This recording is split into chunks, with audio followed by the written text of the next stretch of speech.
Luke has transmigrated to the United States, but eventually realizes that this United States is different from the United States of his previous life. Here, the superpowers and characters from the movies in his previous life actually exist. How will Luke fare in a world where such terrifying superpowers exist? Fortunately, he has a cheat, the super detective system. Join Luke on his new journey toward becoming a detective. Chapter 1, Rebirth, Time Travel, and the Mental Disability System. Luke, you lazy bastard, haven't you put on your clothes yet? If you don't come down, I'll make you go to the prom naked. Robert Grayson sat in the open driver's seat, leaned his head out and shouted upstairs. His loud voice seemed to shake the glass of the small building. A moment later, a shout no louder than his previous one rang out from upstairs. W.T.F. Robert was immediately furious. He jumped out of the driver's seat of the F-150 and rushed into the small building. Then, there was a series of bangs on the stairs, and then the sound of a door opening slamming.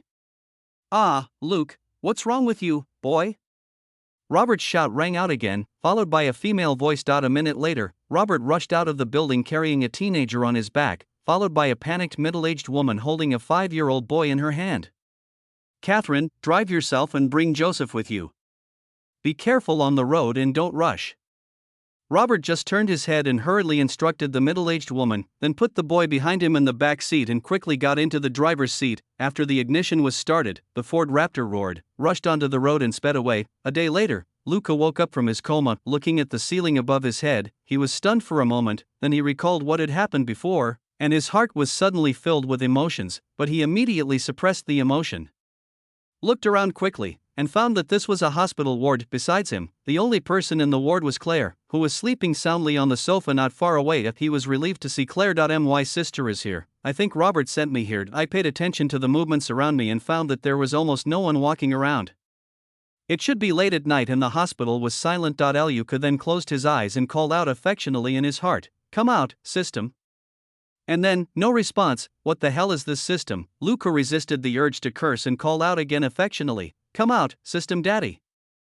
And then, still no response. Luke, "System son?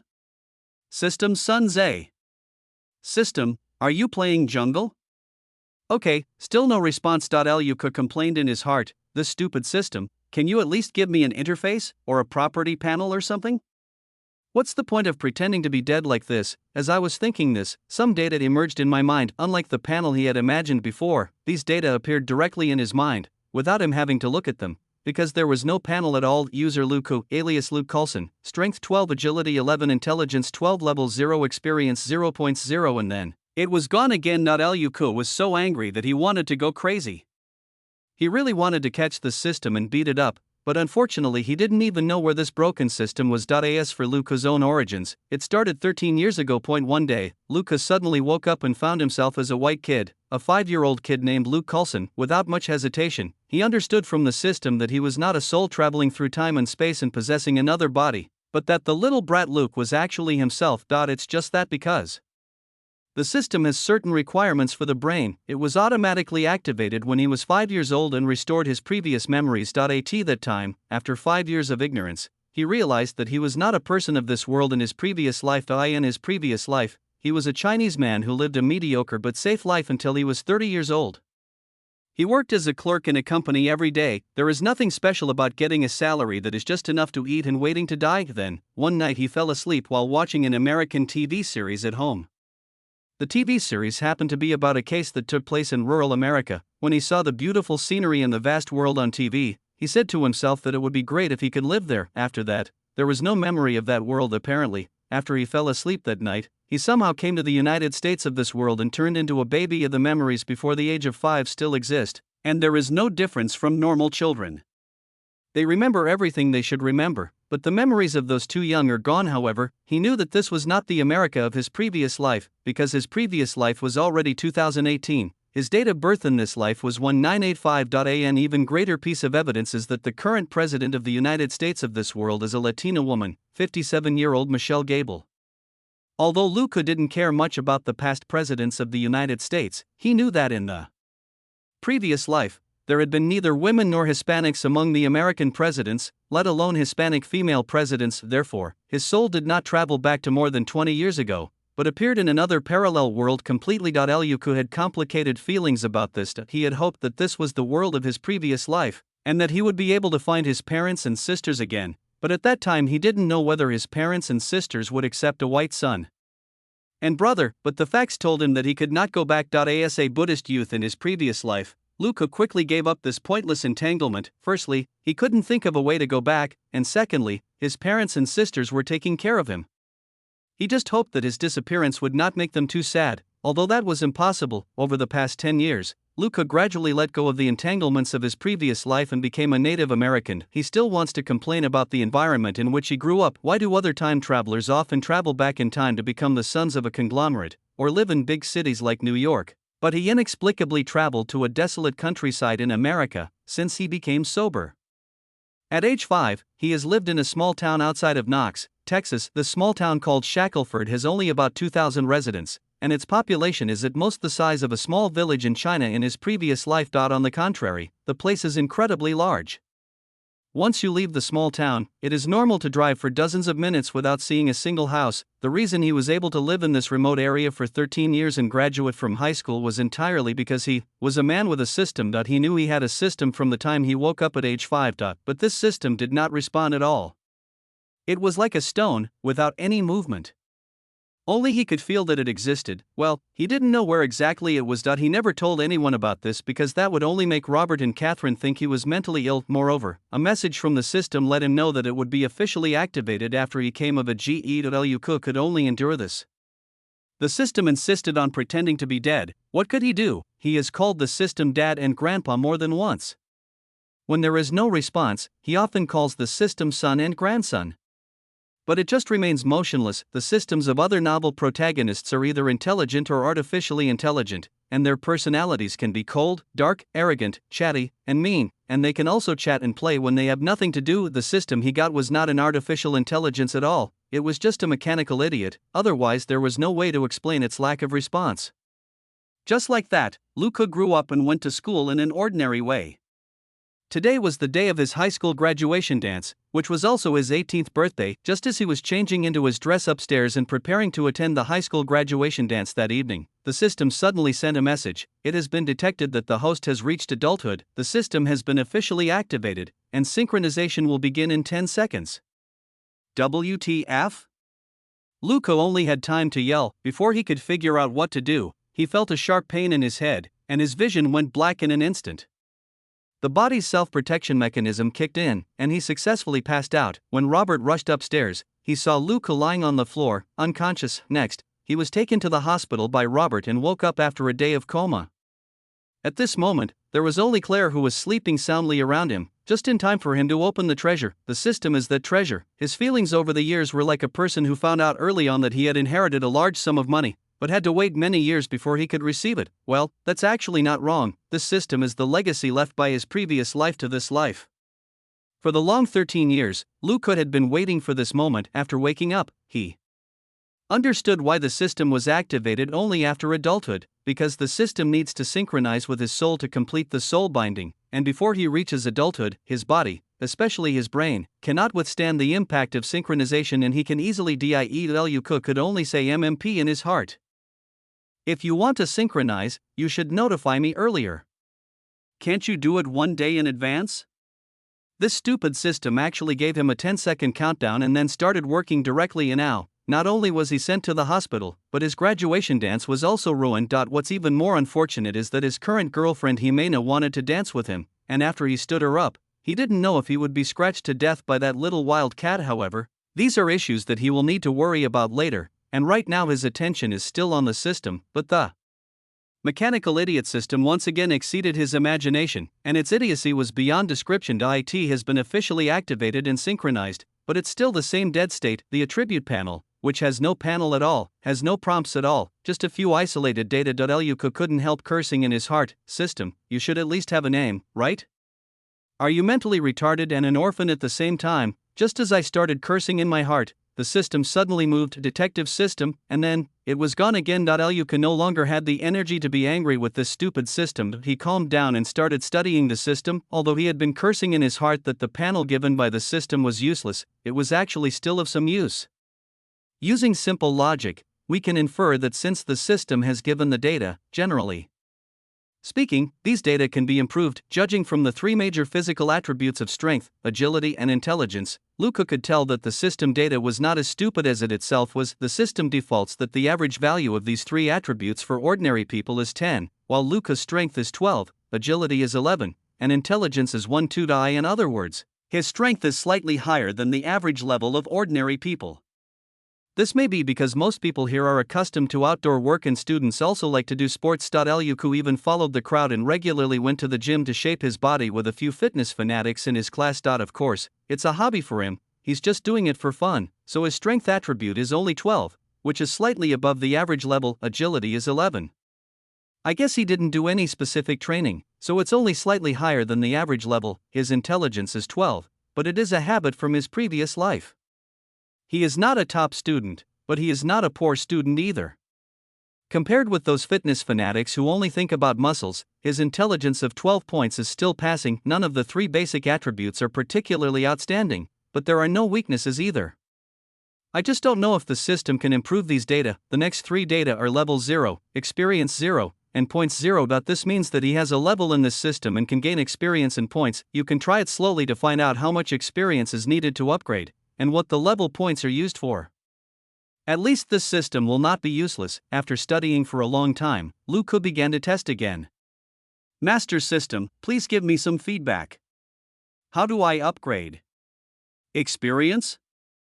Of course I know I need experience, but how do I get it? Mission? Where is it? Fuck the guy next door. You still dare to say you're not a retard? Do you have to force me to give you a task? You really are a mechanical retard. Luca's repeated attempts finally triggered the system's movement, and a line of information finally appeared on the panel without a panel. Mission: become a formal police officer, time limit, 1 month, rewards, 10 experience points, 10 points. Luca felt this message and almost stood up and knelt down again. Thank you so much. System Master. Sure enough, this system works. Sure enough, he was able to gain experience and points, but after a moment, Luca, who was happy, became conflicted again. What a broken system. He has read quite a few novels, especially those about the system. Without going into specific functions, most systems can be divided into several categories. The first category is the mysterious system, which includes systems that provide the owner with magic, martial arts, cultivation, and superpowers. The second category is the technology side system, which provides weapons, technology, and genetically enhanced interstellar battleships. The third category is the reality side system, which includes being a star, a writer, a scientist, a bad guy, a good person, etc. The third category occasionally mixes in abilities and items from the first two systems, but reality is still the main focus. Of course, Luca wanted the first type of system the most. Things on the mysterious side are always so mysterious and attractive. Secondly, technological ones are also fine. After all, when technology reaches a certain level, it is actually no worse than mysterious things. The third category is the last choice. If it really doesn't work out, become a star, or a great writer, and then switch careers to be a screenwriter, and it's actually not bad to deal with some rules or something. Or you can become a scientist and a new technological elite, that's also fine. Solemn reminder: the film and television works involved in this book are mainly American. Domestic works involving police officers, gun battles, and officials are easy to cross the red line, so I will not write about them. The film and television content includes but is not limited to Marvel movies and some American dramas. But I will change some details to facilitate the protagonist's actions. For example, the time and place where a certain story takes place, or the age of a certain movie character, or a certain character in a certain movie does not have a gun, but there is one in my book. These are all possible. I would like to say that these worlds are not purely virtual worlds transformed from movies. They are real worlds that will complete their own logic and thus may not completely match the plot of the movie. Therefore, some fans of the original novel should not pick out a certain plot and say, it is not like this in the movie. TV, you wrote it randomly. After all, are there dozens of other movie and American TV characters in Marvel movies? Chapter 2, Assault on Police, Lip Prince, everything. Whether he is a star, a great writer, or a new tech tycoon or a wealthy person, it means that there will be a lot of high-quality girls coming to him, and he doesn't need to worry about the issue of a girlfriend. Winners in life don't need girlfriends at all. A large number of women who are willing to be close female friends will do most of the work of a girlfriend, but the detective system? The first task is to become a formal police officer. This simply made him collapse, because Robert is the local policeman in a small town in the United States, and he is also the sheriff of the town of Shackelford. Well, it's not like Robert's last name was Sheriff. A sheriff is the sheriff of a small town. This type of small town police is actually slightly different from the PD in big cities. It is also called a peace officer and is a private police officer hired by the townspeople themselves. As a relative who has lived with Robert for more than 10 years, Luku was very clear about the income of small-town police. Robert's annual salary is only $54,000, and that's before tax. He is also the sheriff. The lowest annual salary for ordinary police officers in the small town is only $32,000. Even with Robert's salary, it was still a bit tight to support the family. Fortunately, Texas' tax burden is among the lowest in the United States, the cost of living is relatively low, and Catherine has a teacher's salary, so Robert and his family do not have to live in difficulty. And now, this broken system actually wants Luku to be a policeman. Isn't this a scam? Since it's a detective system, why can't he be a private detective? If you do that well, it is possible to earn tens or even millions a year. With the help of a system, you may be able to become a rich man, but what is the money-making prospect of being a policeman? The top officer of the New York Police Department only makes more than $100,000 a year. Of course, the real way for senior executives to make money is not salary. After retirement, they will engage in speaking engagements, writing books, and lobbying, and can easily earn tens or even hundreds of millions a year. This is allowed by law, but Luku is only 18 years old this year, and he will retire in a long time. Moreover, you are already in your 70s or 80s and are only starting to become rich. What hope is there for you in this life? What's even more annoying is that Luku almost had a quarrel with Robert over work 3 days ago, because Robert wanted him to work as a policeman in the small-town police station after graduating from high school, but Luku decisively refused. His goal is to be a rich man. The system is there, even if it needs to be activated after reaching adulthood. Then according to US law, 21 years old is absolutely an adult, and can buy alcohol at will, so how can one not be considered an adult? The best Luku could do is wait another 3 years, but he didn't expect that after only 3 days of waiting, the system was activated and he was required to be a policeman. This is such a sin. Luku shed tears silently in his heart. He was not in a hurry. Although Robert is not his father, his relationship with his biological father is not much different. If he changed his mind and agreed to become a policeman, Robert would at most mock him, but would still help him in the end. Robert is a traditional Texan who has been a soldier, a rancher, and finally a policeman.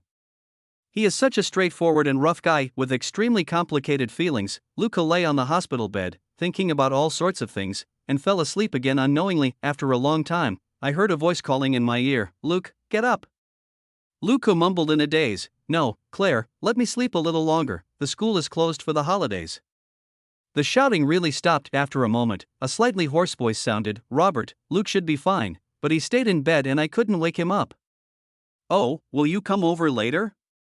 "Well, okay, I still have to go camping with Sally and the others. I will leave in an hour whether you come or not." Then, there was a constant rustling sound in the room, as if someone was busy with something. An hour later, a fragrant breeze came. Two warm lips kissed Luku on the cheek. "Luke, wish you a good dream, Robert is coming, I will leave first."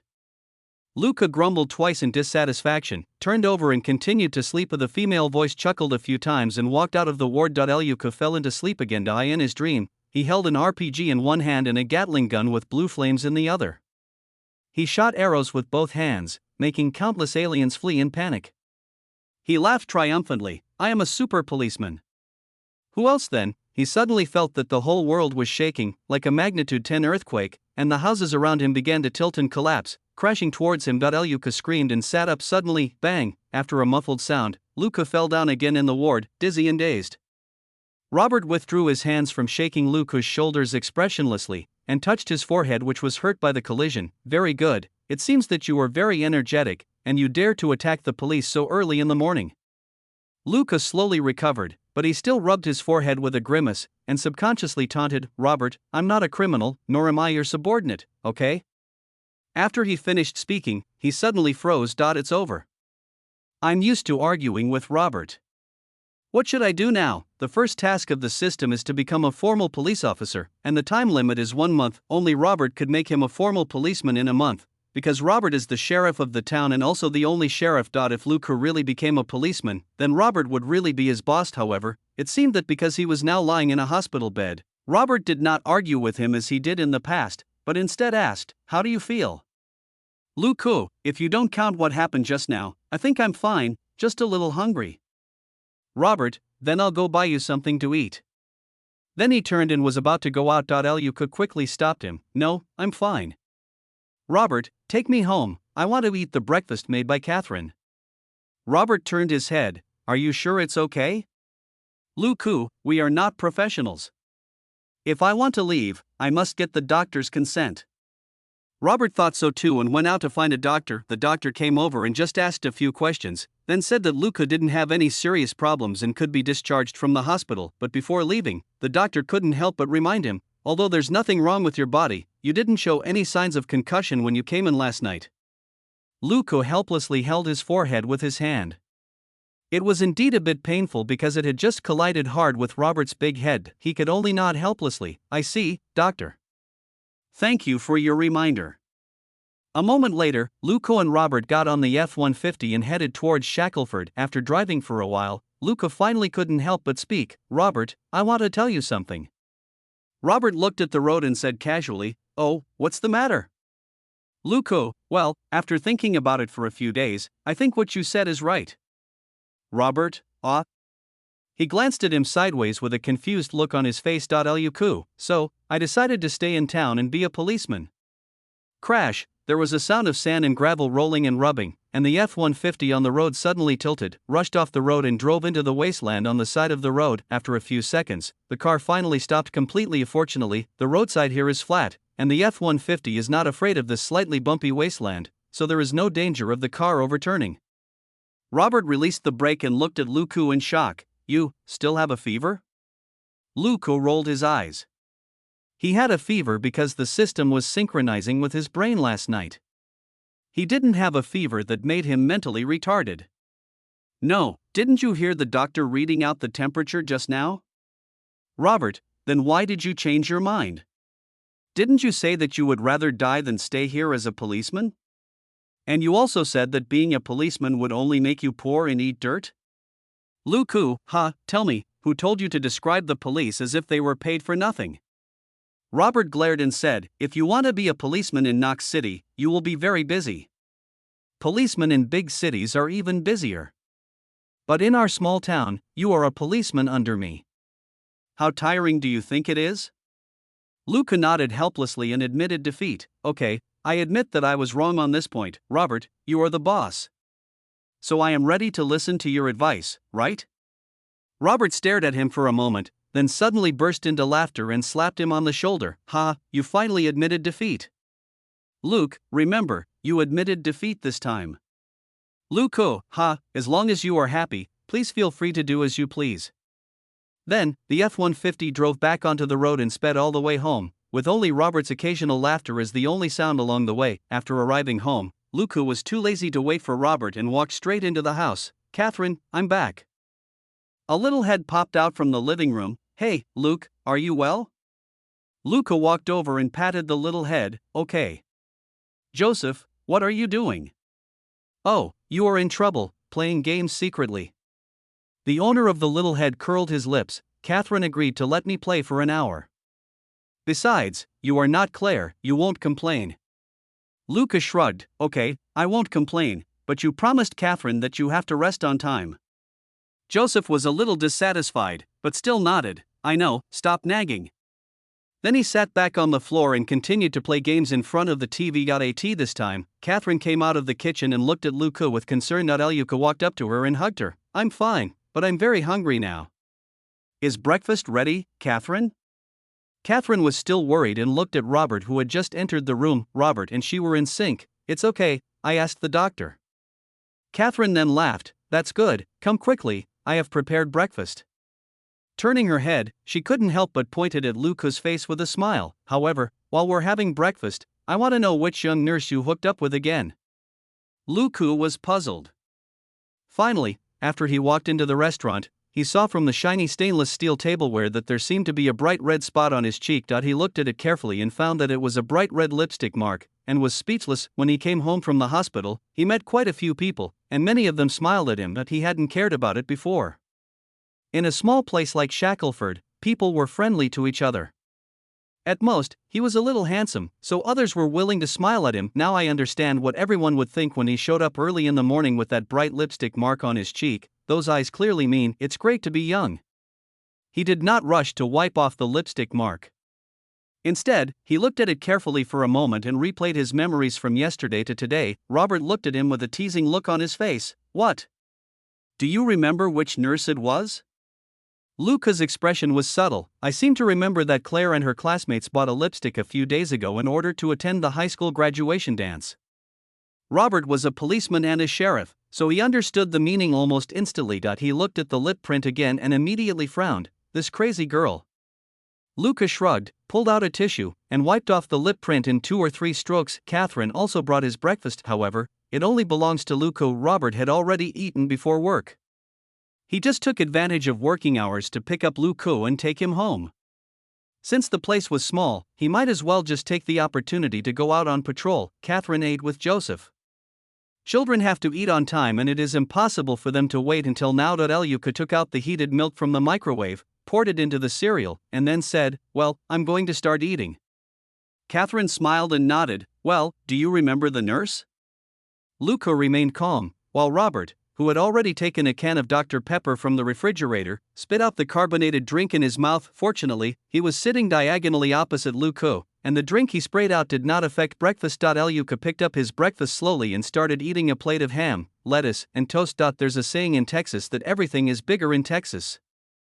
For example, the 2 slices of toast in front of him were twice as thick as ordinary toast, and the cut surface was half as large.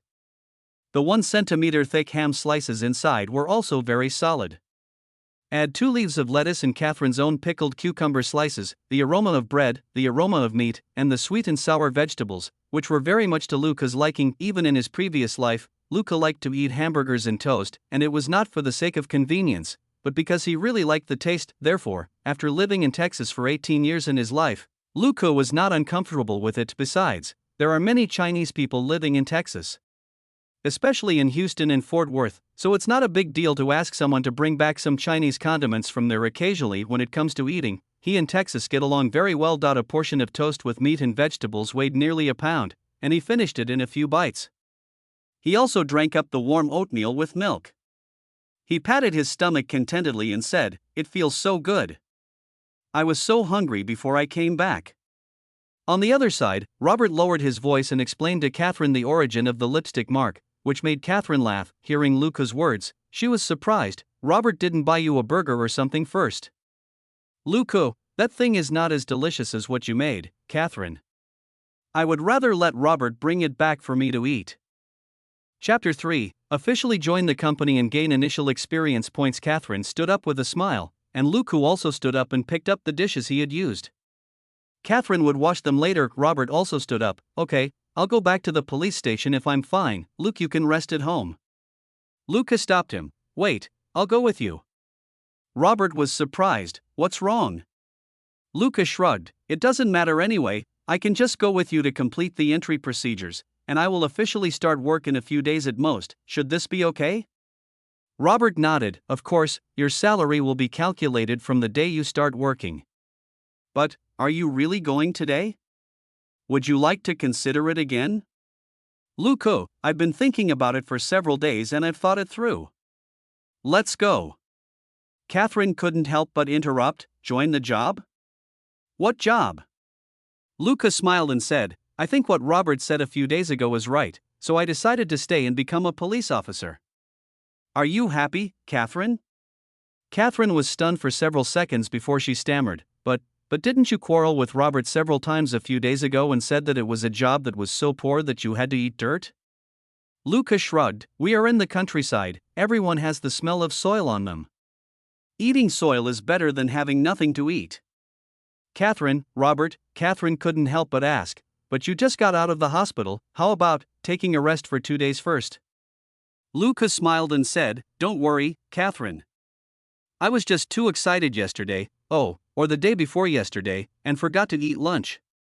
I was just hungry. There's nothing wrong with my body. Besides, I will still rest for a few days after reporting." Are you still afraid that Robert will urge me to go to work? Catherine glared at him and said, You even forgot to eat, and you still want me to be at ease? Well, wait, I'll make you another lunch, you can take it with you, so you don't forget to eat again. Luca smiled and nodded, Then I will definitely not forget it. Robert, what about me? Catherine, you're bringing lunch today too? Oh, what should I get you? A burger or a sandwich? Robert, whatever this brat eats, I will eat. Luca smiled and said nothing, ignoring the jealous middle-aged man. The two men had 2 sandwiches that Catherine had quickly prepared, except that they were no longer filled with ham, but with beef patties. This was their lunch point. 30 minutes later, the two returned to the town. Robert parked the car in front of the police station and got out and walked in. Everything is big in Texas, and that includes parking lots. Or it should be said that there is no dedicated parking lot in the town. The police station is just a 2-story building, and the open space behind the building can accommodate 200 or 300 cars. However, as a small town with only 2,000 permanent residents, there are only 12 people in this small police station, including Robert. Recently, a poor guy who couldn't find a wife made up his mind, quit his job and went to Dallas, ready to find love there. All Luca could say was, Wake up, brother, and stop dreaming. When it comes to girlfriends, most of the time, it's all about face. In the United States, it is more about money. But if you don't have either, it will be difficult to find a girlfriend even if you go to Dallas. It is for this reason that a vacancy appeared in the small town police station. Although Luca himself looked down on it, once the spot was posted, it would be taken by someone within a day. In this sparsely populated Texas town, there aren't many real affairs going on, and the danger level is far less than that of several border cities. In the Southwest, a stable and easy job is still very popular. This was within Robert's authority, so he gave Luca the green light. However, as long as it does not affect his work, there is nothing wrong with him doing so. The United States is also a society based on personal connections, and in many cases, personal connections are more effective than in China. Robert, who has served as the town sheriff for more than 10 years, is qualified to give Luca the green light. It was almost noontime, and Robert's arrival freed the police officers who were on duty for him. After greeting each other with laughter, several police officers went to a fast food restaurant not far away to eat and enjoy 2 hours of chatting. Robert called a police officer who was left behind and said, Bob, help Luke with his employment formalities. Bob is a white man in his 30s with the typical redneck of a Texan. Although he is not a cowboy or a farmer, the policeman also needs to patrol outside frequently. As a rough man, he obviously doesn't pay much attention to sun protection, so his neck is also red. Hearing Robert's words, Bob whistled, Oh, our little Skywalker is going to become a policeman. Boss, is today April Fool's Day? Robert didn't bother to pay attention to him. He just waved and went back to his office. Bob didn't get a response from Robert, but he wasn't angry. He smiled and took Luca to go through the entry procedures. With Robert around, Luca's information was all ready, and he had obviously been prepared. After Luca signed more than 10 documents, the employment procedures were completed. Just after he signed the last document, the system responded, Mission accomplished. To gain experience 10 points, 10. Luca was delighted. It is indeed so. He was anxious to start work today. Naturally, for the mission, faced with that stupid system, he couldn't just sit there and wait for something good to happen. He had to take the initiative and test its mechanisms as much as possible so that he could discover its benefits faster and better. For example, for this onboarding mission, he just wanted to see whether the conditions for completing it required him to officially start work or just need to confirm his official police identity. The result was as expected. Once he signed the last document, he was legally an official town policeman. Although he hasn't started working yet, he now has the status of an official police officer. Working hours only determine the salary payment date and do not affect the completion of on-the-job tasks. But, it's gone again. The retarded system once again showed its retarded attributes. It made a bubble and continued to play dead, with no intention of releasing the next task. Luca didn't care. He just said hello to Bob and went out of the small building. Now he is extremely excited and wants some quiet time. Just be alone and quiet. Outside the small building, the hot air at noon was touching, but Luca didn't care at all. He just walked back and forth in the shade in front of the small building. While walking, he was also frantically harassing the retarded system. He wanted to see if he could trigger the next task. I have experience and points, so now I just have to see when I can get the upgrade. His character level was still 0, which could obviously be improved, but he had no idea how many experience points were needed. Just as he was harassing the system there, suddenly a sound of footsteps was heard. Luca didn't care. He was teasing the system with countless dirty words and didn't care about passers-by.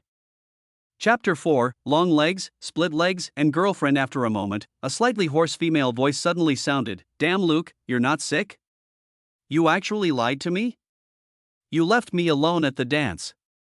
I'm going to kill you. As he spoke, a strong wind blew. Luke turned his head and saw a foot kicking towards him. He lunged forward reflexively, lifted the long leg that was coming down from above onto his shoulders, and with his hands he embraced the body, full of energy and elasticity, in his arms. He had a smile on his face. Oh, Jimena, it's so good to see you again. The girl in his arms was standing in a split position at the moment, and her black leggings were faintly visible under her deliberately worn-out denim shorts. She didn't care about her difficult posture, but shouted angrily, Damn it, let me go, I'm going to kill you, you bastard. You ruined my perfect high school career. You left me standing there alone at the final graduation dance. You even asked Claire to lie for you, saying that you were in the hospital. I went to see you the night before yesterday, and you pretended to be asleep. Look at you now, do you look like someone who is in the hospital? Luke was not impatient. He held the girl's hands and gently stroked her back. Oh, Jimena, I didn't lie. You know, I don't like lying. If you promise to give me 2 minutes, I will make your anger disappear. The girl named Jimena finally calmed down and looked at him suspiciously. Really? Luke smiled and said, Of course it's true. Are you scarier than that wild boar? I wouldn't lie to a wild boar. Asshole, I'm not a sow wild boar. Jimena burst out laughing. I'll give you 2 minutes. Hey, why don't you put down my legs? Luke smiled and let go of the girl's hand, letting her straight and slender thighs fall from his shoulders back to the ground. Then he hugged the girl and sat on the wooden railing of the porch of the small building. I didn't ask Claire to lie. I was discharged from the hospital at 10 o'clock this morning. I think you can find out the truth if you just go there and ask the doctor, right? He said slowly. Jimena, then why are you sitting here leisurely now? And you haven't called me yet? Luke shrugged. I just woke up in the morning and went back to let Catherine take a look. I couldn't let her worry about me, right? Then Robert brought me here to start work. I just finished the entry procedures and came out. It's been less than 5 minutes. So, I haven't had time to call you. Jimena was stunned. Joining the job?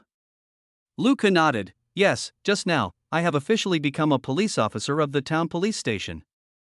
I will officially start work in a few days. Jimena couldn't believe it. Didn't you say before that you would go to Dallas or Houston to study in college? Why did you suddenly choose to stay? Could it be that Catherine and the others? No. Luke interrupted her. I just suddenly figured out something. In fact, Robert mentioned to me about becoming a police officer a few days ago, but I'm still considering it. Jimena was silent for a long time before she spoke. Well, I wish you good luck. Luke smiled and said, Don't be so sad. A beautiful tomorrow is waiting for us. I don't plan to be a policeman here for the rest of my life. Jimena forced a smile, but she felt inexplicably sad. She has mixed feelings right now. Jimena is Luca's girlfriend. She and Luca both attended Knox Public High School and graduated this year. When the two started dating, it was Jimena who took the initiative to pursue Luca. This story begins with a half-finished heroic rescue of a beautiful girl. One time, a group of familiar high school classmates decided to go camping. At that time, the two knew each other, but they were not very familiar with each other. While camping, Jimena encountered a wild boar. At that time, Jimena was so scared that she shouted for help. Luke, who was closest, arrived and confronted the hesitant wild boar, then slowly protected Jimena and retreated. Later, other people in the entourage arrived, and the adults who were carrying guns shot the wild boar dead with one shot. In fact, the wild boar was not very big, and it seemed a little frightened by Jimena's scream at the time, so it did not rush forward directly. Strictly speaking, it was the adult who fired the gun who saved Jimena, not Luke. However, after the two of them started dating, Jimena said that she felt that Luca's arrival at that time and his protection behind her without hesitation was a symbol of courage. If it were someone else, they would probably turn around and run when faced with a wild boar, or they would choose to stop and then call for help, which is the most common option. After all, Luca only had a beef-cutting knife in his hand at the time, and it was definitely unrealistic to want to kill the wild boar with a knife. What could Luca say? Could it be that he often saw wild boars in his grandfather's ranch and was familiar with their habits? If we don't protect the screaming Jimena, and she continues to scream, only God knows whether the wild boar will be annoyed and rush over. Moreover, the wild boar was not particularly big and was not very courageous either. Although it took some courage for him to do that, he would not risk his own life. After that, Jimena began to pursue Lu Ku. Jimena is an above-average beauty. If one adopts a more Western aesthetic, she can even be considered a great beauty. She has long legs, a thin waist and a perky butt. Except for her not-so-big chest, she has a very beautiful figure. With her healthy wheat-colored skin and beautiful muscle lines from long-term exercise, she is definitely a sporty beauty. Asa Latina, Jimena is passionate and unrestrained, and she does not hide her offensive. Luca was a normal man. Although he lived to the age of 30 in his previous life and had several girlfriends, he had never encountered such a fierce pursuit. Luca, who was already in the 10th grade at the time, did not have a girlfriend. Luca looks about 60% similar to Catherine. He is the kind of person who seems unremarkable at first glance, but if you look closely you will find that his facial features are quite regular and pleasing. A high school boy with good looks, good health, and good personality, but he has never had a girlfriend. In the United States, this is something that can easily lead to misunderstandings and associations, such as, he doesn't like women. However, Luca, who lived to be 30 years old in his previous life, was not very good at chasing girls. In addition, some of his behaviors were incompatible with those of ordinary American middle school students, so he did not have a girlfriend until the 10th grade. As a result, a beautiful woman suddenly appeared and pursued him. He could not resist the passionate and unrestrained offensive of the Latina, and soon accepted the pursuit and became Jimena's boyfriend. At this point, Luca finally got rid of the vague rumors in the school and no longer had people talking about him being a gay behind his back. In fact, their boyfriend-girlfriend relationship ended after the graduation dance the day before yesterday. Chapter 5, Get together, have bold ideas, and complete the task again after the prom, the last formal event in high school. Everyone can arrange their time as they please. Some people go traveling, some look for college, some start looking for jobs, and most people will do all of this after the prom, although some people will still stay in their hometown. Luca and Jimena already know each other's plans. There is quite a big difference in their results, judging from his 12-point intelligence attribute. Luca's grades are at least above average. As he has completed enough credits early on, it is not impossible for him to enter a state university. Before graduating from high school, Jimena barely managed to complete enough credits. However, she wants to find a community college to complete her college education. This girl still yearns for life in a big city. The two were destined not to be together any longer. However, neither of them discussed this topic. This situation is almost common sense for high school lovers, and not many people would worry about it. At this moment, Luca suddenly said that he wanted to stay and become a policeman. This was a change, but it did not change the ending of their breakup. There was no way Jimena could stay. Being young and lively, she couldn't possibly be stuck in this rural town in Texas forever. After a long while, she finally said, "Then you have to attend the party at Martha's house tonight." Luca smiled and nodded. "Of course, do you need me to wear the dress I prepared a month ago?" Jimena smiled and hit him. "You are not embarrassed, I am afraid. Remember the time, be there on time at 7 o'clock in the evening. If you are late again, I will kick your beep. Tonight's party is private and not hosted by the school. Everyone can wear whatever they want, or even nothing at all, but no one will wear a prom dress." Luca smiled and nodded. Jimena came forward and gave him a lingering wet kiss. "I'm leaving first. Marta is still waiting for me at the supermarket to move some things. See you in the evening." Luca still smiled and nodded. "See you tonight." Seeing him like this, Jimena couldn't help but pounce on him again, bit his ear and licked it gently. "You guy, don't you have any bold ideas?" Remember to find Robert's bedside table." Luca nodded solemnly. "Yes, I promise."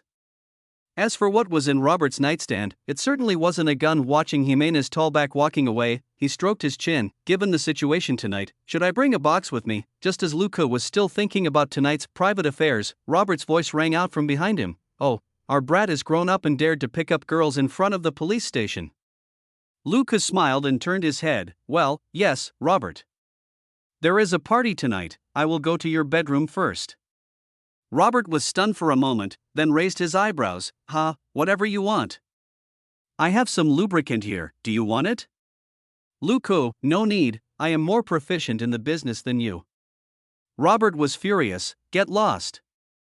You are a dead kid who hasn't even grown all his hair yet. Luku, give me lunch first, I'm hungry again. A moment later, Luku was driven out of the police station by Robert with a large paper bag in his hand. He curled his lips at Robert, who turned and went in, then returned to the porch and sat down, eating his lunch leisurely. He didn't care much about the evening party, and even though Jimena had made it clear before, he wasn't excited. The two have been dating for more than 2 years, and what should have happened has already happened. Although he is only 18 years old in body, his soul is 30 years old. He continued to harass the mentally retarded system in his mind and had lunch by the way. Then he walked leisurely towards home. After walking a few hundred meters, I met my neighbor Smith and got a ride home at 6 p.m. Luka packed up and went out. Apart from taking a shower and changing into clean everyday clothes, there is no need to dress up for today's party. There was no need to drive, as Martha's house was in the town. Only 10 minutes bike ride away. Riding leisurely along the broad road, he heard a voice calling him as he waited for the red light at a certain intersection. Come down, Mickey, go home with Grandma. There will be your favorite canned fish tonight. Luku turned his head and immediately laughed. He stepped out of the car and leaned it against a railing on the side of the road. He walked over and said, Lucy, is Mickey being naughty again? This is an old lady in her 60s. She is petite and thin, with a head full of silver hair neatly fixed by several hairpins. Although her face is covered with wrinkles, it can be seen that she was also a great beauty when she was young. She turned her head and saw Luku, and she was immediately amnestied. Ah, little Skywalker, please use your force to help me get this naughty girl down for me. Luka saluted to please her. Yes, madam. Grandma Lucy also laughed. Wow, I became Obi-Wan? Luka just smiled and said, yeah, otherwise how can you command me? Then he tried on the wall on the street, stepped on a small brick crack, pushed hard, and grabbed the eaves above with both hands. After trying to hold onto the eaves and finding it okay, he called out, come on, Mickey, follow Grandma home for dinner. An American Shorthair was there, looking at him with its head tilted, and didn't hide. He easily caught it with one hand, and when he let go, it jumped down. I handed the American Shorthair named Mickey to Grandma Lucy, and the two waved goodbye. Grandma Lucy was also one of his neighbors, living 3 doors away from his home.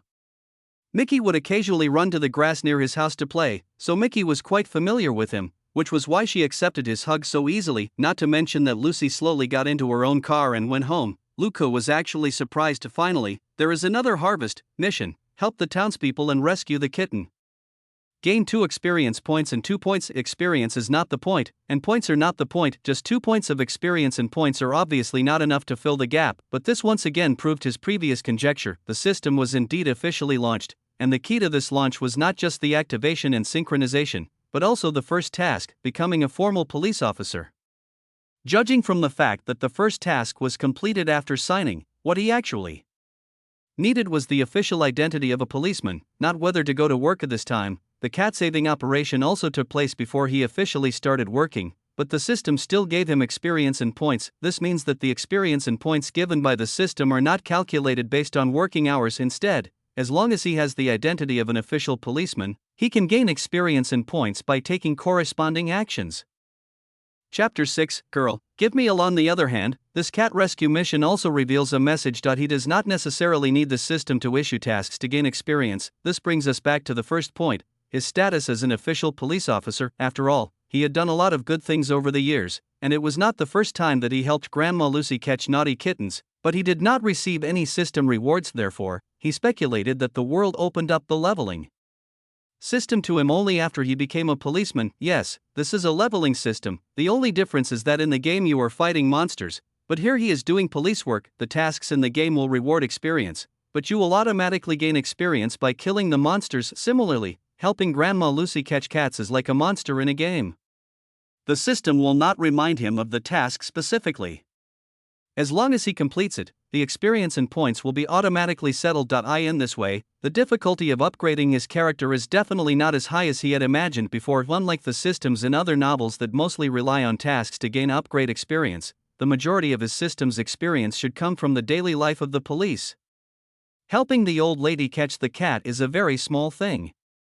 In the game, it is definitely as difficult as killing a chicken in a novice village, so there are only 2 experience points and 2 points. But what if it's something else? American police are in charge of everything, from traffic, to neighborhood disputes, to accidents, to criminal offenses. If it were a big city, the police would be divided into major crime squads, drug enforcement squads and the like, But in this small town, Robert is the sheriff who is in charge of everything, and the police under him do not have strict distinctions in their duties. Therefore, even if Luku had just become a formal policeman, he would have come into contact with cases that were much more advanced than saving a cat, and the experience and points he would have gained at that time would definitely not be these two pitiful points. With his heart pounding, Luku pedaled slowly and arrived at the door of Martha's house. Martha's family background is good. Her father is engaged in meat wholesale and has connections with several distributors in big cities. His income is absolutely first class in this small town. Therefore, Martha's house is considered big in Texas, where big is considered beautiful. The main building has 3 floors with a total area of nearly 1,000 square meters. There are wide lawns in the front and back for playing football, as well as a garden.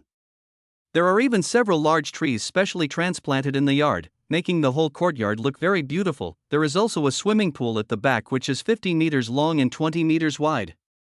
For a family of 3, this swimming pool is really large. Luku didn't come early.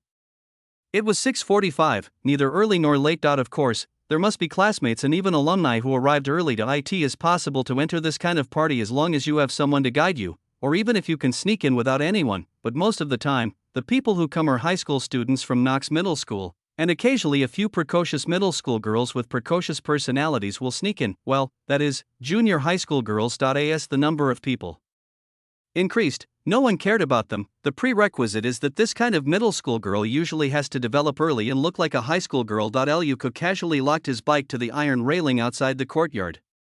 He would not ride his bike inside. Ordinary people have no idea how bad a group of partying high school students can be. He didn't want his bicycle to be torn into pieces, nor did he want to find his bicycle covered with vomit or even excrement when he rode home at night. After locking the car, he strolled into the courtyard. According to his estimation, about 70% of the people attending the party tonight should have arrived, so the yard was noisy. Under the big tree over there were already a few girls in hot pants and vests playing on the swings, laughing loudly.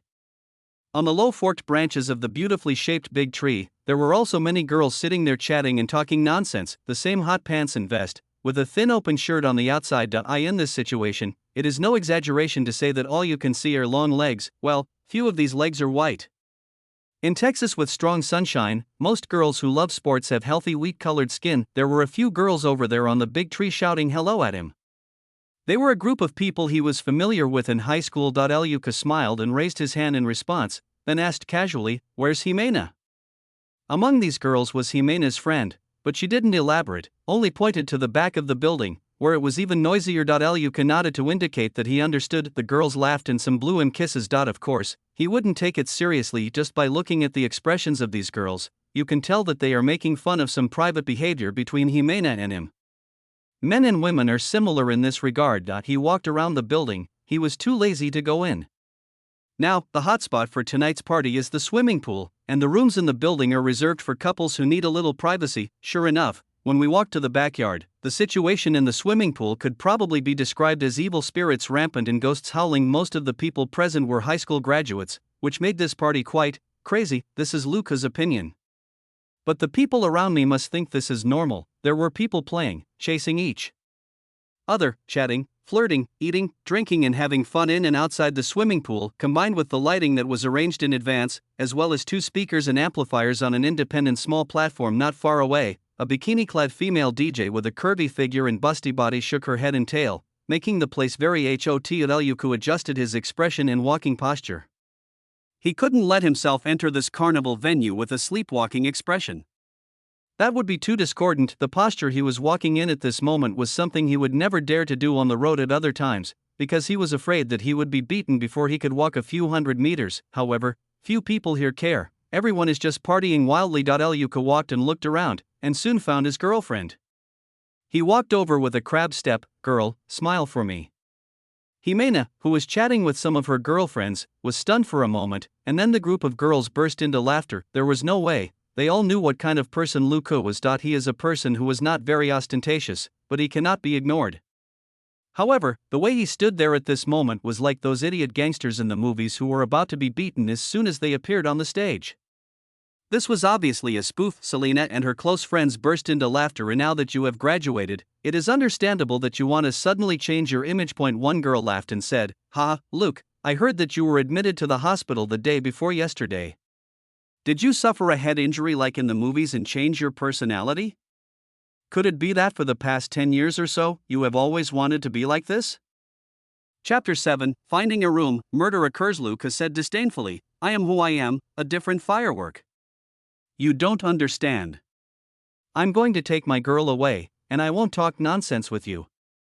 While Jimena was still laughing, he pulled her up, carried her on his shoulders and walked away. The girls next to him were not angry either.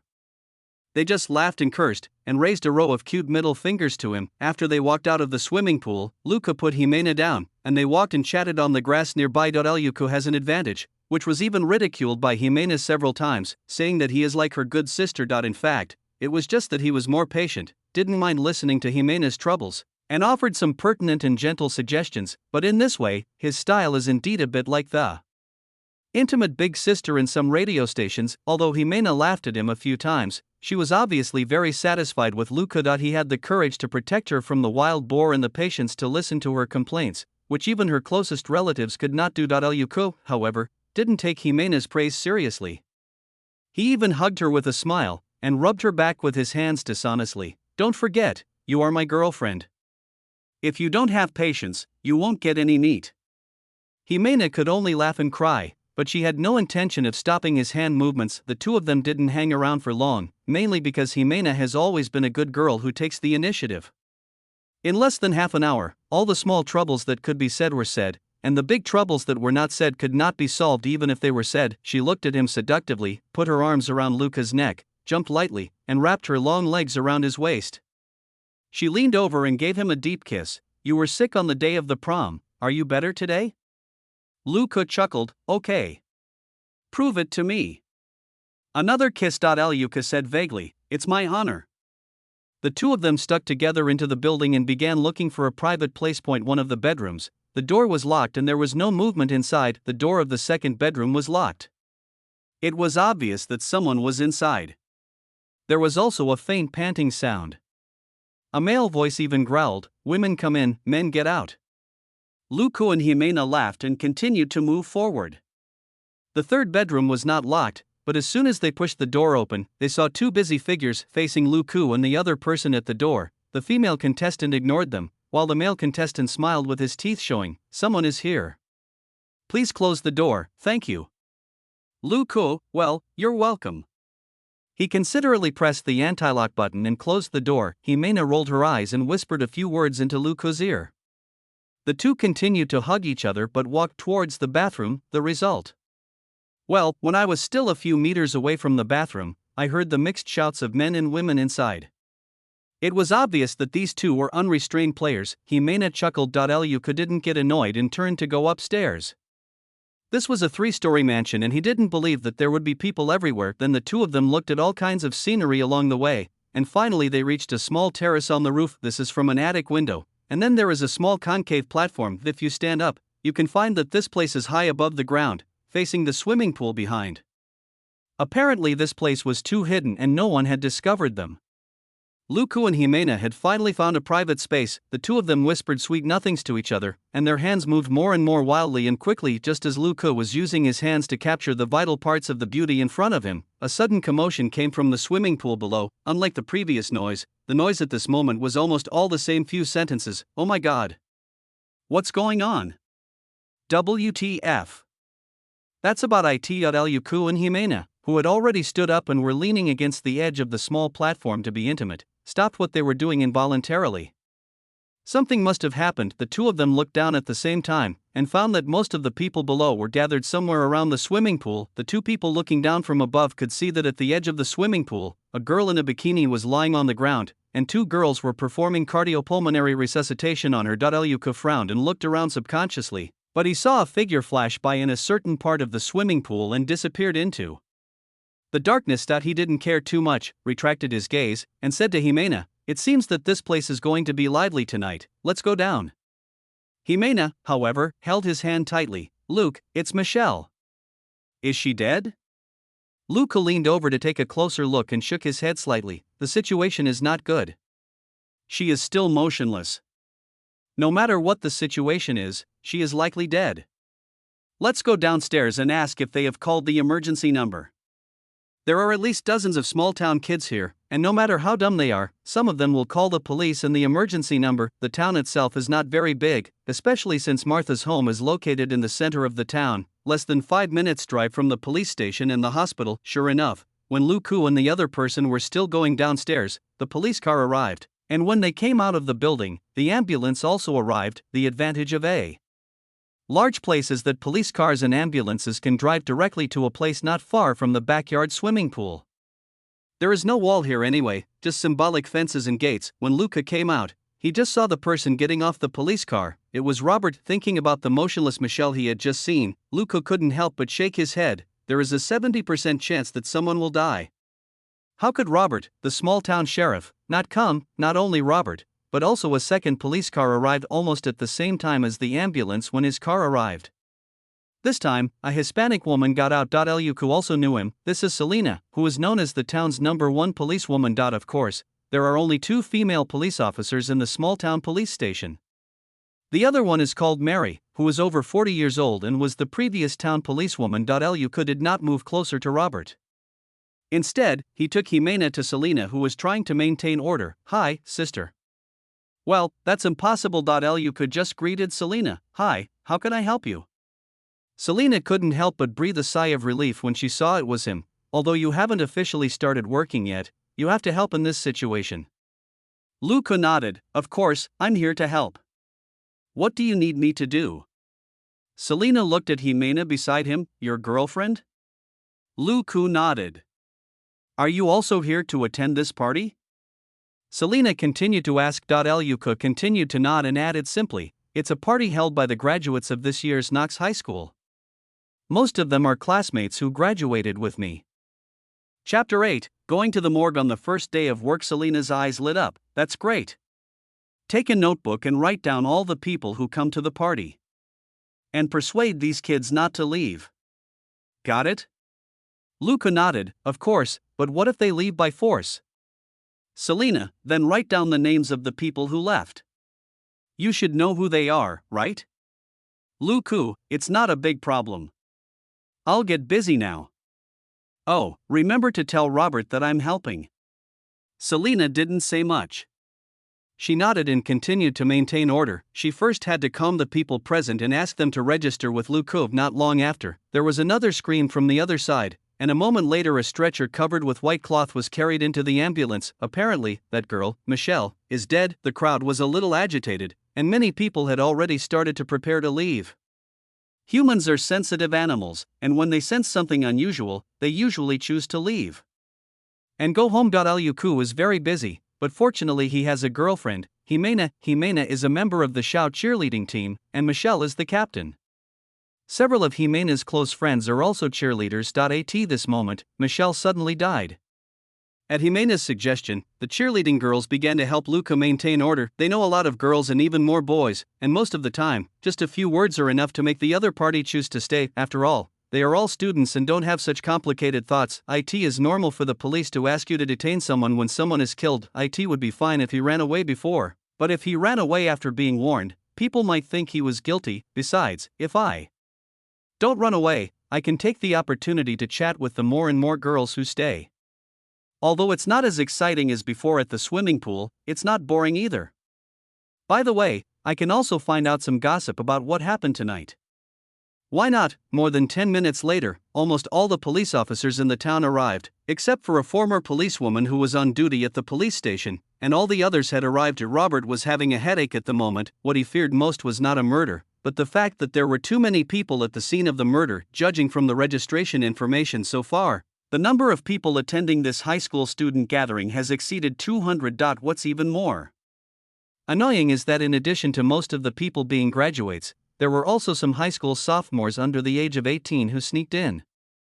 In the end, even 3 middle school girls under the age of 15 were identified. Yes, these 3 are the legendary middle school girls, second-year junior high school students, which is 8th grade, who were introduced to the world by the cousin of one of them. I think these 3 middle school girls will definitely face a miserable summer vacation after tonight. It would be strange if their parents don't deduct all their pocket money, and they might even be grounded and forced to do labor education, but those are issues that parents need to worry about. What Robert needs to worry about is that these minors must not be kept for too long. They must be sent home one after another before dawn, otherwise it will be more troublesome if something happens. This also means that the subsequent investigation into the girl's death will be very painful. With more than 200 children, it would take half a year to visit each of them every day. Many of them are graduates and will travel or visit universities soon. What can Robert do about this? He is also desperate. After a busy period, Robert basically finished dealing with the matter before 12 o'clock and walked back to the police car with a tired look on his face, but Luca was standing there with a tired look on his face, and there was a girl beside him. Robert certainly knew Jimena. Although he often quarreled with Luca, he still cared about him a lot, so he had known about Jimena and Luca's relationship for a long time, and even had a general understanding of the situation. Knowing that Jimena is not the kind of girl who does things recklessly, he didn't ask about Luca's relationship with her now. He looked at Luca and asked, "Do you want me to count you as an official employee starting today?" Although Luca was tired, he smiled and said, "No need, let's start counting tomorrow." Robert smiled bitterly, "Thank you so much, there will definitely be a lot to do tomorrow." Luca gestured to Jimena beside him and said, "Thanks to Jimena's help tonight, otherwise I wouldn't be able to deal with those difficult guys." Robert nodded to Jimena, "Thank you, Jimena." Jimena was also very tired, but she also smiled and said, "It's okay, I'm just helping to maintain order, it's my duty." "Luca, it's too late, let's send her home to rest first." Robert nodded, opened the door, and the three of them got in. After sending Jimena home and watching her enter the house, Robert waved to the woman who was waiting to greet his daughter at the door and said, "Sandra, let her have a good rest. She has helped me a lot today." Sandra is Jimena's mother. When she heard what Robert said, she just smiled, waved her hand, closed the door and went into the house. The police car started again, this time heading home. Robert suddenly asked, "You were at the scene, did you find anything?" An image flashed through Luca's mind, but he said, "I'm not sure. Besides, Michelle was found in the swimming pool, so it's possible that she drowned." Robert groaned for a moment and said, "Tomorrow morning you will come with me to the police station to start work, and then go with me to Knox's forensic department to check out the autopsy results." Luca was silent for a moment, then said quietly, "Going to the morgue on my first day at work, you're so considerate of me." Robert laughed, "Little guy, sooner or later you will become a policeman and this day will come. You have to get used to it." Luca sighed and pushed his chair back to make himself more comfortable. There's a saying that goes like this: work is like forcing a woman to have sex. If you can't resist, just close your eyes and enjoy it. Robert was stunned for a moment, then burst into laughter again. "I was right about you, kid, you were born to be a policeman." Luca rolled his eyes in the dark carriage. "Are you saying that the police are all unlucky people who are powerless to resist and are forced to enjoy it?" Robert's laughter was choked and stopped. After a moment, he became angry and said, "Well, now I think you should be a lawyer, because your words are as vicious as theirs." Luca, haha, I do want to. After saying that, he said nothing more. Let's not talk about whether he can go to university to study law, but as long as the detective system is there, it is impossible for him to become a lawyer, and he will never be able to become a lawyer in this life. After returning home, Luca took a quick shower and fell asleep on the Simmons mattress. He was extremely tired today. The next morning, Catherine came up and woke him up after washing up and going downstairs. Robert was already there eating breakfast. "Hurry up, kid. Today is your first day at work, you can't be late." 9 chapters of Newcomer's Golden Sentences. Whether they are biological. Luca moved quickly and spread a thick layer of peanut butter on his toast. Today will definitely be a busy day, and if he doesn't eat a full breakfast, he's afraid that his legs will be weak from hunger at noon. He habitually nitpicked, "So what you mean is, as long as today passes, I'll be late?" Robert almost spit out the toast in his mouth. He coughed several times and finally recovered after swallowing a mouthful of milk. He rarely wins an argument with Luca because his ideas are always not as clear as others. The two men's verbal battle ended here, as they had a lot of things to do today. After Robert finished eating the toast and drinking the milk, he stood up and urged Luca to go out. Luca drank the milk in a few gulps, took the half-eaten toast and went out. Catherine came out quickly. "Aren't you coming back for lunch?" Robert, "No, just buy something outside." Luca laughed and quickly took a large brown paper bag from Catherine. He then kissed her forehead with his mouth still full of bread crumbs. "Oh, that's great.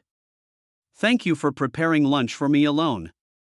Robert's face suddenly turned dark. It turned out that Catherine had made a little extra just now and wanted them to take it with them so that they could eat some when they were hungry. Catherine smiled as she watched the two men. one with a gloomy face and the other laughing. Get into the car. The two of them felt much more at ease going to work together. They are the people she cares about the most, and if they take care of each other, the danger should be reduced. Of course, Robert may still be taking care of Luke now, but judging by Luke's performance since he was a child, he and Robert will soon be able to take care of each other. Catherine never doubted that. The police car sped towards Knox. There was no medical examiner in the small town, so the autopsy had to be sent to the forensic department at Knox. However, the forensic department in Knox is just average.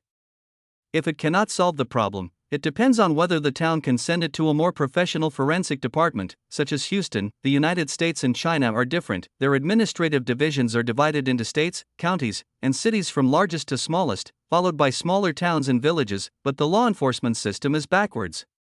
Areas that village and city police departments do not handle are the jurisdiction of county sheriffs and state police. Moreover, the town police station is not under the jurisdiction of the municipal police station, nor the county police station.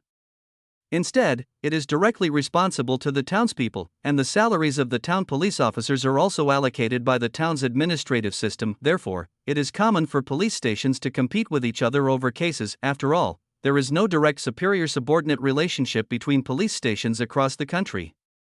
Even when the FBI goes to various parts of the country to handle cases, they are often confronted by local police stations, who think that they are interfering in matters within their jurisdiction. The town police department is only responsible for the residents of the town, so if a case occurs, it is best to solve it themselves. Unless the case cannot be solved and has a serious impact, local police stations generally will not hand over the case to other departments, whether it is the FBI or other police stations. Robert rushed to Knox to see the autopsy in such a hurry that he wanted to determine the nature of the case as soon as possible. If the girl drowned accidentally, it has little to do with the police. If it was man-made, he must solve the case as soon as possible. There hasn't been a murder in the town for many years, especially since the victim is the daughter of a town resident.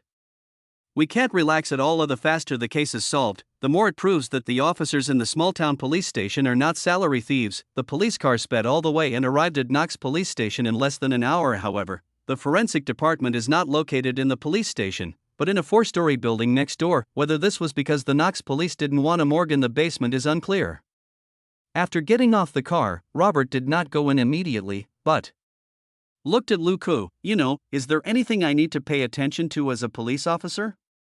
Luke pondered for a moment and replied, listen more, watch more, talk less, and move less. Robert, damn it, where did you hear that? Well, this is so damn right, and so concise. It's decided. You are not allowed to say this to anyone else in the future. I will use it to discipline my subordinates. Luke, can I say that this is the most commonly used golden sentence for newcomers in the officialdom literature I read in my previous life. After giving his name and position, Robert took Luke and found room 3 according to the instructions of the lady at the reception desk. The so-called room 3 is the third autopsy room. Robert had no scruples. He just knocked on the door a few times and pushed it open. A middle-aged man in his 40s just nodded when he saw Robert. You are here. Wait a moment, let me finish this cup of freshly ground coffee. Robert, Luke, Did something go wrong? Luke was deeply suspicious. Could it be that the place he came to was a coffee shop? Robert looked unhappy, but he didn't get angry. Instead, he lowered his voice and said, he is just like that. Before work in the morning, he insists on making himself a cup of freshly ground coffee. He says that if he doesn't drink this, he won't be energetic for the whole day. Luke lowered his voice even more. Are you sure he meant to drink coffee? Robert's cheek twitched. He never touches those things, including weed. I think coffee feels like weed to him. He is addicted to it. Luke was silent, but that's not all. While waiting for the freshly ground coffee to be ready, the middle-aged man turned on the speaker on his desk. The volume was not particularly loud, but it was very clear in the extremely quiet autopsy room. It was a violin piece, but Luke couldn't tell which one it was.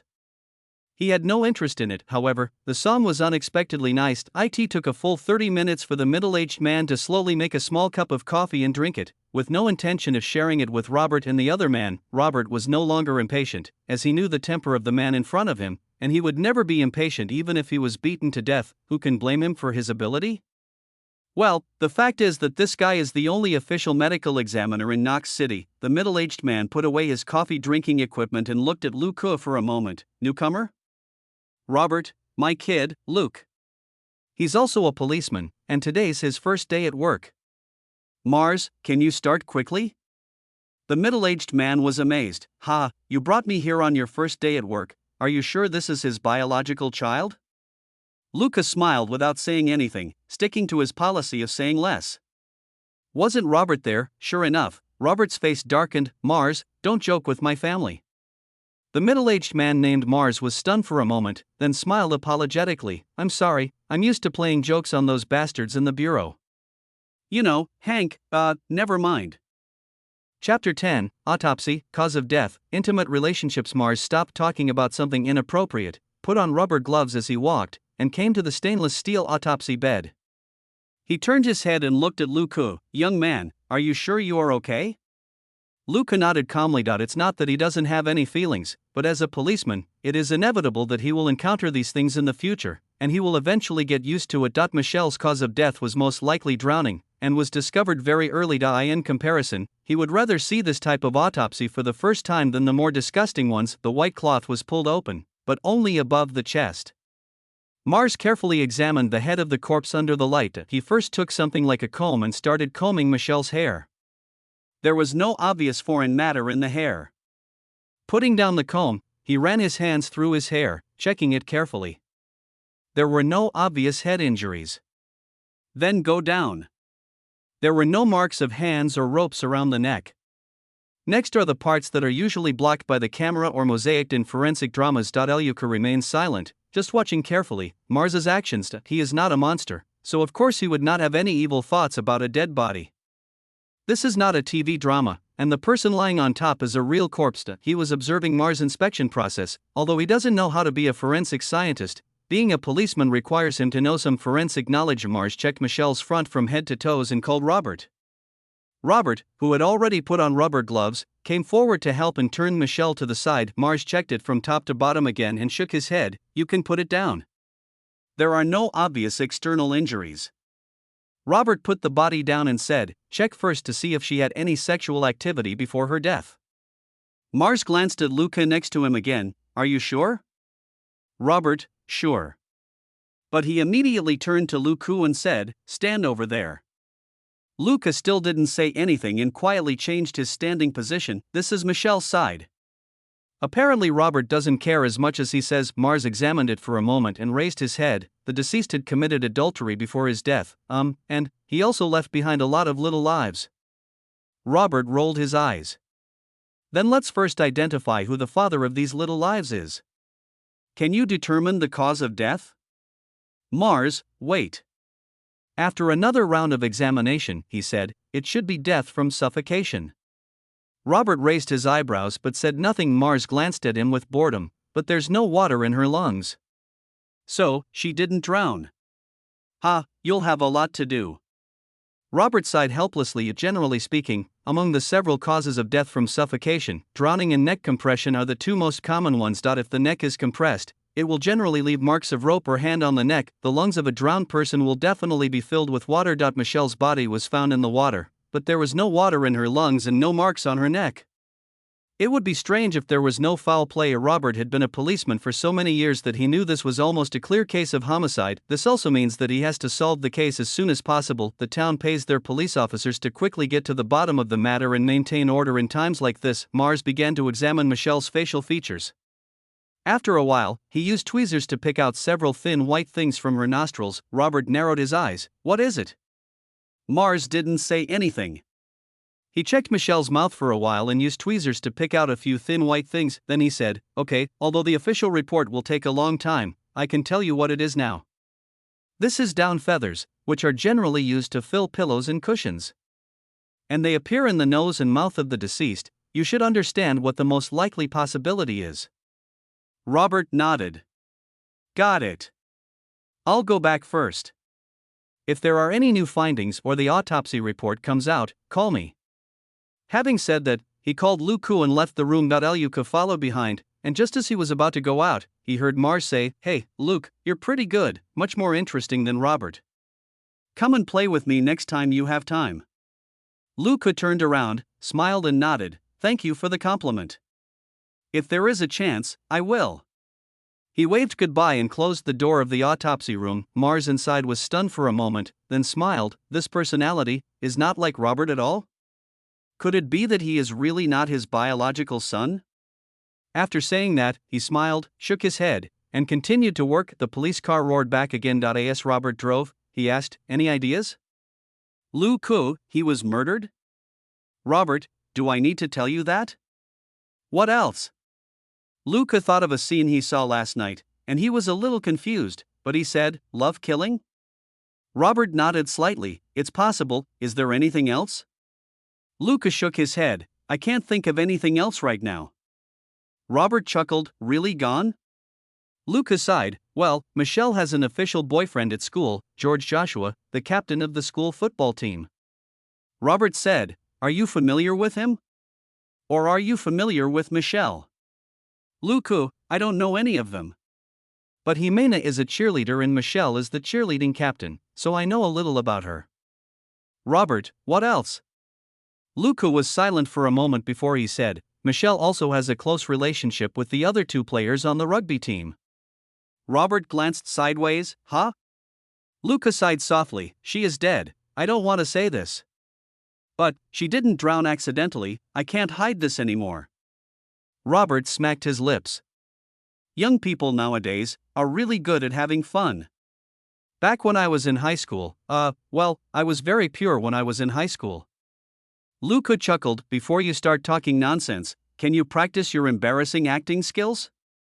At least don't look guilty." Perhaps the contempt in his eyes was too obvious. Robert became angry and said, "Asshole, what are you looking at? I still have to drive." "Oh, no, I'm the boss. Why do I always drive?" As he said that, he stopped the car on the grass beside the road with a creak. "Come over and drive." Luca had no choice but to get off the passenger seat, walk around the front of the car and sit in the driver's seat, while Robert walked around and sat in the passenger seat. Luca closed the car door and fastened his seatbelt. "I don't even have a driver's license. Is this considered driving without a license?" Robert sneered. "Then let the police give you a ticket." Chapter 11. A high school student with a wide range of interests. "Please have some candy." Luca looked at a road sign not far away, speechless. The road sign reads, 30 kilometers from Shackelford. This also means that the car has entered the town of Shackford. Within the town, only the town police can issue a ticket. Perhaps only a psychopath would issue a ticket to his immediate boss's police car. Therefore, even if Luca did not have a driver's license, he could still drive the police car sideways in this area. Robert watched Luca start the ignition and shift gears, and drove the police car smoothly onto the road. After a moment, he felt relieved. "With your skills, you often go to the ranch to drive, right? Why don't you go get a driver's license sooner?" "Luca, well, I'll take the exam after this case is over." "Robert, you can drive faster." "Luca, 80 mph is enough. If it goes any faster, I can't guarantee safety. I'm not a real veteran driver." "Robert, okay, call me when you get there." As he spoke, he lay on his back with lifeless eyes, thinking about the case. In the car, only faint country music came from the radio. More than 10 minutes later, Luca stopped the car. "We're here, Robert." Robert said, "Oh," opened the door and got out of the car, then walked into the police station looking absent-minded. Luca shook his head helplessly, turned off the engine, pulled the handbrake, got out of the car, pressed the lock, and followed him in. As soon as I entered, I saw Selena talking to Robert. He called out, and Selena looked over and gave him a hearty smile and a hug. "Little Luke, you're finally here. The boss said he would wait for you to come before starting work." Luca also responded with a smile. Of course, ordinary colleagues in the police station would not be so close, but he worked overtime last night and helped Selena a lot, and he is young, so Selena is so close to him. Robert didn't say anything and walked into his office with a thoughtful look on his face. As a small police station with more than a dozen people, only Sheriff Robert has his own office, and the other deputy sheriff only has a small space in the corner. Well, it's not that the deputy sheriff didn't want an independent office, but the funding he applied for to build a separate independent office was not approved, so the deputy sheriff's office naturally couldn't be built. The three of them entered the room. Luca came in last and closed the office door and locked it. Selena, who had been paying attention to him, muttered in her heart, "Again, an overly cautious little guy, really unlike Robert." Robert seemed to have discovered a new world since he let Luca drive. After sitting down, he didn't say anything but said, "Luke, tell me about the autopsy and everything you mentioned to me." What can Lu Ku do? This is work, Robert is his boss, so he should just obey, using language that was as concise as possible without missing any information. He recounted the preliminary findings of the autopsy and also mentioned Michelle's rather complicated love history. Selina whistled. Are you young people so good at playing now? Luca shook his head solemnly. No, it's just a special treatment for the famous people in the school. If it's an autistic fat person, no matter if it's a boy or a girl, there's no way it would be treated this way. Selina was stunned for a moment. Well, it seems so. But what does this have to do with the case? Luku, maybe it doesn't matter, but it can prevent you from falling into the wrong thinking and thinking that all high school students nowadays are like this. Selina looked suspicious. Really? Luka, actually, what I want to say is that being popular or not mainly depends on your appearance. Selina, Robert, after a few words of nonsense, Luka returned to the main topic. He looked at Robert and said, "Do you need me to explain the situation of the other two people in detail?" Robert nodded. Don't worry, Selina is an old police officer, she won't talk nonsense about these things. Luca nodded. In addition to George Joshua, Michelle is also involved with Boris Pepe and Rhoda Terry, two members of the football team. Oh, Boris is a defensive forward and Rhoda is a quarterback. Selina couldn't help but smack her lips. Michelle, her hobbies are really wide-ranging. Luca was speechless. What can he say? Together with the captain George, who is a tight end, Michelle has gathered the best of the school football team. Defensive lineman Boris is a mixed-race Hispanic, as strong as a wall, with a rough look. Rhoda is a handsome white guy. As a quarterback, he has a slender and muscular figure and his academic performance is not bad. George is somewhere in between the two, strong but not as strong as a defensive forward, and his appearance is neither good nor bad. It can be said that these three are three types of existence, but they all have a close relationship with Michelle. Robert pondered there for a while, then stood up and said, "Let's go to George's house first." The three of them went out again. Luco, who was closest to the door, naturally opened the door for the boss, which earned Selina's surprised look again. Luca smiled and said, "Beautiful women are always treated preferentially." Robert walked in front with a blank expression, but he was secretly muttering in his heart, this brat, could he have hooked up with the policewoman in just a few moves? He has a girlfriend. I think I heard him say that Jimena is going to study in a university outside? Forget it, never mind. Selina giggled and walked out. The three of them arrived at the parking lot. Luca followed Robert and wanted to get in the car, but Robert stopped him. What are you thinking about? Luca, Robert pointed to the side and said, Selina is your partner, why don't you get out of here? Luca suddenly realized, scratched his head and went to Selina. Selina had already sat in the driver's seat, laughing. Little Luke, you are a policeman now, and my partner. You can't be Robert's little follower anymore. Luca chuckled, got in the car and fastened his seatbelt. Does that mean I have to be your follower? He glanced vaguely at a certain perky part of the person next to him. Selina, you are just like what Robert said, honest on the outside but treacherous on the inside. Luca, are you sure these are Robert's original words? Facing Luca's nonchalant question, Selina paused again, stepped on the accelerator angrily, and rumbled after Robert's car in front of her. Well, Robert's original words were, he looks a little dull, but he's actually very smart. Luca, forget it, I'd rather be treacherous at heart. Selina was stunned again, and reacted after a moment. It turns out you don't like being called stupid. Luca's expression was subtle. Could it be, you like it very much? Selina was silent again. Luca rummaged around in his pocket and said, Okay, come here, boss, have some candy. He handed over a piece of chewing gum. Chapter 12, Angry Dad. Coward George. Selina took it, peeled it with one hand, put it in her mouth and said vaguely, if Robert was as shameless as you, he would definitely become the chief of the Knox Police Department.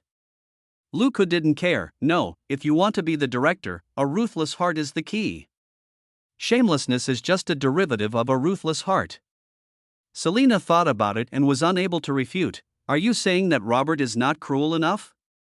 Luca, what I mean is that I'm not cruel enough. Selina, the two chatted for a while and then the car arrived at the destination. After getting off the car, the two followed Robert. Robert didn't even ring the doorbell, but just shouted at the top of his voice, Vic, open the door. In less than 2 minutes, the door opened. A middle-aged white man looked at Robert and said, Come in, Robert. I'm waiting for you. Then, he saw the two people behind Robert and forced a smile. Selena, little Luke, you guys too, come in together. The three of them followed him into the small building. Small towns are not like big cities. For example, when New York police enter someone's room, they basically have to show their police badge and say, NYPD.AS for Robert. He knew almost all the permanent residents in the town, and all the permanent residents also knew him as the sheriff, so naturally he didn't need to show his police badge or report his identity. Of course, Robert is now wearing a full police uniform, and the police badge is actually pinned on his belt. After entering the house and sitting on the sofa in the living room, Robert went straight to the point. Bick, let's go to George to find out something. Bick hesitated, and finally said, Robert, for the sake of our old acquaintance, tell me, will George be okay? The three policemen present couldn't help but think, this is interesting. Robert was silent for a moment before he spoke. Bick, I can only promise that I will do my best to take care of George within the scope of my authority. Piccolo smiled bitterly, you are still so ruthless. Robert, Bick, Michelle is dead. This is not something that can be brushed aside. Bick took a deep breath and nodded, then turned his head and yelled to the upstairs, get down here, you damned little bastard. If you keep hiding, I'll go upstairs with a gun and call you. Luco, well, this is very Texas. Angry dads are not uncommon here. Almost immediately George emerged from the stairs, having evidently been eavesdropping, looking at this 1.9-meter tall man walking down with a cowering look on his face. Luco felt nothing in his heart and even wanted to laugh. There was something else he hadn't told Robert before, however. That was because it concerned his own privacy and he did not want to mislead Robert's judgment. Luca personally believed that the three people who left a large number of lives on Michelle were George, Rhoda, and Boris. George was the most likely candidate because he knew from his conversation with the cheerleading girls that George and Michelle had sneaked into the house before. What did he want to do by sneaking into the house? That should be the same idea as Luco and Jimena at that time. But Luco and Jimena were unlucky and it ended before it even started. But Luca didn't think George was the one who killed Michelle. At least he was the least suspicious, because he knew that George was actually a coward. At the same time, George was also aware of Michelle's relationships with other men. Just like Michelle knew that George was hooking up with some cheerleaders, these two people are the legendary weird couple. The man likes to flirt with other girls, and the woman likes to collect stamps. Luca knew this because George had harassed Jimena and had the audacity to threaten Luco and tell him to get out. Luca didn't say anything at the time, but one day after school, he found an opportunity to stop George on his way home alone. In less than 30 seconds, George just lay on the ground and begged for mercy. Although the two men have a big difference in body size, George is 1.9 meters tall and weighs over 100 kilograms, and looks very strong. Luca is only 1.82 meters tall and weighs just over 80 kilograms, making him look rather thin, but Luca has been practicing Brazilian Jiu-Jitsu since junior high school, and he is not at the same level as George, who has been training almost exclusively in football. He locked George's arm in 30 seconds, and George fell to the ground and cried for his dad in pain. This is also the reason why Luca did not learn any boxing or Chinese martial arts. For most daily situations, Brazilian Jiu-Jitsu can subdue or maim an opponent, and is better at close combat, which is suitable for everyday conflicts of ordinary people. Like boxing, it feels great to knock out a player with one punch, but if the opponent is not careful, he may suffer a concussion. Moreover, Brazilian Jiu-Jitsu techniques play a greater role than the body. Once locked, even if George is 20 kilograms heavier than him, he can only lie on the ground and call daddy. After dealing with George that time, this guy kept avoiding Luca. It was not until more than a month that Luca stopped bothering him that he became a little more normal. However, he never dared to harass Jimena again. Luca concluded that this person was a coward. George's correct statement is that you become strong when you meet the weak and weak when you meet the strong. Looking at George's behavior now, Luca didn't even need to think too much to know that this guy was up to something. Standing there timidly, Robert said, "Sit down, George. I need to ask you some questions." George's forehead actually began to sweat, and his eyes wandered to his father, Piccolo. Beside him, the corner of Luca's mouth twitched. This guy is really a coward. Bick's face was full of mixed emotions, anger, helplessness, and anxiety. Finally, he gritted his teeth and said, "Tell Robert everything you did last night and answer all his questions. Don't hide anything. Unless you want to become a murderer." The three people opposite were moved again. The father and son must have communicated with each other. Piccolo may have known what happened last night, so he let George be questioned. However, it is hard to say whether George is a murderer. It is common for people to try to cover up something, but it only makes it more obvious. George then told the story of what happened last night with a sad face. After finishing speaking, Robert had a strange look on his face, but Selena and Luca behind him looked at each other with different expressions in their eyes. Luca felt that Selena's look probably meant, "You high school students don't know how to have fun?" The look he gave back said, "It has nothing to do with me." Robert continued to question George, and Luca listened while pondering what George had just said. As expected, George and Michelle went into the house and did some good things. Since both of them had graduated, George secretly brought a bottle of tequila from his father over, and the two of them went around the house having fun, drinking, and having fun. Finally, George got drunk, then woke up. He then wanted to take Michelle out to continue the party, but he found that he couldn't wake up Michelle. Upon closer inspection, he found that she had stopped breathing. Chapter 13, Bold Assumptions. Providing clues. Drunk and frightened, George just felt that he must not let anyone know that Michelle died after having an affair with him. The idiot quietly brought Michelle out of the room on the first floor. Yes, George was in a room whose door Luca didn't open. The swimming pool of Martha's house is not completely square. Near one corner, there is a small curved pool, which is separated from the big pool by a stone platform. Simply put, the big pool is for real swimming, while the small pool is for entertainment, such as drinking and having fun in it. Last night, everyone was having fun at the big pond. Occasionally there would be someone at the small pond, but they would quickly leave and go back inside to continue. George pretended to hug Michelle and be intimate with her, and no one noticed him. Then he put Michelle's body on an air mattress in the small pool and slipped away quickly. The swimming pool had a timed water change system, and there was also a water outlet in the small pool, so it wasn't long before the air cushion floated out with Michelle's body and was discovered by people outside. As for why George did this, we can only say that he is not very smart. He never thought about the rationality at all. As a muscular man who loves sports and doesn't like reading, George's brain is at most slightly above the mental retardation line, being drunk and flustered, plus his brain wasn't working well to begin with. He did this ridiculous thing. Robert and Selena remained silent. After all, pretending to be stupid in front of the police was something many people had done. It was nothing more than a last-ditch effort to evade responsibility, but Luca basically believed that George was not lying and that he was really such a stupid person. Robert had finished asking questions at this point, and George answered, "I don't know, I don't remember, and I can't recall." To many of them, according to his previous account, it was not surprising that he behaved like this while drunk, but many suspects also liked to use this kind of words to evade police investigations, so his suspicion did not decrease, but increased instead. Robert stood up to say goodbye, and Bick walked the three of them to the door. Piccolo called Robert at the door, and Selena and Luca tactfully went to their cars first. Bick and Robert were old acquaintances, and they would certainly plead for mercy for the sake of their son George, so of course they couldn't get in the way. After watching Piccolo say a few words with a pleading look on his face, Robert just shook his head a few times, patted Piccolo on the shoulder, and turned to get in the car. Piccolo was there, standing there with a helpless look on his face. Luca sighed softly. Selena glanced at him and said, "Why do you look so old?" "Luca, people should not be too stupid, otherwise they will hurt others and themselves. Look at Piccolo now, where is his usual tough look?" Selena was silent after hearing this. "So, you are so cunning just to prevent Robert from worrying?" "Luca, hee. Girl, you are too naive. Robert is not worried about me, but I am worried about Robert and the others. This world is not as safe as you think." Back at the police station, the three entered Robert's office again and locked the door. This time Robert did not ask Luca's opinion. Instead, he asked Selena, "Selena, what do you think?"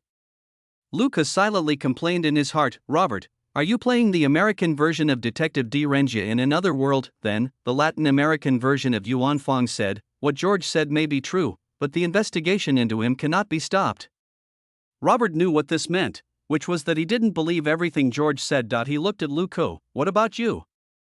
George is your classmate, and Michelle is also very familiar with you. Did you find anything?" Luca pondered for a moment. "Robert, have you ever thought that the murderer did not strangle Michelle to death, but suffocated her with a pillow or a cushion? Is there a reason for this?" Robert thought without hesitation. It is possible that the murderer knew the common sense of crime and knew that fingerprints would expose himself, so he used something like a pillow. "Luca, there is another possibility." The killer's physique and strength made her choose to use a pillow instead of using her hands directly. Hearing this, the other two were stunned, and Selina said, She and he are two different words in English, and of course their pronunciations are different. Selina noticed it, and Robert, the old policeman, certainly wouldn't miss it. You mean, the murderer is a woman? Luco, if we want to quickly find the murderer and solve the case, then we can only make bold assumptions. Now, I want to tell you something I haven't mentioned before. The two men frowned. Luca continued, that day, Jimena and I were on a small platform on the third floor, facing the swimming pool.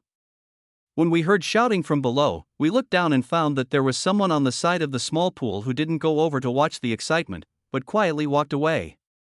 In the subsequent investigation report, this person was not on the list of people who attended the party. Robert and Selina understood immediately someone who shows up at a party and no one knows who he is. It was too much of a coincidence that a person who did not go to watch the fun but left quietly happened to leave from Shaoqi. Who is it? Robert asked.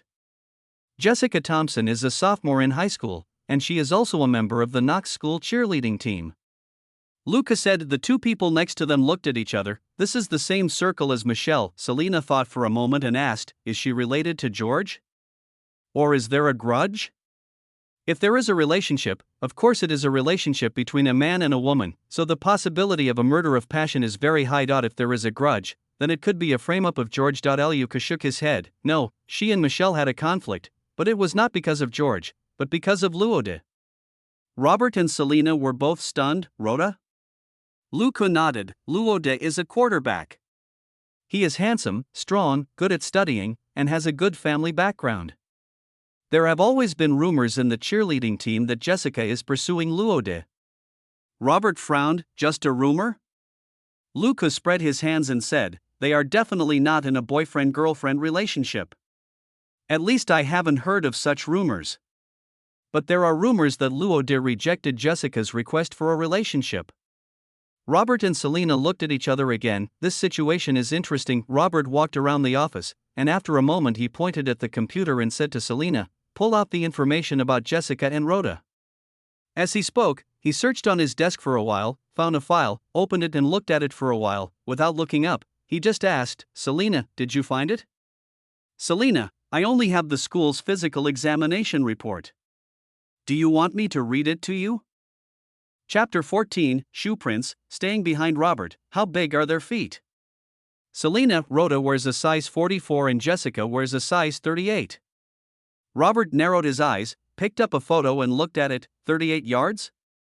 Selina and Luca could both see that the photo he was holding was a shoe print on the windowsill. Selina, this shoe print was found on the windowsill of the room on the first floor? Robert nodded and continued to look at the shoe print. Luca, can you show it to me?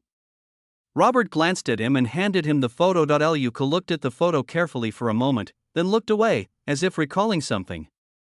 After a long while, he let out a sigh. I've seen this shoe print before. Robert and Selina looked at him in surprise. Luca, this should be the Nike Flex Essential TR. The cheerleading team bought a batch of them some time ago as special shoes for team activities. I saw Jimena wearing them. Please don't be too picky about the shoe type, Selina whistled. You really care about your girlfriend. You even remember the style of her shoes. Luca rolled his eyes. Because this pair of shoes is very expensive, Jimena didn't have enough money, so she borrowed $100 from me. So after I bought them, I took a look at them. I was deeply impressed by the cross-shaped pattern on the sole. Robert interrupted, where did you get the $100? Luca, keep it secret. Robert, do you believe I will deduct your pocket money? Luca, yes. But I have already started working today. Do you want to deduct my salary? Robert, remember to pay for Catherine's food after you get your salary. Luca MMP, after talking nonsense for a while, Robert asked, does Jessica also have this pair of shoes? Luca shook his head, I don't know. This pair of shoes is not mandatory to buy. Those who are interested can pay for it themselves. There is a group purchase discount at a shoe store. I don't know how many people in the cheerleading team bought this pair of shoes or who bought it. Robert said oh, but he was not disappointed. Luca added, well, Jessica's family is quite rich. Her father seems to be an accountant in Knox City. Robert and Selena looked at each other again. Isn't it obvious that Jessica can afford these shoes? Boss, what should we do now? Selena asked. After hearing this, what she actually wanted to ask was, is it time to go find that Jessica? After all, this girl is really a big suspect. Robert tapped the table a few times. Wait for me to make a call. He didn't use his cell phone, but directly dialed a number on the landline and started talking. Luca was stunned when he heard this. He approached Selena and lowered his voice and asked, is Robert always so arrogant when handling cases? Selena chuckled and glanced at him. That's because he believes in you. Luca immediately cried, but I'm just guessing, I'm not sure. I told him this information just to give him another direction to investigate. Why did he just do it? Selena pouted, don't worry, we just asked the girl to come back in the name of assisting the investigation. We didn't come with an arrest warrant. Robert is not as stupid as you think. You said that. I didn't say anything bad about Robert. Luca suddenly changed the subject. Selena was stunned for a moment, then she saw Robert, who had hung up the phone, staring at her with a dark face. She didn't know yet that she had been tricked by Luca. Robert just glared at Selena, then said, Selena and I will go to Knox and bring Jessica back for questioning. Luke, take a look at this file, hopefully we can find something more useful. Luca nodded, okay. After following the two out of the office, he stood there and looked at the file for a while. Suddenly, Luca felt something was wrong. Hey, where is my desk? Tell me before you leave. But Robert and his partner's car were probably out of town, so he could only shake his head helplessly and walk to the reception desk in front of the police station. Oh, beautiful Mary, can you tell me where my desk is? In front of him was a white woman in her 40s, not wearing a police uniform, but in everyday outfit. Hearing his question, the woman who was busy on the computer raised her head and said, oh, it's you sweet-talking brat. Robert didn't assign you a desk? Oh, go in and find the two desks in the left corner. The empty ones are yours. Luca smiled and thanked him. Whose is the one next to mine? Mary was puzzled. Selena's. Don't you know? Hank, that idiot, quit his job. He was Selena's partner before, so of course their desks were in the same place. The empty desk was the one Hank used before. Luca suddenly realized, that's how it is. Mary looked at him and said, you know Selena wants to partner with you, don't you? Luca slapped his forehead and said, I know, Mary, but I didn't react immediately. Thank you for your reminder. Mary smiled and said, do you want me to help you clean up? Hank, that idiot, is always losing things. He must have left some things there. Luca, no, you're busy too, I know. I can do it myself. Oh, do you have an empty box? I can just put all those things in it. Mary, yes. She hooked her feet under the reception counter a few times and pulled out a medium-sized cardboard box, which she handed over to him. Thank you, you really helped me a lot. Luca smiled and waved, then went back into the office lobby. Luca found the empty table in the corner and took a look. In fact, Hank didn't leave many things here. Probably some small things that he didn't use but was too lazy to move. Luca casually threw the box under the desk because he felt that the desk was big enough for him to use now and there was no rush to clean it. Once this case is over, he should have plenty of free time to do such chores. Luca opened the file on the table and began to read it carefully page by page. In less than half an hour, he had finished reading the file. There is not much content in this file, just some general information about the on-site investigation. More detailed data will have to wait for Knox's forensics department to complete it and send it over. He didn't make any new discoveries. After all, the information he provided just now was all because he was familiar with the suspect, including recognizing Jessica, who slipped away quietly in the shoe print in the file. He is not a detective. Although he now has a mentally retarded detective system, he is still an ordinary person. After thinking about it for a long time, he finally felt hungry. So he had to sneak into Robert's office and take out the lunch that Catherine had prepared for them from the small refrigerator.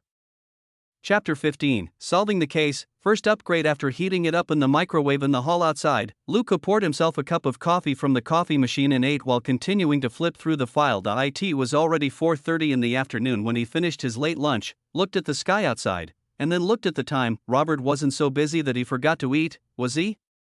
Well, with Selena around, he probably wouldn't forget. It's impossible that both of them were so stupid that they forgot to eat. Just as I was thinking this, Robert and Selena came in behind Robert. Selena was accompanied by a girl, who was Jessica. On the other side of the girl were a couple of parents, and behind them was a man wearing a formal white shirt and trousers, holding a black briefcase in his hand. Luca frowned. The man walking at the end, no one needs to remind him that he is most likely a lawyer. It seems that even though Robert brought Jessica back, her parents were not pushovers and brought a lawyer along directly. Rich people.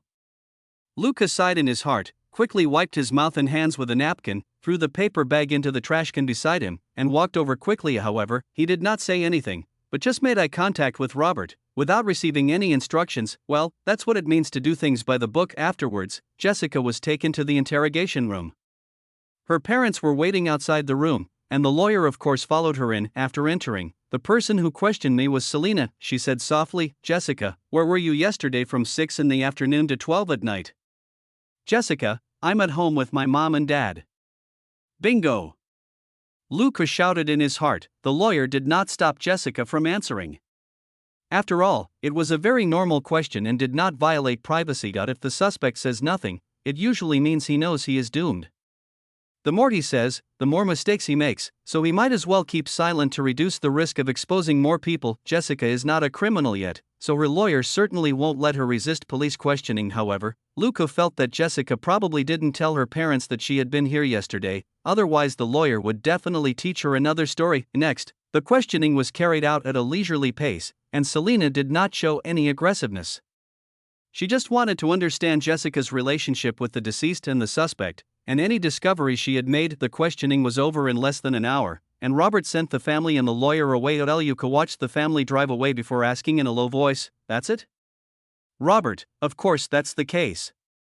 At least the video of today's interrogation was left behind, which is a very strong piece of evidence."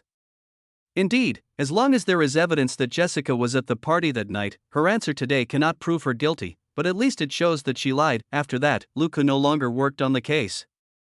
Instead, he was left to work in the police station to deal with minor disputes and situations in the town. He didn't care about it. Stop the fight between two people and gain 3 experience points and 3 points. Find a wandering dog and return it to its owner to gain 2 experience points and 2 points. Send the old lady home and gain 2 experience points and 2 points. Deal with a young man who makes noise, such as playing rock music indiscriminately, and gain 2 experience points and 2 points. If you find an illegally parked vehicle and issue a ticket, you will gain 2 experience points and 2 points, etc., etc. There were all kinds of small problems, and Luca was very diligent. He would go out to deal with them when necessary, and would solve them if they could be solved. If they could not be solved, he would delay it or simply report them back to the police station. After 5 days, his experience and points both reached 76 points, apart from the 10 points that make you a formal police officer. In addition to the 2 points for saving the cat before going to work, he earned 64 experience points and points in these 5 days. On average, it was 10 hours a day or more. This speed seemed a bit slow, but Luca was not in a hurry. Then it was time for his weekend break. I slept in at home and got up after 9 o'clock to wash up. Then I yawned loudly and went into the kitchen to kiss Catherine on the forehead while she was busy. "What's delicious today?" Catherine smiled and said, "Steak, vegetable salad, and apple pie, and tomato soup." Luca nodded. "It's already very good." Anyway, he just didn't do anything. He just ate for free, so how could you say that was not good? Catherine asked. "You can ask Robert if he has time to make a barbecue in the evening." Luca shook his head. "Forget it, he's not done with his work yet, he definitely doesn't have time."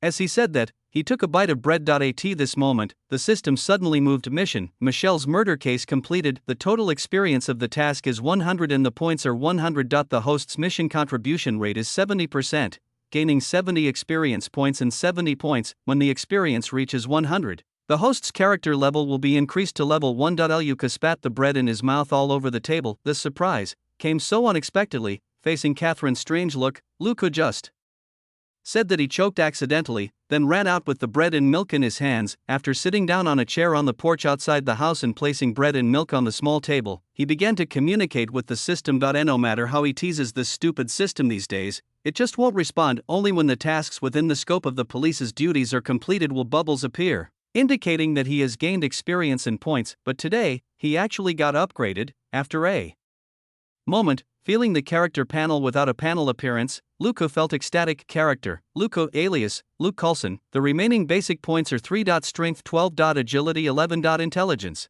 12. Level 1. Experience 46. Points 146. Holy shit. It's upgraded. After leveling up, you still get basic points? That's great. Luca likes this kind of straightforward system. It doesn't matter if it's stupid or not. The key is that if he can add some points, that would be great. However, the experience points were reduced by 100, only 46 were left, while the points were 146. Obviously, the experience display is similar to the experience bar, and only shows the experience progress of the current level. The missing 100 experience points are deducted for upgrading. The benefit of character upgrades is that you can get basic points. He understood without the system's explanation that the 3 points could be added to the 3 attributes of strength, agility, and intelligence. What is the concept? The average strength, agility, and intelligence of ordinary people is only 10 points. As long as Luca levels up 3 times, he can get 9 points. If all are added to any one attribute, he can get almost twice the data of an ordinary person. If he reaches level 8 or 10, he will definitely become a little Superman. However, now is not the time to be happy about this. The case of Michelle's murder was solved, but Luca himself did not follow up on the case.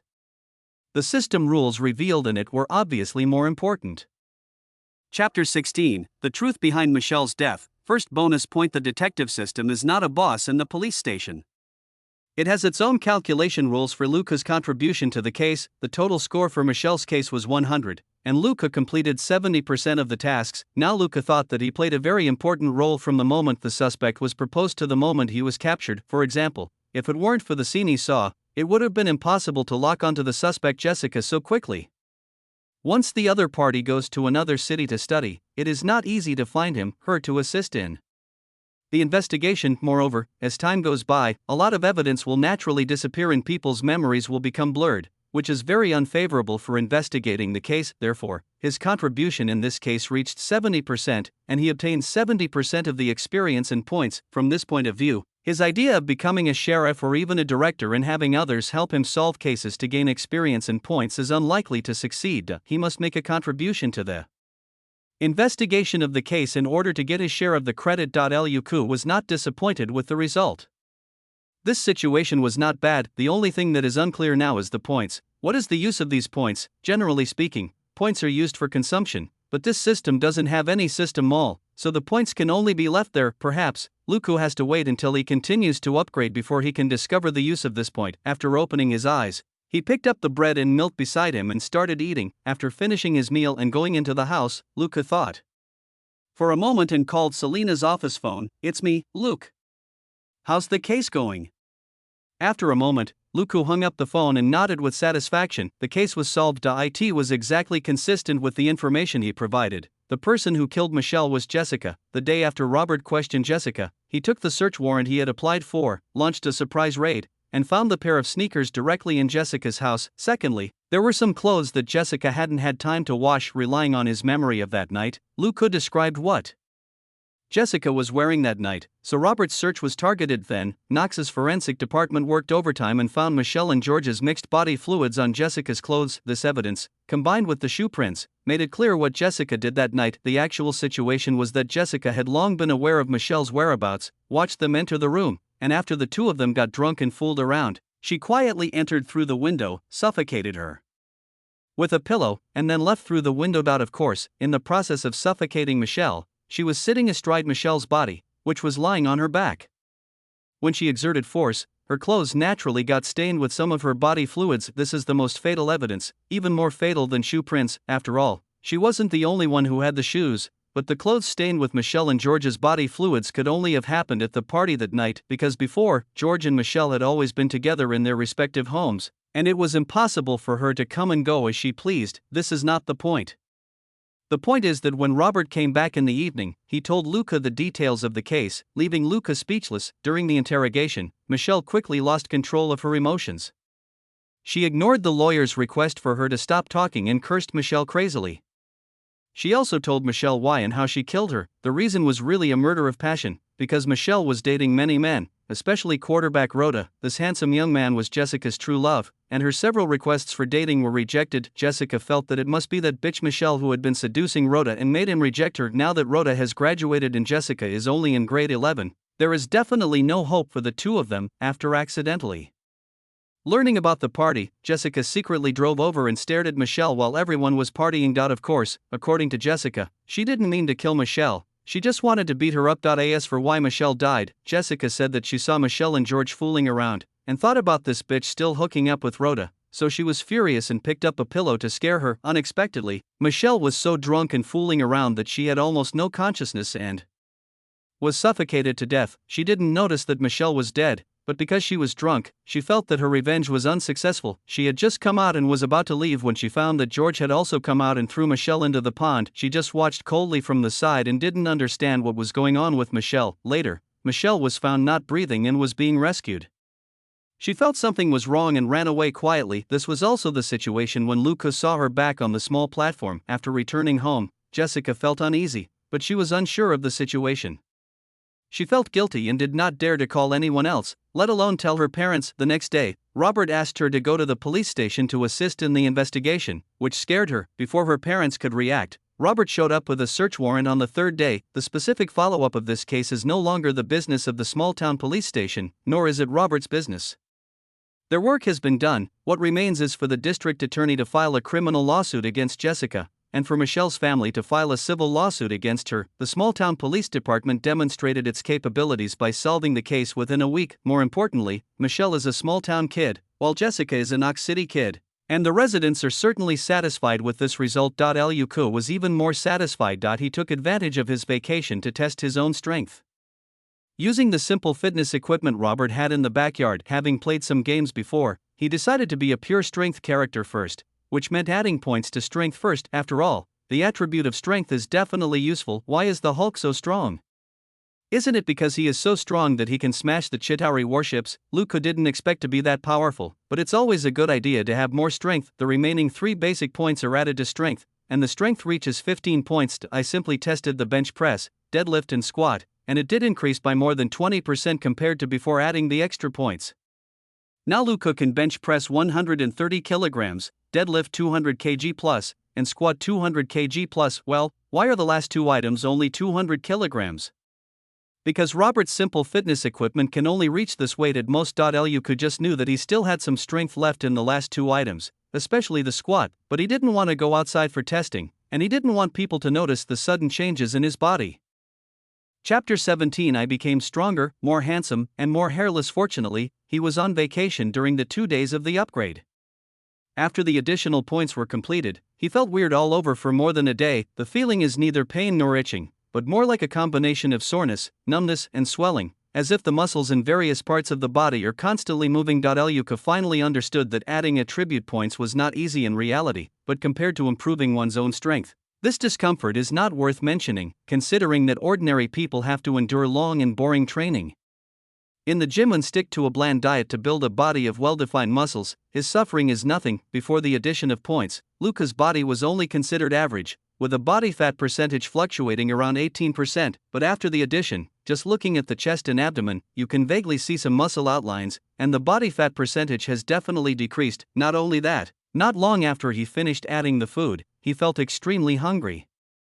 He ran to the kitchen and ate a lot of milk, steak, and bread, and only then did he feel better. Then in less than 3 hours, he was hungry again and had to go back to looking for something to eat, until the uncomfortable feeling of body transformation disappeared. Luca ate almost 30 kilograms of various foods and drinks in one day. Even with such overeating, his body fat percentage not only did not increase, but actually decreased a little, and the muscle contours on his chest, abdomen, arms, and legs became clearer. Luca once again made a note in his mind: the enhancement brought by adding points is not groundless, it requires a lot of energy support.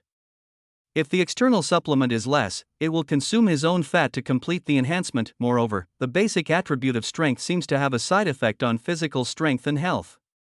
In the past 2 days, Luca found that the freckles on his face have decreased. Therefore, the cost-effectiveness of the basic attribute of strength is still very high. Then, just continue to work. The police station in this small town is neither busy nor not busy. If you want to do something, there is always something to do. For example, couples quarreling, neighbors quarreling, people seeking help after an accident. People getting drunk, people involved in traffic accidents, these things add up to about 30 to 50 cases a day that the police need to handle. Normally, a patrol team of 2 can handle 5 to 10 of these minor incidents every day. Luka would go out in Selena's car every day.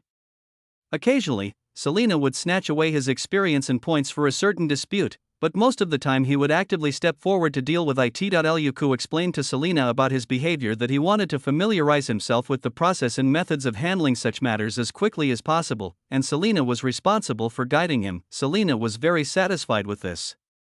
This kind of tedious matter is meaningless.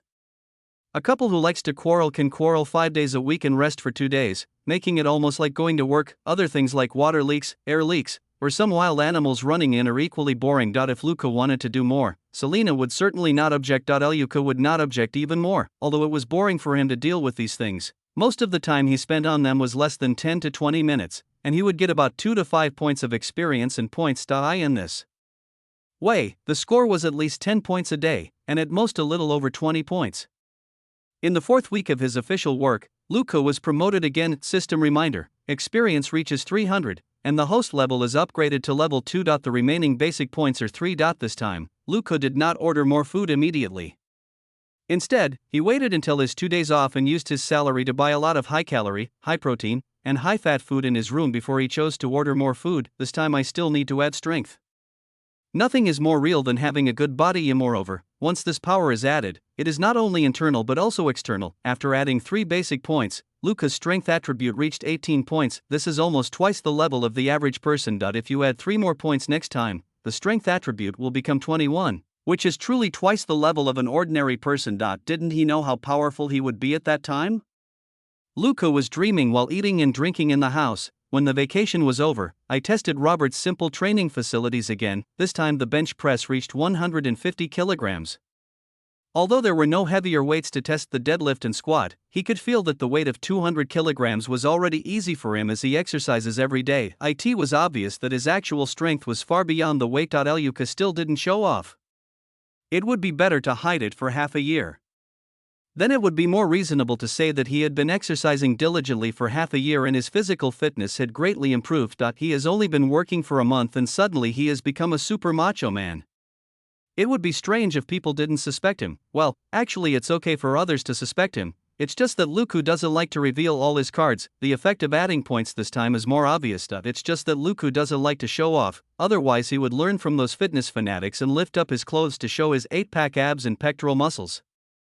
Maybe he could attract the attention of some girls who like muscles. Even so, Selena casually asked a few questions, asking if he had been exercising recently and that she felt the muscles in his arms were very beautiful. Luka could only laugh and change the subject.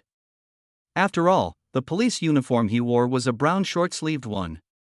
Only a psychopath would wear long sleeves in Texas in the hot summer, so the muscles in his arms could not be concealed. Fortunately, arms are not as eye-catching as chest and abdomen, so Selena mentioned it twice and never mentioned it again. With this second upgrade, Luka worked more actively. Other people work for the salary, and they won't get a pay cut if they work less. But he works to see his experience and points accumulate little by little, judging from the experience of the 2 upgrades. Now, the experience requirement for the current upgrade is not high. Perhaps if he works harder for another month, he will be able to upgrade to the next level. What will happen to his body if he adds 3 more points of strength next time?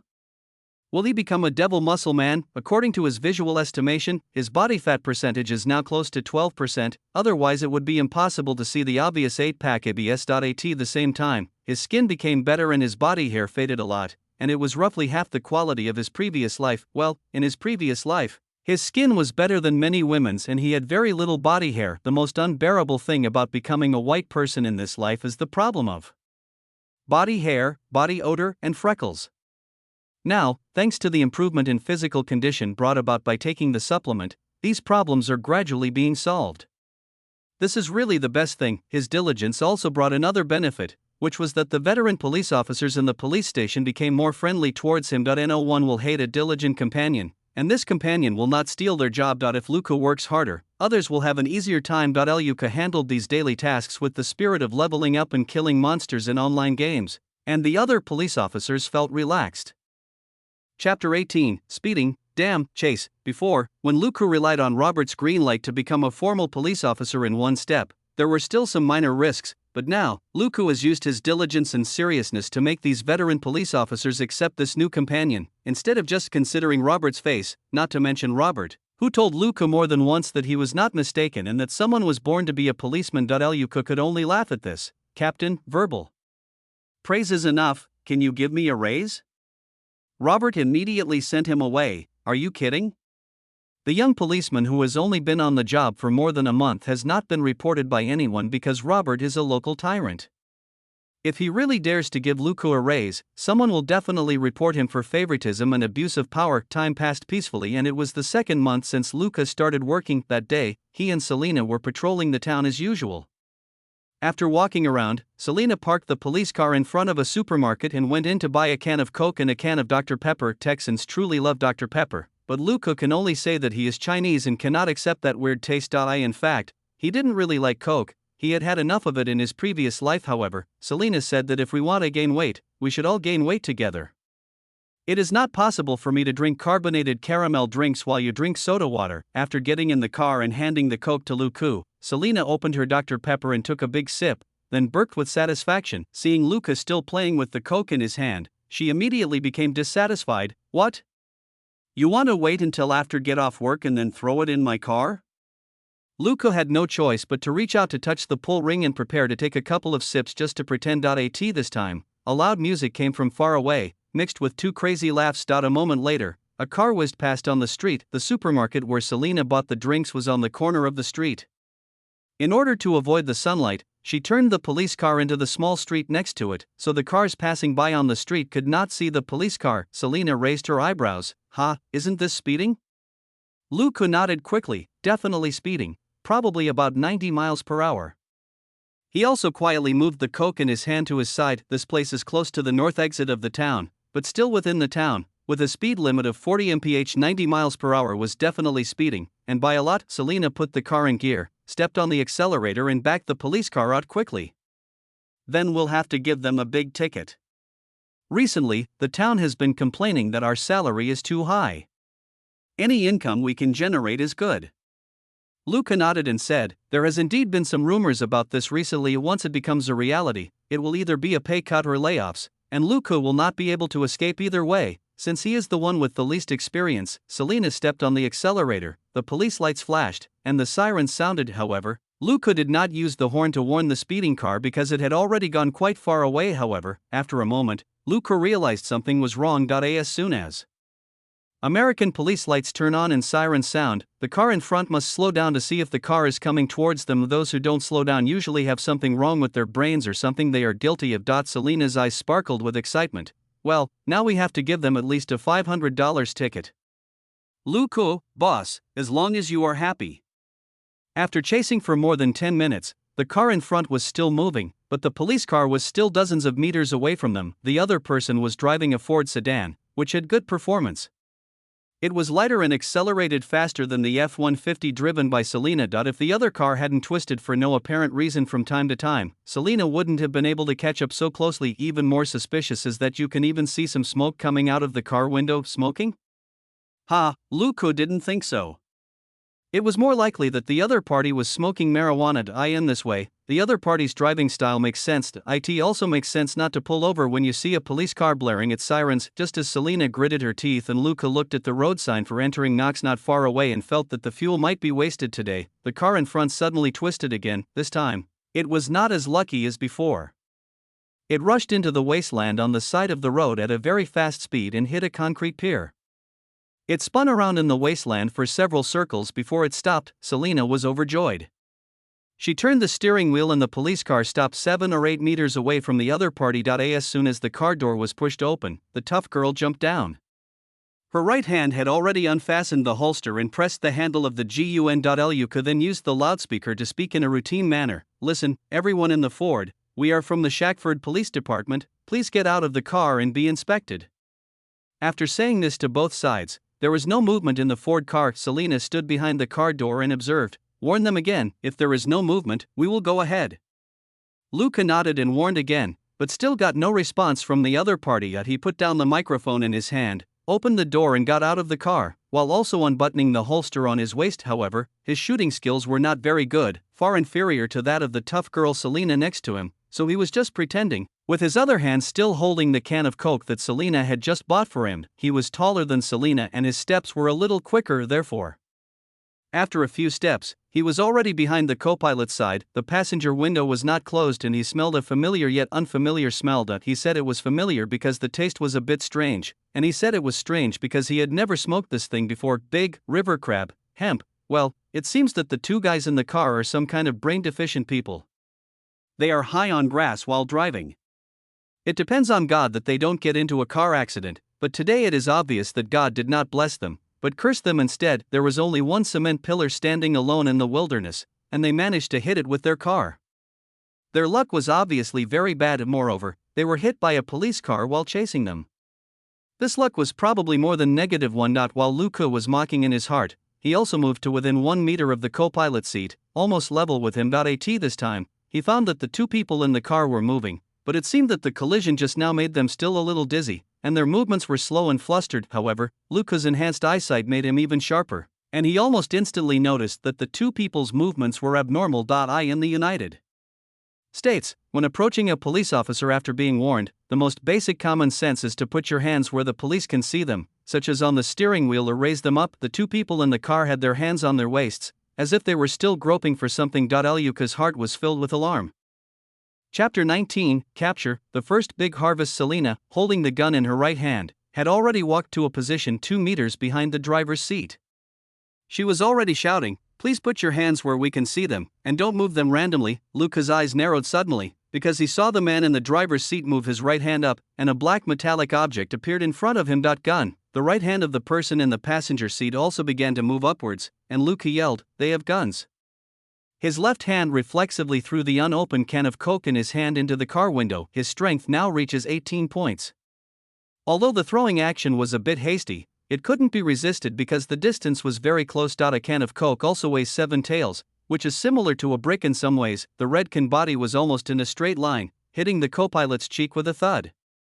The huge force made the man's eyes go black and he fainted immediately. The huge force also caused the Coke can to deform, and with a bang, countless bubbles sprayed out, covering the face of the person in the driver's seat. The sudden attack made the man panic, and he stopped raising the gun. Luca rushed forward, pushed the man in the passenger seat over, and pressed on the man in the driver's seat. Well, these two guys were not only speeding, they were high on marijuana, and they weren't wearing seatbelts. With Luca's current strength, it is not difficult to overthrow someone. In just a short period of time, one of the two people in the car fell unconscious, and the other was pinned down by the unconscious person and unable to move. After Luca shouted that he had a gun, Selena quickly pulled out the gun from her waist and pointed it at the man in the driver's seat, shouting, "Don't move, don't move. Slowly raise your hands, you son of a bitch, do you hear me? Slow down, or I will shoot." Luca finally pulled out the gun from his waist and pointed it at the driver, who was not unconscious, through the passenger seat window. The driver, who had tried to resist before, finally came to his senses a little. With two black guns pointing at him, he had no chance at all. This is Texas. After he pulled out his gun, he believed that if he made any unusual movement, he would immediately have a dozen more holes in his body. Although he was a little confused, he still knew the police well. If you dare to move again, you will be killed.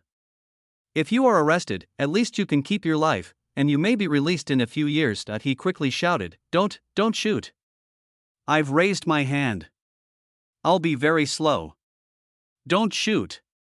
As he spoke, he raised his hands slowly at a snail's pace. Selena did not put down the gun. Instead, she held the gun with one hand and pointed it at the opponent's upper body. She stretched out her other hand and quickly unlocked the car. She then quickly took 2 steps back. "Come out slowly, keep your hands raised, and don't move. Otherwise, I will kill you." The driver cried, "I'm trapped." "Selena, you have to get out too. Slowly open the door and climb out." The driver had no choice but to do as he was told. The 2 guns were less than 3 meters away from him and he had no courage to resist. He struggled to move his body bit by bit and climbed out of the open car door. Selena did not move forward, but shouted, "Get down, lie on the ground, put your hands on your head. Don't move." While shouting, she gestured to Luke. Luke also changed to holding the gun with one hand, and then dragged the unconscious man out of the car in 2 or 3 moves. He quickly put away the gun, took out handcuffs, handcuffed the man's hands behind his back, and threw him face down on the ground. Then, he immediately took small steps around the front of the car, passed behind the man lying on the ground, and sat on his thighs. Selena, however, remained behind this person. It was not until Luke pounced on her that she lowered the gun. Her free left hand reached into her waist, took out the handcuffs, and threw them on the man's back. Luke took the handcuffs and handcuffed the man's hands behind his back. He breathed a sigh of relief and said, "Okay." Selena then put the gun back into the holster, walked over and rubbed Luca's head. "Good boy. Well done." Luca rolled his eyes and stood up from the ground. "Okay, I'm not your American knife." "Well, Madao is a golden retriever in Selena's family. He is very well behaved and obedient." Selena laughed. "You are much stronger than the US dollar. It can't catch criminals." As she spoke, she gestured for Luca to deal with the man. She walked back to the police and picked up the intercom. "Headquarters, we have captured 2 armed suspects. Send another group over. We suspect they have something in their car, which may be drugs."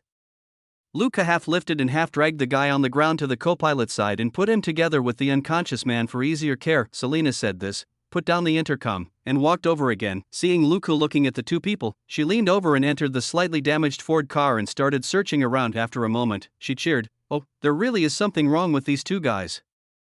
Look what I found." Luca looked and found a bag of white crystalline objects, which were divided into more than 20 small bags. "Cocaine?" he asked. Selena nodded, put the bag in her hand on the dashboard, and continued to search for a while. In the end, she found something that looked like a box of cigarettes in the glove box on the co-pilot's side. She put her nose close to it and sniffed it. "Well, just a little weed, nothing." Luca chuckled. "Compared to that bag of white crystals, this little bit of weeds is really nothing." This time, support arrived. Luca knew it was Robert's car when he heard the sound. Sure enough, Robert's loud voice rang out. Let me see what treasure our hard-working boys and girls found." Selena stepped out of the car, laughed and waved to Robert. "Boss, big harvest." Robert went over to take a look and said, "Oh, it's quite a lot, about 1 kilogram?" Selena nodded, "Almost."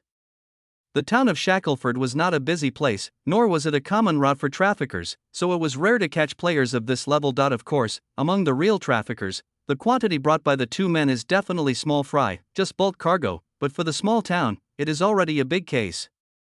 What happened next had little to do with Luku and the other person. It was Robert's responsibility to deal with the package, and there were other people who interrogated the 2 men. In any case, the greatest credit went to Luku and Selena. The 2 men did not return to the police station, but got into the car and resumed their patrol.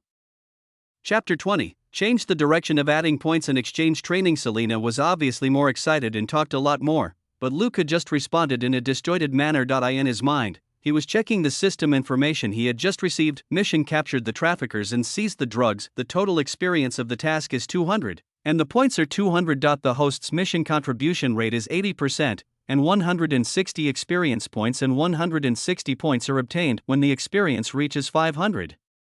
The host level is upgraded to level 3. The remaining basic points are 3. His experience had already accumulated to 473, not far from 500. Now I suddenly gained a lot of experience in catching traffickers. Not only did I level up, but I also had more than 100 points left. Of course, Luca was delighted about this, but during the arrest just now, he suddenly realized that there was something wrong with his thinking. The public security in the town is relatively good.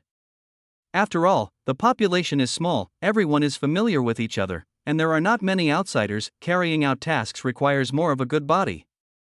After all, most of the time, small-town police like them do not need to use guns. Instead, it is normal to rely on their physical advantages to stop conflicts. This is proof that Luku has never taken his gun out of its holster while at work in the past 2 months. Therefore, he had previously added all his basic points to strength. It was not until just now, when he faced 2 dealers who pulled out guns, that he realized that being a police officer in the United States means always having to face armed criminals. Even if his strength reached 20 or even 30, he still couldn't stop the bullet. And if the criminals have guns, no matter how strong Luku is, can he rush up to fight hand-to-hand? If he does that, he might think he won't die fast enough. In the initial stage, he should actually use firearms more reasonably. When using firearms, strength is not the most important thing, agility plays a greater role. Both men drew their guns at the same time. If Luca's agility was twice that of an average person, he might have put away his gun before the other man even raised his hand. Moreover, when police face emergencies, speed of response is far more important than sheer strength, even in close combat. High agility is an advantage. The idea of pure strength addition is not acceptable.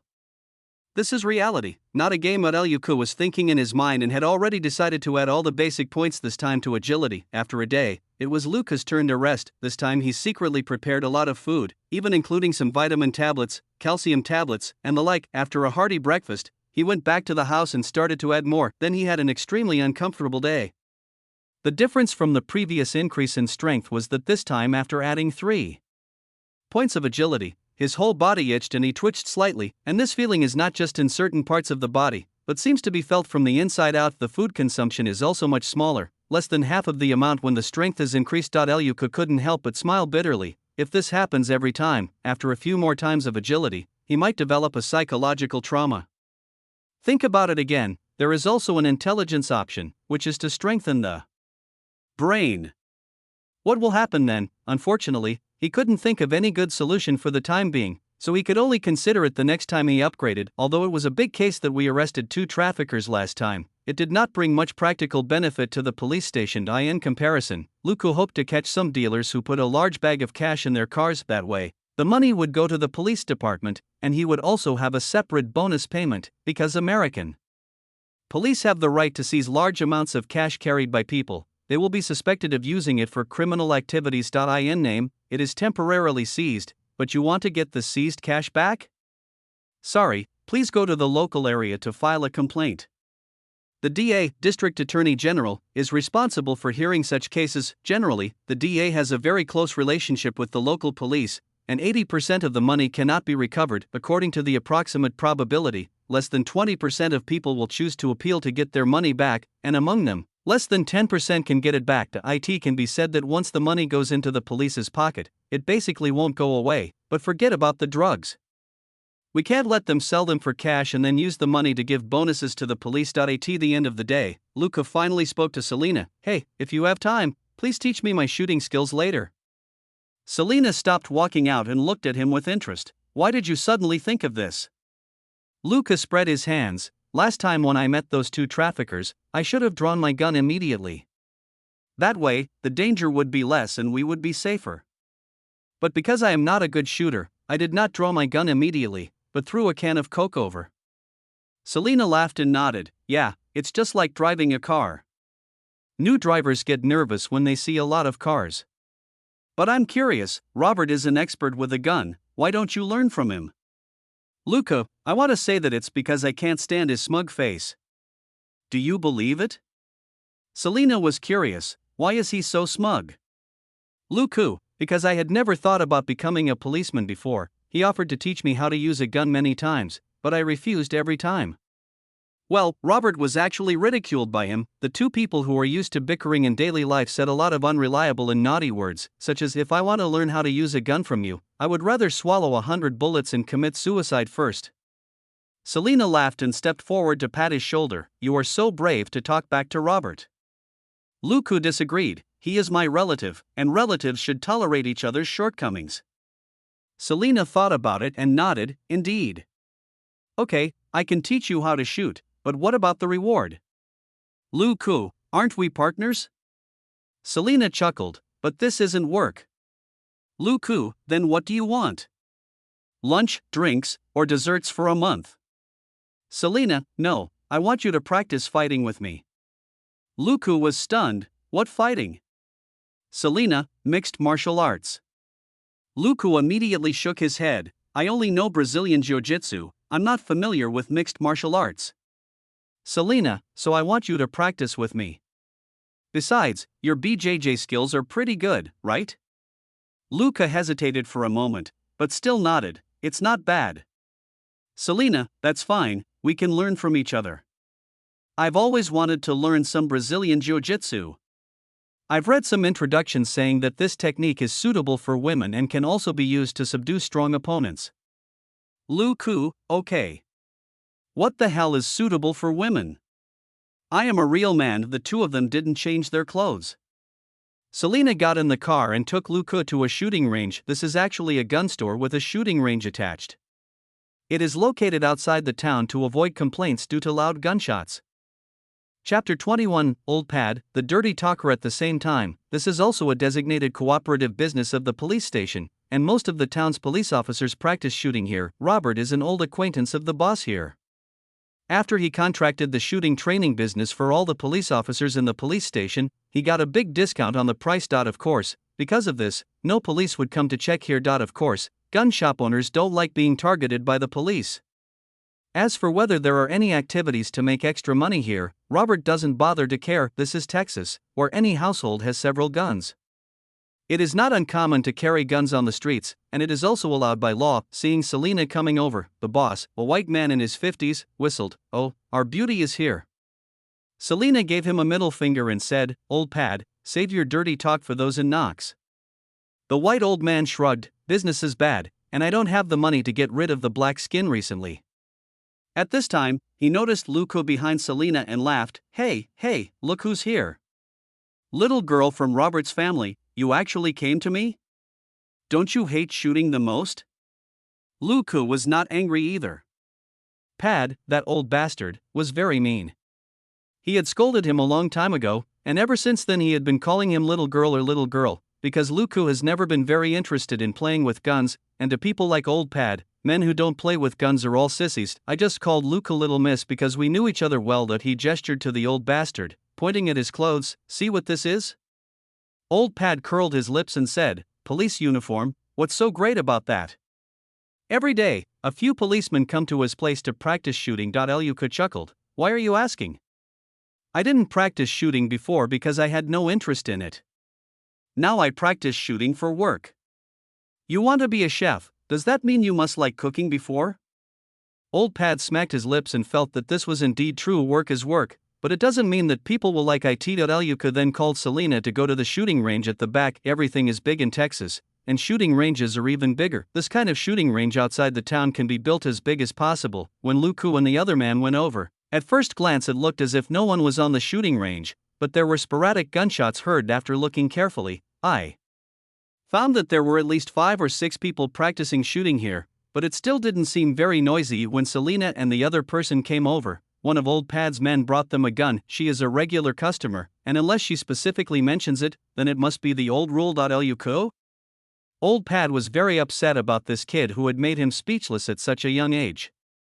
He didn't even bother to ask him and directly sent him the same gun as Selena. Of course, Old Pad had taken a look at the pistol on Luca's waist before and knew that it was the most common pistol for American police, the Glock.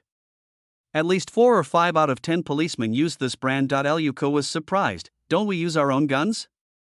"Selena, of course you can use your own gun, but aren't you here to practice shooting?" "Luca, yeah, wouldn't it be easier to master it with your own gun? Doesn't novels often talk about gun feel, compatibility, and the like?" "Selena, you're not a complete rookie. Don't say you really know nothing about shooting." "Luca, oh, I know how to shoot. I know the basics, but I'm not accurate enough." "Selena, that's it. If you can't shoot accurately, just shoot until you are accurate. Accuracy is nothing more than the result of the number of bullets. Before you reach the limit of your own talent, you just need to shoot seriously and get used to the feeling of shooting." Luca seemed to be thinking, "Oh, you are just a bit more skilled, right?" "Selena, what did you say?" Luca just realized that he had said a Chinese illusion. So I put it another way. In fact, as long as the basics are in place, the accuracy will naturally improve as long as you become proficient to a certain level, right? Selena nodded. "So, if you want to quickly improve your shooting accuracy, the easiest way is to practice firing dozens or 100 rounds every day after work. Of course, if your hands can handle it, firing 200 or 300 rounds will also be fine. Practice like this for a few months, and your shooting skills will naturally improve." Luca nodded. "I understand. But why can't I use my own gun?" Selena rolled her eyes. "If you want to improve quickly, you'll have to fire thousands or even tens of thousands of rounds in a few months. Why don't you change the barrel? Changing the barrel will definitely have a certain impact on your shooting. Secondly, changing the barrel requires filing a report and refiling. Don't you find that annoying?" Luca suddenly realized, so that's how it is. Selena picked up the gun and began to check it herself, saying, "So I mostly use their guns when I come here to practice shooting. I just shoot a few rounds with my own gun every few days to get familiar with it. This way, I estimate that I will only need to change the barrel once before I retire." "Luke, can I say you are smart?" Selena looked at him suspiciously. "I always feel like you are scolding me." "Luke, haha." Next, the two of them practiced separately at a distance of 7 or 8 meters. However, Selena acted quickly. She has been a police officer for 5 years, from the age of 19 to now 24. Her marksmanship has long reached the limit of her talent. If the full score for talent is 100, her current marksmanship is at least 90. Therefore, she only needs to shoot 1 or 2 magazines every few days to keep the feel for it in less than 10 minutes. She finished a magazine, put down the gun, ejected the magazine, and went to watch Luca's training. After watching for a while, she had to start correcting it out loud. Luca had indeed learned how to use a gun, and he learned it from Robert, a veteran. He had a solid foundation and his operations were very standard, but he really didn't have much time to play with guns. He was only very interested in it at the beginning, but the reality was not a gun battle movie. After shooting targets for a few days, he felt bored and rarely played with it again. Therefore, he is like a person who has only attended driving school and taken a traffic rules test, but still has many problems when it comes to actually driving. There were minor flaws in many of his movements and methods of shooting, which he himself would not be able to discover unless someone else corrected them. Only then did Selena correct his minor faults bit by bit. Moreover, Luca's mentality is different. Now, in the past, he listened to Robert's teachings, which was just playing with guns. Now he listened to Selena's teachings, and that was for work. If you take it seriously, the benefits you will receive will be incomparable. Selena's shooting skills are certainly not as good as Robert's, and it should even be said that they are at least one level lower, but she is a genuine police officer, so many of her practices are based on the police profession. There is a big difference in the use of guns between the two professions. Chapter 22, Relying on Your Face to Make a Living. Brazilian Jiu-Jitsu training. When soldiers are performing their missions, most of the time they just need to shoot. Killing the enemy is their top priority. It is better to shoot the wrong person than to be killed by others. The police cannot do that. They have to judge whether the person is an ordinary citizen or a criminal and decide whether to shoot or dodge first.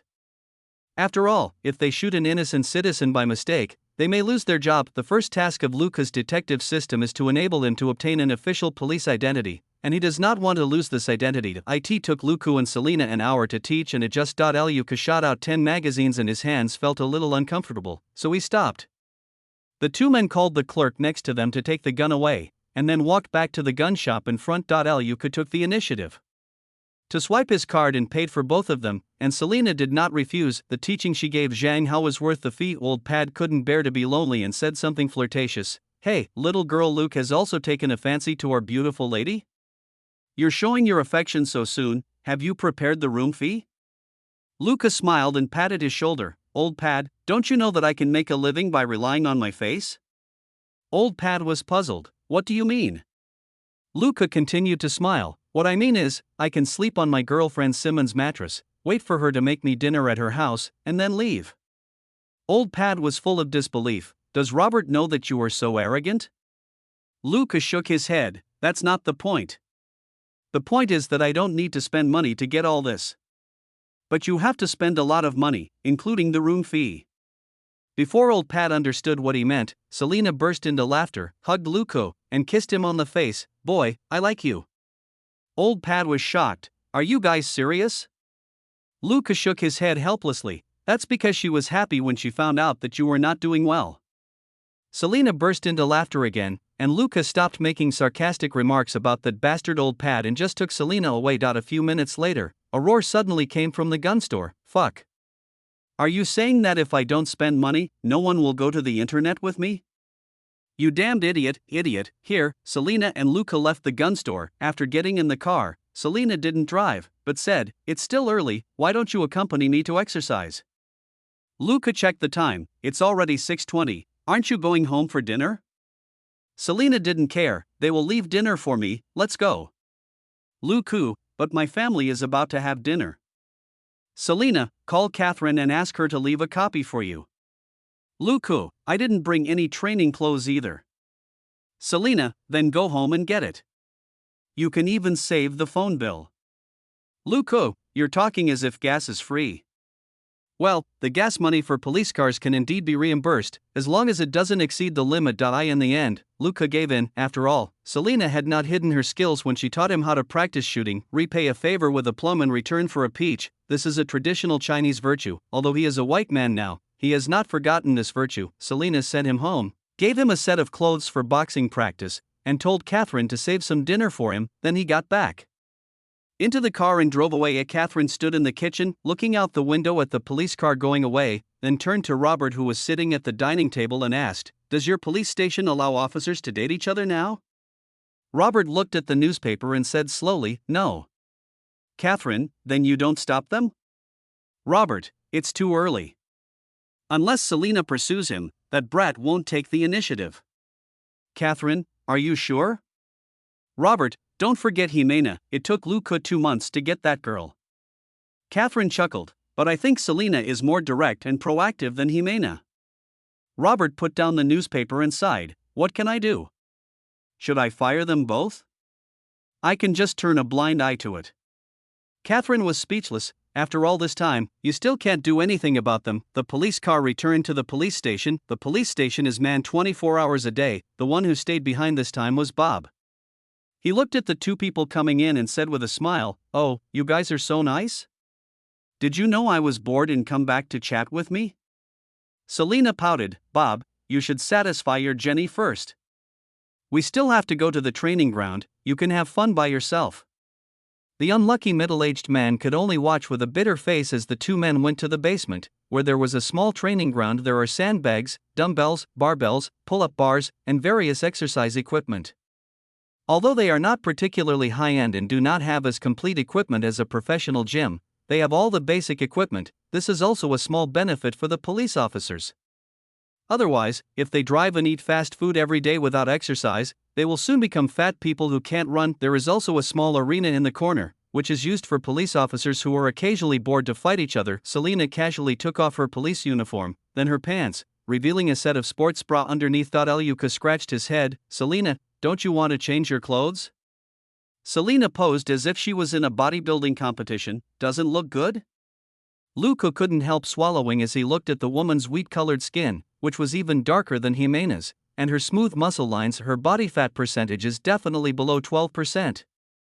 I don't know how she maintains this figure when she likes to drink Dr. Pepper. However, since Selena didn't care, he didn't go to the locker room and directly took out clothes from his bag and changed into them. But he was wearing a sleeveless t-shirt on the upper body and a pair of slightly loose sports shorts on the lower body, compared to Selena, who wore a small vest on the upper body and small boxer shorts on the lower body. His outfit was too conservative. Selena glanced sideways. "Are you a little girl? Why are you covering yourself up so tightly?"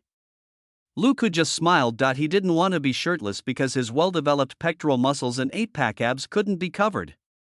"How do you want to practice?" He changed the subject. Selena pointed to the small arena and said, "Let's fight first. Let me see how powerful your Brazilian jiu-jitsu is." Luca groaned, "Are you sure?" Selena jumped a few times. Her steps were very flexible and her body was very light, like a female leopard full of strength. "I'm sure, go ahead." Luca thought about it and decided that he shouldn't be too harsh. The 2 of them stopped, and Selena shouted, "Pay attention."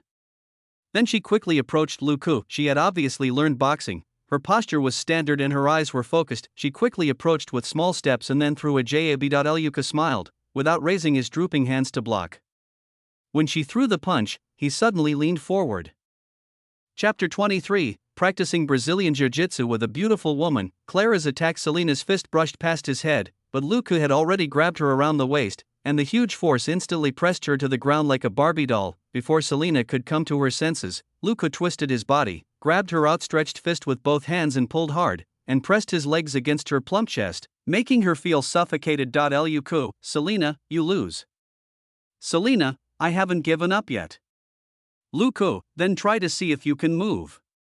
Selena began to struggle, but she found that she had no room to struggle at all. Her right hand was stretched straight by Luca, and her body was pressed flat on the floor by his legs. Her left hand was completely unable to support the floor and exert force. After trying for half a minute, she said helplessly, "Okay, let me go." Luca let her go, smiled, and stood up, pulling up the breathless girl, didn't you say you practiced mixed martial arts? You should be familiar with the cross armbar, right? Selena, I practiced with a cousin who was working hard to join the UFC. He didn't teach me the cross armbar. Luke, so your so-called mixed martial arts is just the basics you learned from a cousin who hasn't started fighting in UFC yet. Luke thought for a moment and said, I'll bring 2 hand targets for you to try. Selena nodded. The experience of the instant pounce just now made her realize that her boxing skills were far from enough to fight Luke directly. Then, there was a series of banging sounds in the boxing ring. After a few minutes, Luke signaled to stop, and Selena sat down panting. Luke put the target aside, sat down, and said, Your foundation is just boxing. It's pretty good for an amateur, but I think you're right to learn BJJ. After all, you're a woman, and when you don't have an advantage in size and strength, BJJ allows you to use skills to subdue your opponent. Also, there are too many people practicing boxing, so it's easy to run into someone who's more professional than you. There should be criminals practicing BJJ, but it's definitely not that common. If you catch your opponent off guard, your chances of winning in close combat will be higher. Selena nodded. When can I reach your level? Luke chuckled. Simply speaking of skills, as long as you are not particularly stupid, it will be no problem for you to reach my level within 3 years. Selena said, It's a bit long. Luke shrugged. I have been training since junior high school, and I have been learning for 4 years now. Selena accepted it. After all, she didn't think she was a fighting genius. Luke didn't say anything. Even if Selena reached his current skill level, she would still be defeated in seconds. 18 points of strength and 14 points of agility are not to be underestimated. The reason why Selena lost so quickly was, on the one hand, that her boxing skills were not that great. On the other hand, she was only 1.77 meters tall and weighed just over 60 kilograms. Her strength was far inferior to Luke's, and her agility was also a little behind Luke. It is normal to be defeated in seconds when skills, strength, and agility are all suppressed. Even though her skills improved, her strength and agility were completely suppressed, and she could only hold on for a few seconds at most. However, there is no need to say such discouraging words, because Selena's enemy is not Luke. Next, there was no actual combat, but Luke began to teach her the basics of Brazilian Jiu-Jitsu. Little by little. You can't be too impatient about this, but you need to slowly become proficient in it before you can use it in actual combat. BJJ is definitely a fighting technique that emphasizes skill over strength, and it is not that easy to learn. Of course, if the two people are exchanging boxing skills, they may hurt each other and get bruised and battered. Brazilian Jiu-Jitsu is much simpler. As long as you don't kill someone, the fight will end with subduing them and no one will be hurt. Moreover, practicing Brazilian Jiu-Jitsu with a beautiful girl must be so wonderful. Would Luke say such nonsense? This practice also lasted for an hour, and Luke took the initiative to stop it. Don't be too anxious at the beginning, and don't hurt yourself. You still have to go to work tomorrow. Selena nodded and leaned against the pillar, sweating all over. Luke smiled and went over to pull her up. Let's go. You still want to take me home? Selena rolled her eyes. I'm exhausted, and you still want me to take you home? Luke shrugged. Then I'll take you there, as long as you don't check my driver's license. Selena was surprised. Where's your driver's license? It's been 2 months. Luke, I'm desperate too. How about you go and ask the Vehicle Administration Bureau why they haven't issued my driver's license yet? Selena sneered. Forget it, those people are no different from sloths. They always procrastinate and act even more arrogant than us. Not long after, Luke drove Selena's car and sent her home, then politely declined her mother's enthusiastic invitation and did not stay for dinner with Selena. He then walked back slowly. Generally speaking, it is quite dangerous to go out at night in the United States, even if this is Texas, even if this is just a small town. But Luke is a policeman now, and he carries a gun. I don't think many people would be stupid enough to rob him. It takes a few minutes to drive from Selena's house to his house, but it takes more than 20 minutes to walk. Luke was not in a hurry. He just walked leisurely and helped a little girl riding a children's bicycle to pull her bicycle out of a small ditch on the side of the road. In addition to receiving a thank you, I also gained 2 experience points and 2 points. When he was almost home, he saw a familiar figure a few hundred meters away, and Luke smiled. That's Claire. This naughty little girl is now in her 2nd year of high school, which is the 10th grade. In the United States, junior high school has 2 years and high school has 4 years, which is grades 7 to 12. Now she is skateboarding on the road outside the house, and judging from a few moves she performs, her skills are pretty good. Luke didn't call her, but just walked slowly. Suddenly, a car came speeding from the other side of the street. When they reached Claire, they suddenly stopped and a man stuck his head out as if asking for directions. Luca frowned. He had been a policeman for 2 months and had begun to habitually judge the occupations and dangerousness of the people he saw. The added strength helped his eyesight improve a lot. He saw that the man in the car looked vaguely Hispanic and had a bad face. "Well, I am a bit oversensitive," Luca said self-deprecatingly, but the next moment, the car door suddenly opened, and a man jumped out from the back seat, grabbed Claire's hand and pulled her into the car. Luca's expression changed immediately and he started running. However, the man had obviously planned this for a long time. Although Claire tried to resist subconsciously, she was still dragged to the side of the car. It's too late, Luca was anxious. Chapter 24, You Son of a Bitch. I said I'd blow your head off, so I'll blow your head off. He is now about 200 meters away from Claire, and it will take more than 10 seconds even if he exerts all his strength. When the car starts, he has no confidence in using his marksmanship to stop the other party from leaving. Besides, after Claire was pulled into the car, he really didn't dare to shoot. It would be funny if he didn't kill the criminal and instead shot Claire to death. At this critical moment, a powerful old female voice suddenly sounded, "Take your dirty hands away, or I will blow your dog head off." Then, there was a loud gunshot, and both the gangster who was pulling Claire and Claire froze in fear. This is quite a big commotion. Luca was pleasantly surprised to see that Grandma Lucy was standing at her window with a double-barreled shotgun on the window, pointed at the car, with smoke still coming out of the muzzle. Obviously, the shot just now was fired by Grandma Lucy.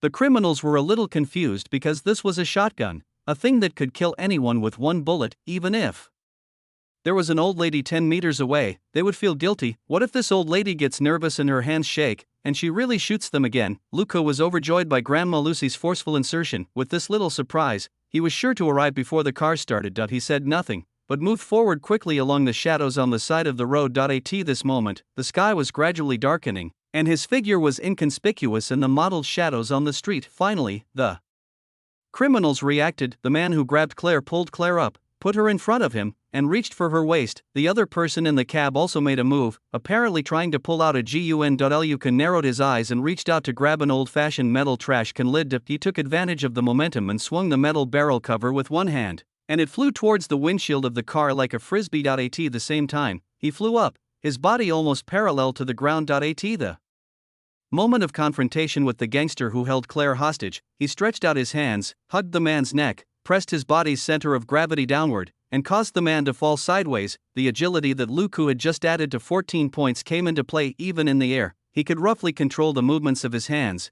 twisting the head half a circle with force, and finally knocking it face down to the ground.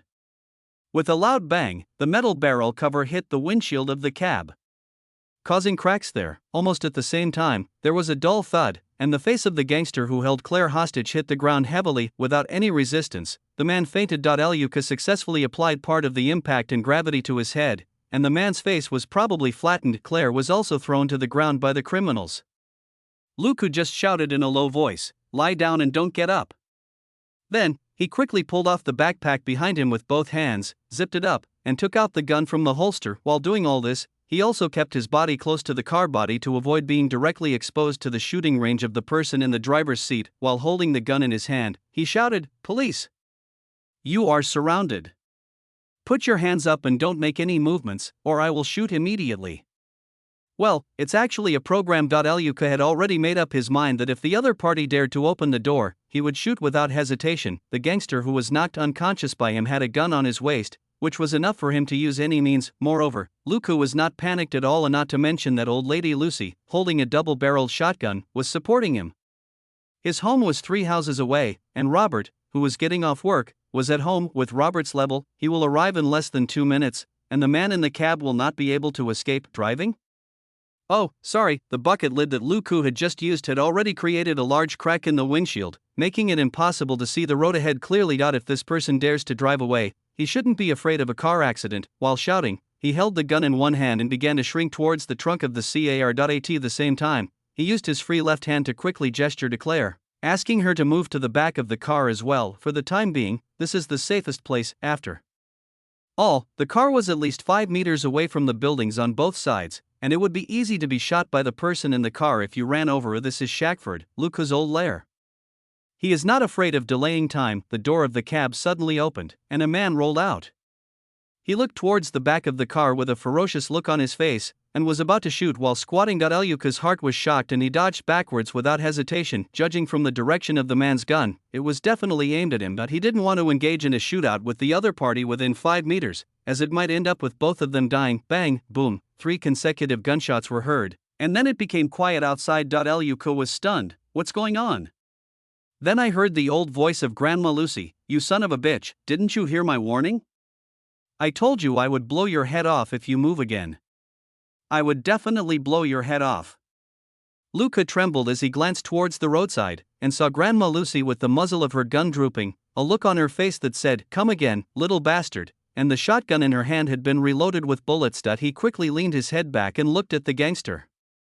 He saw that the gangster who had just jumped out of the cab was lying on the ground with his but half raised, and the gun in his hand had flown several meters away. He then poked out one eye again, looked at the gangster, and found a big bloody hole on his back. Well, Grandma Lucy was wrong.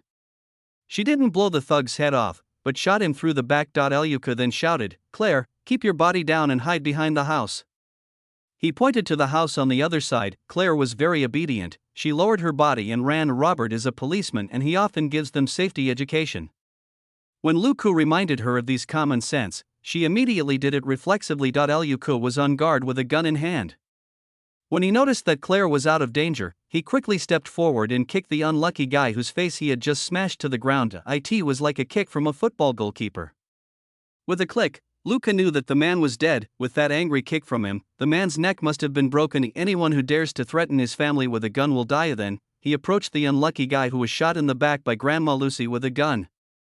Just one look and he knew that the man was dead. The bullet hit the left side of the chest right at the heart, almost penetrating it. It's impossible to survive this kind of injury unless he is Deadpool or Wolverine. Luca finally breathed a sigh of relief and looked inside the car again, and indeed there was no one else. When he rushed over just now, he had been observing the car to make sure that only the driver was there, and only then did he dare to attack directly. Chapter 25, Thank you, the family you can't lose. Not far away, Robert had already quickly run out of the house, shouting, "Luke, how are you?" Luca shouted, "It's okay, both criminals were shot dead." As he spoke, he stood up and gave a thumbs up to Grandma Lucy who was watching him from the window not far away. "Lucy, you should go to the Olympics. With your level, you can definitely win a gold medal." Grandma Lucy's wrinkled face revealed a bright smile. Of course. My grandfather went bear hunting when I was 5 years old, and this gun was given to me by my grandfather." Luke.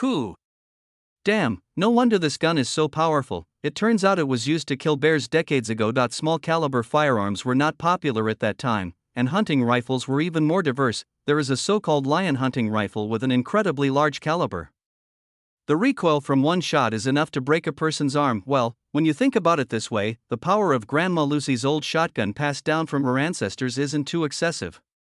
No way. Luca made up his mind again that he must continue to increase agility when adding points in the future. When encountering this kind of gun, no matter how strong your body is, it is not as good as reacting quickly and dodging quickly. Robert came over, and Luca simply told him what had happened, and Robert started calling people to deal with the matter. Although Luca was the person involved and was also a policeman, Robert didn't want him to be busy on the case all night after what happened just now. When Robert asked Luca to go home, Luca walked to the side of the road and gave a big hug to Grandma Lucy who was standing at the door. "Lucy, thank you so much today. It's you who saved Claire." Lucy accepted the hug with a smile and patted his lower back. Well, because Lucy is at most 1.6 meters tall and has a thin build. "I watched Claire grow up. If anyone dares to touch her, I will kill him," Grandma Lucy said as if it was a matter of course. Luca smiled and nodded, "Yes, but I still want to thank you. In the future, no matter what troubles you have, you can come to me." Grandma Lucy chuckled, "No need." "Well, but if Mickey climbs up somewhere and won't come down, you have to help me take him home." Luca smiled and hugged her again. "Okay, I promise to do it." "You testify, Mickey?" The beautiful short girl squatting behind the old lady glanced at him, turned her head and said nothing. Lucy then urged, "Go back. You just got off work and this happened again. You should go home and rest quickly." Luca nodded. "You should also go to bed early, Lucy." After saying goodbye, Robert had finished his arrangements and came over to pat him on the shoulder. "Let's go home." "Luca, why don't you say hello to Lucy?" Robert, tomorrow Catherine and I will visit her with gifts, so don't worry about it. Lu Ku nodded. Even if Robert didn't do this, Catherine would not forget it, Robert murmured in his heart. When he was a kid, it was Lucy who took him camping, and in front of him, she fired 4 shots in 10 seconds, killing 4 wild boars that were rushing towards them. How could he talk nonsense about this? This person is actually a super killer who was delayed by being a housewife. Claire had been picked up by Catherine. The mother and daughter were sitting on the sofa. Claire did not look frightened at all. Instead, she was talking and gesticulating excitedly, and Catherine was listening attentively. Robert and the other man came in, but the other two didn't pay any attention. However, Lu Ku, whose physique had greatly improved, started laughing. Claire, the little naughty monkey, was telling Catherine about his heroic act. Well, but what the hell is this, flying 20 meters like Superman and knocking the enemy to the ground? Damn, if he could fly, why would he need to run and sweat all over? I was complaining in my heart. Lu Ku had a smile on his face, and he felt extremely relieved looking at Claire. He doesn't want to lose any of this family or its relatives, even though he was neither Robert's son nor Catherine's son. Since he woke up at the age of 5, he knew that his parents had died a year ago, and he was sent to Catherine by the Child Welfare Agency. Catherine was his father's sister and aunt. Claire is not Robert's child, but Catherine's and her ex-husband's. When he was sent here, Claire was already 3 years old. The two grew up together, and although they were not biological siblings, they were almost like siblings. There are 3 children in the family now. Joseph, who is only 5 years old, is the biological son of Catherine and Robert. Robert waited until Lu Ku and Claire grew up before deciding to have children. So, Robert is a good guy. He is not Lu Ku's biological father, nor is he Claire's biological father, but he has done everything a father should do. Robert stepped forward and interrupted Claire's boasting, telling her to wash up quickly and go to bed as she had classes the next day. Claire's eyebrows immediately drooped up. I still have to go to class like this? Catherine smiled and hit her on the head. Look at you, do you look like someone with a problem? Okay, go take a shower and go to bed. Claire got herself into trouble, but she seemed fine after escaping the danger. She is still as lively and active as ever, so tomorrow is still a school day. Who made Catherine a biology teacher at Knox Middle School? Claire went upstairs, and Catherine came over. She didn't say anything, but just hugged Lu Ku. The strength she used was so great that Lu Ku was a little surprised. He could only say, "It's okay, Catherine, we are all fine." But Catherine let him go after more than 10 seconds, and said solemnly, "Promise me that you will never take risks like this again." Lu Ku replied immediately, "Okay, I promise you." Catherine looked at him for a moment, then shook her head and sighed, "Forget it, you won't listen to me. Just remember, no matter what, don't put yourself in danger." Lu Ku nodded, "I understand, Catherine." They both understood that if Lu Ku didn't take action in the situation just now, Catherine would be disappointed. After all, Claire is her daughter, and she grew up with Lu Ku. If she didn't help when Claire was in danger and only cared about protecting herself, it would only prove that she had raised Lu Ku for more than 10 years in vain. Robert felt much better. He just came over and patted him on the shoulder. "Go to bed early. We will know what happened when we go to work tomorrow." Lu Ku nodded and went upstairs to take a shower. Of course, there was only one bathroom upstairs, and Claire was still in it. He could only stand outside the bathroom holding his clothes, his eyes blank and his mind focused on the system prompt. Mission: rescue the kidnapped Claire. The total experience of the mission is 250, and the points are 250. The host's mission contribution rate is 50%, gaining 125 experience points and 125 points. Chapter 26. The Mad Dog 1. Carlos' family experience is not enough to level up from the last upgrade. Until just now, he had only had over 400 experience points, and with these 125, it was less than 600. It's because Grandma Lucy is so fierce. Just looking at the task contribution rate, you can tell that Grandma Lucy took half of the credit. This old lady with a shotgun fired 2 shots, which frightened the gangster who held Claire hostage and killed another gangster. It is not an exaggeration to say that she deserves half the credit, but aren't you a little too brave? You don't have a system, so you can't use this credit. Lu Ku complained in his heart. However, it's just a complaint. If Grandma Lucy hadn't helped, Claire would probably have been captured and her fate would have been miserable. Judging from the fact that the 2 men pulled out their guns without hesitation, it was obvious that they were not ordinary criminals, and it didn't look like a simple kidnapping. Grandma Lucy deserves the credit. Just as Lu Ku was thinking, the bathroom door opened. Claire came out, wearing only a large bath towel. Seeing Lu Ku, her eyes lit up, and she jumped over and landed on him, acting like a spoiled child. "Luke, you're so awesome today, will you become a superhero? Well, like Green Arrow or something. Luca rolled his eyes. Am I a rich man? Claire shook her head decisively. Luca, that's it. Green Arrow is tall, rich and handsome, born with money, that's why he does chivalrous things. I'm a policeman, catching bad guys is my job, I want to get paid. Claire, do superheroes have to be rich? Luca, not necessarily, but do you know what the most powerful superpower is? Claire shook her head again. Luca, being rich is the most powerful superpower. Claire didn't believe it. How is that possible? Luca, in 5 years, you will know the answer. 5 years later, a super rich playboy will appear and show off in front of people all over the world, thinking in his heart. He lowered his head and said, "Hey, why don't you come down? I'm all sweaty. Did you take this shower for nothing?" Claire got off him angrily and pinched his chest muscles. Your chest muscles are so strong. What's wrong with letting me lean on you a little longer? Luca's face was filled with black lines. This little naughty monkey, why is his speech becoming more and more naughty? Claire turned and walked past him, snorting proudly. Luca glanced at it and became even more speechless. This stupid bath towel is not even properly made. There is a big wrinkle on the back. That's not the point. The point is, she had just finished a shower and was obviously not wearing anything underneath. With half of her white but exposed. Luca was too lazy to say anything. Claire grew up with him, and he has seen a lot of nude photos, not to mention butts. Well, there are a lot of photo albums at home, all of which are evidence of her running around the house naked when she was 1 or 2 years old. After seeing off a certain naughty sister, he went into the bathroom, quickly washed up, returned to his room, and soon fell into a deep sleep. The next morning, Robert and Luca went to the police station. There were already several police officers busy. Inside, some are full of energy, having arrived early in the morning, while some have dark circles under their eyes, being the unlucky ones who worked overtime last night. Robert asked directly, "Bob, have you found out the information of these 2 people?" Bob is the unlucky guy who has to work overtime. Normally he could sneak in some sleep during the night shift, but he was not so lucky last night and had to check the information of the 2 criminals all night long. The attempt to kidnap Robert's daughter was definitely a hornet's nest for the small town police station. Bob yawned loudly, with a large amount of eye boogers in the corners of his eyes. We found out, boss. These 2 are members of a criminal gang. Speaking of which, he paused and looked at Luca. Besides, they are in the same group as the 2 traffickers that Luke caught last time. Robert frowned. What else? Bob subconsciously lowered his voice. There is some information that says this gang is related to Carlos' gang in Mexico. Robert, which Carlos? Bob, it's the Carlos family that has emerged in Mexico in the past 2 years. Even in Mexico, they are known for their brutality. Robert frowned even more tightly. Send a copy of all the information to my office.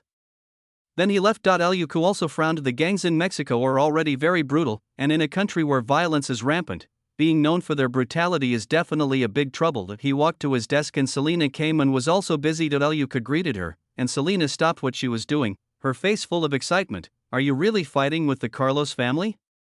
Luca shook his head. I don't know. When I got home last night, I happened to see 2 people trying to kidnap Claire. I killed one and Lucy killed the other. Selena. Which Lucy? Luca, the Lucy from number 36 Sheha Street.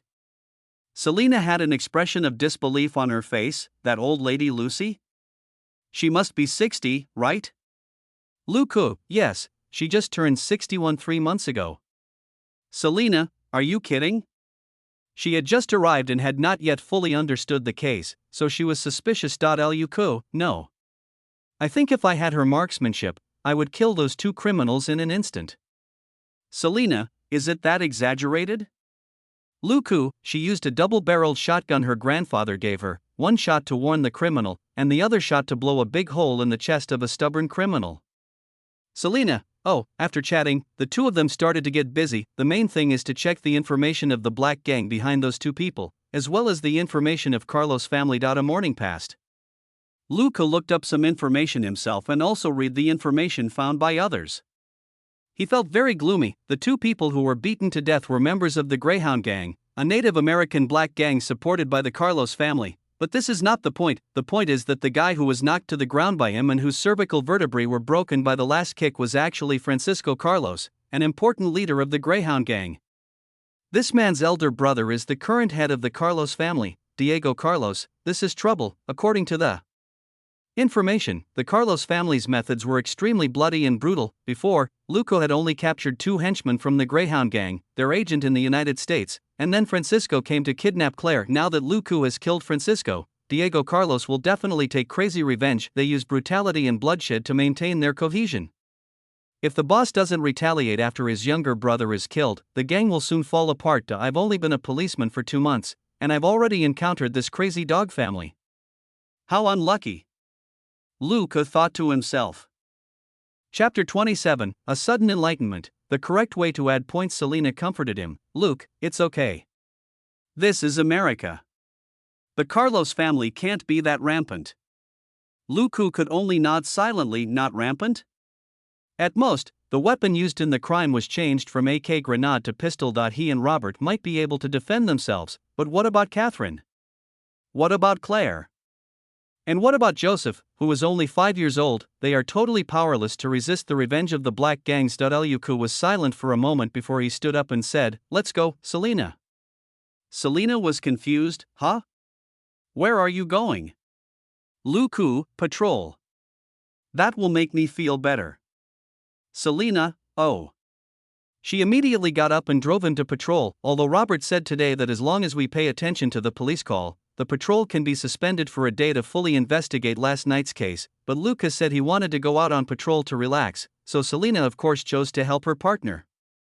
Robert couldn't do anything to Luca anyway. Is Luca going out to relax? Of course not. Faced with sudden pressure, he urgently needs to further improve his strength, and the easiest way is of course to upgrade. I have more than 600 experience points, so maybe I'm not far from reaching level 4. Sure enough, 3 days later, after Luca issued a ticket to a foreign vehicle, the system reminder came. Task: handle illegal vehicles and issue tickets. To complete gain experience 2 and points 2. When the experience reaches 700, the host character level is upgraded to level 4. The remaining basic points are 3. Luca was so delighted that he almost wanted to add some immediately, but he endured it and didn't do it. When he returned to the police station at noon, he was a little absent-minded. Selena was surprised. "What's wrong with you?"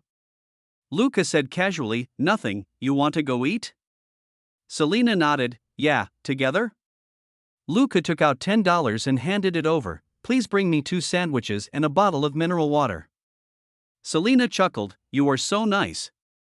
Luca just hummed. "I'm single due to my own ability, so there's nothing to be embarrassed about." While eating the sandwich that Selena bought, Luca still looked absent-minded. Selena brought her own lunch and ate with him. She liked her new partner Luca very much. He was much better than the original idiot Hank. He is diligent, good at fighting, and very brave. The key is, he is much more handsome than Hank. After these days of training, Selena has discovered some of Luca's little secrets. We practice Brazilian Jiu-Jitsu together every day. She is not stupid. Instead, she is an old police officer with considerable observation skills. She didn't even need to see Luca's muscles with her own eyes. She could feel them just by touching them closely. Selena is a muscle lover and she likes men with beautiful muscles. It would be even better if they also have a handsome face, like Captain America. Although Luca's face is a little ordinary and can only be considered ordinary handsome, his facial features are regular and can easily attract other people's favor. With his perfect muscles as an added bonus, it would be a lie for Selena to say that she doesn't like this partner. Seeing Luca's absent-minded look, she couldn't help but ask, "Are you still worried about the Carlos family?" Luca uttered an awe and shook his head. "No." Selena said, "Don't pretend. Who else can make you like this except them?" Luca, "Well, a little bit." Selena disagreed. "If they dare to come, I will definitely help you kill them." Luca glanced sideways and said, "They are quite powerful. Next time they come, they might be a large group of 10 to 20 people." Selena thought for a moment and said, "Find a way to separate them, then just kill some of them, right?" Luca, "Separate? Someone has to do it. Unless they are stupid." What did you say? Separate? Selena was surprised. "What's wrong with you? Is this really a bad suggestion?" Luca's eyes flashed with realization. "Yes, why didn't I think of it? It can be separated." He stood up and said, "I'm going to take a rest." Selena, huh? Luca walked past Selena and couldn't help but hug her happily. "Thank you for your reminder. I'll treat you to lunch tomorrow." Selena was puzzled as she watched him walk into Robert's office. What's wrong with this guy? Why is he so excited all of a sudden? Besides, just a lunch? That's only $10 at most. This thank you is really cheap. Having said that, the corners of her mouth curled up. In any case, she was very happy that she could cheer up Luca, who seemed a little depressed. Luca entered Robert's office and lay down on the sofa. Only someone of his status dares to do this, and no one can say anything. Luca clicked on the panel that didn't exist in his mind. Agility +1, agility 15. Then, that familiar tingling sensation appeared again, but just as he expected, this time it felt much easier than last time. This was reminded by Selena's words just now that he had always followed the game's habit and added all 3 basic points in one go every time he upgraded. It was not until just now that he suddenly came to his senses. Why must he add it all at once? The various uncomfortable sensations brought about by adding points are because the body will be improved by the system adding points, which is unavoidable.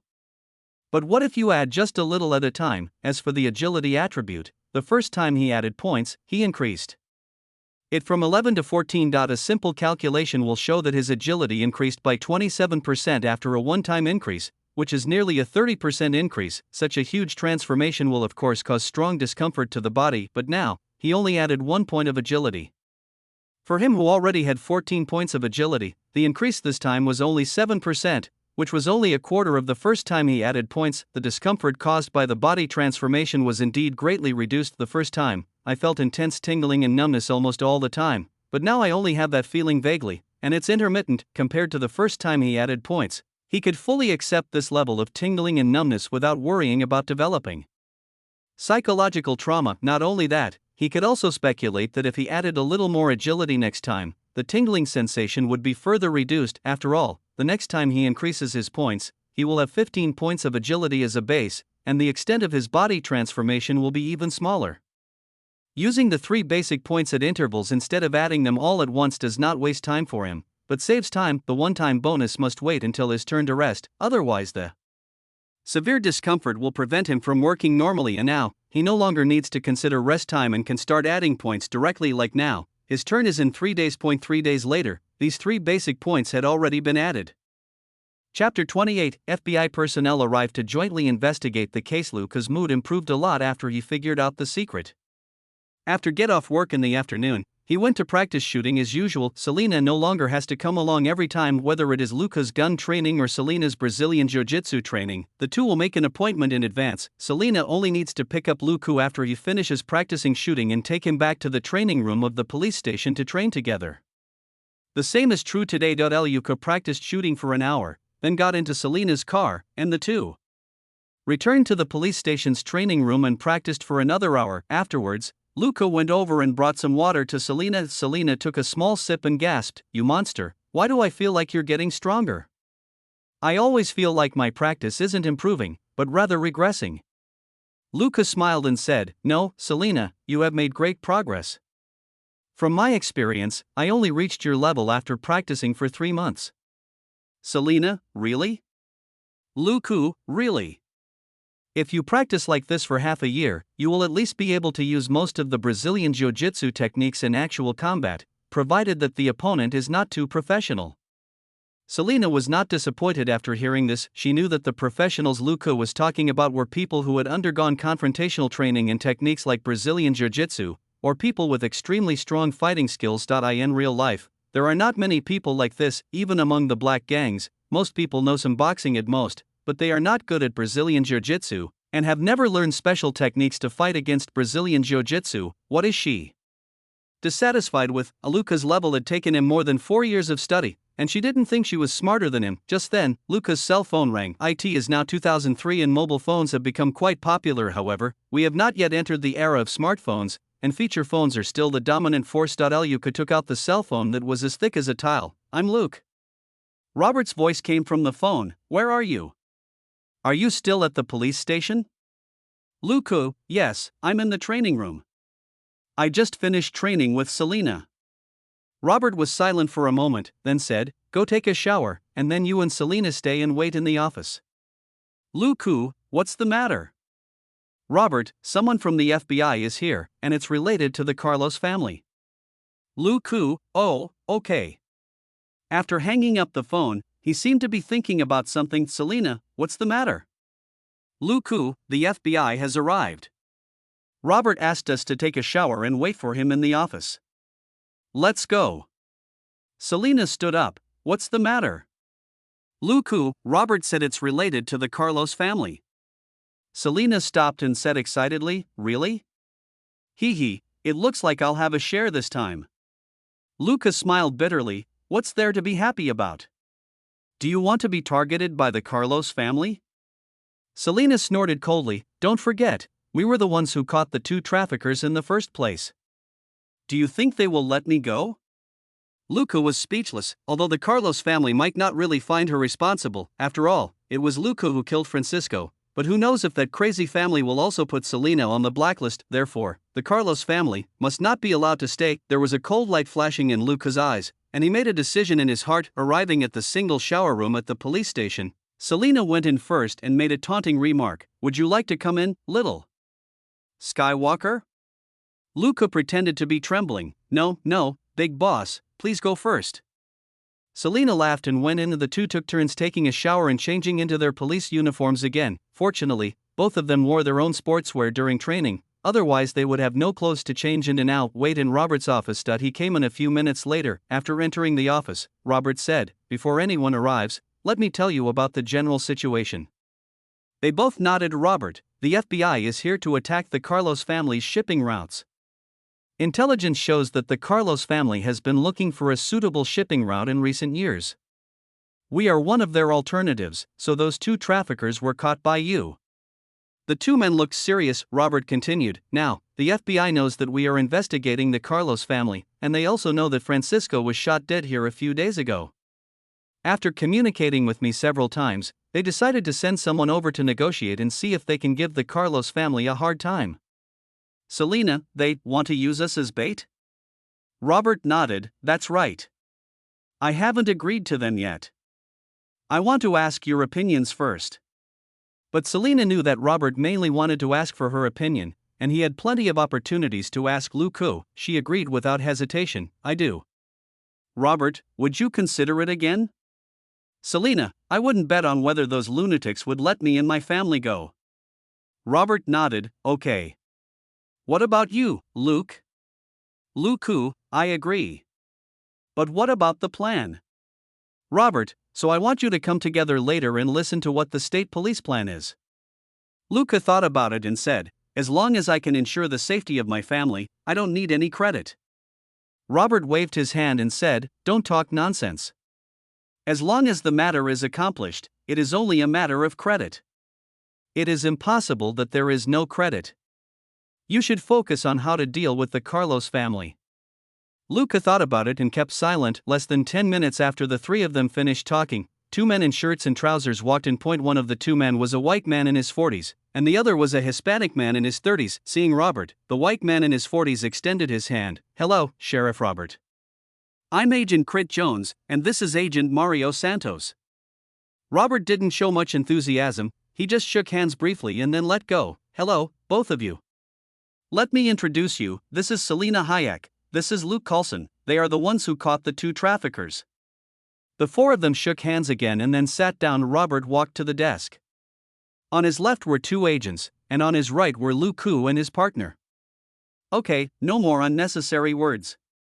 Chris, tell me your plans. Chris was not surprised, he just nodded and said, I have a team here that has been keeping an eye on the Greyhound Gang for more than a year. The Greyhound Gang is a gang created by the Carlos family to help them sell products. We want to knock it down. Robert frowned. Isn't that the DEA's business? Chris nodded. If the Greyhound Gang was only focused on sales, we wouldn't necessarily keep a close eye on them. After all, the DEA would also do things. However, these guys brought the Carlos family's style with them. In just 3 years, they were suspected of committing dozens of shootings in the country, killing 17 civilians and 3 police officers.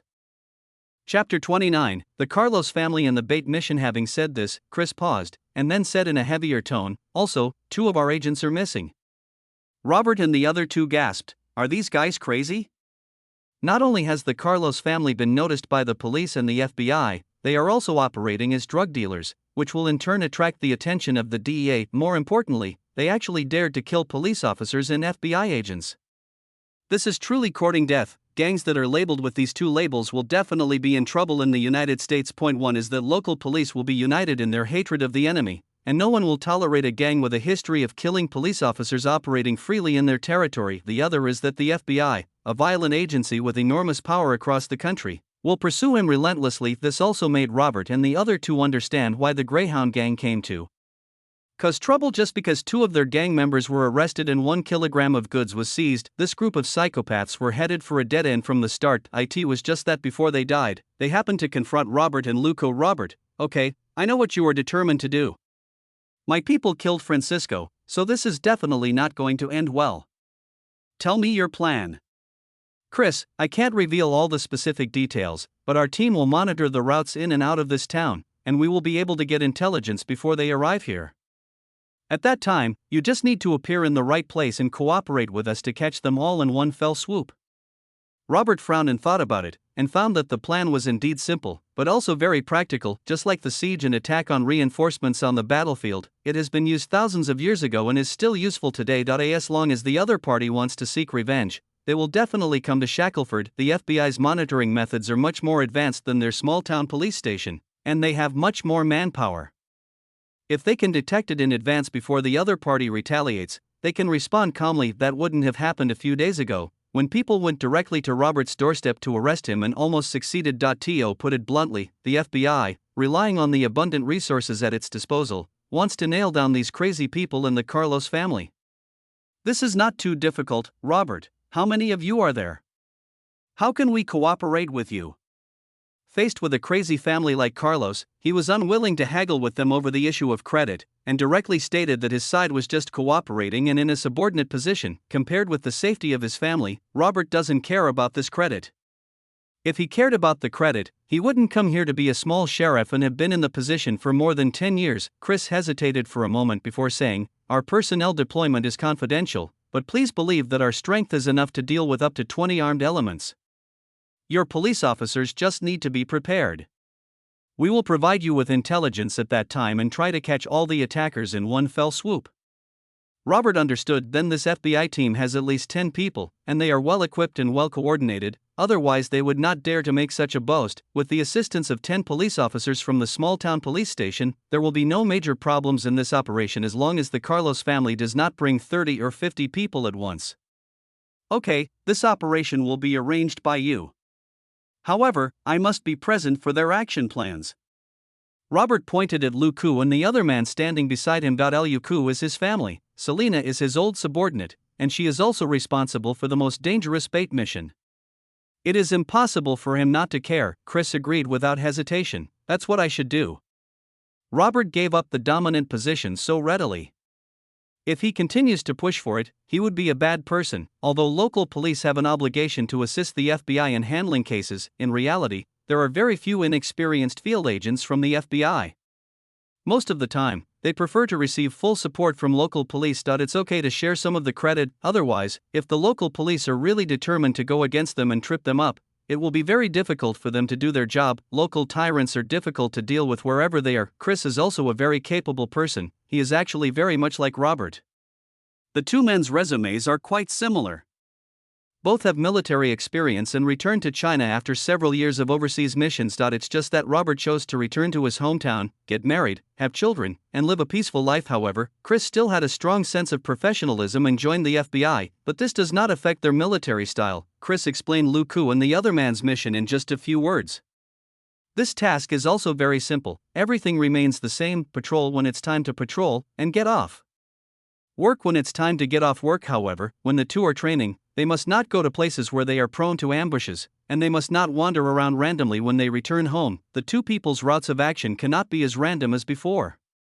They must follow the selected routes to ensure that they will not get themselves into an environment where it is difficult for others to quickly support them. At the same time, it is best for two people to wear bulletproof vests when on duty, and weapons and ammunition should also be added to a certain extent. How to do it specifically is up to the two of them, and Chris is only responsible for giving reminders. Robert sent the two agents out, and when he came back he asked the police on duty to print out a document, then sign it with a flourish and threw it to Lucu. "Take it to the armory." I approve your use of the heavy firepower there during the mission. Selena's eyes sparkled. Can I bring an RPG? Robert looked at her expressionlessly and said, Do you think this is the Middle East or Afghanistan?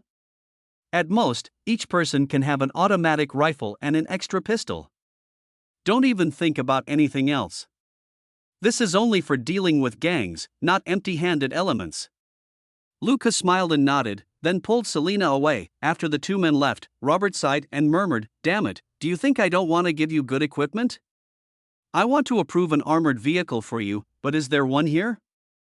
For the next 3 days, everything was peaceful. It's just that Luca and Selena get out of the car much less often. Unless it is necessary, they will never get out of the car. In the hot summer in Texas, the two of them had to wear bulletproof vests.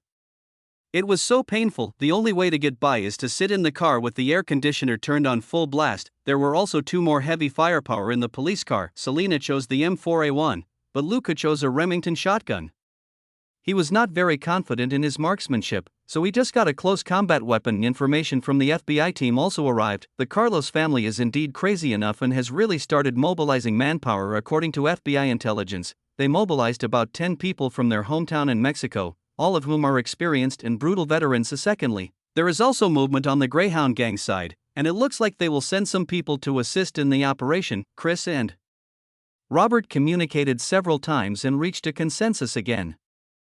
Chapter 30, The Missing Gunman, Night Shift, Cigarette Butts. Chris's team will try to temporarily transfer a few more agents over.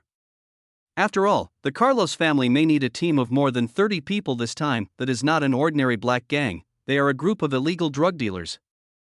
If necessary, it is very likely that everyone will have an AK, and it is not impossible that they will have grenades. Robert also opened weapons to the police officers, and recently everyone has 2 heavy firepower placed in their cars. Otherwise, the Glock pistol alone cannot fight the AK head-on. After Luca added up his 3 basic points, he finally found the correct way to add points this time, and he suffered very little. When his agility increased from 16 to 17, his discomfort barely affected his daily actions. Moreover, another advantage of adding more food is that you don't need to have a big meal. Just double the amount of food you eat every day is basically enough. Of course, this is also because the agility attribute increases, and the demand for energy is smaller. A week later, the FBI received accurate information. People from the Carlos family are here. In 3 days at most, the people coming from Mexico will be able to reach the town, but no one knows how the other party will act.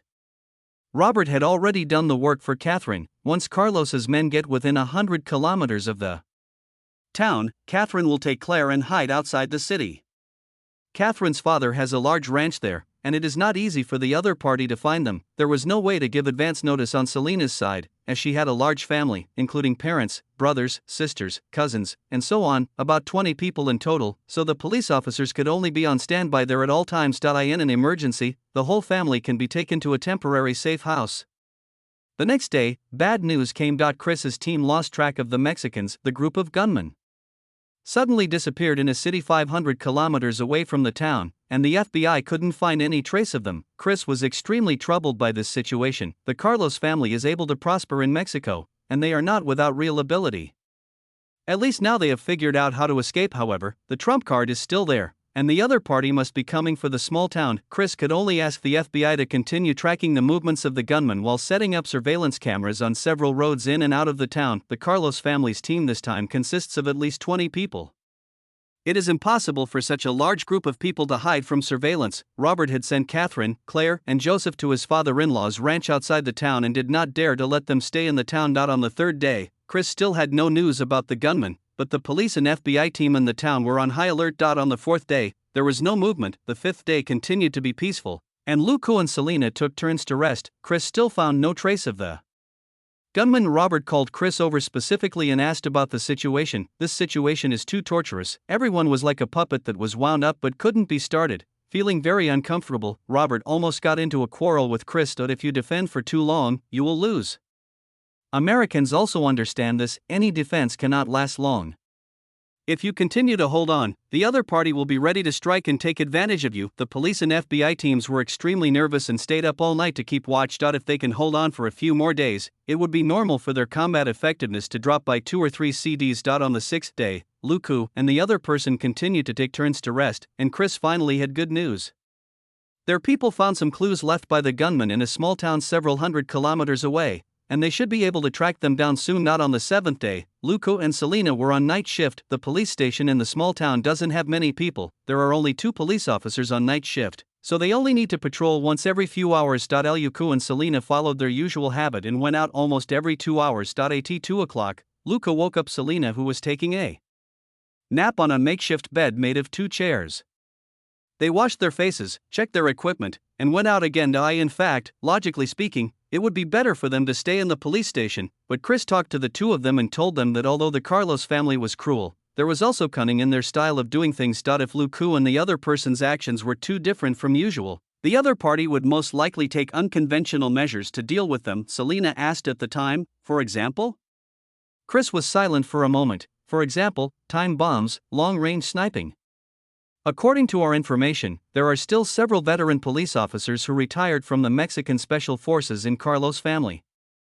Luca and Selena were both silent. It is not uncommon in Mexico for drug dealers to become traffickers. In order to catch the gunman, Luca and Selena could only be more vigilant, but they could not make major changes to their daily schedule. Luca still put on the bulletproof vest and added an extra layer of bulletproof plate. Although it was a bit heavy, it was better than being shot by someone. Following his advice, Selena also inserted several ceramic bulletproof plates, but her strength was not enough, so she could only selectively protect vital parts, such as the heart. Of course, the effect of doing this is just better than nothing, and it only provides a sense of peace of mind. It is now night, and Luca put the 2 heavy firearms that were placed in the trunk during the day into the storage box in the middle of the front seats for easier access. Selena was still driving, and the police car slowly drove onto the main road of the town. After more than 10 minutes, the police car patrolled to the northern end of the town, then turned around and headed back to the south of the town. When approaching the southern edge of the town, a red dot flashed faintly in Luca's right peripheral vision. He now has 18 strength and 17 agility. Strength strengthens the body, not only increasing strength, but also improving vision, hearing, and sense of smell to a certain extent. Agility is not simply about improving physical flexibility, it also involves nerve reaction speed, dynamic vision, etc. After working as a police officer for more than 2 months, his observation and vigilance have improved. Almost instantly, he determined what the slowly flickering red dot was: a cigarette. But in the middle of the night, someone is not at home sleeping, but runs out and hides in the corner of the street to smoke. If this happened in China, it might really happen.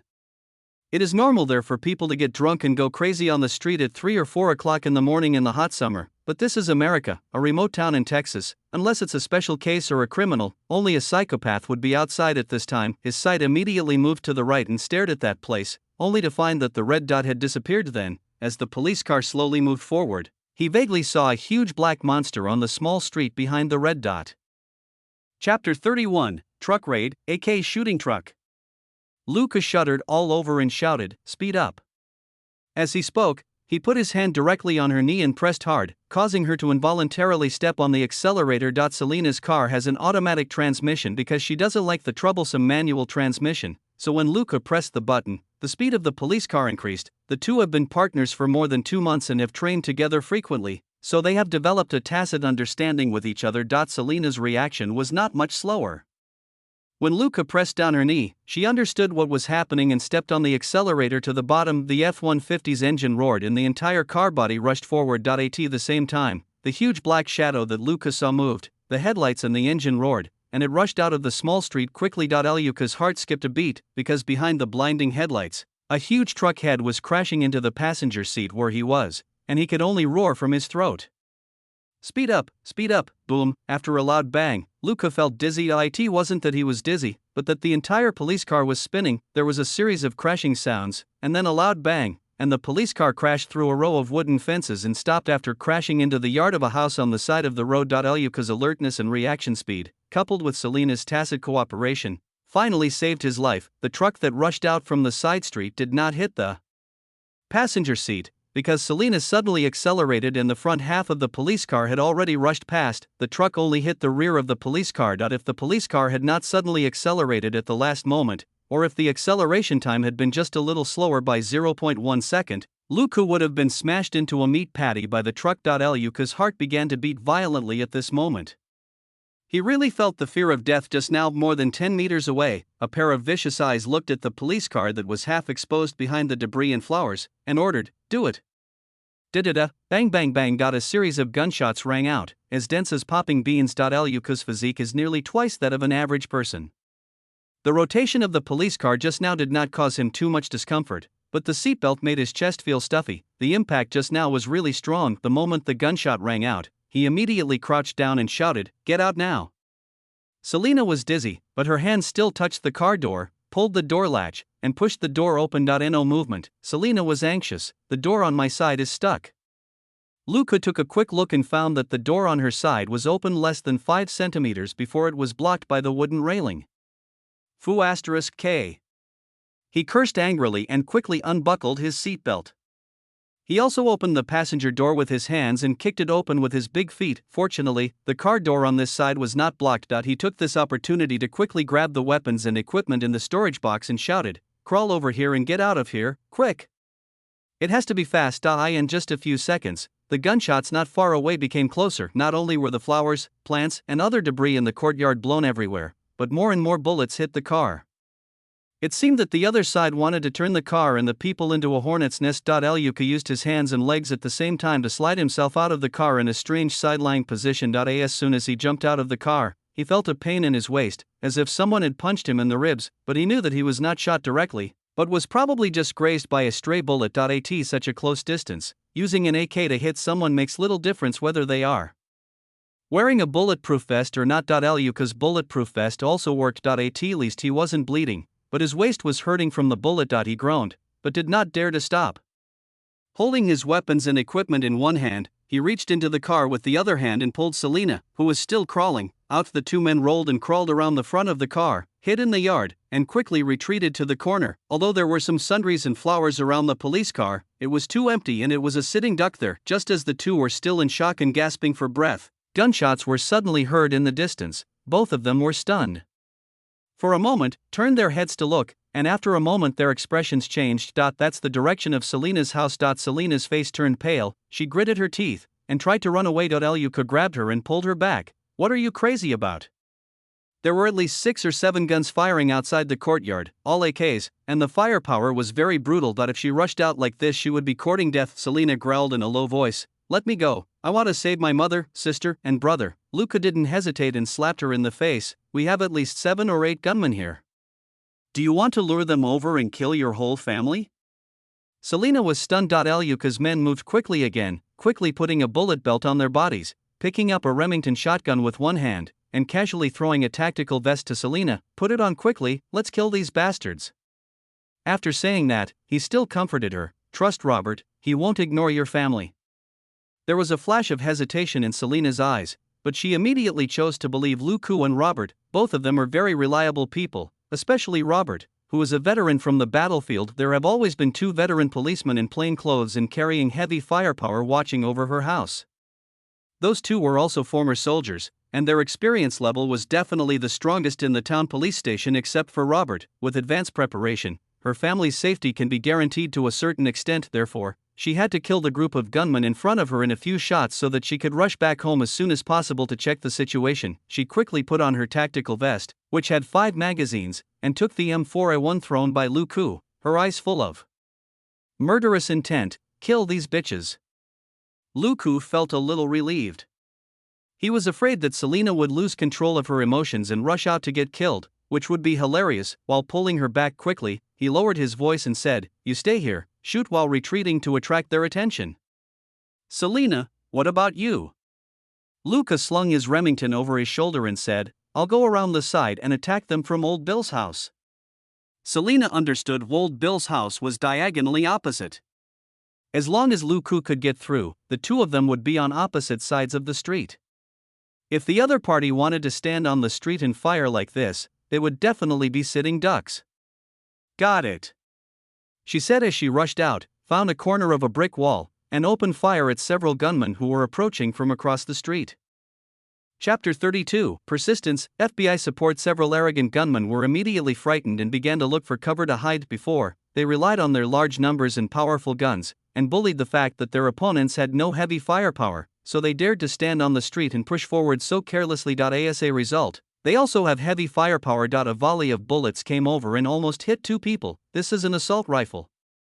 One hit from it will cost you half your life. As Selena opened fire and kept changing positions, the opponents no longer dared to pretend and could only cooperate with each other, suppressing her while taking turns to advance. As Selena opened fire, Luku also rushed out quickly. Backed by his great strength and agility, he moves quickly, efficiently, and with very little noise. Soon he crossed the yard next door, leaned against the corner of the house, and quickly looked at the gunfire next to him. Now, in front of him was a street about 15 meters wide. Everything is big in Texas, and this road is also very wide. If he rushed out like this, he might be shot to death in the middle of the road by those gunmen. He had already seen clearly that there were at least 8 people on the other side, and they were quite experienced in combat. The firepower is very sustainable, usually with 2 people changing magazines and 6 people firing. He also noticed that there was a man who had not opened fire but was hiding behind a truck on the corner. This person is a big threat. Luka rolled his eyes and looked around quickly, then grabbed a round pebble from a flower pot. I weighed it in my hand and the weight is just right.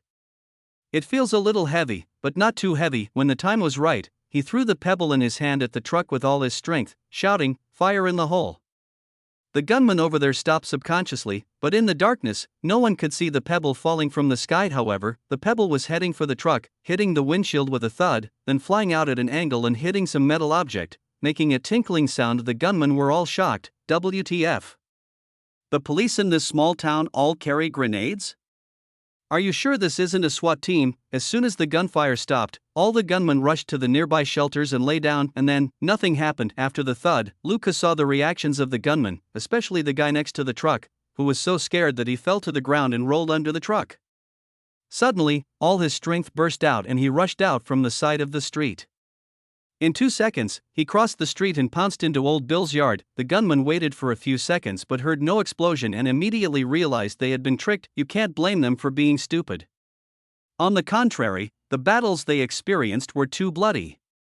It goes without saying how many companions and opponents they had been killed by grenades. That's why they are so sensitive. Besides, this is Texas, one of the states in the United States where guns are most prevalent and one of the states with the largest number of military personnel.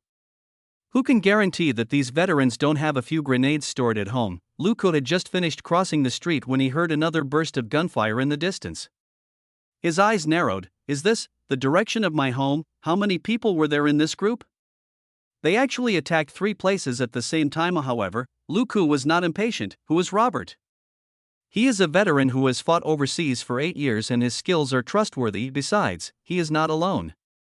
In addition to Luku and the other man, he has 8 small-town police officers under his command who can be deployed at any time. He can easily fight against a dozen gunmen head-on. Naturally, Luka would not panic like Selena did. He did not rush to fire, but waited. The battle broke out suddenly from 2 people being hit by a truck. So far, it has been less than 3 minutes in total. In order to hide themselves, the FBI team and small-town police officers only stood on standby at several key points in the town and would only arrive after a battle broke out. Given the size of the town, support will arrive within 5 minutes at most. Sure enough, just as the group of gunmen stood up in anger and started shooting wildly at where Selena was, a Chevrolet SUV rushed over quickly. It had no headlights, and its dark body was not conspicuous in the dark night. When the car was still more than 100 meters away from the gunmen, it pulled over and 4 fully armed agents got out quickly. They were not holding pistols, but automatic rifles and submachine guns. They did not shout or rush to shoot, but advanced quickly using various debris on the street as cover. Of course, the FBI is not as stupid as in the movies. They could just drive the car close to the battlefield and shout. In that case, the AKs in the hands of the gunman would definitely be able to turn the car and the people into briquettes. It was not until the agents approached within 50 meters that the gunman discovered them. Without any hesitation, the 4 gunmen immediately turned their guns and fired fiercely at the 4 agents. This time, a loud shout came from the other side. FBI, you are surrounded. Put down your weapons and surrender immediately.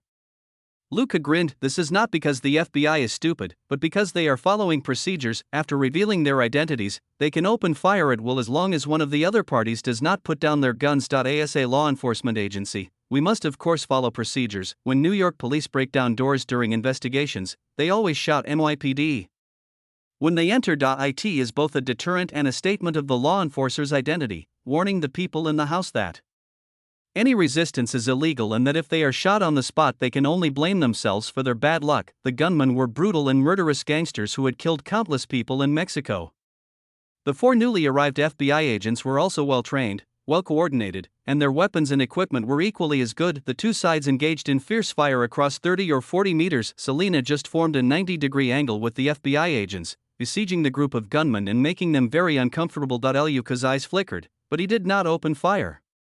He moved quickly and went around to the back of Old Bill's house again, then climbed out from the wall behind the small street where the truck came out. He did not rush to jump down, but used extraordinary agility to bend over and move forward on the wall. Looking down from above, he finally saw the entire situation of the group of gunmen. The truck that hit him was actually a garbage truck, and looking at the person at the head of the garbage truck who kept issuing orders, there should be a driver in the cab together with the 8 gunmen outside. There were 10 attackers in total according to Chris's estimation. There are probably about 20 to 30 gunmen in this group, so Selena and his family should have 5 to 10 gunmen as well. They have more than 20 FBI and police officers on their side, and are not much weaker than the other side. Moreover, they are the defending side.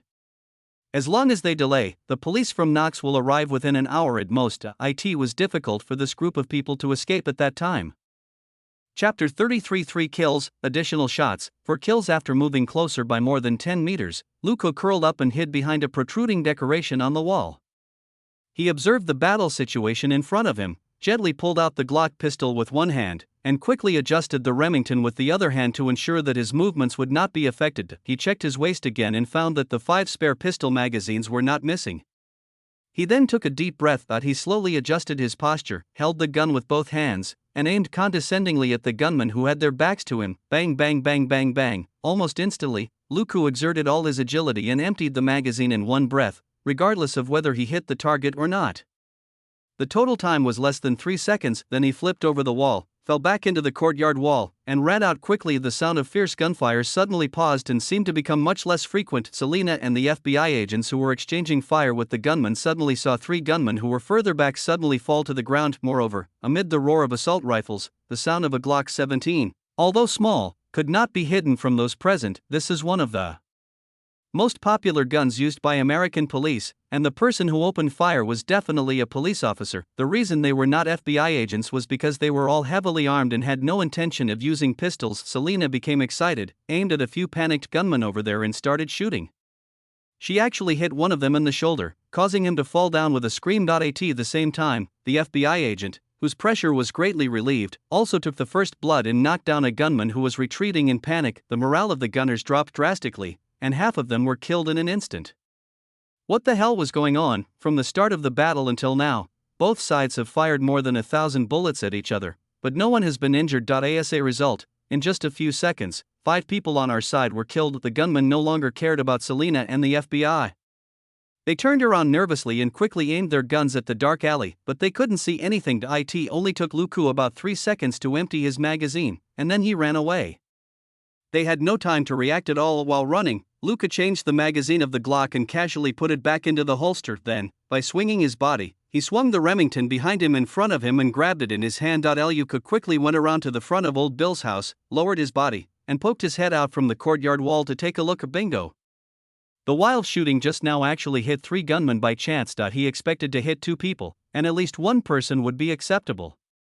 Anyway, after firing 17 bullets, he had no idea how many he could hit. As for the other gunman who was holding his shoulders, it was definitely not him who shot him, as he was not within his shooting range just now. Another person lying on the ground and struggling was the gunman who was exchanging fire with the FBI. The 3 people he fought were the ones who were firing at Selena, and only these 3 had their backs completely exposed to him, with a large area, and they were standing relatively close together. He was able to quickly mow them down with his Glock. After calming his rapid breathing, Luca listened to the commander outside the courtyard wall talking in a gibberish and found with regret that he could hardly understand anything. It was Mexican Spanish, and he could understand a few words at best, which he had learned while joking with Selena. However, he understood the word retreat. This group of people are going to run, Luca sneered. Come as you please, leave as you please? Do you think this is a public toilet? Then he heard several people shouting, and he glanced quickly again. 2 gunmen were found standing on both sides of the back of the garbage truck, and the main instigator got into the cab. The remaining gunman stood on the pedal on the co-pilot side, watching the garbage truck start to move. The car turned to the right, and the two gunmen behind it gradually faced the four FBI agents. Luca stood quietly at the gate of Old Bill's yard. The small wooden door had been opened by him. He was waiting silently with the Remington in his hand. The garbage truck gradually started to speed up after turning the corner. Just as the car was about to accelerate, the front of the car appeared on the left side of Luca's field of vision. With amazing reaction speed, he fired the first shot. Boom! The gunman hanging outside the right door of the car was shot flying. Snap! Luca quickly pulled the handguard. Boom! A large piece of the windshield in the cab was shattered. Snap! Boom! Another bullet hit the windshield. This time there was obviously a hole in the windshield. Although Luca didn't see it, he heard a scream from the driver, and the entire garbage truck suddenly tilted to the left. Luca remained unmoved. Snap! Boom! The gunman standing at the right rear of the garbage truck was carried by the truck in an arc and sent in front of Luca, where he was hit in the face by the Remington less than 5 meters away and rolled out violently. A snap!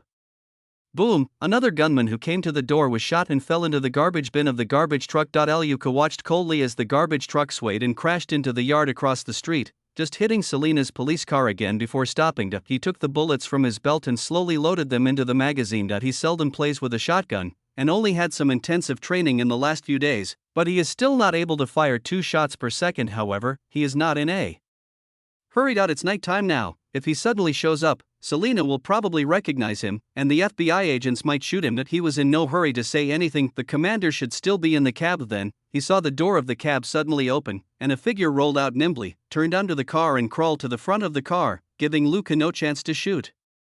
Fu%K.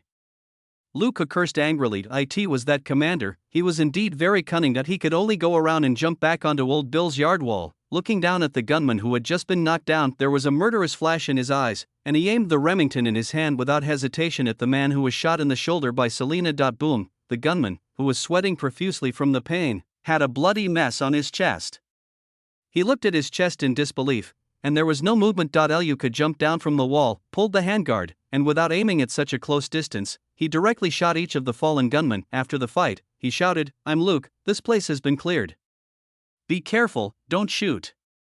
The approaching FBI agent was originally frightened by the shotgun blasts, but when he heard the shouting, he immediately breathed a sigh of relief. None of the shooters were using shotguns. They saw it clearly. However, all the agents knew that Luca, the bait, had been keeping a Remington shotgun in his car recently.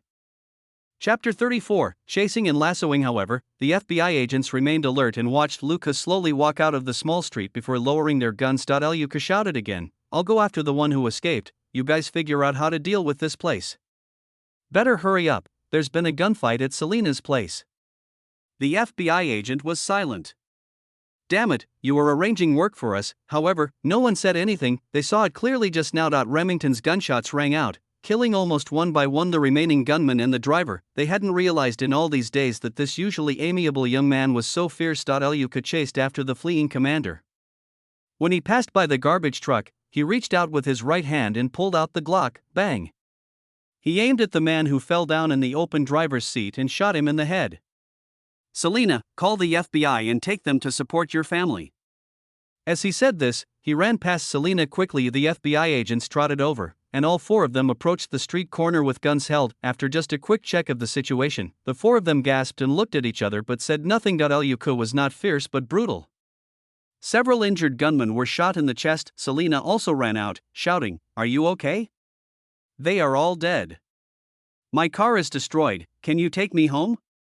There has been a gunfight over there, and only my 2 colleagues are protecting it." The reason why Luca gave such instructions was because he was afraid that it would be stupid to let Selena go alone. FBI agents are different. They are definitely calmer than Selene, an insider. The 4 agents exchanged a brief conversation and then one of them took Selena over there. The scene here is chaotic, with dead people all over the ground and a huge pile of weapons. They can't just leave here and run away. Pick one person to take Selena there, and she will be back in 10 minutes at most. They took this opportunity to ask Chris for instructions. Chris heard their results from the intercom system. He was stunned for a moment before he said, "Don't worry about the bodies. Come over here. Don't be too hasty. Press towards Selena's house at a steady speed and try to catch all the guys here." Chris really didn't expect that there would be so many opponents this time. There were 10 people on Luca's side, and there were more people on Selena's side, 20 people, obviously intending to kill her entire family. According to the information Robert sent him, 20 people also went to Robert's house, but they were restrained and beaten by a sheriff, 2 police officers, and 2 FBI agents. With the cooperation of others, Robert was not afraid of the large number of opponents. He used an M4A1 like a sniper rifle. He would either remain silent for 10 to 20 seconds, or a gunman would fall down when he spoke. In less than 5 minutes, 6 people were lying on the opposite side, completely defeated by Robert, but they still didn't dare to run. Whoever runs first will be chased and shot by Robert's gun. However, the fighting at Selena's house was still fierce. Most of the police officers plus 10 FBI agents were locked in a fierce battle with the gunman on the opposite side. This was the arrangement after communication between Robert and Chris. Robert had 4 people to assist him, and Luca was going with a team of 4 who worked in perfect harmony. Their combat effectiveness was even stronger than that of 7 or 8 police officers in a small town. Therefore, the support was basically sent to Selena's house. It's not that the police officers and detectives here are too incompetent, it's just that Selena's house is too messy. There are all kinds of sundries, haphazardly built houses, farm tools, broken furniture, and electrical appliances, turning this place into a small maze. Neither side dared to take risks, they could only shoot at each other from a distance. Of course, the police and FBI agents were in no hurry. The longer the time, the more unfavorable the other party's situation will be. Chris, who was in charge of the command, had already told everyone that there was only one gangster still at large on Lucu's side, and the others were coming to support him.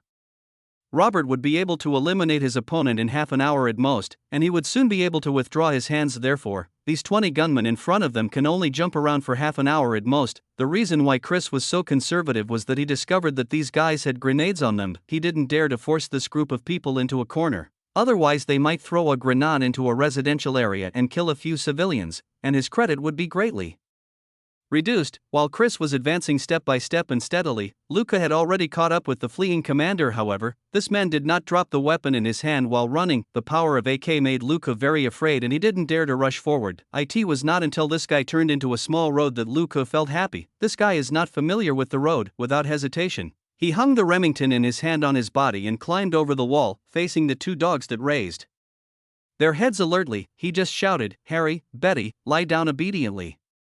The 2 dogs whimpered softly and lay down. The owner here, old David, has a good relationship with his family. He often came here to play when he was a child and is very familiar with these 2 old dogs. Of course, this also means that he is quite familiar with the environment around the yard. The fleeing commander entered an L-shaped alley.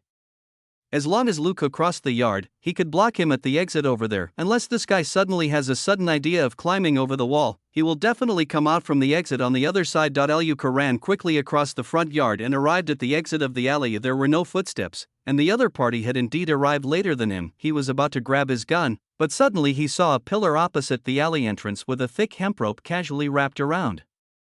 It was a hitching post or something, with the rope probably thrown there by old David. Luca's eyes rolled, and he rushed over quickly, folded the rope in half, and put it directly on the wooden stake. Then he rushed back with the rope. There were no lights near the entrance of this alley, so it was very dark. Luca sneered in his heart, pulled the hemp rope back more than 2 meters, and hid at the side of the alley entrance. In the darkness, the double-folded hemp rope was stretched horizontally at chest height. The sound of hurried footsteps came from the alley. The other party's speed was not particularly fast, but not slow either. Luca listened attentively. The other party's pace showed no sign of slowing down and soon rushed to the entrance of the alley. Then, a strong force came from the hemp rope in his hand. A figure was suddenly hung in the air. This man was about 10 centimeters shorter than Luca, so Luca's chest was almost at the height of his neck, and the hemp rope directly blocked his neck and hung him up. Luca loosened his hands, and the man, whose neck was hanging on the hemp rope and whose lower body took a step forward, fell from the air in a nearly lying position, hitting the ground with a dull thud. Chapter 35, Shooting from behind and grabbing heads. Luca turned his body to the side, held the Remington in his hand again, touched the trigger and turned on the safety. Boom, a single shot hit the man's chest. Looking at the man twitching on the ground, Luca pulled the handguard without hesitation. Snap. Boom, another round hit the man's chest. This time, the man was completely motionless. Luca then stepped forward, kicked away the AK that fell beside him, and pulled out a flashlight from his waist to shine it on the man's face. That's right. Hernandez Carlos. According to FBI intelligence, this man is an important leader of the Carlos family, one of the leading thugs, and also Diego Carlos' cousin. After reaching out and touching his neck for a while, Luca finally felt relieved. No pulse. This guy is dead. Luca would never let anyone from the Carlos family go.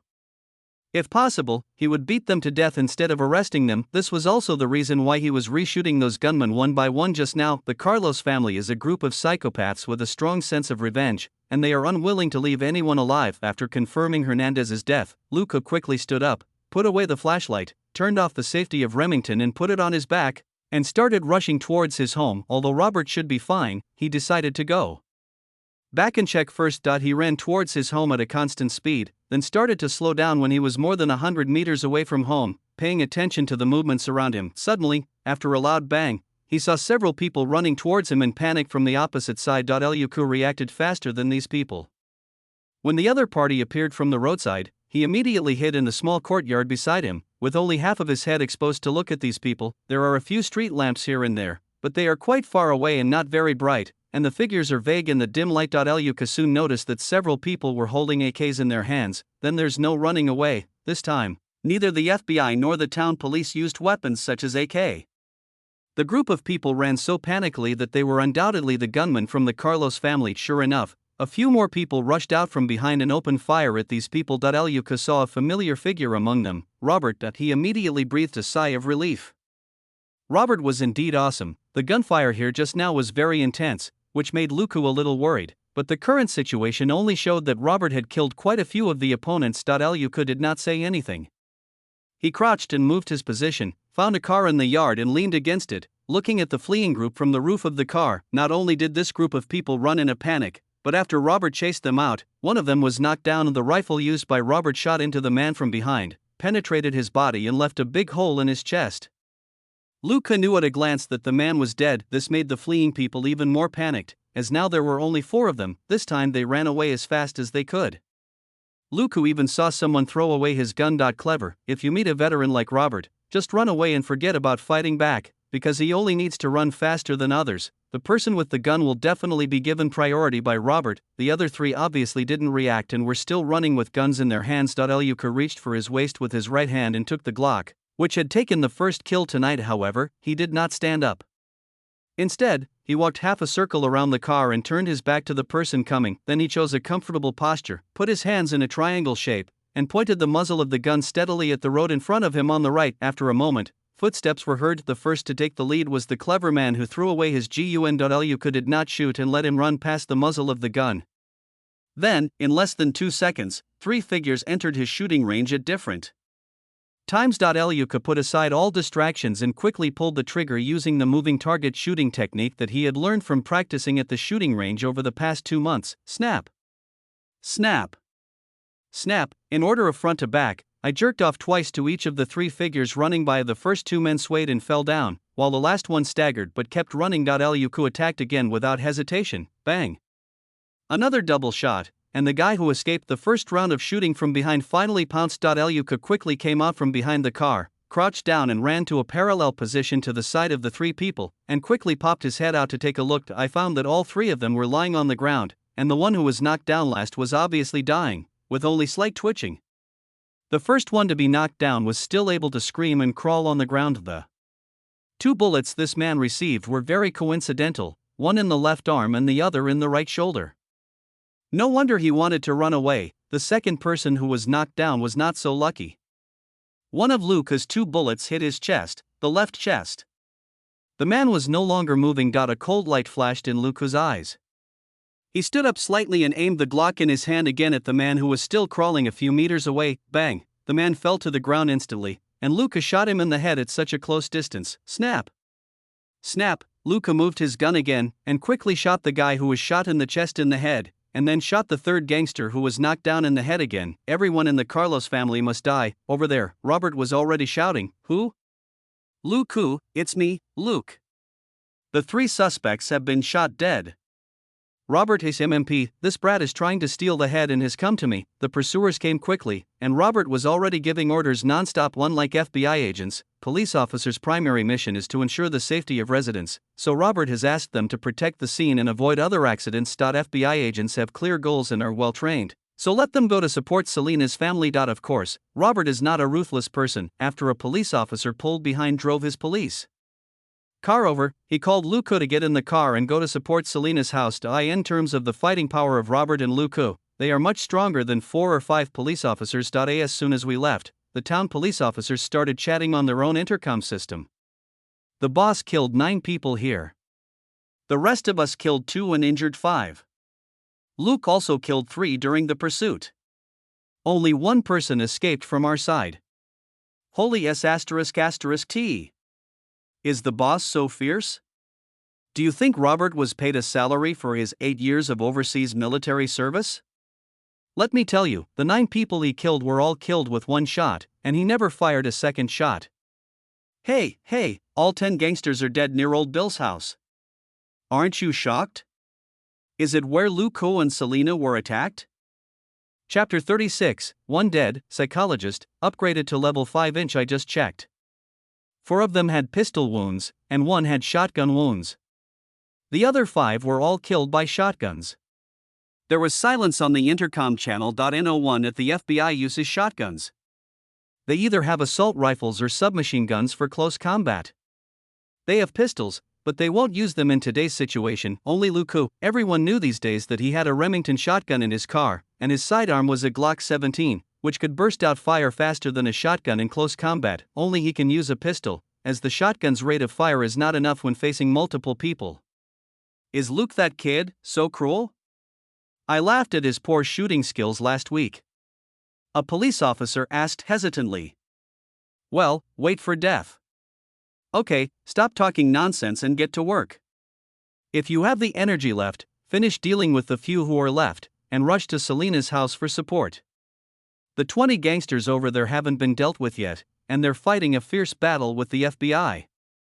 I want to tell you that the boss and Luco have just rushed over.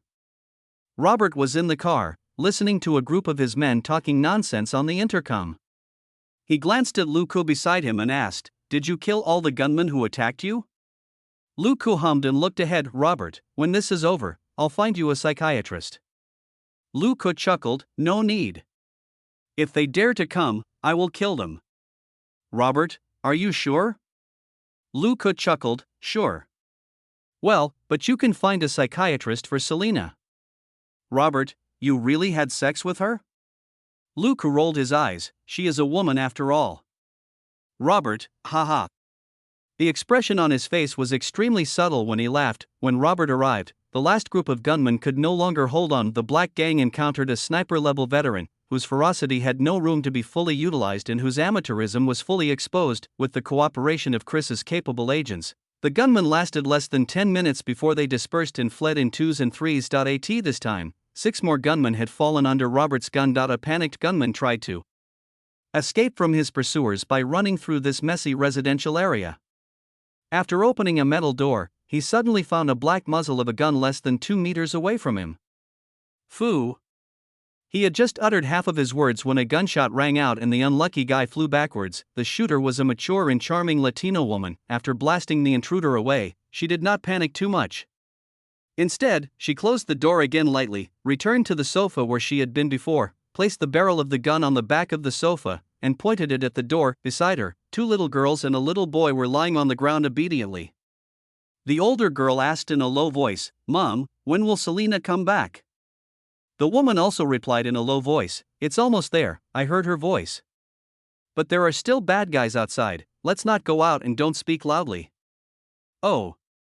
The little girl remained silent. In the end, only 2 of the gunmen escaped, while the others were caught or shot dead by the FBI and the small-town police before dawn. The 2 gunmen who ran away did not really escape. This is a sparsely populated small town in Texas. Outside the town, there are no people within dozens of kilometers, only pastures and farms. A gunman ran into a ranch, intending to kill someone and steal a car to escape. As a result, the town police station had already called the surrounding ranches and farmers and told them that if a stranger appeared to be careful and don't get close, as he might be a gunman sent by a black gang to attack the small town police. So the gunman took out his gun and tried to threaten an old man to find him a car, but someone nearby shot and cut off his hand holding the gun. Well, actually, the young man who fired the shot was actually aiming at his head, but for some reason it hit his arm instead. The other gunman was better off and was found collapsed in a pasture at noon on the 3rd day. This guy hadn't eaten or drunk anything for 2 days, and due to the high temperature, lack of water and food, he fainted. The rancher who spotted him didn't approach him, but just called the police. An hour later, the police arrived, handcuffed the unconscious guy and took him away. At this point, the team of gunmen sent by the Carlos family for revenge were completely wiped out, and not a single one escaped. Chris from the FBI was feeling happy but also depressed. Fortunately, the entrapment operation was successful. What's depressing is that Hernandez, an important figure of the Carlos family, was actually beaten to death by Luku. Not only that, out of the 50 gunmen, less than 10 were left alive. Several of the injured gunmen died before they could be taken to the hospital, and 3 more died after being taken to the hospital. This meant that he was able to obtain much less intelligence from these gunmen, especially the 10 people who attacked Luku and Selena. Not only was there the leader Hernandez, but the others also sneaked into the United States from Mexico this time. They are elite beasts directly under the Carlos family. They should know the situation of the Carlos family much more clearly than the other 40 people. The other 40 people are all members of the Greyhound gang, and they undoubtedly know much less about the internal situation of the Carlos family. But what can he do? Robert and Luka together killed more than half of the entire team of gunmen. Could Chris blame these two? Of course not. People have given most of the credit to the FBI. He can't let them risk their lives to keep the person alive, right? When Luku returned home, he just said something to Robert. He didn't bother to clean up the living room. He went upstairs to take a shower and then lay down on the Simmons mattress. Only then did he have time to check the system. Mission completed. Repel the revenge of the Carlos family gunmen. The total experience of the mission is 2,000 and the points are 2,000. The host's mission contribution rate is 42%, and 840 experience points and 840 points are obtained. Experience reaches 900 and the host level is raised to level 5. The remaining basic points are 3. Luku casually added some basic points to his agility, ignored the vague feeling of discomfort, and fell into a deep sleep. The next day, Chris left with mixed feelings, but before leaving, he gave Luku a contact number. In 2 years, if you have any ideas, you can apply to join the FBI. As long as you pass the test, you are always welcome here, said Chris. Luku smiled and put away the business card. Well, if there is a chance. However, he thought it was just a casual move by Chris. He had only been in the police system for more than 2 months, and his position was a small police officer with only a high school diploma. Chapter 37, Double Act, Furniture, New Sofa. If Luku really wanted to take the FBI exam, it would take at least a few years for him to gain experience and rank in the police system, and then get a college diploma. Only then would he have a good chance of being admitted. In a few years, who knows what the situation will be like. However, Chris left his contact information, proving that he still had high hopes for Luku. Moreover, if anything happens, he can ask Chris for help. However, it is uncertain to what extent this help can be provided. After all, Chris did not make any promise himself. Luku didn't care and just treated it as a backup relationship. However, unlike what he imagined, Chris was really optimistic about him. Chris absolutely helps out when he can. In one night, he killed 13 black gang gunmen armed with AKs. There were such people, but Luku was only 18 years old and had just been working for more than 2 months. Such people are rare in the United States. Chris really wanted to wait 2 years to recruit Luku under his command, as he was in need of someone capable of fighting. The key is that Luku was still young, and youth means immaturity and emotionality. His early investment made it easier for him to establish a friendship with Luku. There are many people in the United States who can achieve the same results as Luku in one night. For example, the veteran Robert also killed more than 10 people in one night, but this kind of old fox is too smart and has all kinds of quirks, making it very difficult to manage him. Luku is usually a good guy. After a week, Chris's investigation showed that Luku had a gentle personality since childhood, was an above-average student, was helpful, and was a typical good man. The townspeople all praised him and no one said anything bad about him. Of course, it was a bit scary that this young good man killed 13 gang gunmen in one night, but Chris could understand it. Like Robert, who had been a policeman for more than 10 years and had never killed anyone, didn't he kill more than a dozen people that night? The most terrifying thing is when a good guy gets angry. Luku was Robert's adopted son, so it's not surprising that they have similar personalities. Moreover, there are requirements for recruiting FBI agents. Luku's adoptive father Robert is a policeman, and he himself also became a policeman and did a very good job in more than 2 months. This is a typical case of having a clean family background and being considered an insider in the police system, which is the FBI's top priority in recruitment. Secondly, Luku was not stupid.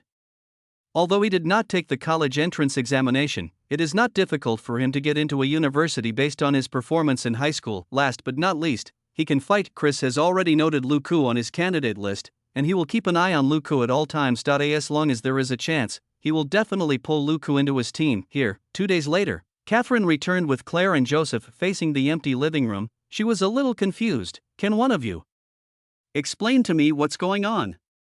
The two men looked at each other and said in unison, let him tell you. Then, why did I say that? Then, of course you say it.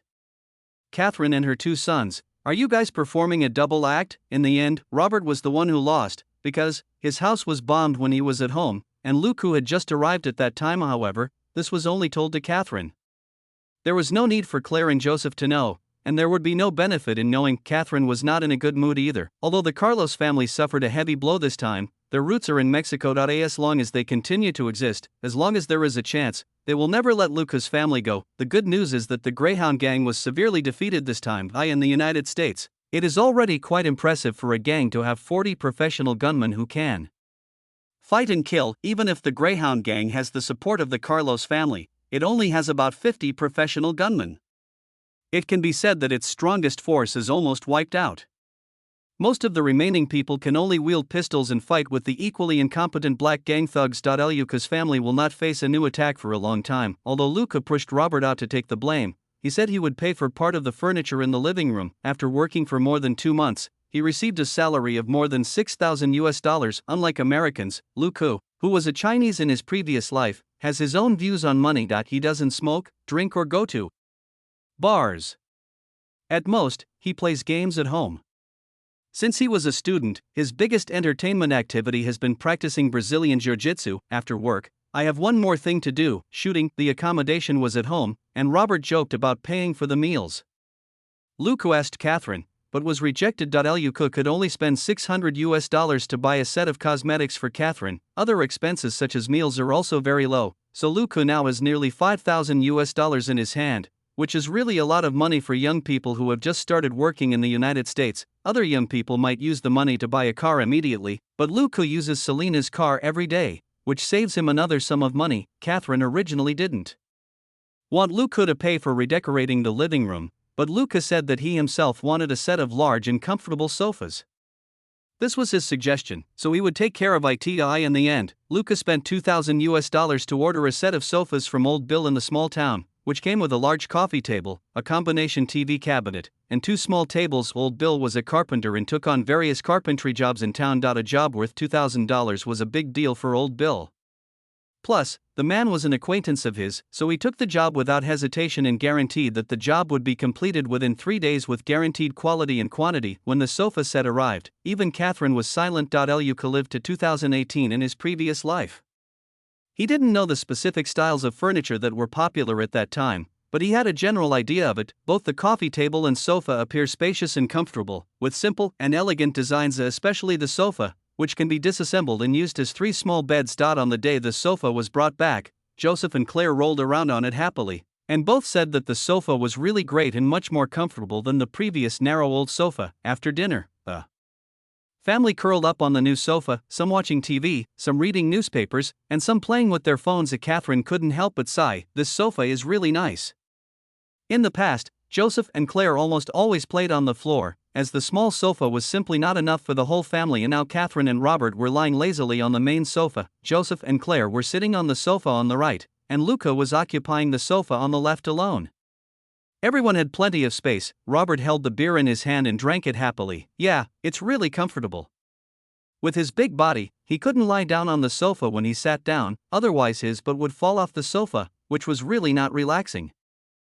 Chapter 38, The Super Cheater Given by System Dad. Now that the new sofa has arrived, Robert lies on it in a Guyu-like posture, with his butt still supported by the wide sofa. This feeling can be summed up in one word: awesome. Luka was over there, reading the newspaper that Robert had flipped through this morning, and said with a smile, as long as everyone is satisfied. In the past few days, he has added up the 3 basic points he just got, and still added them to agility from the battle that night. He deeply realized the role of agility. His movements were more agile and precise, and he fired faster. Although his shooting accuracy was a bit lacking, he could definitely increase his hits by relying on the number of bullets. However, the role of strength is equally obvious. He holds the gun more steadily, and running and climbing are particularly easy.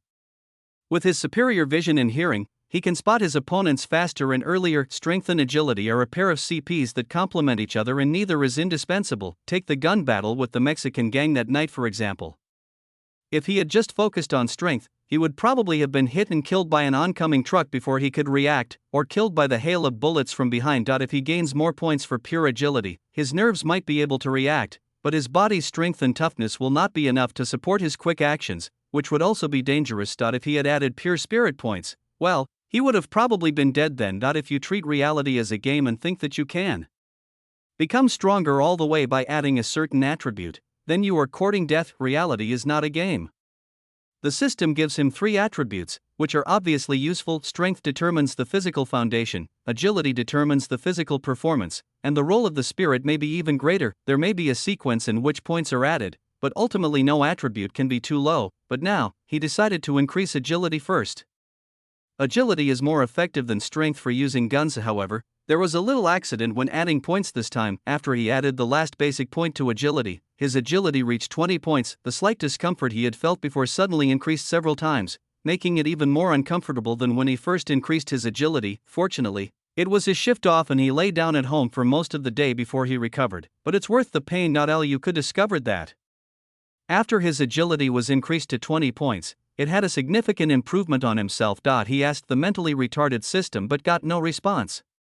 After many tests, he found that the basic attribute reached 20 points, which was a level. The effect of 20 points of agility is not just slightly more than 19 points of agility, but almost double. But agile testing is not easy, much less intuitive, and he could only make a rough estimate. But next time he upgrades, he should consider increasing his strength to 20 points to see if this speculation is correct. After all, having twice the strength and physique of an ordinary person and having 4 times the strength and physique of an ordinary person are completely different concepts, and he only needs to add 2 more points of strength to achieve this, which is extremely cost-effective. As he thought about it, he looked at the newspaper in his hand. Robert took the remote control and quickly switched to the sports channel. Today is the Dallas Cowboys versus the Green Bay Packers.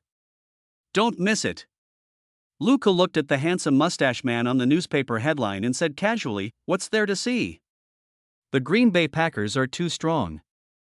Robert was angry. "Nonsense, the Dallas Cowboys will not be afraid of any opponent."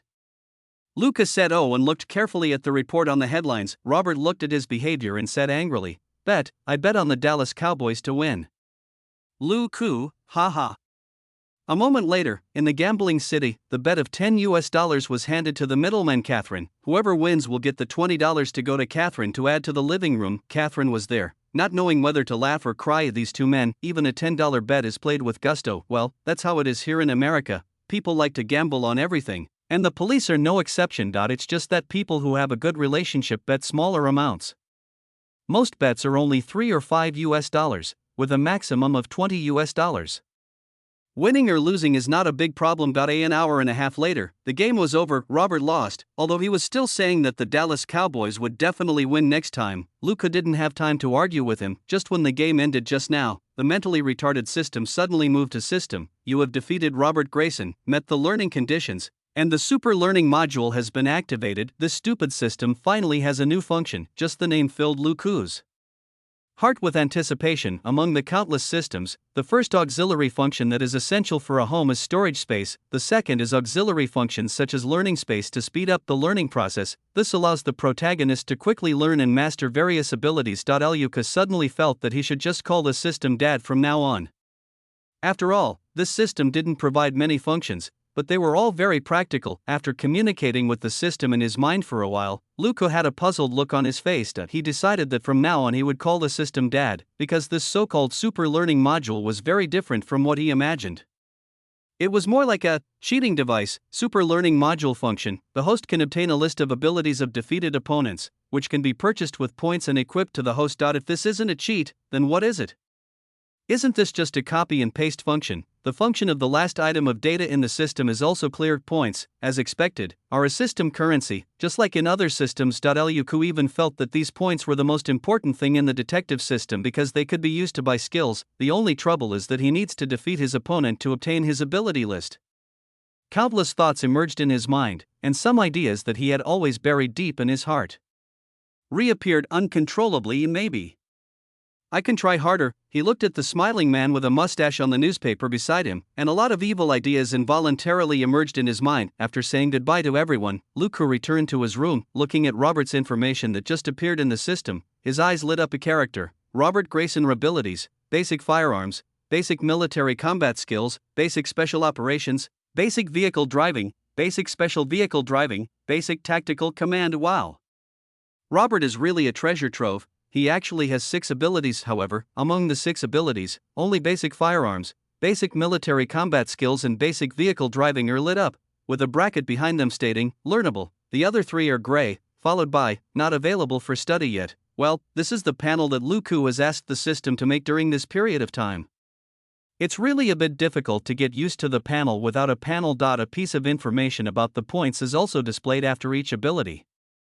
Chapter 39, Vacation, Psychologist, Traveling Alone. Basic Firearms, 100 points. Basic Military Fighting Skills, 100 points. Basic Vehicle Driving, 100 points. Basic Special Operations, 200 points. Basic Special Vehicle Driving, 200 points. Basic Tactical Command, 200 points. Looking at the 3 abilities that could not be learned for the time being, Luca pondered in his heart. Judging from the points requirements, the 3 items that cannot be learned require more points, perhaps because their abilities are more advanced, but his current points are over 2005, so it's not that the points are insufficient, but the purchasing qualification, the super learning module, was activated only after he won the bet with Robert. To learn abilities, one must defeat the opponent, so maybe I have to defeat Robert again. With this little thought in mind, Luca made several more bets with Robert in the next few days, lost twice, won 3 times. Finally, he discovered that it was indeed a question of qualifications. When he and Robert won twice in the bet, all of Robert's abilities were in a learnable state. Moreover, after he spent 300 points to purchase basic firearms and basic special operations, all of Robert's abilities were still in a learnable state. Therefore, defeating Robert is really just a qualification. This qualification has a numerical value, and as long as this value is met, he can learn Robert's abilities. However, this little test also allowed him to explore certain rules of this qualification. During the several times he made bets with Robert, when his net win number was 0, all the abilities in Robert's ability list were shown as temporarily unavailable for learning. Even the 2 abilities he purchased turned gray. After learning them, the 2 abilities that were like body instincts also disappeared at the same time. In other words, once he loses this qualification, the abilities he has acquired will also cease to be effective. This really feels a bit like a game. Like many games in the previous life, some equipment will be useless even if worn if the character does not meet certain requirements. However, Luca still found something different after he learned Robert's basic firearms and basic special operations skills. He still conducted daily shooting training. After losing Robert's ability, he went to practice shooting again, and his shooting results told him that he was not in vain. After only 2 days of learning Robert's abilities and 2 hours of shooting practice, Luca's shooting skills improved from that of an ordinary novice to that of an ordinary veteran. Luca figured out a truth, that is, as long as he learned the other party's abilities and practiced and used them during the period, his own abilities would also be improved. It's like a small account suddenly activates the power of a large account to kill monsters. Even if the power of the large account disappears afterwards, the experience and gains brought by operating the large account during that period will not disappear. Maybe in a few months, maybe in a few years. Even if he loses Robert's big ability, he will be able to reach the same level. No wonder the super learning module is not called the super copying module, because its core function is still learning, using the ability gained from copying to learn quickly and strengthen itself after. Figuring this out, Luca was extremely excited. He is a conservative person who prefers to hold things in his hands, whether it's money, strength, or something else. In the blink of an eye, his 3rd month at work had passed. Luca finally asked Robert for a vacation. Although logically speaking, someone who had only been working for 3 months was not eligible for annual leave, Robert still agreed. Because Luca said he wanted to go out and relax. In response, Robert just looked at him for a while and asked, "Do you really need me to introduce you to a psychiatrist? I guarantee that his skills are first class, and keep your mouth shut." Luca smiled. He knew what Robert meant. He wanted him to not worry about the news of his psychological counseling being reported to the police system, otherwise he would have to go to Knox for a psychological assessment. He had been there after the shootout that night, and even all the police officers in the town who shot, injured, or killed the gunman had to go for this psychological evaluation. However, Luca's psychological evaluation report showed that everything was normal. In the end, Luca was alone, carrying a large backpack. He asked Selena to drive him to the bus stop on the interstate highway, and then he took a Greyhound bus. Rode a cheap Greyhound bus all the way south. When he arrived at a small town in the south, he rented an old pickup truck, bought some things, and then continued to drive towards the border. Texas shares a large border with Mexico, and there are simply not enough police officers to guard the lengthy border, so the number of Hispanics in Texas is increasing every year. Today, white people account for about 50% of the population in Texas, Hispanics account for about 30%, African Americans account for 7%, and other races account for only about 10%. Almost all of these Hispanics are from Mexico. Every year, a large number of Mexicans sneak into the United States just for the legendary good life. Mexico is too far from heaven and very close to the United States. The largest source of drugs in the United States is Mexico, and the war on drugs will begin in a few years. At that time, the Mexican army and police will fight the drug lords to their heart's content. Likewise, Mexican drug lords will become more professional and brutal by then. The Carlos family will definitely not survive until that time. They may be destroyed by then, but they may also become more professional and brutal. Luca drove around for a long time and finally found a suitable place. The truck drove through the desolate wilderness and came to the tall barbed wire fence on the border. Looking at the circles of barbed wire at the top, Luca looked around and found that there were no surveillance cameras on it. It is impossible for the American police to install surveillance cameras along this entire long border, as that would only be a waste of money. This thing is only found near certain roads. After all, this is all wilderness, and people who sneak here must have a car. Large-scale smuggling is impossible with a car, so they have to take the road. The American police obviously can't handle the smuggling of a few people, so there is no one around here. Luca took out several wooden boards from the rear compartment of the truck, and finally formed a sloping wave with a small platform from the rear compartment of the truck to the front roof. Then, he opened his backpack and took out a pair of strange-looking, prosthetic limbs. This pair of curved stilts with powerful springs were based on some kind of toy, but the one he had was a powerful modified version. After putting it on and fastening it firmly, Luca stood up from the car. He ran on the ground for a while as a warm-up and to make sure there was no problem with the toys. Luca then stopped and adjusted his breathing. Chapter 40, Leap, Journey, Arrival. After retreating more than 10 meters, Luca gradually began to speed up, moving forward quickly in small steps on the ground. When he approached the truck, his first step was still 2 meters away from the truck, his second step was on the wooden board of the back compartment of the truck, and his third step was to force his legs together and push down heavily, just stepping on the wooden board on the roof. Then, he took off. The roof of the truck was already 1.7 meters high. After taking advantage of the force here and the pair of toys on his legs, Luca flew into the air and rushed diagonally above the wire mesh. The moment he approached the barbed wire, his body began to bend as he fell, and his legs carrying the pair of toys became parallel to the barbed wire. This is just like the rhythm of an athlete in pole vaulting or high jump, just passing over the top of the wire mesh. However, there was no air cushion under Luca. Using inertia to exert force, he completed a front flip and completely adjusted his posture when he was 2 meters away from the ground.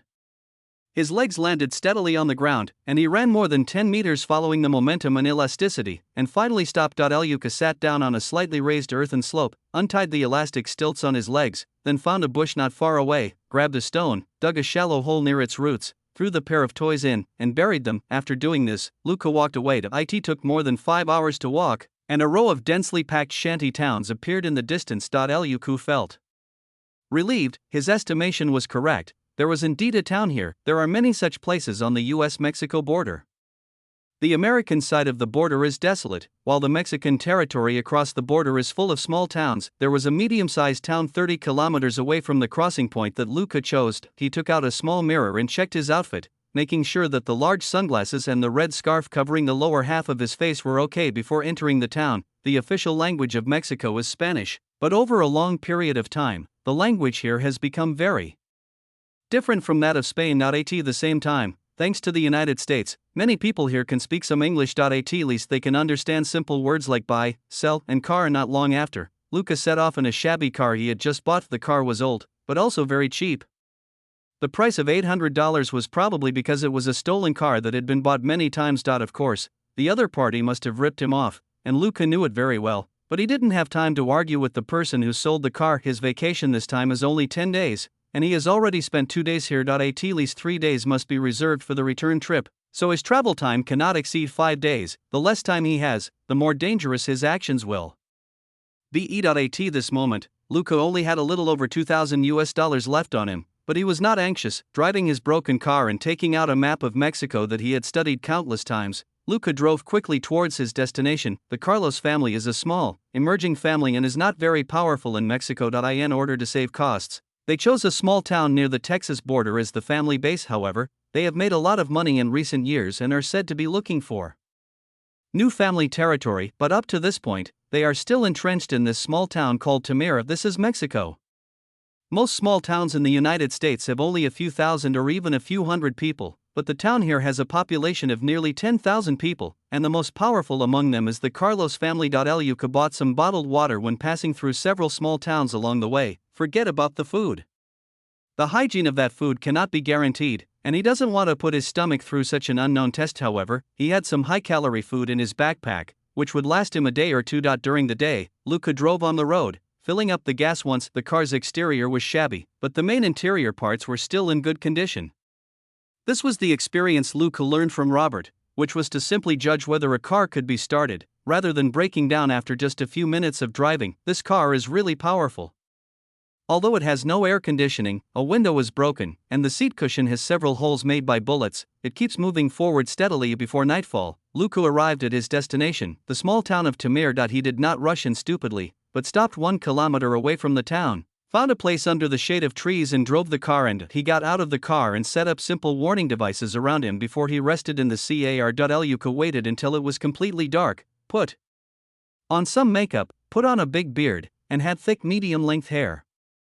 At first glance, he looked like an artistic youth. He then set out on foot and entered the small town of Tamir. This place is similar to most Mexican towns, dirty and messy to be sure, but there are two very good nightclubs here. One of them is the Carlos family business. They openly sell goods here and attract wealthy tourists, mainly from the United States, to spend money in their nightclubs. Customers can do many things that they cannot do in the United States as long as they have money. Moreover, their club has a good reputation and will never rob customers. Come to think of it, for the Carlos family, the cost of those goods was incredibly low, but when they were sold to American tourists in the store, they were sold at the lowest retail price in the United States. 95% of the money sold in the store can be considered pure profit. Now, this nightclub is quite famous in the United States and its business is booming. After all, a nightclub receives at most 300 or 400 guests a night, and their customers come from all over the United States. Luca had already seen this information in the materials provided by Chris, so he was able to find him so easily. Compared to the real drug lords, the Carlos family is at most a new small fry without enough foundation. A real drug lord would have hundreds of elite gunmen under his command, and thousands of younger brothers and lackeys outside. It would be difficult for Luca to kill them all. In the dark, Luca walked around the nightclub called Saprila for several times before finally returning to the front door. He handed a Franklin to each of the two people at the door and walked in, twisting his body. The two black thugs looked at each other, shrugged, and ignored the lunatic. This is not America. Only the unscrupulous ones give tips. Besides, they are not doormen, but if rich guys are willing to spend money lavishly, they are of course happy to accept it. They have seen many American idiots who come here to have fun, and giving them $100 is not much. As soon as Luca entered the nightclub, he saw two Mexican beauties with sharp facial features and first-class looks. Chapter 41. Get up, go to the bathroom, and get started. The two Mexican girls had just seen how readily the old man gave money and wanted to make some quick money. Luca still had that attitude that asked for a beating, and he stuffed another Franklin into each of their boxes. Well, it was stuffed in. His hands accurately reached into the chests of the two Mexican beauties, stuffed the green bill in, and at the same time, pinched the deep groove without any hesitation. The two Mexican beauties had no complaints at all, and even smiled even more brightly. After hearing his mumbled English, they took him to a box in the corner. The so-called private room is not a real room, but a large compartment separated by a half-height partition. As soon as Luca sat down, the two beauties asked him attentively what he wanted. He didn't say anything, just said to bring some good stuff first. The two beauties looked at each other and both felt like they had caught a big fish. A moment later, a tall and strong waiter brought a plate with a pile of white crystals on it. Luca casually pulled out a stack of green bills, took out 5 and threw them on the table. The waiter just took it and left. The item was worth at most $200, but this idiot gave him $500, so he had some extra income tonight. Luca did not touch the pile of white crystals, but hugged the two Mexican beauties on both sides and started chatting with them. After a few words, he found out that these two were also addicted. He waved his hand, "Come together." He casually threw the stack of US dollars on the table, took out 3 bills, one for each person, and rolled them up to make a ready-made tool. Those two beauties were more skilled than Lu Ke, and it was only because of his extraordinary agility that he seemed to be just as skilled. The two beauties had obviously been immersed in the fun for a long time, and they were already having fun without him saying anything. Liu Ke also pretended to lower his body, then covered it with his body and hands.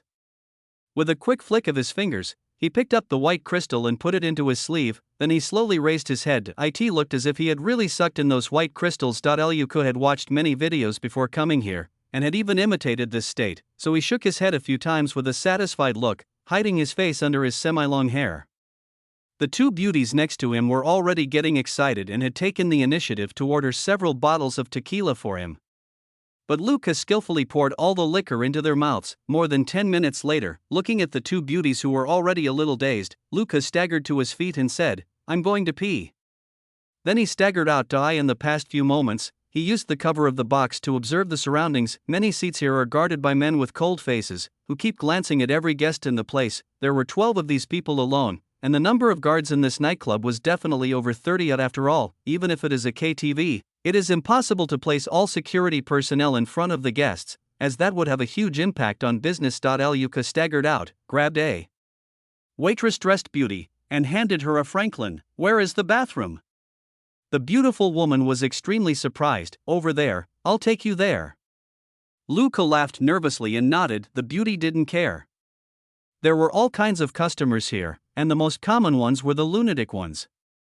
Maybe she could get more US dollars from this idiot later. With a little plan in mind, the beautiful woman unhesitatingly pressed her plump body against Lu Ke and helped him to the bathroom. When he arrived at the restroom, Lu Ke saw a man who looked like a security guard standing there. He pretended to be dissatisfied and said, "Men? I don't like men, I like women." As he said that, he began to rub the butt of the beautiful woman next to him hard. The beautiful woman smiled like a flower. Don't worry about him. He is just responsible for sending out those guests who are drunk in the toilet." "Send it out? I'm afraid they will just throw it out."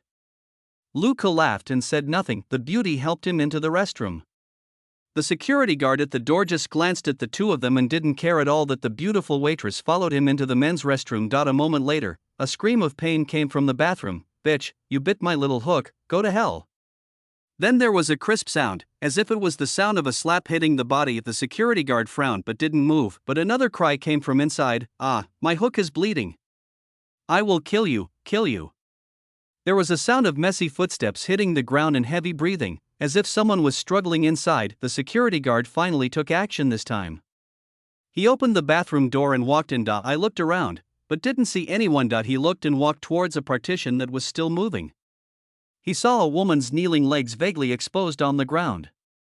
He could imagine that the woman should be buried between the man's legs. Just as he walked to the door of the compartment and began to push it, the door of the compartment next to it opened quietly. Liu Ke flashed out silently and punched him hard on the back of the head, and the security guard immediately collapsed. Liu Ke quickly stepped forward, caught his body, held his head with both hands, twisted and pressed hard, and a slight cracking sound was heard. Liu Ke held his body and quickly dragged him into the innermost compartment.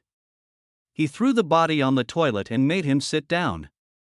Then he quickly searched the body and soon found an M1911 and a spare magazine from his waist. He quickly removed the magazine from the gun and took a look. It was full, so he put the magazine back in. This M1911 has a capacity of 7 rounds, and with the spare magazine it only holds 14 rounds. Still, the gun is pretty good to use. Liu Ke also took off the security guard's holster, put it on himself, put the M1911 back in, and closed the door of the compartment where the beautiful woman was. He knocked the beautiful woman unconscious as she came in. After that, he checked the situation here and used stand-up comedy to lure the security guard at the door in. He didn't think that the security guard would let him kill a woman in the bathroom. Walking towards the door, the moment he opened it, Lu Ke heard the footsteps that had just stopped outside the door. He was shocked, but he did not stop. He opened the door and walked out staggeringly. Out of the corner of his eye, he saw a burly man on the right side of the door looking at him with suspicion. In a flash, a fierce light flashed in the man's eyes, and one hand reached under his armpit. He's pulling out a gun. He's exposed. Although he didn't know where he had given himself away, Lu Ke would not hesitate. He did not draw his gun. Instead, he took advantage of the momentum of his fall and pushed forward towards the burly man. Chapter 42. Besides the scumbags and bitches, there is also a good person. The burly man reacted just as quickly. He instantly realized that Lu Ke was rushing towards him too fast. He had no chance to draw his gun. The hand that had been raised to his chest suddenly clenched into a fist and punched Lu Ke in the head. Master Lu Ke's heart was filled with alarm. This kind of alertness and the ability to adapt to changing circumstances are definitely not those of ordinary gang thugs, but his movements were even more agile. He suddenly lowered his body and slipped away from the incoming fist. He began to turn his body as he lunged forward, and in an instant half of his back was facing the man. With his hands, he grabbed and pressed the man's right arm against his shoulders at lightning speed. He exerted force with his feet, pushed his shoulders up, and pressed down with his hands even more fiercely. With a sudden click, the man's right arm bent into a strange arc. The man let out a scream and reached for his waist with his left hand, where there was a saber, but before his hand could touch the hilt of the knife, Lu Ke's body bent again, stepped back, and slipped to his right rear. But the man's broken right arm was still firmly locked in Lu Ke's hands, and he pulled and twisted it hard. This time, the man screamed wildly, and his hand that was reaching for the knife froze. The broken arm was pulled and twisted by a huge force. This kind of pain was simply unbearable for a normal person, not even him. There was only calmness in Lu Ke's eyes. He did not stop because of the other party's howling, but rushed forward and pressed the man to the ground. The man's broken right arm was squeezed and hit again, and severe pain came again, but he could not even scream, and his body was twitching slightly. Lu Ke once again displayed his extraordinary agility, wrapped his arms around the man's neck, and twisted and pressed hard. With a click, the body under him suddenly stopped moving. Lu Ke looked around quickly, but no one was coming. Although it is quiet here, there is a hall with loud music on the other side of the door, and people there cannot hear what is happening here. Lu Ke dragged the body into the bathroom again, searched quickly again, and found another M1911 and 2 spare magazines, as well as an underarm holster. He then threw it into the cubicle and closed the door. After taking a look at the newly acquired M1911, he discovered that it was a double-row feed model with twice as many bullets as the previous one. Unfortunately, the handle was a little large, and he was not used to it as he was used to using Glock. However, the gun had almost 50 rounds of bullets including the spare magazine, so he did not throw it away. He changed the holster under his armpit and put it back. It only took 2 minutes to finish all this. Lu Ke thought about it, pulled the unconscious waitress up, walked a few meters out of the door, then went into the women's restroom next door and put her into a cubicle. When he came out, the 2 women just arrived at the door of the women's restroom. They were stunned when they saw a man suddenly come out from inside, and they all looked at the sign on the door. Yes, that was indeed a simple sketch of a plump nude girl, proving that this was indeed the women's restroom. Lu Ke looked at the 2 women. The expression on his face had returned to the dazed state before. What are you looking at? If you keep looking, I'll fuck you both. As he said that, he pretended to pull his belt, as if he had just put on his pants, and then he sprinted away. The 2 women looked at each other, shrugged, and walked in. As soon they found that a door could not be opened. A woman curiously stood on the toilet next door and looked over. They found a snoring woman. Her hip skirt was lifted to the base of her thighs, and her shadow was vaguely visible. There was a very obvious black hollow underwear hanging on the instep. She immediately understood something, curled her lips in disdain, and said, "It turns out that a couple is doing it here." The man ran away after he was done, leaving a bitch on the toilet. What a scumbag. Her companion didn't care. Who cares? Besides scumbags and bitches, what else is there here? Any good people? The 2 of them laughed almost at the same time, with a hint of sarcasm in their voices. There are no good people here, including the 2 of them. They are bitches too. However, they didn't expect that a good guy would actually come into the store tonight. A good guy who came here specifically to kill people. Lu Ke moved forward while getting used to the holster under his armpit. Like most policemen, he used to carry his holster on his waist. Now that he has an extra gun under his armpit, he feels a little uncomfortable. However, Robert was clearly used to it. Lu Ke, who had acquired Robert's basic firearms and basic special operations capabilities, found a familiar feeling after walking only 10 meters. This time, he had walked to a door. This is the back of the nightclub. Before Lu Ke came in, he looked around outside for a while and found that there were people active here, but he was not clear about the specific structure. What will happen behind a nightclub opened by a gang? Lu Ke felt that it was probably not a hotel or something like that. Those who were having too much fun could just get things done in the corner of the lobby without having to book a room. The information obtained from Chris indicates that this is the headquarters of the Carlos family. Most importantly, Diego Carlos likes the atmosphere of the nightclub and spends almost half of his time here. Diego Carlos is here, So most of his men must be here too. Luka pushed open the door and saw two men looking at him coldly. He laughed nervously. Ha, where is the toilet? I need to pee. The two men's eyes flashed with impatience. One of them had already touched his armpit, and the other slowly approached. Get out, or I'll beat you to death. Luka was now reeking of alcohol, and there seemed to be some white crystals remaining at the corners of his mouth. The two men could tell at a glance that he was a high-spirited idiot, so they didn't attack him right away. In this regard, they were not as alert as the burly man Luka met when he came out of the bathroom. Luka quickly glanced around but didn't find any cameras or anything like that. It was still 2003, and drug lords were not very good at using high-tech stuff, let alone a small family like Carlos. In 2018, a lifetime ago, these traffickers in Mexico even secretly installed hidden surveillance cameras on the exteriors of government agencies to spy on their movements. Luka staggered and fell towards the man who was pulling out the gun.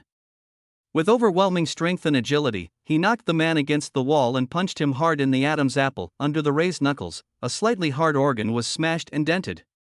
The man's eyes turned white immediately and his hand reached for his neck. Luka grabbed the man's hand that was inserted into his armpit and pulled it, and a pistol was pulled out. He grabbed the gun and threw it to the side with force. The gun spun and hit the other person who was about to pull out a gun.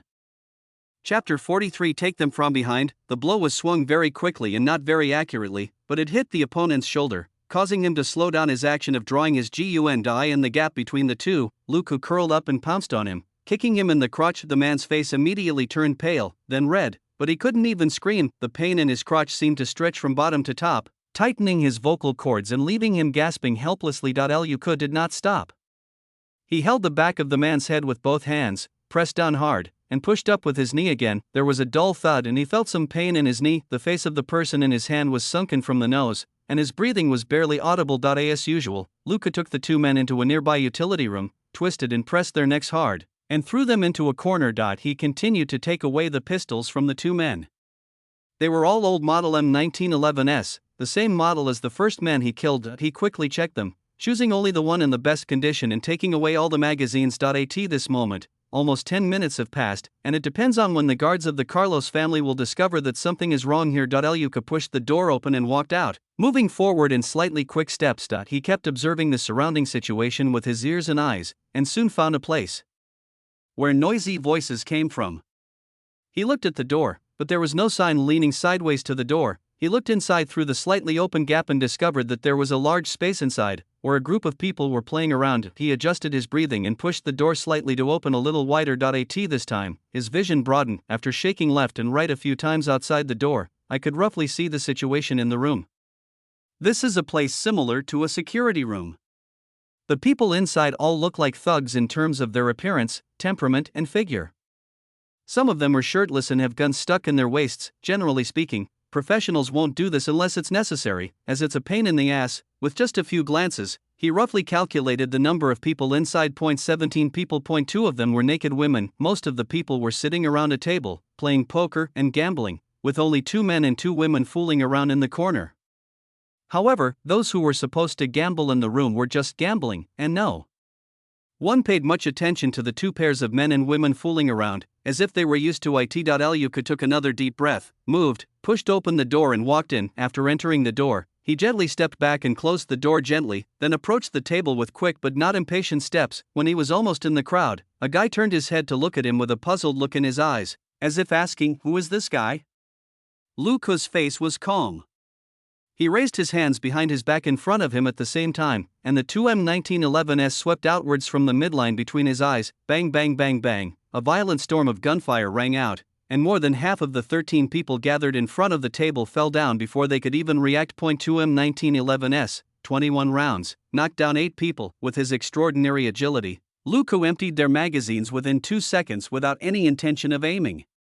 He just pointed the muzzle of the gun at the figures and fired 1 or 2 shots at them one by one. At such a close distance and with so many densely packed targets, it is harder to miss than to hit. He loosened his left hand and let go of the gun with 14 rounds of ammunition, letting it fall to the ground. The grip of this gun is a bit big and not convenient to use. At the same time, he threw himself onto the sofa beside him, and quickly replaced the magazine for the ordinary M1911 in his hands. Relying on the impression he had made and the noise he heard, he stretched out his gun-holding hand from the side of the sofa and fired wildly again at the chaotic and screaming crowd. He emptied the magazine again in an instant and replaced it with another one. This time, someone finally took out a gun and fired at him. However, Luka had already rushed out from the other side of the sofa. The moment his eyes swept over, he fired 4 consecutive shots. Bang, bang, bang. 2 thugs who were half lying and half sitting on the ground to fight back were hit in the chest and fell to the ground in seconds. Luka quickly glanced around the room. There was only wailing and gasping, and no one could stand up. Without hesitation, he pulled the trigger again. This time the gunshots were very rhythmic, 1 shot per second, calling out the names of the thugs lying beside the card table one by one. Any thugs who appear to be able to move will be given priority and killed with a headshot. After emptying 3 magazines again and reloading all the thugs lying beside the card table, Luka replaced the last magazine and then looked towards the bed. In the corner, the 2 naked women were pushed in front, and the 2 guys behind had nowhere to escape. The bed was in the corner, but the 2 men threw their guns along with their clothes on the ground in front of the bed, which was only 3 meters away from the card table. The intensive gunfire and the falling of their companions just now made them dare not go over at all, but now, they found out in despair that they had no chance at all. Luka cautiously leaned his head out from behind the sofa to take a look, and finally confirmed that the 4 men and women opposite had no weapons at all, but there were 2 guns on the piles of clothes beside the bed.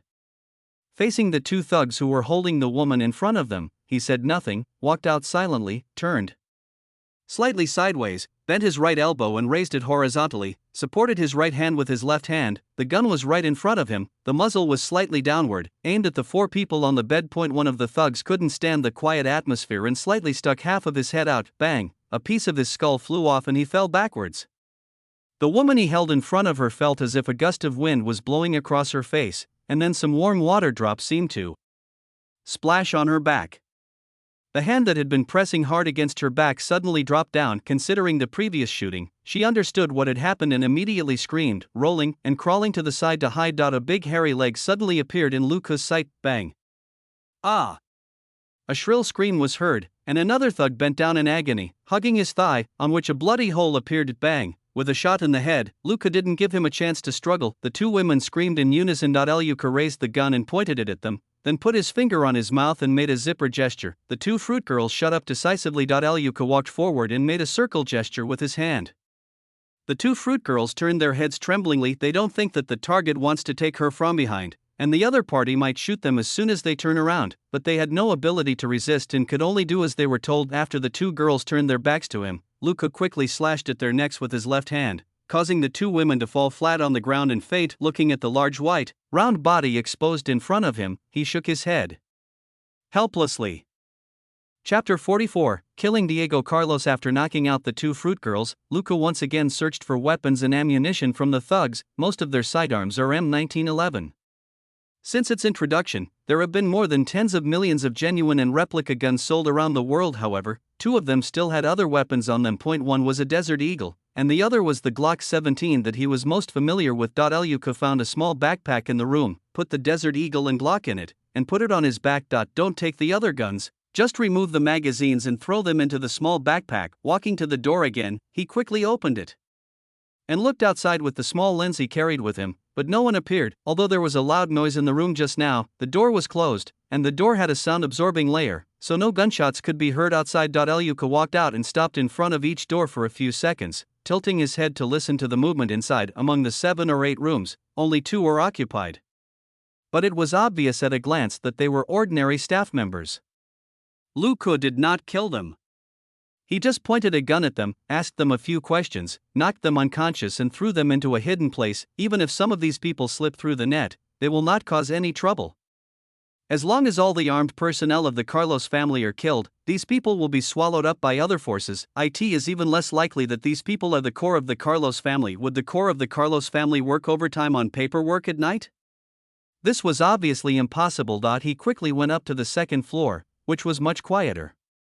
Luka took a quick look and continued to go upstairs. According to what several people said before, Diego Carlos, the head of the Carlos family, is usually in a luxurious room on the 3rd floor, accompanied by bodyguards. The number of bodyguards is uncertain, but it is at least 10. Luka quickly went up to the 3rd floor and looked down the corridor with a small lens. He found that there was a surveillance camera at the end of the door aimed at the corridor, so he couldn't pass. After thinking about it, he walked back to the second floor again, entered an unlocked room, opened the window and looked up. After a moment, he put the gun back into his waist, climbed out of the window, and climbed up a pipe. He climbed up one floor, then jumped horizontally on the air conditioners outside several windows, and soon arrived outside a window. He leaned forward and looked around the room. No one was there. With a firm tug, the window closed, and the latch engaged. He pulled out a roll of sealing tape from the backpack behind him, stuck several strips of tape on the glass horizontally and vertically, and punched it, breaking the glass near the latch with his gloved hands. He didn't have to worry about the broken glass. He reached into the broken part, hooked it lightly, opened the window, and climbed in. This operation is very troublesome for others, but for Lu Ku, whose strength and agility far exceed those of ordinary people, it only takes 10 seconds. After entering the room, Lu Ku did not act in a hurry. Instead, he took out several magazines from his backpack and inserted them into the most convenient places on his waist. He then put his backpack back on, walked to the door, twisted the door lock with a slight force, and the door lock opened with a slight click. Lu Ku looked outside and saw a large room in front of him. The house is over 200 square meters in total and is luxuriously decorated, with a sofa in the center for several people. Lu Ku had good eyesight and he saw that one of the men was Diego, while the others were almost naked beauties of various colors, who were flirting with Diego with a smile. One of them was already lying between Diego's legs, with her big round but raised up and her head moving up and down rhythmically. There were a few bodyguards standing vaguely around, seemingly turning a blind eye to everything in front of them, only glancing at the doors from time to time. Lu Ku frowned. He didn't expect it to be so huge. The entrance to the room he was in was relatively empty, and if he went out directly, he would be noticed immediately. Suddenly, a faint shouting sound came from the broken glass. Lu Ku guessed that the bodies of the thugs downstairs might have been found. Although the Carlos family's thugs were not a regular team, as long as someone went to the bathroom and took a look, they would immediately find that the people there were missing, and the bodies in the bathroom partitions could not be hidden, not to mention the security room, which was full of corpses. He took a deep breath and quickly pulled out the Glock from his backpack. In any case, this is the firearm he has used most proficiently recently. He slowly took a step back and stood diagonally at the door, facing where Diego was, and he stood quietly. A moment later, the intercom in the hand of a bodyguard in the room rang. There was a lot of chatter coming from the inside.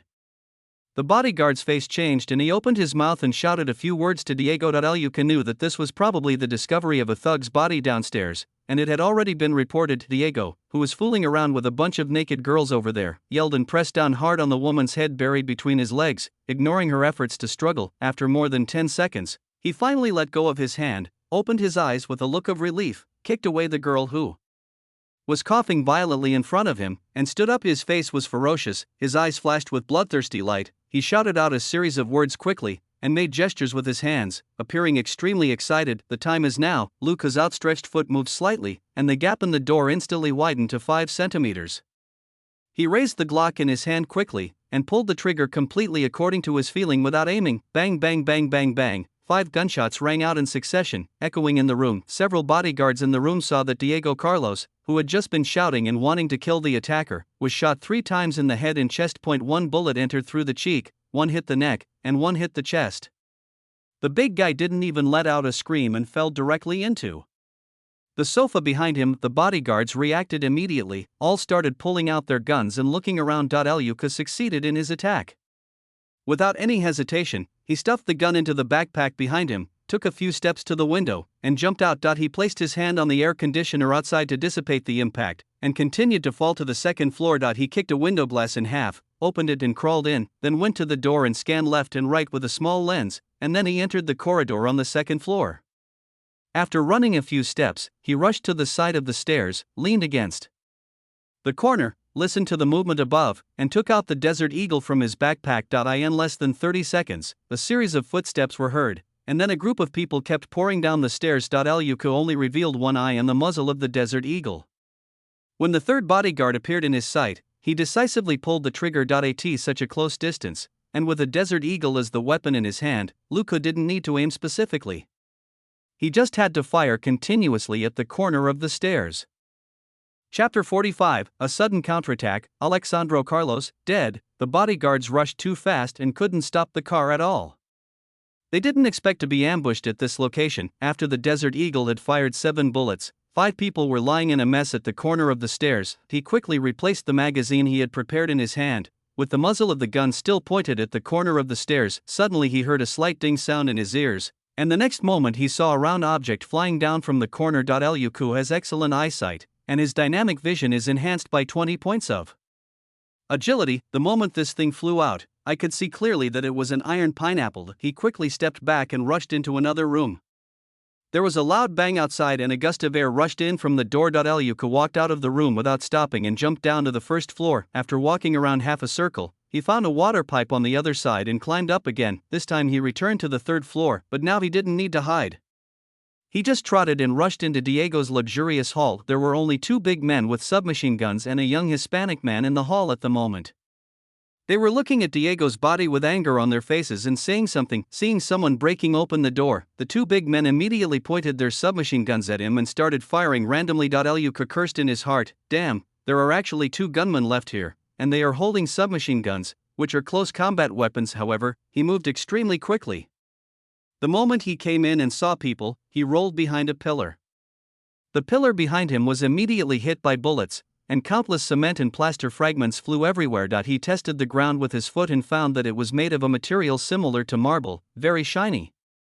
There were also several pots of lush plants next to the pillars. Listening to the sound of two submachine guns and calculating the remaining bullets of the enemy, he slowly lay down, bent his legs and stepped on the pillar. After a moment, he suddenly exerted force with his legs, pushed against the pillar, and slid out on the ground. As his body slid, the Desert Eagle in his hand was aimed at the two bodyguards in advance. When the two big men appeared in his sight, he opened fire with the Desert Eagle in his hand. Bang bang bang bang bang bang bang. He emptied the magazine in one breath, loosened his grip and dropped the Desert Eagle.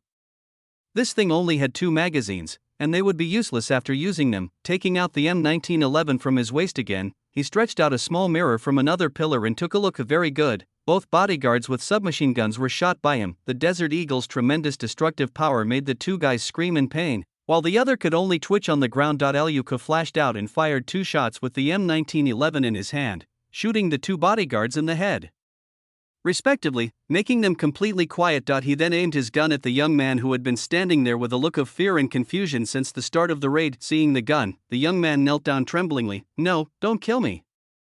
I can give you money, a lot of money."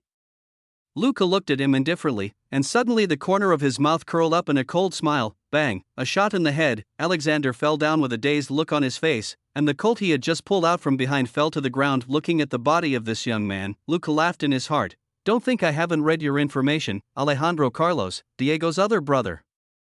Others might be spared this time, but Diego and his immediate family must not be spared if they are encountered. Otherwise, in order to win the support of the people and demonstrate strength, the successor of this kind of power that is entangled in the form of a family will inevitably send people to the United States to cause trouble for Robert's family again." He pulled the Glock out of his backpack and emptied the magazine on Alexander's limbs and torso. There were more than a dozen holes on the body, and then the Glock was thrown next to the body. This was done to confuse people, firstly to obfuscate the number of attackers, and secondly to present the style of gang vendetta. Finally, looking at the several stacks of Franklin and several small piles of white crystals on the table, Luka thought about it, took only one stack and stuffed it into his backpack. After doing all this, he quickly took the submachine guns from the two bodyguards, selected one, and took away all the magazines on the bodyguards. Among them, there were 4 pistol magazines and 5 fully loaded submachine gun magazines. He threw the pistol magazine into his backpack, put the submachine gun magazine on his waist, and walked out the door with an MP5 submachine gun slung over his shoulder. After confirming that there was no one in the corridor outside the door, Luka came out and stood right under the surveillance camera at the door.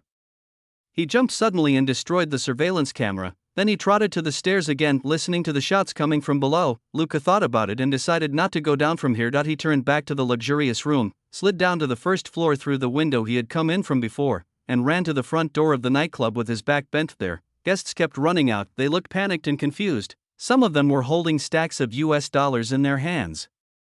And many women ran out naked. Those guys just threw an iron pineapple, and now anyone who is not completely dizzy will notice that something is wrong. They also heard the gunshots from the battle between Luku and the bodyguard on the 3rd floor at the corner of the 2nd floor. They vaguely realized that something had happened here, and everyone started running outside, trying to escape from this place of trouble. After all, in Mexico, there are too many fights between traffickers, and dozens of AKs are often used to shoot at each other. These people don't want to stay and be buried with them. When Luka walked around to the side of the door, He saw the two guys who had taken $200 from him trying their best to stop the guests from running away. Luka was speechless. Is this really stupid? There's a fight going on inside. What's the point of keeping the guests here, in this nightclub? You pay first and then get the goods, so there is no problem of people running away from your order. Without hesitation, he took out his M1911, raised his hand and fired 4 shots, killing the two guys. There was a moment of silence at the door, and the next moment everyone started screaming and roaring, running out frantically. Although this is the most dangerous thing, this is how ordinary people react. They subconsciously run away when they encounter danger. Luka changed the magazine again, put the gun back in, climbed back to the second floor, and then carefully returned to the first floor. He walked past the security room where he had slaughtered people before. The door was open and 2 women were still lying there unconscious. Luka walked back to the door he came from when he came to the bathroom, and quietly stuck out his small lens. There was no one near the door, but there were more than 20 people gathered at the main entrance. These people were not stupid enough to huddle together, but scattered around the door. Luka adjusted his breathing, took the MP5 hanging on his body in his hand, squatted close to the door, and then poked the door hard with the barrel of the gun. Chapter 46. There is nothing that RPG cannot solve. The moment the door was opened, Luka pulled the trigger of the MP5 in his hand and never let go. Relying on the powerful strength of his hands, he suppressed the movement of the gun muzzle and fired wildly near the door. The distance between the two sides was about 40 meters, and within 2 seconds, the magazine was empty. Luka had no intention of fighting. He just crouched down and ran wildly along the wall. When he rushed back to the second door, the big door more than 10 meters behind him was hit by a hail of bullets and shattered into pieces. Luka rushed up the stairs and returned to the second floor. I listened carefully and found that apart from the gunshots, no one rushed in from that door. Obviously, these guys were already scared of being killed by Luka. He sneered twice and went back to the third floor again. Re-entered Diego's luxurious hall and started searching quickly here. Soon, he found a weapons cabinet from the corner of the hall. On the surface, it was a wine cabinet, but if you pushed and pulled it hard, the wine cabinet would slide along the pulley, revealing the weapons cabinet behind it. Luka looked at those weapons and was overjoyed. He quickly stepped forward, took away the only 5 iron pineapples, and then stuffed the 5 MP5 magazines into the backpack. Finally, he grabbed the hard, black, thick, and long one, installed the bullet next to it, and then carried it on his shoulder. That's right, this is the legendary artifact RPG. After that, he didn't even look at the weapons cabinet again and ran out of the room carrying the RPG. I carefully checked down to the second floor, but there was still no one there. Luka was a little confused. This shouldn't happen.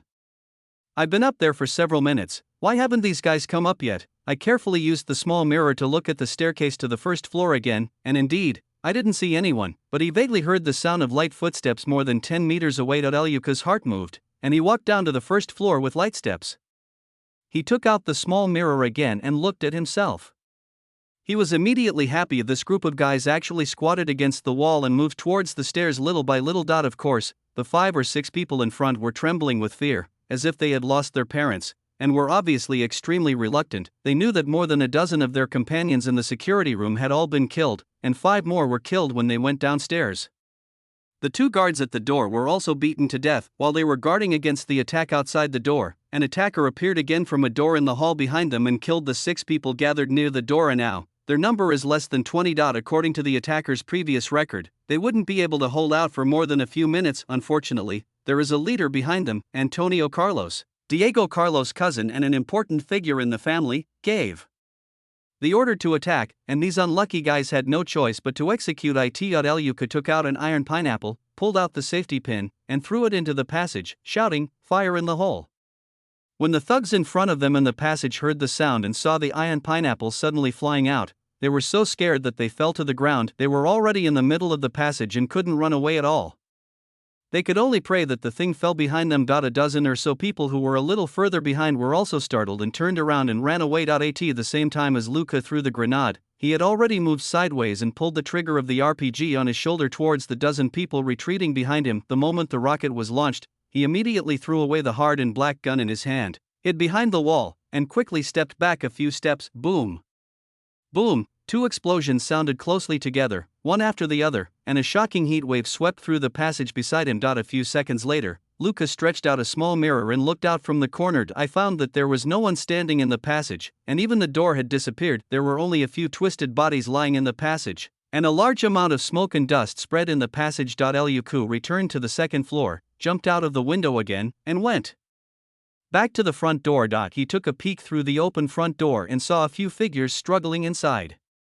He held an MP5 in one hand and an M1911 in the other and slowly sneaked in through the gate. Then, using various debris to cover himself, he hid in a corner near the gate and used a small mirror to check the situation in the hall again. At this moment, there were only 4 or 5 people in the hall struggling to climb out from that passage. Judging from the appearance of these people, they are seriously injured. Luca took out another iron pineapple without hesitation, pulled out the safety, and threw it hard into the middle of the people near the entrance. Boom. These people had no power to resist and were blown away. Luca did not stop.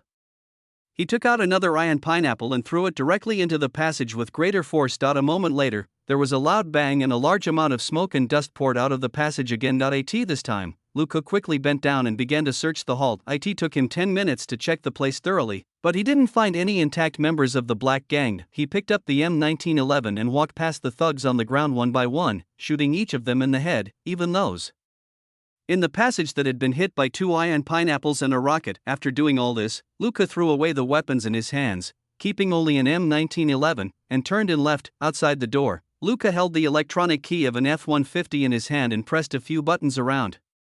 Soon, a 70% new truck made a beeping unlocking sound. Luca walked over, opened the door and got in the car, started the engine, and the truck slowly drove past the Saprila nightclub. Looking at the nightclub where there was no sound of people but only the faint flickering of lights and flames, Luca grinned. Farewell, Carlos family. The truck slowly accelerated in the dark and headed out of the town. Just now, after Luca shot and killed a half-dead man in the passage, the system prompt arrived. You killed Antonio Carlos and can now learn all of his abilities. Mission: annihilate the Carlos family. Completed. The total experience of the mission is 3,000 and the points are 3,000. The host's mission contribution rate is 100%, and 3,000 experience points and 3,000 points are obtained when the experience reaches 1,000. The host level is upgraded to level 6. The remaining basic points are 4. He drove the car to the hiding place of the broken car before, searched the broken car, gathered all his belongings together, including the wig, clothes, shoes, and hat he was wearing, and piled them on the back seat. Finally, he got some gasoline from the gas tank, cleaned the transparent glue off his fingers, and then poured the rest on the pile of things in the broken car and set it on fire. After watching the pile of stuff turn into a huge pile of ashes and ignite the broken car, he got in the F-150 and got back on the road. Driving in the dark, Luca added a little strength to his own strength, and it became 19 points. The old book was finished yesterday, and the new book will be updated 3 times today. It will be updated 3 times every 10 days. It will be updated at 0:05, 11:05, and 19:05 every day. Chapter 47 Return. The benefits of killing this mission has been completed and Luca doesn't want to waste time. If his guess was correct, when the strength was increased to 20 points, the body would feel a strong sense of discomfort, followed by a great improvement. Therefore, he planned to return to the United States from Mexico in one go. After returning to the United States, he would find a hotel to stay for another day and increase his strength to 20. Unlike when he came here, now that he had a good car with excellent performance, Luca didn't worry about the condition of the car at all and drove fast all the way. A day later, he returned to the Mexican town near the border before nightfall, abandoned the F-150 in an alley, and bought a tall but more dilapidated pickup truck from a car dealer, and continued to head to the border. After dozens of minutes, they arrived at the border. Seeing that the pickup truck on the other side of the barbed wire was still parked there without any change, he felt a little relieved. It seems that no one has been here in the past 2 days. After putting together the wooden boards he had picked up on the road, Luca found the pair of elastic stilts from the bushes. After putting them on, he moved around for a bit. The climate here was dry with little rain, and the 2 days were a short time, so there was nothing abnormal with the pair of toys. Then, he repeated the same process and jumped over the barbed wire more easily. He found the car keys from under his old pickup truck, cleaned off his makeup, burned those things as well, and after restoring his original appearance, Luca continued driving on the road. He had disassembled and thrown away his last M1911 before reaching the border. Now he only had the bag he brought with him, the pair of toys, and the $10,000. Yes, the stack of US dollars that Luca took from the table in Diego's room was worth a full 10,000. However, he spent more than 3,000 US dollars on this operation, so it can't be said that he made a profit. After driving for 2 hours at night, Luca finally arrived at a small town, found a regular hotel, checked into a room and moved in. By the way, he bought a lot of food at the small supermarket near the hotel and hung a "Do Not Disturb" sign outside the house. Luca returned to the room, took a shower, and increased his strength to 20 points. A strong feeling of discomfort came over me. He felt that all the muscles in his body were twisted and tangled. Different from the numbness and itchiness when his agility reached 20 points, the discomfort at this moment was mainly pain, just like the feeling of having to cover his thighs even when climbing stairs the next day after a lot of exercise. Luca lay on the bed, trying to relax his body as much as possible and trying hard to shift his attention away from the changes in his body. He began to carefully review the harvest this time. He actually got 4 basic points, which made him very happy.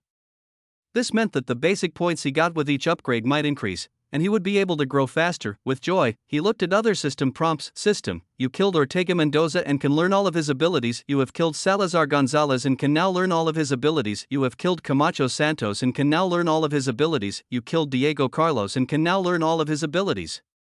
There were a lot of such tips, all from the thugs and leaders of the Carlos family who were killed by him. The others are fine, most of them don't even have any abilities. At most they have some basic firearms or basic vehicle driving skills. Only Salazar Gonzalez has the most exaggerated list of abilities: basic firearms, basic combat skills, basic vehicle driving, basic special operations, basic tactical command, basic interrogation. This is Salazar's list of abilities. Luca knew who this person was. Salazar is the #1 thug leader of the Carlos family, and can also be said to be the instructor of those thugs. He came from a Mexican special drug enforcement unit and was once a commander. However, in the battle with the traffickers, he chose money and joined the Carlos family instead, becoming one of the traffickers he had dealt with in the past. Although Salazar was just a thug, it was his experience and ability that made the Carlos family's thugs far stronger than those of other gangs. Coupled with his on-the-spot command, the Carlos family lost less and won more in fights with other gangs. If Salazar were still alive, it would not be so easy for Luca to wipe out the Carlos family. Unfortunately, this man was too alert. When he went to the bathroom and found that the security there had disappeared, he attacked Luca, who came out without hesitation. As a result, he failed to kill him and was killed instantly. Yes, this person was the burly man that Luca bumped into when he came out of the bathroom. Salazar has outstanding skills and is also very strong in close combat, but when he met Luca, who was almost as strong as him but much more agile and also proficient in martial arts, Salazar didn't even have the chance to exert his advantage before Luca broke his neck. Luca recognized Salazar at that time, and that was why his subsequent attack was quite bold. Without Salazar, the commander who was proficient in special operations, the thugs of the Carlos family were just a group of scattered sand and were completely led by Luca. Luca looked at Salazar's ability list and could only shake his head. Salazar's abilities almost overlap with Robert's, but he cannot use them for the time being. The only difference is that he cannot use the basic interrogation. However, this is not the point. The point is the kill and the prompt. Luca once again saw some of the rules of the system. Compared to defeating, killing means directly gaining the qualification to learn all the opponent's abilities. So, he's going to have to take down more capable bad guys in the future. Considering that the system father asked him to obtain formal police qualifications at the beginning, Luca was basically certain that the detective system was definitely a justice system. He looked at the remaining abilities again. Diego Carlos' ability was basic poison manufacturing. He is indeed a professional drug lord who doesn't even have the ability to use basic firearms or drive basic vehicles. With this one ability alone, he has made no contribution to society and deserves to be killed by Luca. After studying for a while, his physical discomfort gradually subsided.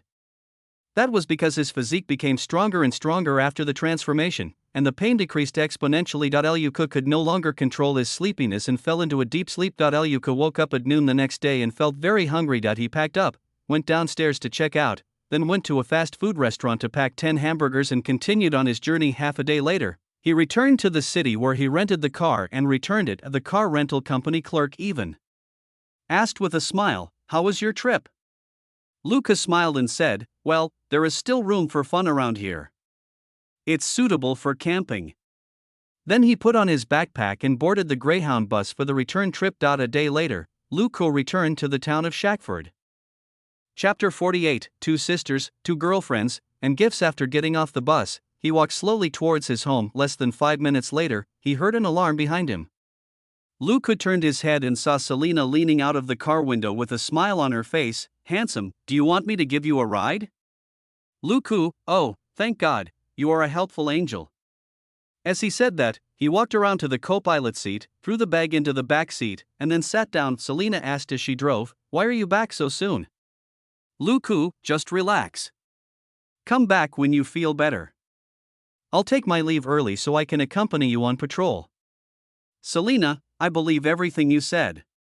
Oh, by the way, my mother asked me to invite you to dinner. Luku was puzzled. Why? He and Selina were very familiar with each other and had indeed been to her house for dinner, but this kind of meal usually has a reason, and it is impossible to go there often. Selina shrugged. She wants to thank you for killing those Carlos family gunmen. Luku was puzzled. Then she should invite Robert to dinner, right? Robert had knocked down half of the gunmen outside Selina's house that night. Selina, Robert has already invited everyone, so Mom wants to invite you this time, because everyone knows that you killed 13 gunmen by yourself. Luku said, okay, when? Selina looked at him and said, you seem to be in good spirits? How are you doing tonight? Of course there was no problem for Luku. After he cleaned up the Carlos family, he had no worries. Now he was completely relaxed and in a very good mood. When she got home, Catherine had already finished get off work and picked up Joseph. Seeing him coming back, Joseph dropped the picture book in his hand and ran over. Luke, did you bring me a gift? Luku grunted. This time when he went out, he was so busy traveling and killing people that he completely forgot about this matter. He could only shake his head. I didn't find anything interesting, so, that's right, what good things could he bring back from the Carlos family? Goods or guns? He couldn't just give that stack of Franklins to Joseph as a gift. Joseph suddenly felt tired, said oh and walked back dejectedly. Luka smiled and pulled him back. Selina's mother is inviting me to dinner later, will you come with me? Joseph's face was full of disappointment. What's the point of eating? Catherine is preparing dinner. Luka laughed, squatted down, and put his arm around his shoulders. Selina has 2 younger sisters, one is 10 years old and the other is 6 years old, and they are as beautiful as Selina. Don't you like them? Joseph looked at him with disdain. Do you think I don't have a girlfriend? Molly and Scarlett bring me snacks every day. Luku, okay, we can have ice cream outside, and the football you liked last time. Joseph, I'll go. Good boy. Luka smiled and rubbed Joseph's head. Go and play by yourself first, I'll talk to Catherine. Joseph went back to continue painting contentedly. Luka went to the kitchen and told Catherine, who was busy. Catherine smiled and nodded, still reminding him, don't drink, remember to come back early to rest. Luka said he understood. As for not drinking, he naturally remembered it. He doesn't drink at home, but that's not necessarily the case at Selina's house. She doesn't care that much about the law that requires people to be 21 years old to drink. He threw his backpack into his room, took a quick shower, changed into clean clothes, and called Joseph beside him, and the two of them, one big and one small, walked towards Selina's house. First I bought a nice-looking cake from a roadside dessert shop, and then I bought a small ice cream for Joseph. Catherine rarely allowed Joseph to eat ice cream because his gastrointestinal function was not very good. Cook could only buy him a small one, and found an excuse to take a bite, so only half of the small ice cream was left. Joseph's little face was full of misery. Is this what you said about buying me ice cream? I'm so young, and you're still asking me to give you a 50% discount. However, he had no other choice, and it was even more impossible for him to complain to Catherine, as he would be taught a lesson first. After walking for a few more minutes, they arrived at a sporting goods store and Joseph became happy again. He had always wanted a football, but Robert hadn't gotten around to buying it for him yet. Even if he bought it, he couldn't just buy those professional game balls that cost hundreds of dollars.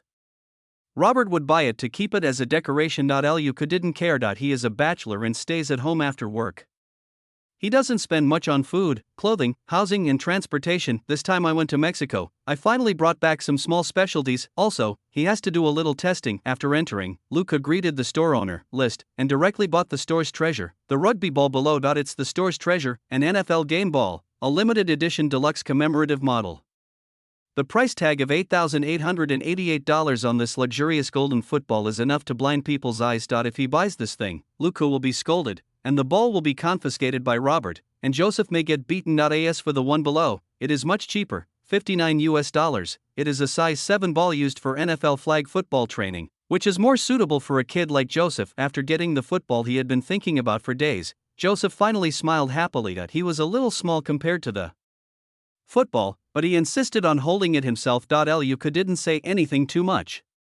Being able to hold his favorite toy was one of the greatest happiness for a child, and he had no intention of disturbing this happy process. After walking out, Luca and Joseph took a passing police car and asked their colleague Bob to give them a ride. However, when he heard that Luca was going to Selena's house for dinner, a mysterious smile appeared on Bob's fat face. Luca was too lazy to say anything to the fat guy. This guy was very reserved, and it was impossible not to let him have wild thoughts. When they arrived, they said goodbye to Bob, and Joseph waved politely. "Goodbye, Uncle Bob." Bob also waved with a smile. "Come on, I'm rooting for you two brothers." Luca wanted to throw his new toy at Joseph's face at that moment. It's fine if they refueled themselves, but what kind of fuel did Joseph refuel? Did the two brothers really go there to pick up girls? Turning and walking into the messy yard, Luca knocked on the door. "Who?" A little girl's voice rang out. Luca smiled and said, "I'm Luke. Talia, open the door." The door opened quickly, and a pretty girl with eyebrows and eyes that looked 60% to 70% like Selena stood at the door. "Luke, you're here." Luca smiled and nodded, then handed her a pair of sneakers that he had just bought at the sporting goods store. "A gift for you." Talia's face was full of surprise. "Ah, really?" Chapter 49. Tell me, when do you plan to get married? Luca rubbed her little head. "Really, Andre has it too." Talia, "Oh, then I'll go call her."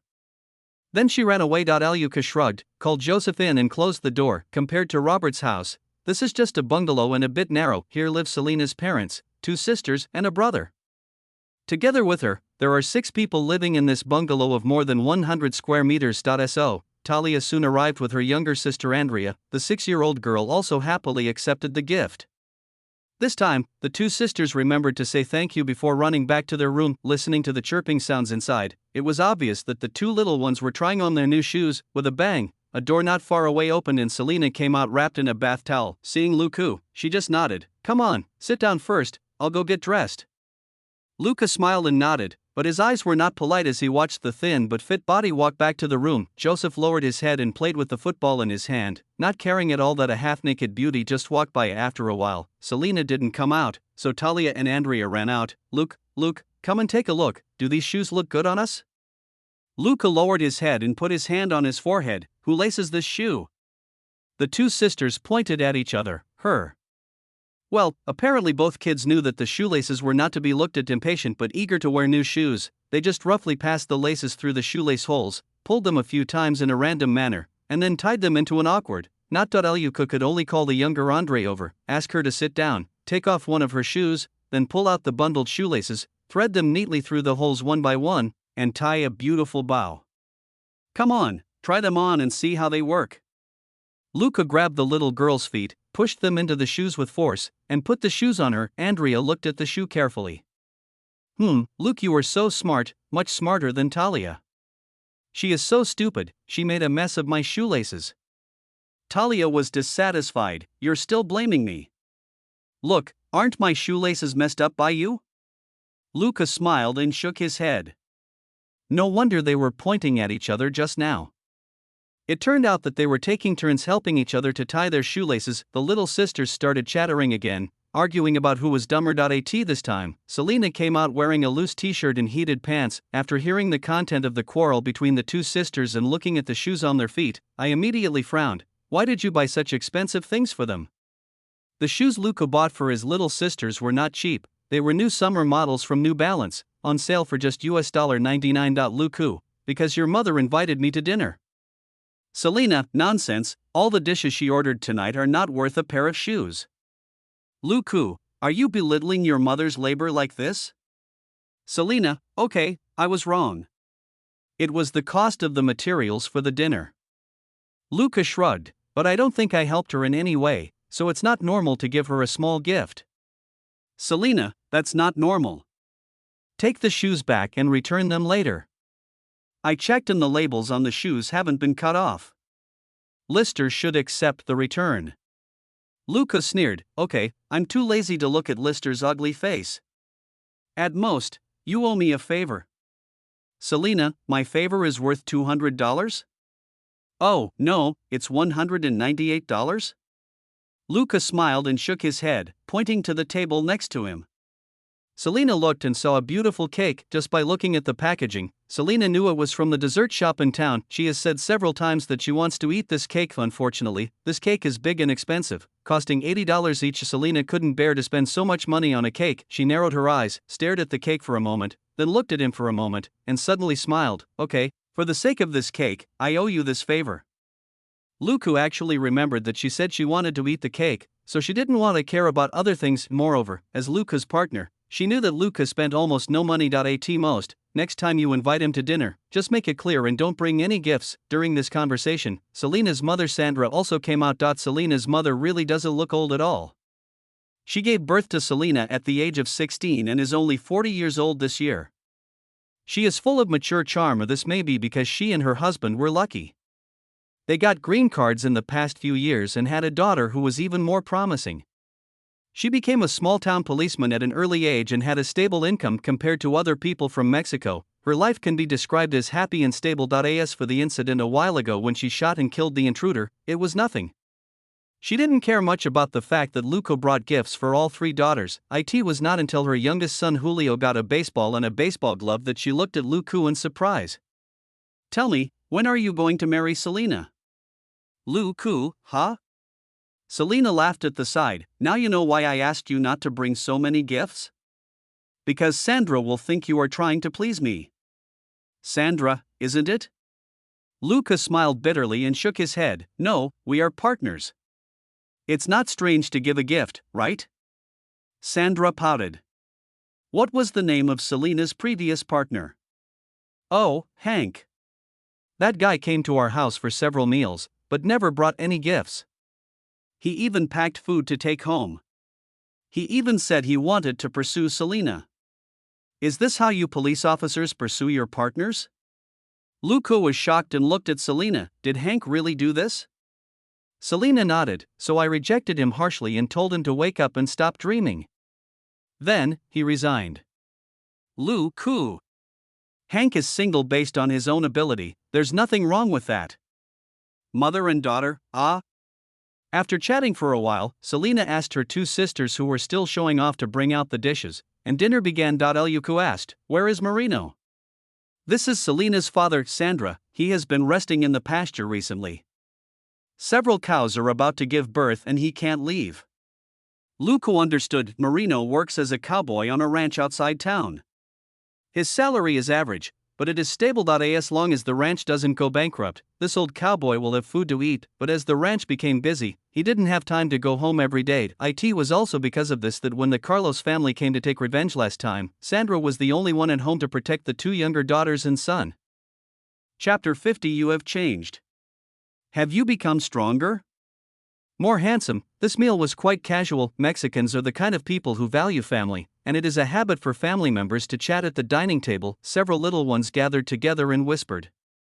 Selena's three brothers and sisters, plus Joseph, had agreed to go out to the yard to play after dinner. As for toys, whether it is Joseph's training football, Julio's baseball, or even the golden retriever named Dollar at home, they can all be played with. Luca was chatting with the mother and daughter about various topics, but Sandra didn't notice it for a moment, and when the matter of Carlos' family was mentioned, the atmosphere became a little dull. Sandra and Selena both knew that the Carlos family had suffered a great loss this time, and the next revenge would undoubtedly be more severe.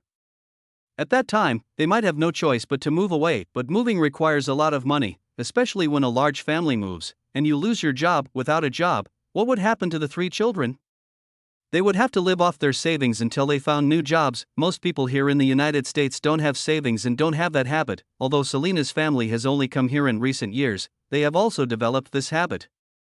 The main reason is that the family burden is heavy and the salary is not high, so they can't save much money. Therefore, they could only hope that the Carlos family would not come, or come as late as possible. There is no point in blaming Selena for getting in trouble with the Carlos family. They clearly came here to kill their entire family last time, and the situation between the two sides is already a fight to the death. Luca didn't say anything either. He couldn't say, Don't worry, I've killed them all. However, if I find Chris and pretend to care about the movements of Carlos' family in a few days, I should be able to get the news that Carlos' family has been annihilated. It won't be too late to tell Selena then. He risked his life and went alone to defeat the Carlos family.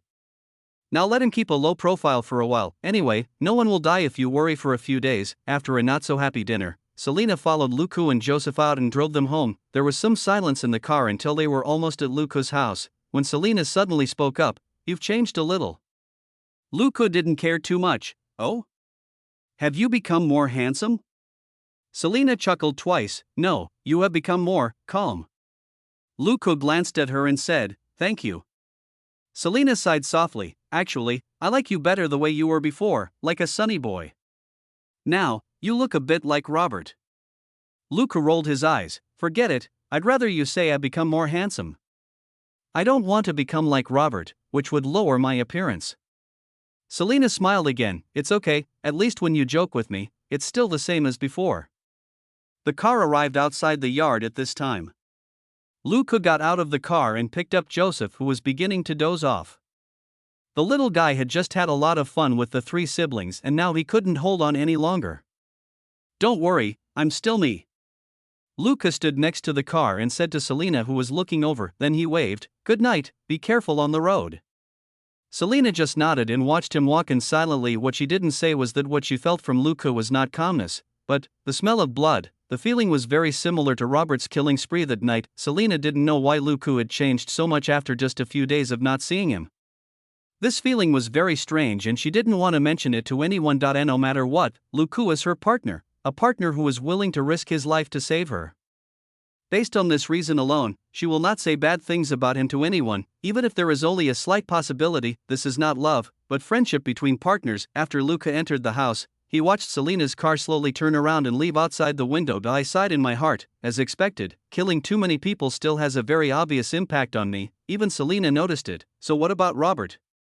He was too lazy to think about it, so he just said hello to Robert, who was watching TV, handed Joseph to Catherine to wash up, and went to bed. Robert watched his back as he went up the stairs and frowned deeply. The next day, Luca returned to work as usual after his leave. His last bit of basic points was also added. After increasing his strength to 20 points, Luca added the extra 2 basic points to his spirit, enhancing this attribute that had never been improved for the first time. The feeling was different from when his strength and agility were improved. The improvement in his spirit made him a little sensitive. Combined with his super strong physique, he seemed to be more sensitive to the various things and movements around him, and his thinking was more active. The bigger benefit is that he has better control over his body. Unlike the improvement in strength and agility, the improvement in spirit allows him to consciously control the movements of his body. Although he only added 2 points and his spirit level was only 15 points, he was very satisfied. Increasingly powerful strength and agility require a stronger mind to control them, and sooner or later the spirit must be added, at least to 20 points. Reality is not a game. He cannot leave himself with obvious shortcomings. After get off work today, Luca went to practice shooting as usual. Then Selena took him back to the police station training room again, and the two continued their Brazilian jiu-jitsu training. Luca also felt it during training, and now it is easier for him to face Selena. With the same amount of strength, you can achieve results that could not be achieved even with double the strength. He can now consciously control his movements at certain moments. Once he detects Selena's small intention of resistance in advance, he can suppress it more specifically. Selena lost this training session more miserably than ever before. She was sweating profusely, but Luca was only sweating slightly. She looked at Luca with disbelief. "How is this possible? Why have you become stronger again? And you have become much stronger." Luca wiped his sweat with a towel and threw Selena's towel over.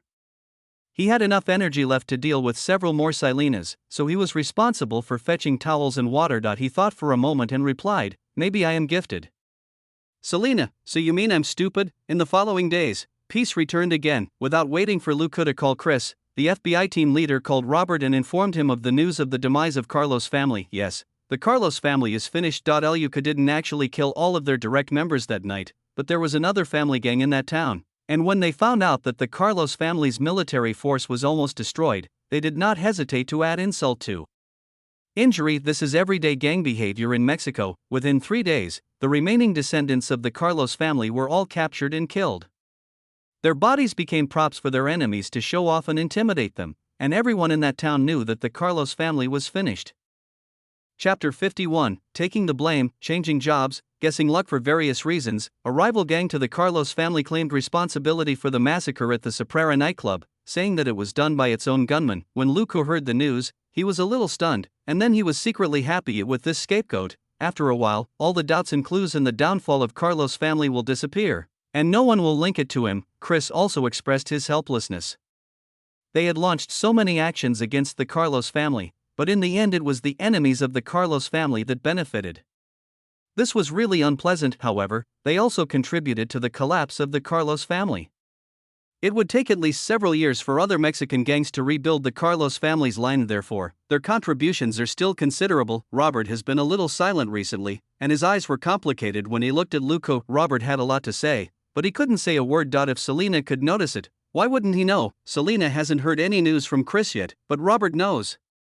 Considering that Luke inexplicably took a year off to travel and came back with a murderous aura that could make Robert shudder, the answer is not difficult to guess. The fact that Robert could serve as a soldier for so many years and even come back from the bloody battlefields overseas shows that he is not stupid but has extremely sharp senses. He became a small-time sheriff simply because he was disgusted with the senseless killing, but he didn't expect that after he walked out of that kind of life, the child he watched grow up stepped into it again, but he had no right to say that Luku was wrong. In fact, even if Luku did not take action, in a month at most, the person going on annual leave would be Robert himself. A week later, he suddenly went to Luku's office and asked, "Do you want to work somewhere else?" Luku was stunned. Why? Robert did not answer, but continued to ask, "Do you want a bigger stage?" Luku was surprised. "Ah, Robert, if you want to, I can help you find a connection to transfer. You are still young and don't seem to want to retire here." Luku was silent for a moment, then said in a muffled voice, "I'll think about it for a few days." Robert nodded, "Okay. But once you've made a decision, tell me." Luka didn't take long to consider, and he gave a positive answer 3 days later. Robert didn't say much, but just asked him to work harder recently and become more proficient in all aspects of the business. Luka knew that this was the last buffer time given to him, but if you go to other places, you won't have Robert as your boss to protect you, so you have to make fewer mistakes and do more practical work. He also revealed the news to Selena. He was not afraid of Selena's jealousy. As a partner who had shared life and death together, he did not want to leave suddenly one day and have his partner be the last person to know about it. That would be too hurtful. Selena looked at him strangely for a long time, and finally nodded. "Got it." Luku felt a little strange. This reaction didn't seem like her style. Time passed peacefully. During this time, Luku once again discovered a hidden rule of the system. The story started with Catherine's complaint. She said that Robert had been unlucky recently and all kinds of inexplicable things kept happening to him. Luku didn't care. After asking, he found out that during this period of time, Robert had injured his fingers 4 or 5 times, stepped on animal feces 5 or 6 times, and was hit on the back by debris blown down by the wind. Fortunately, these little accidents did not have serious consequences, but they really worried Catherine. She wondered if Robert was possessed by something strange, so she dragged Robert to the town church to attend services twice. As a result, during the worship service, as soon as Robert sat down, the long chair collapsed and a wooden splinter pierced into his butt, causing the tough guy Robert's butt to bleed. Luka didn't think anything of it before, but after the accident in the church, he felt something was wrong. Most people wouldn't be so unlucky as this. This is not the movie Final Destination. After thinking it over, Luka still couldn't come up with a plan.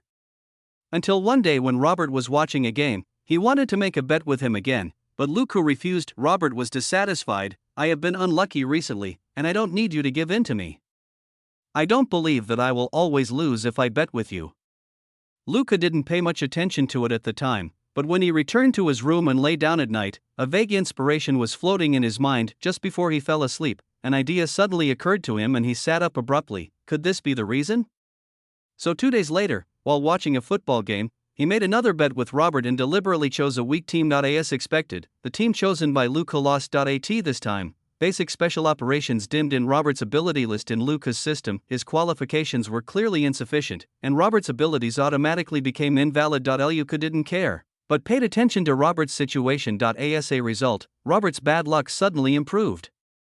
His hands were scalded by hot water only once in several days, and he was soaked by water when the faucet burst while he was in the bathroom. Compared with the previous situation where there were 3 or 4 minor incidents every day, it is much better. Luka continued his efforts and found an opportunity to make another bet with Robert. This time it's not a ball game, but a shooting game, with 2 people competing for the number of rings. Luka lost unsurprisingly, as he didn't even use his full strength. The moment he lost the competition, all of Robert's abilities in the system dimmed, and his basic firearms automatically became ineffective. From then on, Robert suddenly stopped having bad luck for several days in a row. He didn't have any minor problems and his mood improved. This time, Luca finally got a glimpse of the system's rules again. If the super learning system wants to learn the opponent's abilities, it must defeat the opponent and obtain certain qualifications.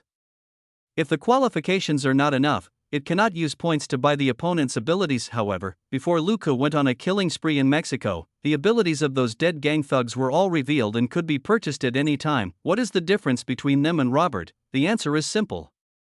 Robert just lost a bet on a small matter, but those people even lost their lives to Luca. Luca had a rough guess that so-called qualification is most likely something like luck or fortune. After being killed by Luca, those thugs became dead. Dead people certainly have no luck or fortune. According to the system's judgment, Luca might have taken away the luck of these people, or these people might no longer have the luck to resist the system's replication of their abilities. This would explain Robert's bad luck.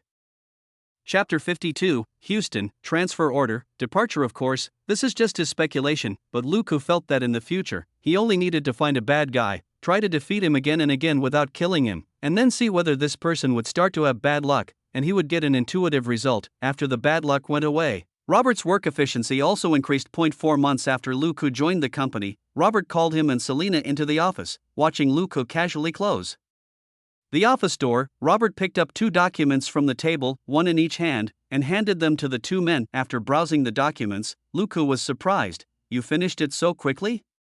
Selena was extremely surprised. "Houston West District Police Department Major Crimes Unit? Boss, how did you do it?" Robert looked calm. "Are you ready?" Luca groaned and looked at Selena beside him. "You are also going to Houston?" Selena had a smile in her eyes. She raised the corner of her mouth and smiled. "Why? Are you disappointed that I didn't abandon me?" Luca scratched his head.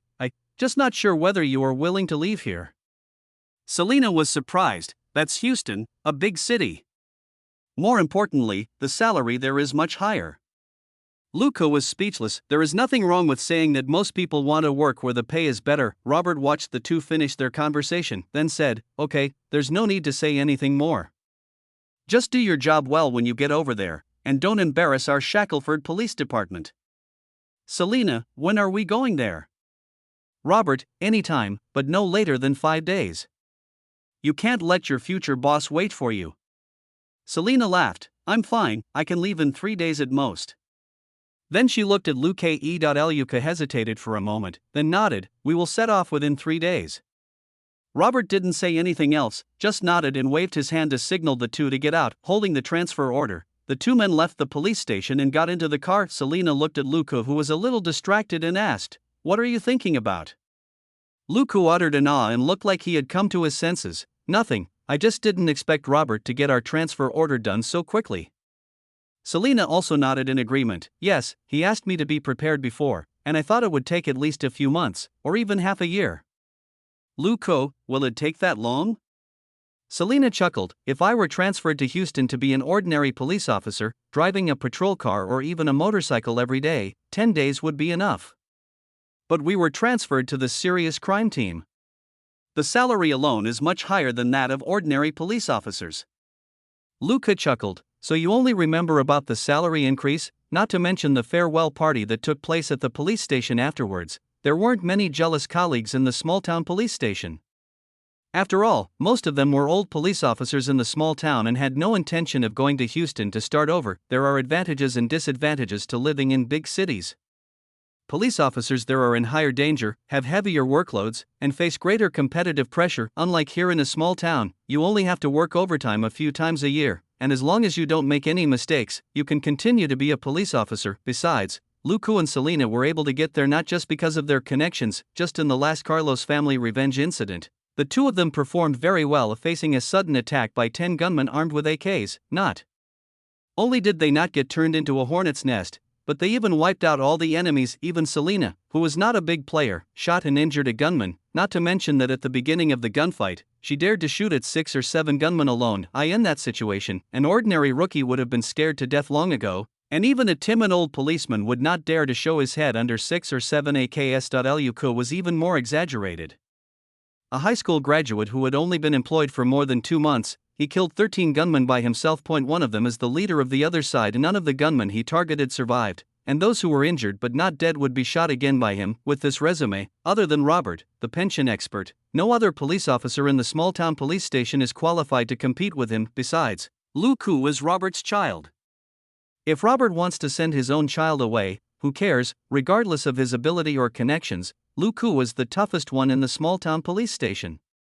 Who wouldn't accept that?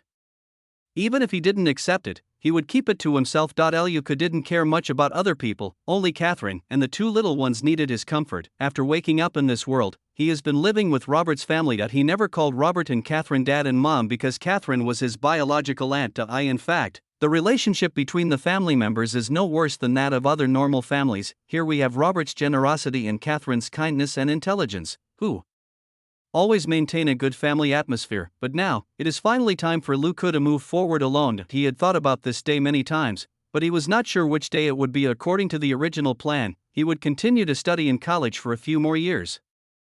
With 4 years of college as a buffer, everyone could slowly get used to not seeing each other every day. But now he is out working in the Houston West District Police Department's Major Crimes Unit. How busy is the Major Crime Squad in a big city police station? There are so many cases waiting to be dealt with that Lu Ku will definitely have less time to come back in the future. Catherine and the two little ones have more opportunities to visit him when they have time. However, although Catherine's eyes were filled with reluctance and more complex and deep emotions, she did not show a very intense reaction. But Joseph, the little brat who often bickered with Lu Ku, couldn't help crying. The middle school girl Claire was better. She didn't cry in front of him, but for 2 days her eyes were a little red when she woke up in the morning. No matter how reluctant we were, the day of separation finally arrived. Lu Ku did not show any intense emotions. He went out to work as usual, and even asked Catherine to prepare an extra sandwich for him to take with him before saying goodbye to everyone with a smile. Robert did not go out on time today, but followed Catherine and the two little ones to see off Lu Ku and Selena in front of the house. After waving goodbye and watching the car go away, the youngest Joseph couldn't help but ask, "When will Luke come back?" Robert, "Well, he will come back when he has the chance. Besides, you can still go to see him as long as you have a holiday. It's just right for you to go to Houston." Well, Robert has really got himself into trouble by saying this, because they had a holiday soon. The two little ones asked him if they could go to Houston for fun. Selena drove the car out of town before asking, "Why did you buy a car but still want me to drive it?" Lu Ku, "Because your skills are better than mine." Selena, "You've never driven before. When will your driving skills be better than mine?" Doesn't that mean I've always been driving? Chapter 53, Little Abacus, Report, Rookie. Lu Ku raised the paper bag in his hand and said, "Look, I even brought your lunch, so you can just do more work." Selena pouted but didn't bring up the topic. "Where are we going to stay when we get there?" Lu Ku groaned, "We? Where do we live?" There seems to be something wrong with this statement. Selena was surprised. "That's Houston. Do you want to live in a 3-story building like Shackelford? Do you have that much money?" Lu Ku finally understood. He had been thinking about other things recently and had no time to think about this. He quickly asked humbly, "What are your plans?" Selena, "It's simple. We rent together." Lu Ku nodded, "And then?" Selena, "That way, we can use your car to go to and from get off work, which saves us some transportation money." Lu Ku, "So you were waiting for me here." Selena, "Can you cook? If you can, we can save some money." Lu Ku knelt down to Selena, who was so thrifty. She had taken all the considerations into consideration, except for the first item, such as food, clothing, housing, and transportation. Well, it's all considered from his side. Facing Lu Ku's subtle expression, Selena felt a little embarrassed. "I have no choice. It's better to save some money when I just go there. You know I don't have much savings." Lu Ku, haha. It's not that she doesn't have much savings, but there are not many young people in the United States who have savings. Even middle-aged people don't have much savings. Everyone spends money on credit cards and loans like crazy. They just use them first and pay them back slowly over their lifetime. Lu Ku was feeling lucky at this moment. Fortunately, he brought back $10,000 for the purpose of doing experiments when he went to Mexico last time. Otherwise, he would have to eat dirt when he went to Houston this time. Of course, more importantly, he roughly confirmed some system rules from that experiment. which would not prohibit him from taking advantage of others. There is no need to do such things as eating for free, because then Luka would no longer be but dirty cop given the nature of the system. It is unknown whether he will still recognize himself as the host after becoming a black policeman. He certainly couldn't afford to lose the big picture for the sake of a small amount of money and take the risk of the system disappearing. The two drove all the way to Houston, and for lunch, the two of them just found a gas station and ate the lunch that Luka brought. After finishing the meal, Selena, who was gradually becoming more shameless, said, "Oh, my idea was right. You are a person who knows how to budget and live. Just for this meal, the two of us saved at least $10. Luka, thank you very much for your praise." After resting for one night in a motel, they continued on their journey the next day and arrived at the Houston West District Police Station at 3 o'clock in the afternoon. After finding the deputy director's office, Luka and his companion went in and met their boss's boss. Robert said that the two of them could just go and find a seat with Chief Thomas Parker. He mentioned to Luka that this person was his real friend among the 4 Iron Men in life. Chief Thomas is the absolute Iron Buddy who has carried guns with Robert and shared the spoils with him. Of course, the division of the spoils was just Luka's guess. Thomas is a black man in his 40s who has gained some weight. It is obvious that his position as deputy director has reduced his amount of exercise significantly. However, thanks to the leisurely country life, Robert has plenty of time to exercise and maintain his body shape. After accepting the salutes and greetings from the two men and looking through their transfer orders and files, Thomas didn't say much. In fact, his identity did not require him to meet the two young detectives in person, but since Robert the boss had spoken, he had no choice but to show up in person. Things like old iron are valuable if you say they are valuable, and worthless if you say they are worthless. But for Robert, Thomas was different. He knew how powerful Robert was, and that he was not the only buddy behind Robert and the team. Back then alone, there were no less than 10 people whose lives were saved by Robert, and it was not just once. Perhaps some people will forget the life-saving grace, but no one wants to be known as ungrateful among their old friends. Robert rarely asked them to do anything, so the favor was even more important. Now that Robert had asked him to arrange positions for 2 people, he had to take over. Moreover, Robert also asked another great god to say hello, so this request could not be refused. Besides, the positions Robert asked for the 2 were not high, just horizontal transfers. It wasn't too difficult for Thomas to arrange 2 detectives into the Serious Crime Squad. The 2 are police officers in the sheriff's system, which is somewhat different from the city PD, especially Luka, who is less than 19 years old and has very little work experience, but his resume is amazing. 13 gang gunmen were killed in one night. Such a record can hardly be found in the small town of Shackelford, let alone in Houston. Thomas did not doubt the authenticity of the information, and Robert would not lie about such a thing. Even though Luka was a rookie who had only been a police officer for 3 months, Thomas would still help if Robert asked. What's more, this case was handled jointly with the FBI. Robert didn't have the ability to ask those FBI guys with eyes on their foreheads to help a small policeman to commit fraud. It can be said that even if Thomas used his authority to transfer the 2 men to the West District Police Station, which violated regulations, he still has an excuse. Their achievements are there. Anyone who questions the injustice can go and fight against more than a dozen gunmen alone. As long as they can kill a small number of Luka, Thomas will dare to decide to put him in the serious crime team. The West District Police Department has always been in short supply of such super warriors who can fight and fight, so it is normal to recruit 2 of them. But the deputy director's style could not be lost, so Thomas just said a few words of encouragement, without being particularly friendly, and called their direct superiors to come and pick them up. Well, this is actually a clear indication. The head of the Serious Crime Squad came to the deputy director's office to receive 2 new team members. Anyone who was not a fool would understand what this means. Everyone was very busy, and Thomas and the head of the Serious Crime Squad finished their conversation in just a few words. The 2 men saluted and said goodbye, then followed their direct superiors to take up their new posts. At this moment, Barrick was quite dissatisfied. For no apparent reason, 2 detectives were stuffed into his Serious Crime Squad, and they turned out to be 2 rookies. Selena is a Hispanic, and Hispanics are famous for not looking old.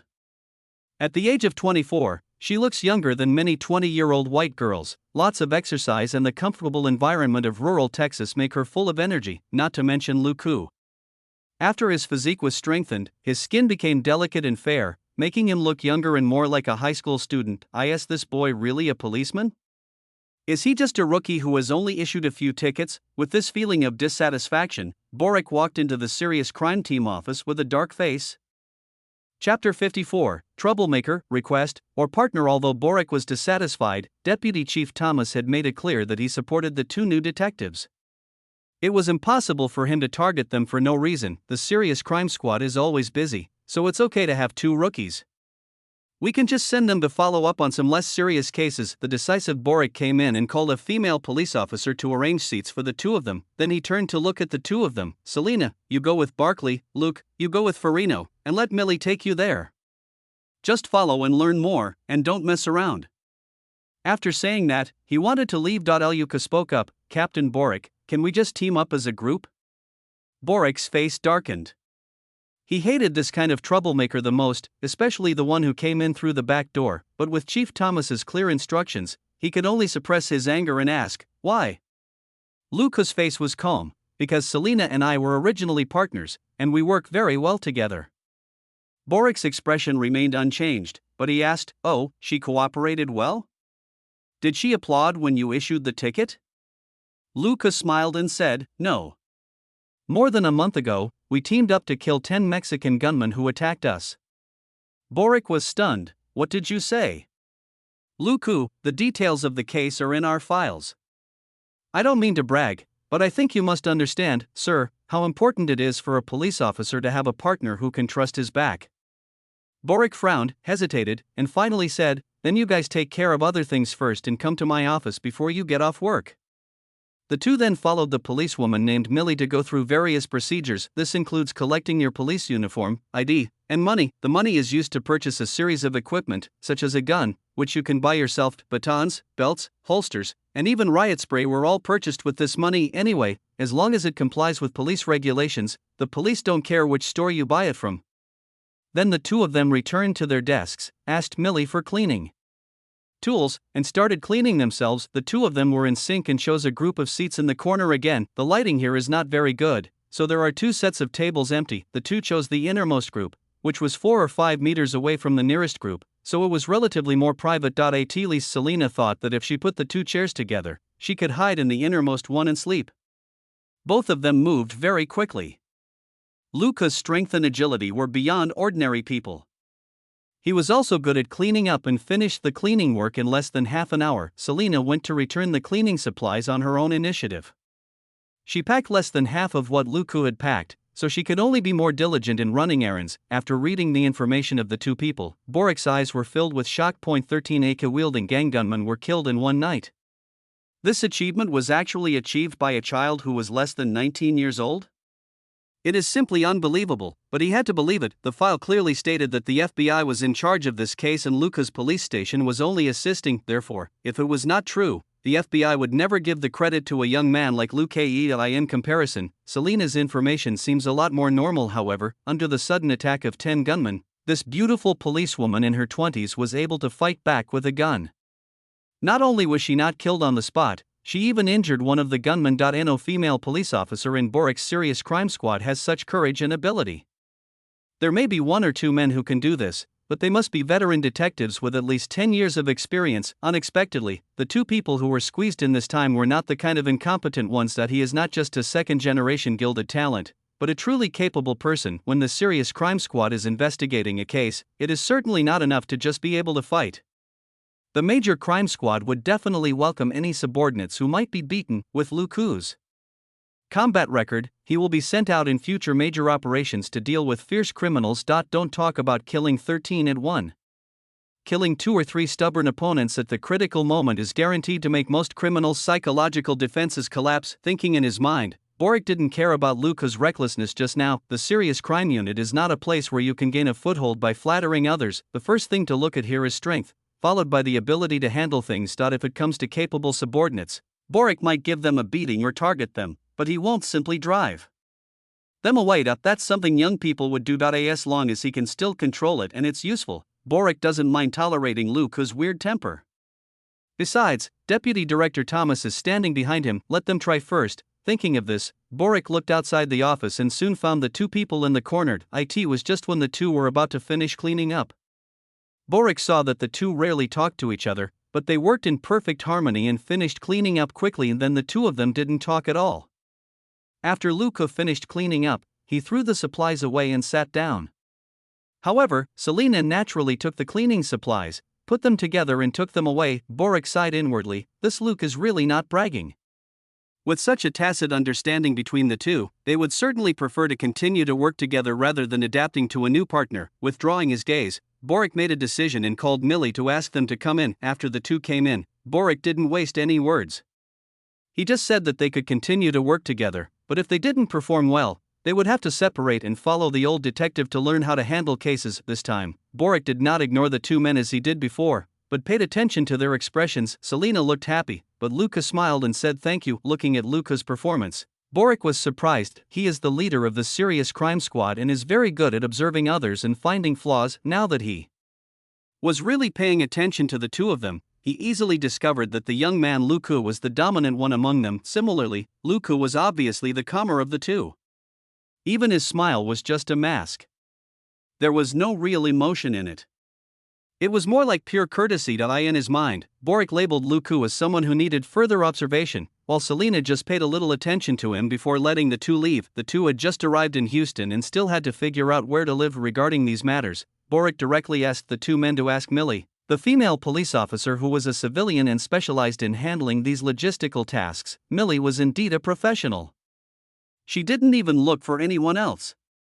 She just spent 2 minutes on the computer and printed out a rental list. All of the apartments on the list were near the West District Police Station and were suitable for 2 people to share.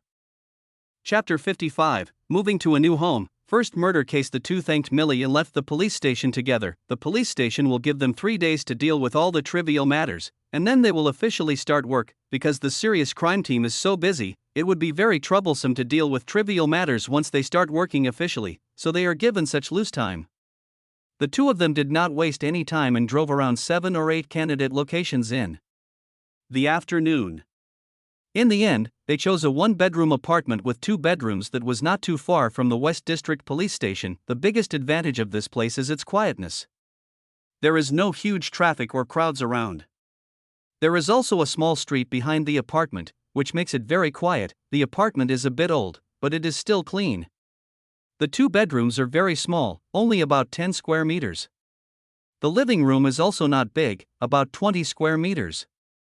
The total area is only more than 50 square meters. However, the price is not high, and it is still cheap for 2 people to share the rent. After signing the lease contract, the two of them officially moved in here, and only then did Luca and his partner move their things out of the car. The trunk and back seat were full of stuff, most of which belonged to Selina. Luca was a little confused. Since he was in the Serious Crime Squad, he would have to wear formal clothes every day. Why did Selina bring so many clothes and shoes? Selina could only roll her eyes at such a stupid question. Come on, we are in the Serious Crime Squad. Most of the time, we don't need to wear police uniforms when we investigate cases, okay? Then why can't I dress prettier? It's not like I'll wear hot pants and suspenders to work. Luca was speechless. He only brought a few simple sets of clothes, which filled up 1 suitcase. Selina has 5 boxes, and it is said that she managed to reduce the size with great difficulty. Originally, she had 8 boxes, and most of them were probably her beautiful clothes. After moving their things, Luca and his friend were not in the mood to go out immediately, so they called for takeout. After finishing the fast food, the two rested for a while before going out to the supermarket again. There were only a few basic electrical appliances in the apartment, and you still had to buy all the small parts yourself. Luca didn't need many things, but Selina liked a lot while shopping. Selina looked at the price tags on the goods with a painful look on her face. Just this one move, my week's salary is gone. Luca could only laugh. He can't say he's paying for it, right? If he dared to say that, Selina would definitely think that he wanted to hook up with her, or even have a formal relationship with her. Otherwise, why would you pay for a girl's daily necessities? See, there are even women's band-aids in the shopping cart. Apart from boyfriends and husbands, how many men would help women pay for this kind of things? After returning, the two did not continue to pack. They just took their things back to the room, washed up and went to bed. The next morning, they both went to work on time. When we arrived at the police station, there were already several detectives in the lobby of the Serious Crime Unit, some of whom had arrived early and some who had stayed up all night. Seeing the 2 people come in, only 2 people nodded to them in greeting. Half an hour before work, Boric also arrived. Seeing that the 2 people arrived early and were in high spirits, he was still satisfied. Judging from the small details, these 2 are at least not the kind of eccentric troublemakers. This situation is more obvious and the more capable people are like some of the old hands in his group. They are too lazy to follow other minor rules except the police's bottom line. Of course, this is also related to the work of the Serious Crime Squad. They are often busy for days and nights without rest, and cannot get off work on time like ordinary police officers. He waved to the two of them and called them to his office. After entering, he didn't waste any words. He was busier than any of his subordinates. He searched the table for a while, took out a file and threw it to Luku. This case is yours. Report to me if there is any progress. Come to me if there is anything you can't solve. Any questions? Selina wanted to look at the file, but Luku just smiled and said, "Yes, Commander Boric." Boric waved his hand and said, "Since you are working under me, you can call me boss just like everyone else. Get to work." Luku responded with a yes and walked out. Selina followed suit and responded with a yes and followed him out. Boric laughed in his heart. As expected, the younger one is the leader, and the woman who is 5 years older is actually a support. However, this is normal. In comparison, men are more suitable for leading and women are more suitable for assisting. After all, women have many inherent advantages and disadvantages. They have an advantage in external communication, but lack in close combat and deterrence. But that guy seems too young, and he's a bit hard to scare people, right? Boric suddenly thought of a question, but then gave up thinking about it. He is the team leader, not a babysitter. He can only solve this kind of problem by himself. If he can't solve it, what's the point of being a detective in the Serious Crime Squad? Luku and Selina returned to their desks and opened the file. Luka sat down and Selina came next to him, sitting on the armrest and tilting her head to read with him. A murder occurred in the apartment building at number 39, 107A Street, West District, and the deceased was a woman. The case was received yesterday, and that was the time when Luku and the others reported in. The Serious Crime Squad has always been short of manpower, and with the two new men, Boric did not disturb other people from working on the case and directly handed the case over to the two of them. Luka grabbed his shirt and put it on, covering the holster on his body. Let's go and take a look at the scene. Don't wait for the autopsy report. The forensic departments in big cities are very busy. It's normal for a case to take a month or two to get the results, and it's not uncommon to get a report after half a year or a year. What? That's not how it's played on TV. Sorry, in reality, American police rely on forensic science to solve less than 5% of cases. Most of the time, it is still the police who do the work, and the forensic department only provides evidence support for the case. In most cases, if the police cannot find the suspect for a period of time, they can only classify it as an old case. Until the day when the criminal commits a crime again and confesses to the crime he committed before, this old case will finally be solved. Luku and his companion went to the garage and drove a police car. Members of the Serious Crime Squad enjoy this treatment, but Luku and his companions have not been accepted by Boric yet, so they cannot blatantly use the car for personal purposes. It's okay to drive it home occasionally, but if they do that every day, they will be complained about. The two got in the car and it took more than 40 minutes to arrive at number 39, 107A Street. When they entered, both of them were paying attention to the surrounding environment. Although it may not be helpful to the case, when the police investigate a case, it is like looking for a needle in a haystack. Many times, a detail that is noticed unintentionally may be the key to solving the case. This is an old apartment building that was built at least 30 years ago. The mottled walls and old doors and windows show that this is not a place where rich people live. Chapter 56, which, missing body, surveillance failure. Of course, there would be no surveillance in this kind of old-style apartment building. The only security measure for the apartment building is an old lady who guards the door. She is probably in her 60s and looks quite energetic, but Luku felt that this person definitely did not have the terrifying martial arts power like Grandma Lucy. Selina walked over and showed the old lady her newly acquired police badge wallet. This kind of wallet has a police badge on one side and ID on the other. It is one of the most commonly used props for plainclothes police officers. The old lady looked calm, not surprised at all. When she heard the two men asking for the key to the room where the crime occurred, she casually took out a key from behind her and said, "This is the one I have. Remember to return it after you use it." Selina smiled and said thank you. The two climbed the stairs to the third floor. This old-fashioned apartment is so backward that it doesn't even have an elevator. Walking to room 305 on the third floor, there was a seal on the door. Selina removed the seal and opened the door with the key. Two people came in and the forensic department has already been here, so the two of them don't need to wear shoe covers or anything like that. just don't move around looking at the human figure drawn by the white line on the ground, Luca said. Look here, I'll go to the bedroom to take a look. Selina nodded, and Luca entered the bedroom. The body was found in the living room, and the bedroom did not look like the first scene, so the place remained basically the same. Luca looked at the bedroom and raised his voice slightly. Selina. Selina walked over and looked at the situation in the bedroom, also a little horrified. Have you ever investigated this type of victim before? Luca looked at Selina with a subtle expression. Selina shook her head. How is that possible? Few people in this small town believe in such mysterious things. Can you recognize the origins of these things? Luca continued to ask. Selina glanced around and shook her head. There are only a few things that look a bit like voodoo. The others are half-truths, but they are definitely not serious beliefs. Luca nodded. Okay, it seems that our victim this time is a witch. While the two were talking, Luca's cell phone rang. He answered it, listened for a moment, said got it, I'll be right there, and hung up. Selina, what's going on? Luca, let's go, the body of our witch is gone.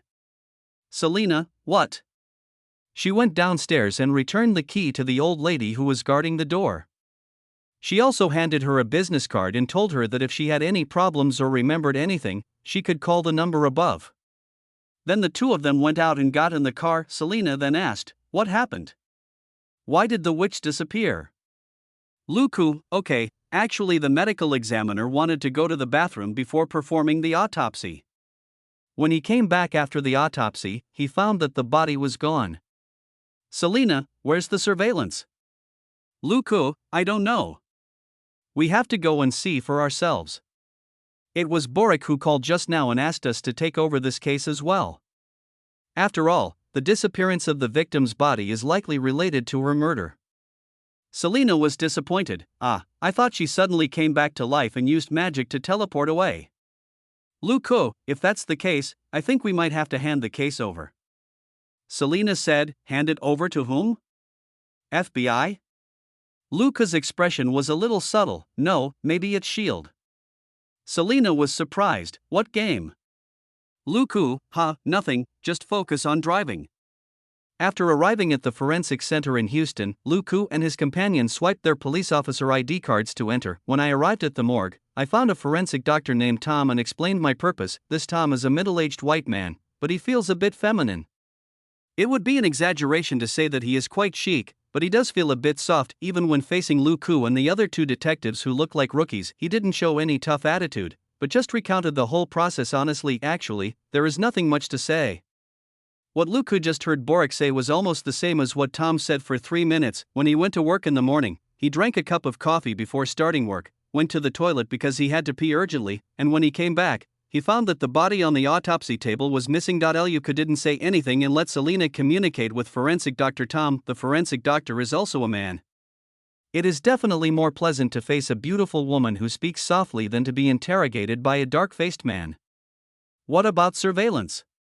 Tom, it broke down last night, and someone came to fix it this morning, but it wasn't fixed. Luca suddenly interrupted. Who will repair it? Tom was stunned. This was the first time Luca asked a question, but he still answered honestly. I don't know, this matter is under the management of the logistics department, you can go and ask. Selina casually put the notebook in her hand into her pocket and said with a smile, thank you for your cooperation, Tom, the forensic doctor. Forensic Dr. Tom felt a little dizzy, as if he was dazzled by the beautiful smile. He just nodded woodenly, no. Nothing, it's as I should. Then he watched the beautiful Latina girl gesture goodbye to him and pushed the door open and leave. Selina went out, quickened her pace, and caught up with Luca. What do you think? Luca, let me ask you about the surveillance first. It's a bit of a coincidence. Do you remember the principle Robert often told us? Selina tilted her head. When solving a case, many coincidences are not actually coincidences? Luca nodded. So, we need to see what went wrong with the surveillance. Selina asked 2 people, found the logistics department, and explained her purpose. The person in charge here was a female police officer. Selina decisively gave up her seat and let Luca take over. The two of them already had a tacit understanding. Generally speaking, when facing men who are not dangerous, Selina will speak up, and when facing middle-aged or elderly women, of course Luca will take action. because he has a very young face. Luca still had a smile on his face and explained his purpose. The policewoman looked at the big boy in front of her. He had fair skin, a strong body, regular features, and a sunny smile.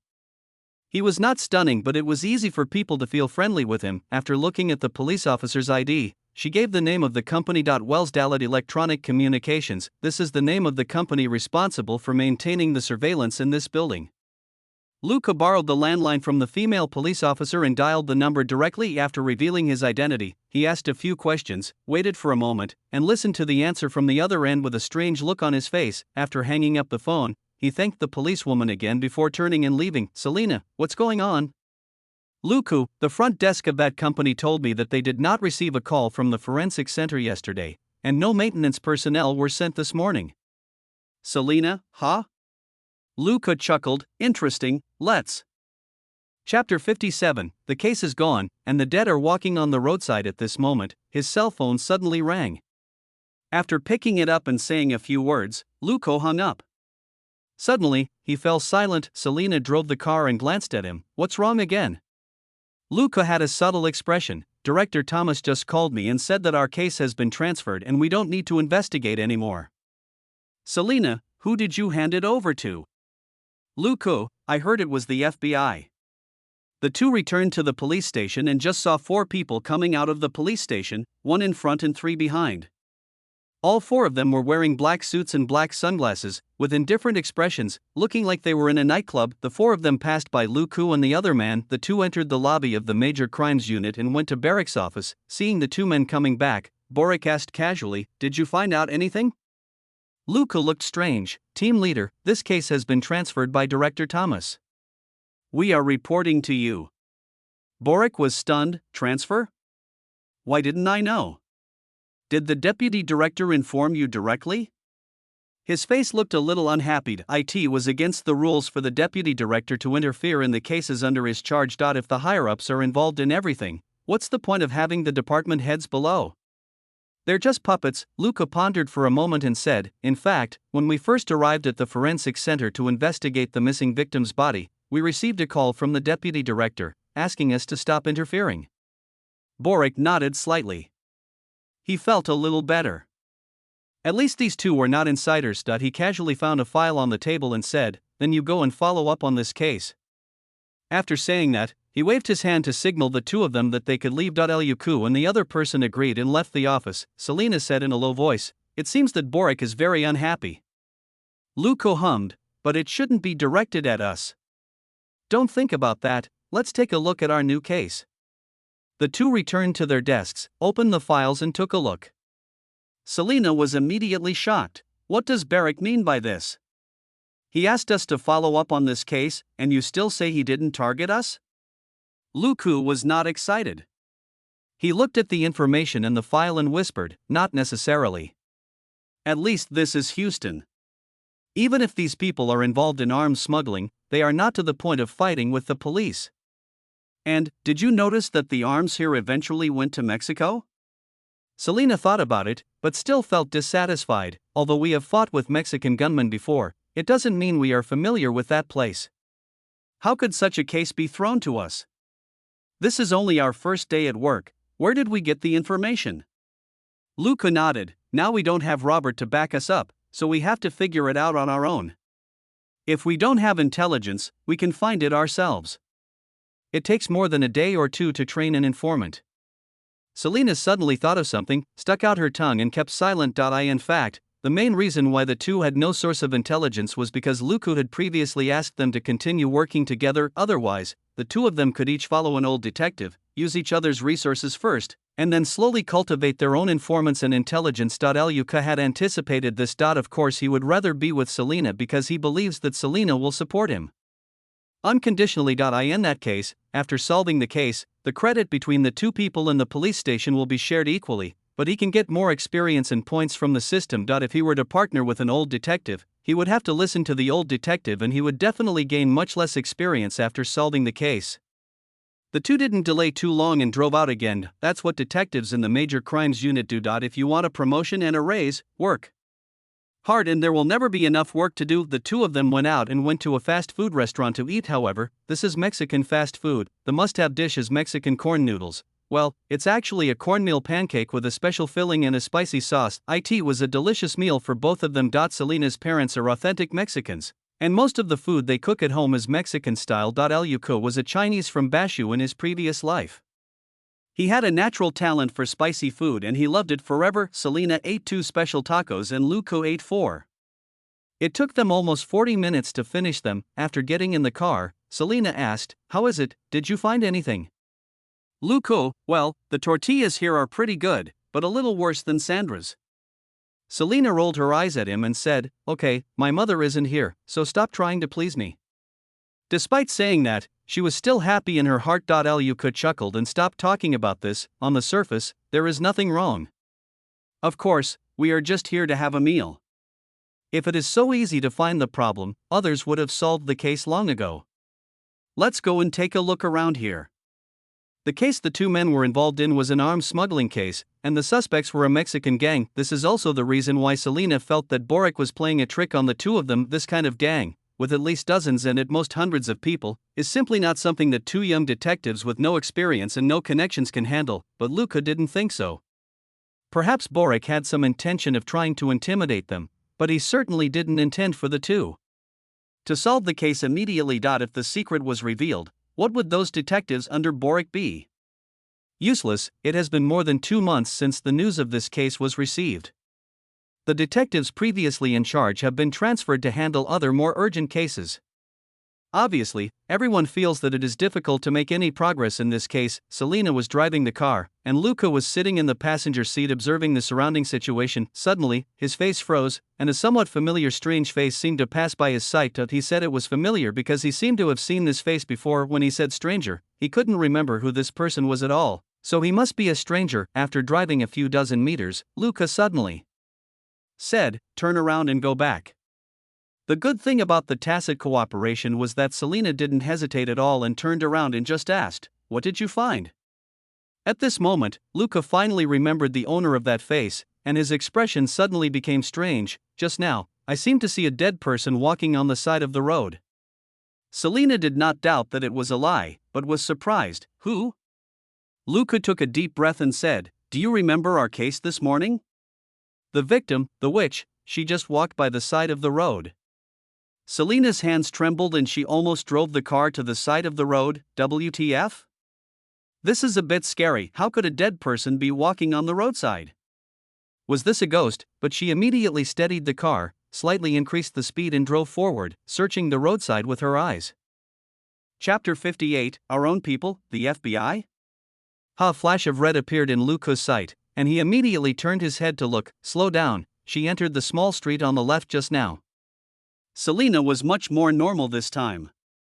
She turned around at a normal speed and turned back into the small street she had just driven through, but the street was empty. Under the scorching sun, on a quiet little street, there was no one in sight. Only a messy scene fell into the eyes of the two. Luca thought about it, quickly took out his gun, checked it, and put it back into the holster. "Get out of the car, let's go take a look."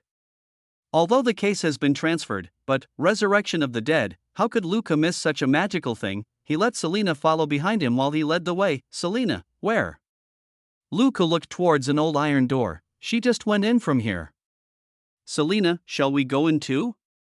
Luca hesitated a little. They enter a house at will without a search warrant, which can easily lead to complaints, and once they enter the house, the danger level increases dramatically. For the sake of his curiosity, he must think carefully before taking Selena on an adventure. At this moment, his keen ears heard a noise coming from the iron gate. "Hide," he whispered. Selena immediately hid behind the car, but Luca walked quickly forward and came to the small iron gate. A few seconds later, the small iron door slammed open with a bang and was kicked open by someone. An AK popped out of the door first, and then half a figure rushed out. Without any hesitation, Luca stretched out his hands, grabbed the AK gun body with one hand, grabbed the hand on the gun body with the other hand, and swung it sideways quickly and forcefully. The figure holding the AK was thrown to the ground by him over his shoulder. This is the advantage of Brazilian Jiu-Jitsu. It can be used to subdue or inflict severe damage. A person holding an AK in a big city like Houston is obviously unlikely to be a good person. After a quick glance at the figure who had fallen and fainted, Luca understood. He is a Latino, And his tattoos and ferocious appearance indicate that he doesn't seem like a good person. He was just about to squat down to check on the man's condition when hurried footsteps were heard again in the passage inside the small iron gate. Luca frowned. The man who had just been knocked unconscious by him rushed out with a panicked look on his face, and his steps were extremely messy. This time the footsteps were dense and even, indicating that the person was well trained and was controlling the rhythm of his steps even while running. Luca grabbed the man on the ground,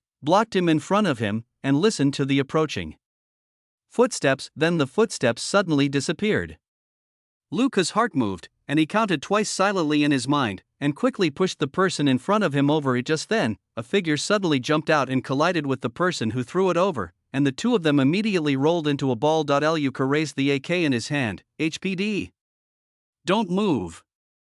The man who rushed out later fell to the ground sideways. He was stunned when he heard the shout. Then he saw the AK in Luca's hand and said in disbelief, "Don't lie to me." There is no policeman in the United States who enforces the law with AK. However, at this distance, he really didn't dare to move if the opponent is using an AK. At such a close distance, he will basically be dead if he is hit by a volley of bullets. He quickly said, "Don't shoot." Luca listened carefully and found that there were no more footsteps coming from the door, but he vaguely heard a few gunshots coming from inside. He said, "Selena, show him your police ID." The man on the ground was stunned again. Is he really a policeman? After a while, I felt someone walking behind me. When I looked again, I found it was a very beautiful woman. The weapon in her hand was much more serious, a Glock 23. She had a wallet in her hand, with the police badge and ID clearly visible on it. The man breathed a sigh of relief. One of our own, the FBI. Luca was not surprised, but Selena was a little shocked, but Luca continued, "Drop the gun, now." The man reluctantly put down his gun. "Put your hand back." Luca continued to order. The man did so. Luca stepped forward and kicked the pistol several meters away. "Face down, lie on the ground."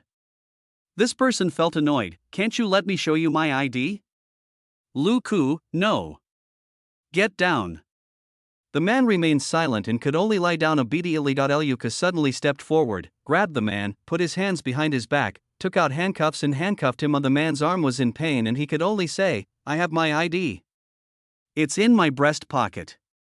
Luca reached over and quickly took out an ID. After taking a look, I found that it was indeed an FBI document and it didn't look like it was forged. "Selena, make a phone call and ask the bureau to investigate." Luca said. Selena came over, picked up the ID, took out the cell phone from Luca's pocket, and walked to the side to make a call. After a moment, she hung up the phone. "I'm checking. I'll have to wait a few minutes." The man suddenly became anxious. "I'm on a mission, can you hurry up? My colleagues are exchanging fire with the gangsters inside."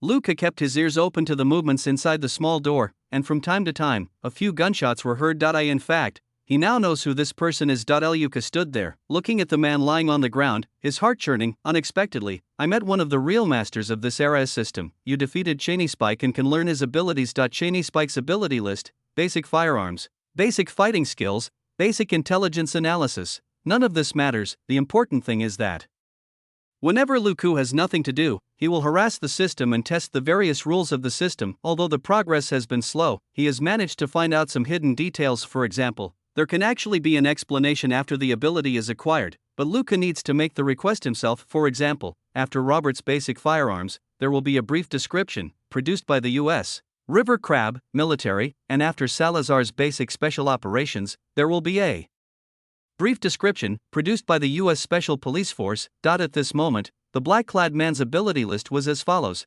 basic firearms, produced by S.H.I.E.L.D., basic fighting skills, produced by S.H.I.E.L.D., basic intelligence analysis, produced by S.H.I.E.L.D. S.H.I.E.L.D. After a long wait, Luca finally met the members of this organization for the first time. Of course, maybe he had seen it before, but he was just unaware of it. Luca's eyes flickered, but he didn't say anything. Cheney was anxious. "Can't you hurry up? Which branch in Houston are you from?" Luca, West District Branch. Cheney was delighted. "I just met your deputy director this morning, the one named Thomas. You can directly ask him about my identity." Luca had a vague idea in his mind that he had seen 4 men in black at the entrance of the police station before noon. It's the last week for the new book list. I want to try to get on the new book list. This week I'm stuck at 15th or 16th on the new book list and can't get on the homepage. Please help me and give me all the recommendation votes. Chapter 59, Prove, Help, and Take Action. Now that I think about it, Cheney was among the 4 men in black, and they were looking for Thomas at that time. He said, Selina, call Chief Thomas. His office number is in your phone. Selina hurriedly did as she was told. After a moment, the call was connected.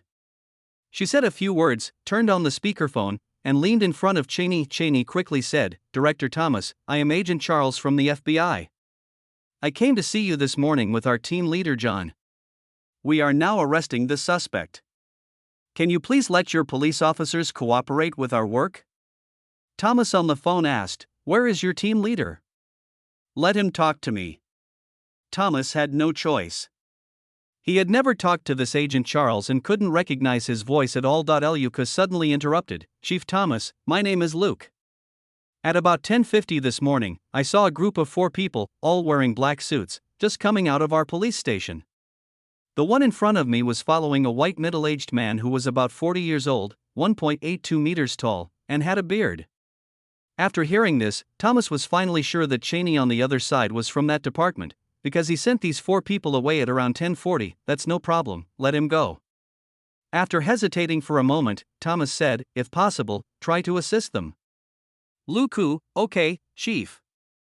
Thomas then hung up the phone. Luca signaled to Selina, and she immediately stepped forward and uncuffed him. Cheney, the fake FBI agent who called himself Charles, moved his hands quickly, and Luca picked up the pistol beside him and handed it to him. Sorry, it was just a professional habit. Cheney didn't have time to be angry. He was very clear about the American police's law enforcement procedures. Luca had no intention of doing anything rash just now. Everything was done for safety reasons. Besides, it was Luca who quickly proved his identity. Cheney just said quickly, there are 3 of my colleagues inside, as well as members of the Mexican gang, and there is also a female suspect wearing a red skirt. You follow me and be careful. Especially the female suspect in the red skirt, don't get too close to her, she is very good at close combat. Luca's mind was moved. Red skirt? Wasn't the dead which he saw just now wearing a red skirt? But he didn't say much, just nodded, understood. Then he gestured to the AK in his hand, do you need to use this? Cheney shook his head, no need. The environment inside was a bit complicated, and he didn't want to use this thing. Luca nodded, and quickly went over to handcuff the guy who had been knocked unconscious by him, making sure that he couldn't run away when he woke up. He then quickly found an AK magazine from him and said, let's go. Selina, follow us. Selina just nodded. The 3 of them entered the iron gate again. Cheney was chasing the gunman, and he thought he was their target. As a result, not only did he chase the wrong person, but he was also disarmed by Luca. After this delay, he was very anxious. He had only 3 colleagues, but they had to face the harassment of the Mexican gang and search for the mission target. The situation was really not good. The only good news is that the target of the mission is here to seek revenge on the Mexican gang, and his colleagues will not face a joint siege from both sides. After entering, they ran through a passage and entered a warehouse-like place. The worst thing is that not only is the place huge, but there are also a lot of goods of all kinds piled up in a chaotic manner, blocking most of the view. Luca immediately understood why Cheney was unwilling to use AK.I in this environment. A pistol is more convenient. But Luca didn't care much about this. His agility is much higher than that of ordinary people, and after losing Robert's basic firearms and basic special operations capabilities, he switched to Salazar's 2 abilities. In this regard, the system is not cruel. As long as you are qualified, you don't need to purchase the same ability repeatedly, you just need to switch. Compared to Robert, Salazar, a former Mexican special police officer, is better at urban and indoor combat. Salazar was also skilled in using a rifle in this kind of space. Cheney made simple hand gestures to the 2 men. Everyone understood that it was the simplest and most commonly used tactical sign language. The 3 men immediately moved forward to provide cover. Occasional gunshots came from the other corner of the warehouse, pointing them in the direction. Suddenly, a series of gunshots rang out, and a string of bullets swept towards Luca and the other 2. Luca's reaction was extremely fast.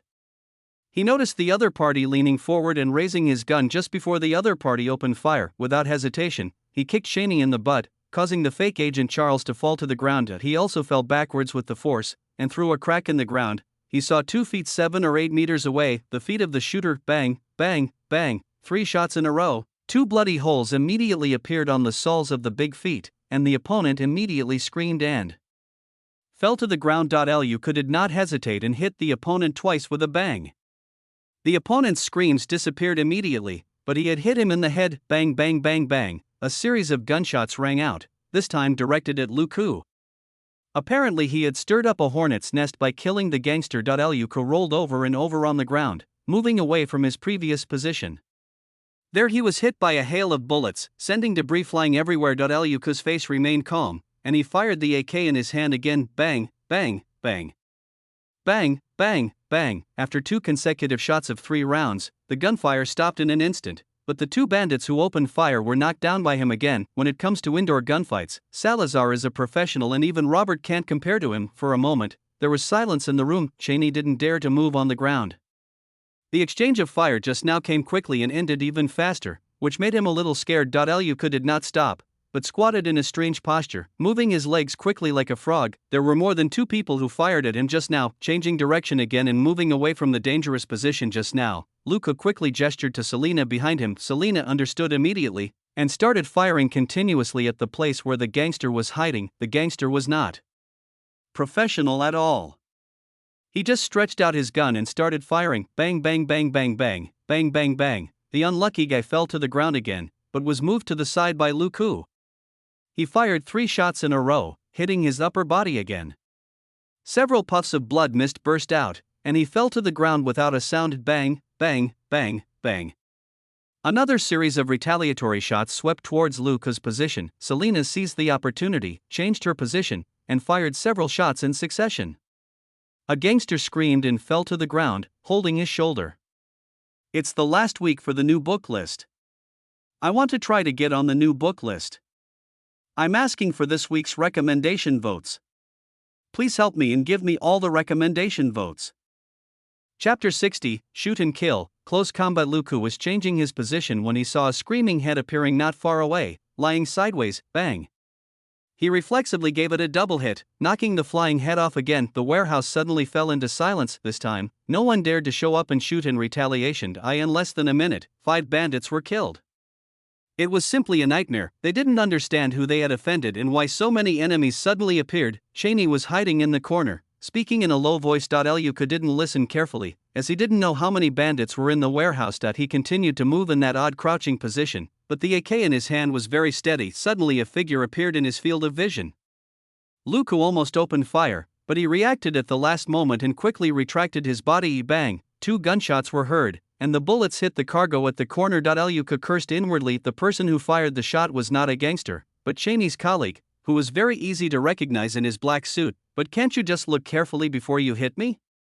But it was Luka who started killing people as soon as he came in, which made Cheney's people very nervous. Fortunately, Cheney noticed the situation here, said a few words quickly, and then made a gesture to Luka. Luka casually gave him the middle finger. Cheney was stunned for a moment, but then he understood and smiled bitterly. Luka was venting his dissatisfaction about being almost accidentally injured by his colleague just now. Now Cheney doesn't dare to underestimate Luka, and he doesn't even dare to underestimate Selena.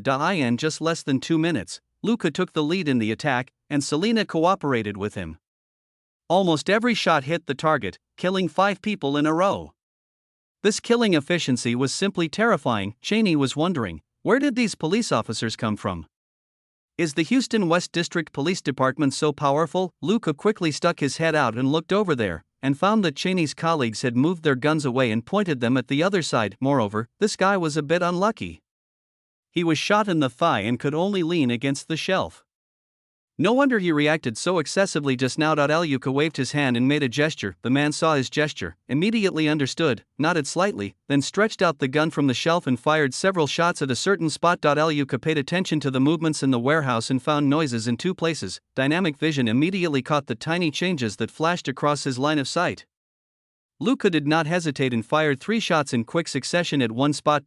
There was a scream, and another bandit fell down, and then the screams gradually faded away. Cheney's injured colleague was shocked. Damn it, this policeman is going to kill people when he shoots. Luka did not hesitate, and moved quickly again, bypassing 2 shelves and heading to the side where there was movement. At this moment, a red figure leaped up quickly, like a civet cat, jumped over 2 shelves, and pounced. On Luka, who was in action. Luka's reaction was so sharp that he realized instantly that he didn't have time to move the AK in his hand. He loosened his hands, threw away the AK, quickly lay back, and kicked out. The Red Shadow had never expected Luka to move so quickly.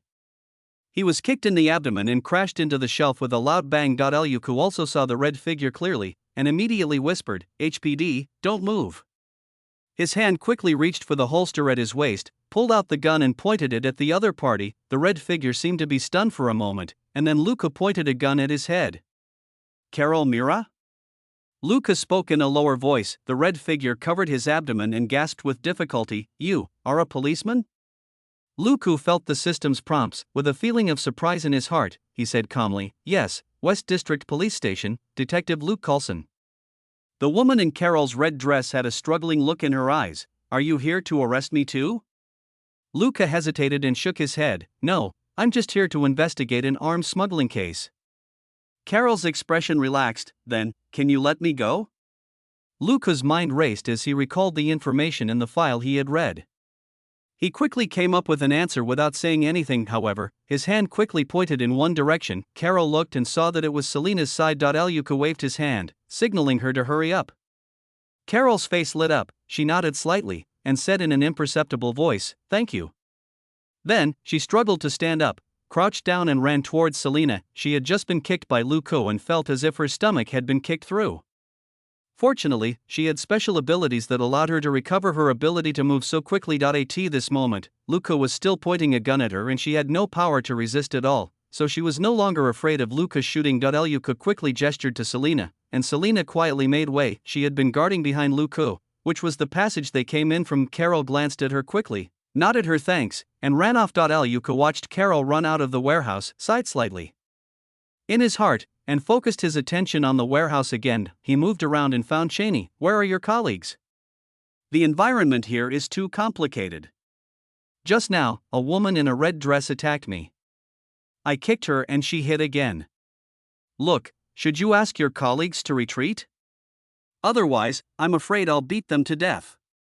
Cheney's forehead was covered with sweat. He also saw Luka's shooting skills just now, which were truly terrifying. Almost every time he fired a shot, he would kill a gangster, and if his colleagues were accidentally injured, they would definitely die too. Although they still have tasks to do, the environment here is indeed not favorable for them. After hesitating for a moment, Cheney whispered a few words to his colleagues through the intercom system again, and then Luka heard two people moving towards him. He immediately felt relieved. These two people should be Cheney's colleagues. The other one who didn't move was the unlucky guy who was shot in the thigh. Luka whispered to Cheney, "I'll bring your colleague who was shot here.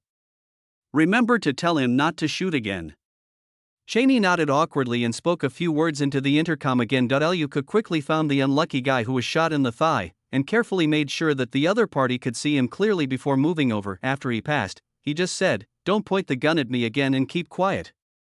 Then, holding the gun in one hand, he grabbed the man's collar with the other hand, and without caring whether the man would feel uncomfortable, he dragged him towards Cheney. It was not known whether they were afraid of being killed by Luka or there were no more bandits in the warehouse, but no one shot again until he brought the wounded man to Cheney. "It's the last week for the new book list.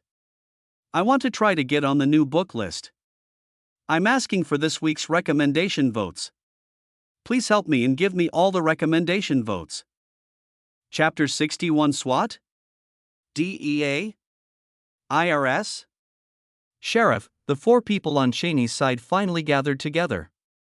They were all surprised when they saw Luka dragging his colleague and moving quickly towards them in a strange squatting posture. In such an awkward position, he was still running so fast while dragging someone? The key point was that the gun in Luka's other hand was still very steady, alert to the direction where there might be danger. After dragging the man over, Luka whispered, "The wound on his leg is very serious. It's best to send him to the hospital quickly, otherwise I'm afraid he will die." The leader of the four was a middle-aged white man. He hesitated for a long time and finally gritted his teeth and said, "Get out and call for support." They wanted to help their injured colleague, but Luka waved his hand and said, "It would be too slow for you to take him with you. I will take him out first and you can follow me." The three of them had no objection. They had all seen how Luka and the others moved very quickly just now, so there was nothing wrong with this arrangement. Seeing that the three had no objection, Luka immediately continued to drag the man out. Poor guy who was shot, his neck was in pain, but he had to endure it. It's better to suffer than to die here. Looking at Luca's gesture, Selina had already begun to retreat quickly, while making sure there was no danger on the way back. Luca retreated with the wounded and 3 fake FBI agents also covered their retreat. The environment of this warehouse was too unfavorable for them. The man who was shot was not injured by the target. Instead, the gangster accidentally hit the secondary car when shooting the target, which hit him. It was a classic case of being shot at by someone else. Although this mission is important, we cannot just act recklessly. No one likes to see teammates die in less than 2 minutes. The group retreated. Luca continued to guard the small iron gate and said quickly, "We have a car over there. Do you need to send your people to the hospital? Judging from his appearance, I don't think he can wait for an ambulance." The man who was shot had a big hole on his leg, which was caused by the AK. His face was pale and even a little blue. The white team leader gritted his teeth and said, "We can't leave. Could you please ask your colleague to take him to the hospital?" Luca nodded. "Selina, go drive." The team leader couldn't help but say, "Luke, you, stay for a moment." Luca turned his head and looked at him. "Team leader, you are a good shooter, we need your help." Luca understood. "Selina, send him to the hospital as soon as possible. Call me if you have any questions." As he spoke, he had already picked up the wounded man. Selina ran over, opened the back door, and let Luca let him in. Selina quickly said, "Be careful, don't take risks," and drove away. A moment later, a distant alarm was heard on the street. It was Selina who turned on the police lights and sirens and rushed to the hospital at full speed. Cheney and the other 2 all breathed a sigh of relief. At least their colleague had been sent to the hospital and they didn't have to worry about it. The team leader said thank you and quickly made arrangements. He and another person went to the other side, where there was said to be another door. Luca and Cheney stayed here to make sure no one escaped. Luca didn't say anything, just nodded to show that he understood that the 2 of them were hiding in a hidden place, but Luca began to check the prompts in the system. But after just a few glances, Cheney beside him whispered, "Luke, your name is Luke, right?" Luca nodded slightly at Cheney. "You are the SWAT team from Houston?" Luca glanced at him and said, "West District Police Station Serious Crime Unit, first-class detective." Cheney looked incredulous. "Huh?" It's not that he looked down on the serious crime squad, but Luca's performance just now was exaggerated. If all the homicide detectives in police departments across the United States are at this level, then Cheney and his colleagues should be fired. Their superiors also find it difficult to accept the fact that their capable detectives are not as good as the rookies in the local police department's major crime squad. Looking at Cheney's expression, Luca suddenly felt like laughing, and simply added, "I was transferred here a few days ago, and I officially started working today." Cheney couldn't help but ask, "Where did you work before?" DEA, Drug Enforcement Administration, or IRS, Internal Revenue Service? Luca, Shackelford Police Station, be a sheriff. Cheney was a little confused. Where is Shackelford? Luca, a small town more than 700 kilometers northwest, my hometown. Cheney, 0? I don't see many policemen. You must be lying to me. The topic ended there and the 2 returned to silence. More than 10 minutes later, 3 black SUVs came and more than a dozen people in black suits got out. 4 of them ran towards Luca. Cheney immediately stepped forward and said a few words before saying to Luca, "Thank you very much for your assistance today. We will explain to Director Thomas. Detective Luke, you can leave now." He felt a little embarrassed. His team leader asked him to do this, which seemed like a way of getting rid of him. However, their characters needed to be kept secret, and they really couldn't let ordinary detectives from the local police station get involved. Luca didn't react excitedly, he just nodded, "Okay, goodbye." Then he turned and left. Cheney was confused again. "What do you mean?" Angry or dissatisfied, but Luca's expression was very calm, and he didn't seem angry. In fact, from the moment Cheney met Luca, he felt that this young man was too calm. After watching the young man disappear at the street corner, he shook his head and continued to guard here. Luca didn't want to stay there any longer. His mind was no longer there. I asked Selina, and it turned out that someone from her side had taken over and was driving over now. Luca told her the location and sat waiting for her outside a supermarket on the roadside. In less than 10 minutes, Selina arrived and Luca got in the car. "Where to go now?" Selina asked. Luca, "Let's go back to the police station. We still need to inform them of the situation here." As a result, before the two of them arrived at the West District Police Station, Thomas called and said, "You did a good job today. You don't need to go to the police station today. Go home and have a good rest. Come to my office tomorrow morning when you go to work." After receiving the call, of course the two had no objection. Although the firefight this afternoon was short, the level of tension and danger was no less than that night when the two were attacked by Carlos' family gunman. "It would be good to be able to go back and rest early." Selena turned the steering wheel and the car turned and drove towards home. After returning home, they both took a shower and sat in the living room to rest. Selena turned on the TV and watched a soap opera with relish. Luke lay on the sofa beside him and began to study his great harvest of the day: a mission: defeat the Mexican arms smuggling gang and seize the smuggled goods. Total mission experience, 1,000 points, 1,000. The host's mission contribution rate is 35%, and the experience gained is 350, and the points are 350. You defeated Carol Mira and obtained her ability list. It's the last week for the new book list. I want to try to get on the new book list. I'm asking for this week's recommendation votes. Please help me and give me all the recommendation votes.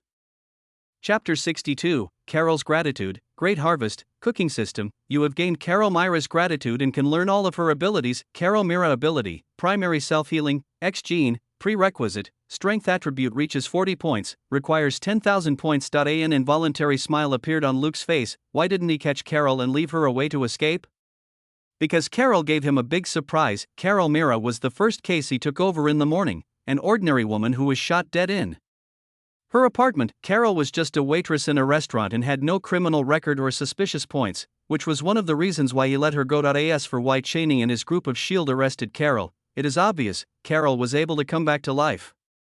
S.H.I.E.L.D. might have noticed people like her a long time ago, and now they are here to deal with the aftermath of this matter. Therefore, Carol's disappearance from the morgue may be related to S.H.I.E.L.D. At least the people who cleared the surveillance video at that time should be Cheney and others. The responsibility of S.H.I.E.L.D. is largely to cover up such supernatural events. Otherwise, ordinary people will panic after discovering them. It is not difficult to understand the behavior of Cheney and his gang. However, Carol's primary self-healing ability is definitely one of the abilities Luke wants most. Since he has obtained this ability from the other party, he is willing to return the favor even if the other party is not aware of it. More importantly, Luke once again glimpsed some of the rules of the system.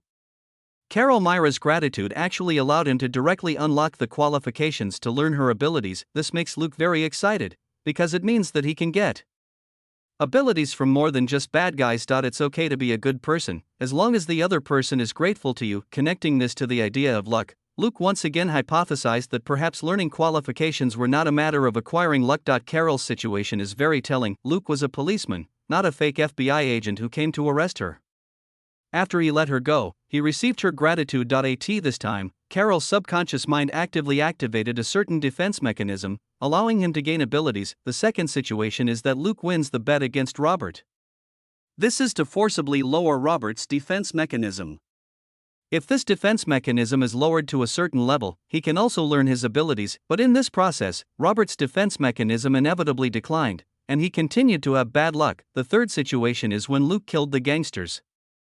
At this time, he was like a hunter. As long as he killed the gangsters, everything they had would be his reward. However, this speculation needs further testing. I just don't know if Carol is starting to have bad luck now. After completing the most important analysis work, Luke began to consider this primary self-healing ability. According to the records in the file, Carol was shot the day before yesterday and then sent to the morgue of the forensic center until today. She was shot twice in the chest and abdomen, one in the intestine and one in the heart. From this point of view, the recovery speed of the primary self-healing ability is not particularly fast, but this ability is a life-saving skill, and Luke must not let it go. It's these points you want: 10,000, compared to the price of 100 points for basic firearms and 200 points for basic special operations. The basic self-healing ability is ridiculously expensive. Moreover, there is a prerequisite, reaching strength 40.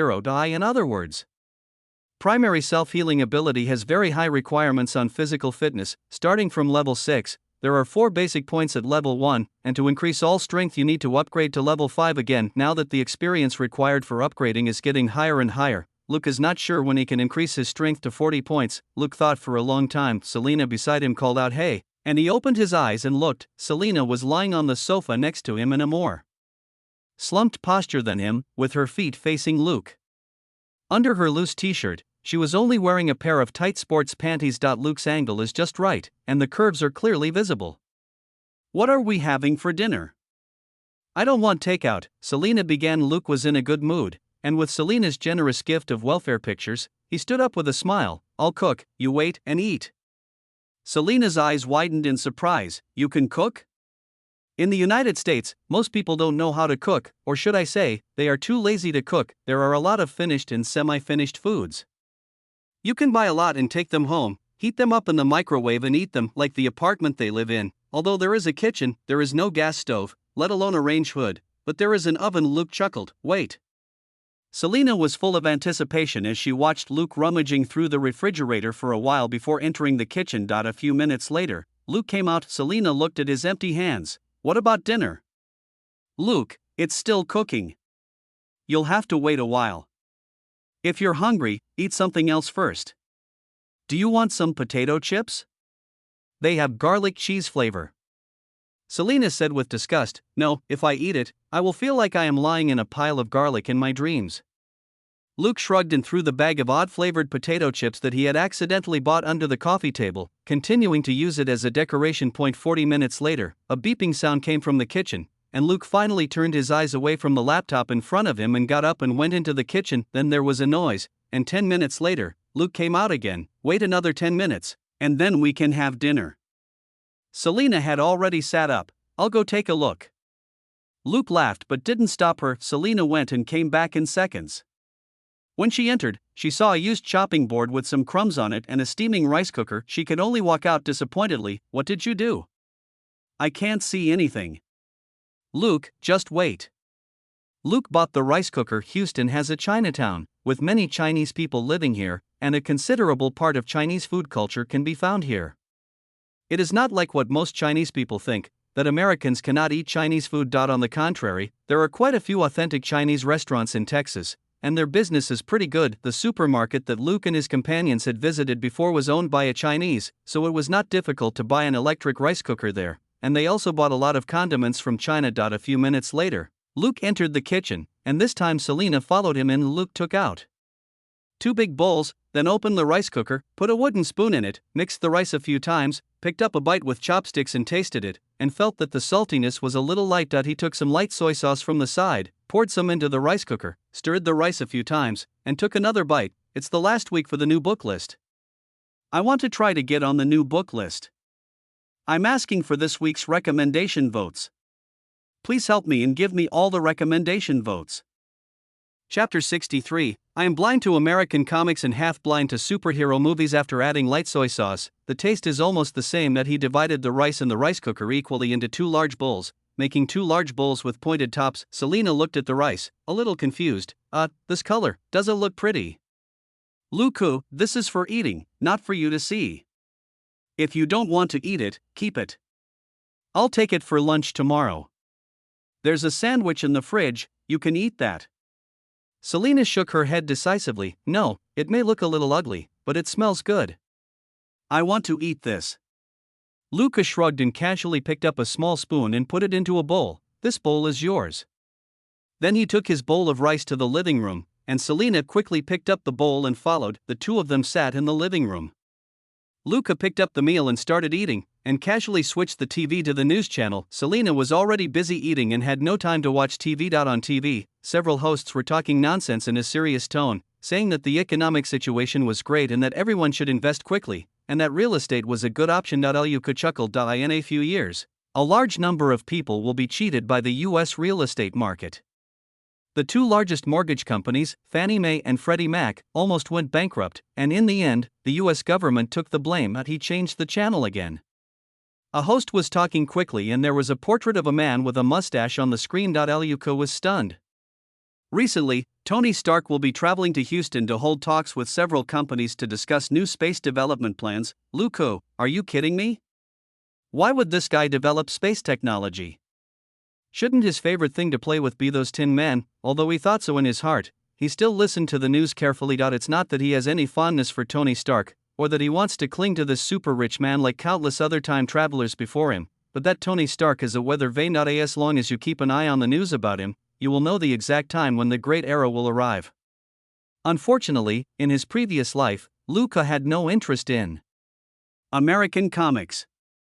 Even during the years when superhero movies were the most popular, he had not watched many. As far as he could remember, the only Marvel superhero movies he had watched in their entirety were Iron Man 1, Avengers 1, and Thor 1. That he hasn't even seen the second of these movies. I've only seen one X-Men and one Fantastic Four. There are also some other movies, such as Ghost Rider, Blade, Daredevil, Green Lantern, Deadpool, etc.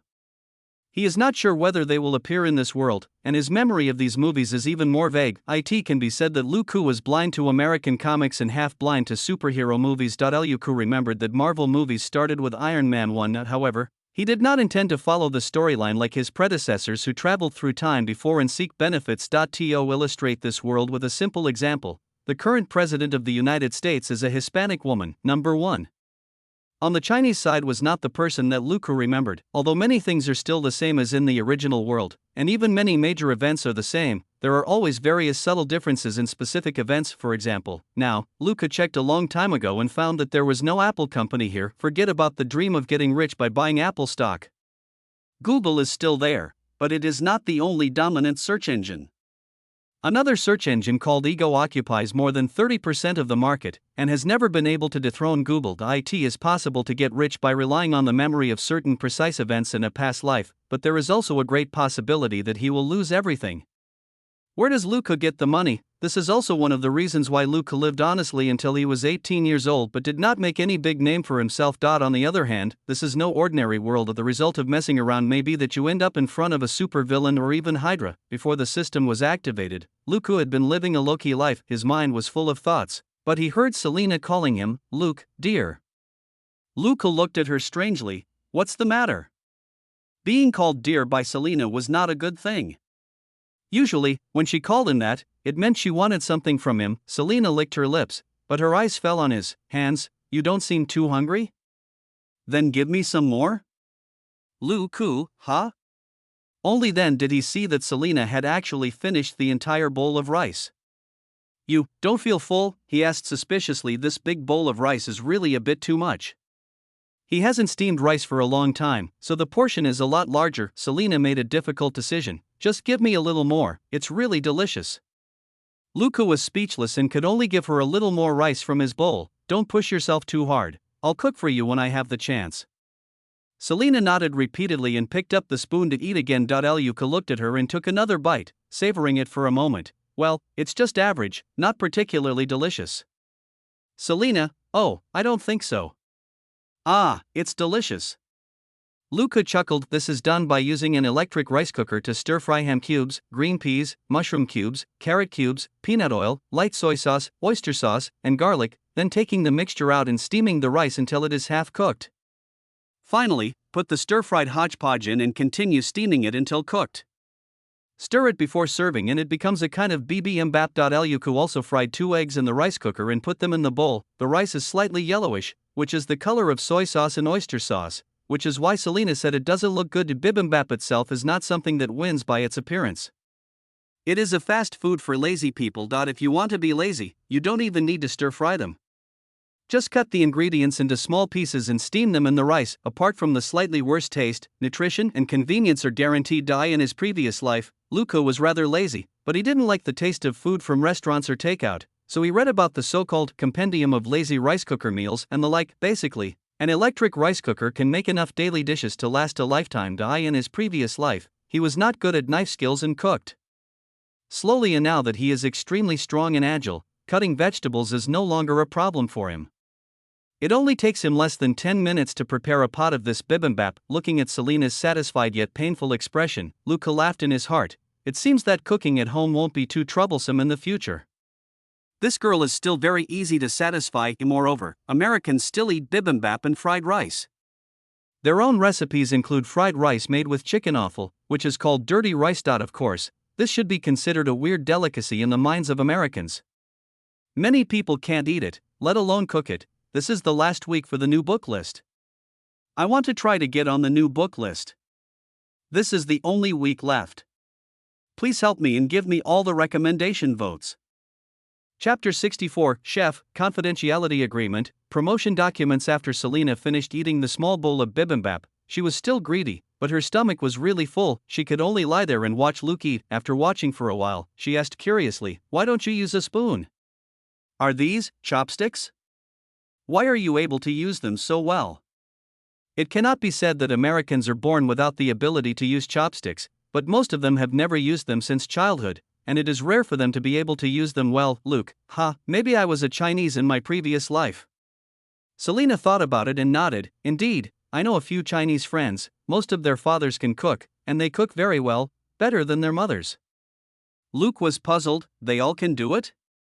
And they do it better than women?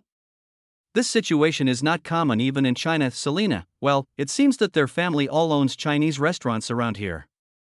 Luke, men make up the vast majority of chefs around the world, and this is also true in the United States. It's not discrimination against women, but when cooking becomes a job, especially a large amount of work, cooking is not just a simple technical job, but also a physical job. When it comes to both technical and physical requirements, men are of course at an advantage. After finishing his nonsense, Luke put down the bowl he had just finished eating and said, "I'll leave the dishes to you, so you don't get a belly."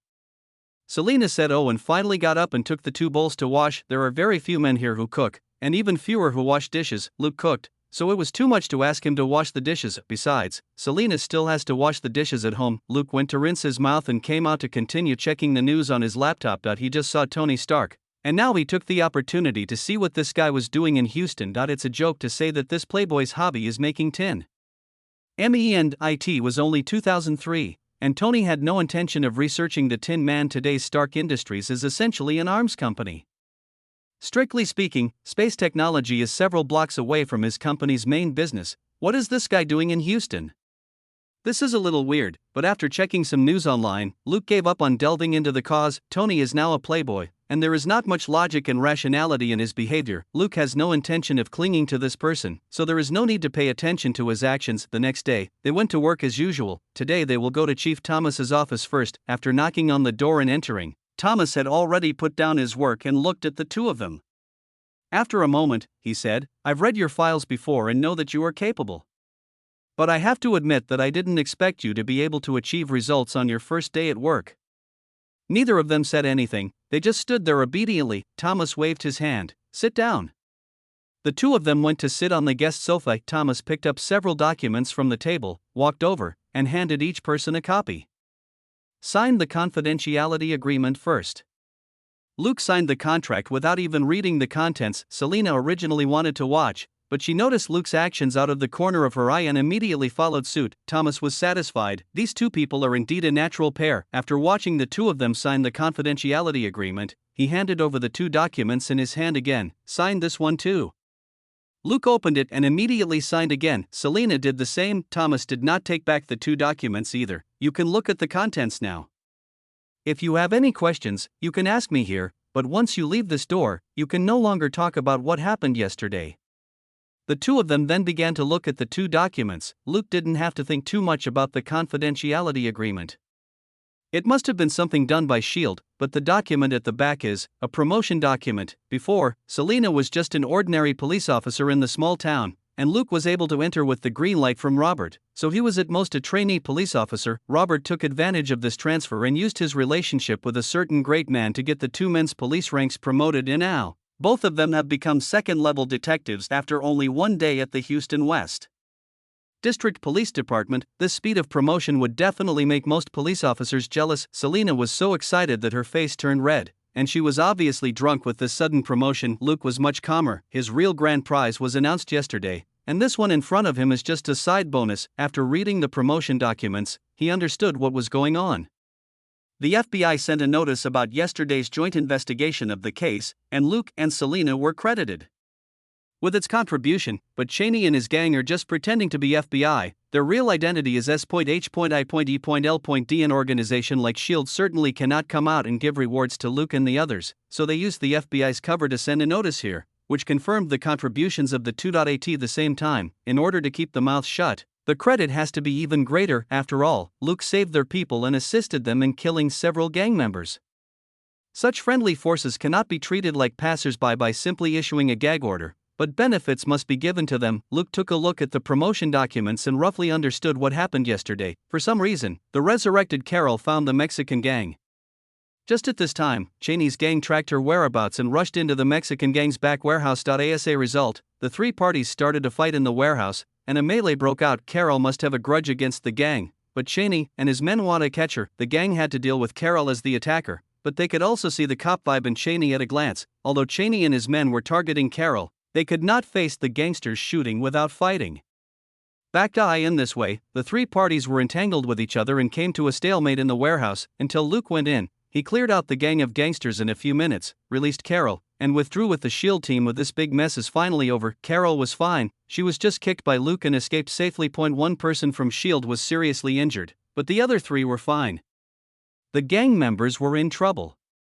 They were the least skilled and started attacking indiscriminately without any communication, so everyone targeted them first. Afterwards, 9 bodies of the bandits and 3 wounded were carried out of the warehouse. Moreover, when such a serious crime occurred, after SHIELD finished its business, the West District Police Department took over the warehouse with full legitimacy and turned the place upside down. A hidden arsenal was discovered, containing more than 300 guns of various types, including iron pineapples and even military C4, many of which were hard and black. This is undoubtedly a major case. It's the last week for the new book list.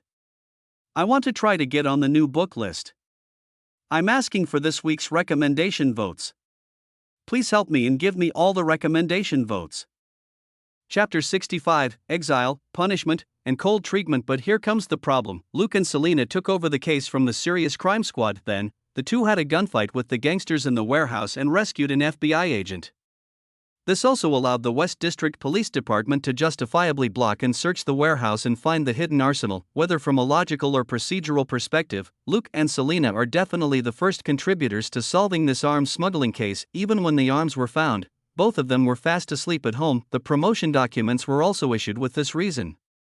Solving cases plus saving people equals promotion. There is nothing wrong with this logic, Thomas observed the expressions of the two men and paid more attention to Luke and his heart. As for Selena, she is a supporting role at first glance, but she can cooperate well with Luke, which is also a skill. He then said, "You can no longer discuss what happened yesterday with anyone, not even your team leader." Luke nodded, but he was a little worried in his heart. Would this make Boric angry again? He couldn't even ask about the details of the case that his own men had solved. Thomas gave the two some more words of encouragement before letting them go back to work. Today, the two of them walked into the main crime unit lobby, and several detectives inside looked over. 3 of them even came over to say hello, and the other 2 nodded and said good morning. They both responded with a smile and went to the team leader's office. Boric saw the 2 of them and looked a little strange. "What's the matter?" "Luke, the arms smuggling case should be considered finished, so I came to ask the team leader if there are any other cases for us." Boric still had that awkward expression, and after a moment he asked, "How did you get involved with the FBI?" "Luke, actually, we went to that Mexican restaurant to eat and investigate the situation, and we happened to encounter a gunfight between the FBI and the gangsters in the warehouse."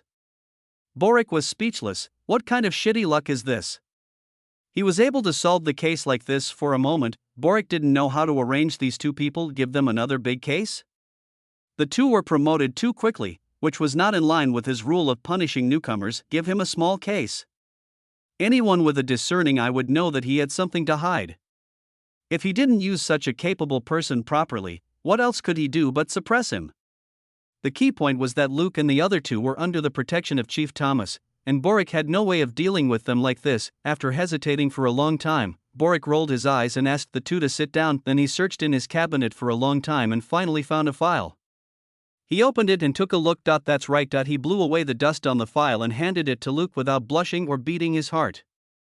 "Try to investigate this case. It's a bit tricky. I'll give you a month. If you don't get any results within a month, then give up." Boric's calculations were very clever. On the surface, he gave the 2 of them a difficult case and considerately gave them a month. Thomas couldn't find fault with him. In this way, the 2 of them can be sent away and a month's time can be wasted. Luke just opened the file and took a look. His eyes moved slightly, and then he stood up. "Okay, boss. We'll go out first." Boric nodded and watched the 2 leave with a complicated and unreadable look in his eyes. After leaving the office, Luke walked straight out. "Selena, where are we going?" "Luke, go home." Selena was confused. "Not going to work anymore?" Luke patted the file in his hand and said, "Didn't you hear what Boric said? We have a month to ourselves. Don't bother him. Selina, did he say leave him alone? Luke chuckled. You think, will he order other people in the serious crime team to spend a month investigating a case? Selina shook her head decisively. She is not an amateur.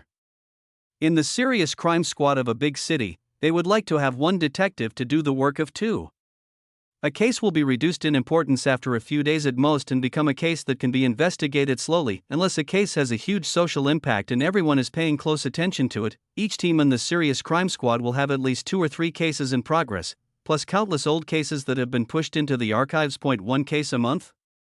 If all of Borik's men were this efficient, he would be fired as the head of the major crime squad in the second month. Luke's eyes flashed with a teasing light. So, we are disliked. Selina was even more confused. Why? Luke, there is an old Chinese saying, which roughly means that people who are too outstanding will always be hostile to other mediocre people. We just solved a big case on our first day at work and got promoted. What would Borik think? He is not Robert. Selina was still confused. Isn't it good to have subordinates like us who have outstanding abilities? Luke chuckled. Do you think it's great to have a subordinate who is promoted very quickly and doesn't need to look at your face or listen to your orders? Selina was stunned for a moment, then suddenly realized, so that's how it is. People in big cities are really complicated. Luke, this is to be expected. When we become the best team in the crime squad, there may be more boring things waiting for us. Selina, what's the matter? Luke did not answer this question, but muttered in his heart, the key is, Borik is Chief Faraday's confidant, and Thomas is seeking to be promoted to chief of the West District Police Station.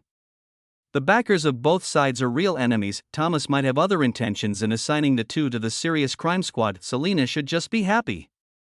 If you tell her these things, she won't be able to understand them and it will only make her feel worse. The two drove directly home. After returning home, Selina complained, I'm not used to this place. There's no training room in the police station. Do we have to find a fitness club? Luke pondered for a moment and nodded, let's see.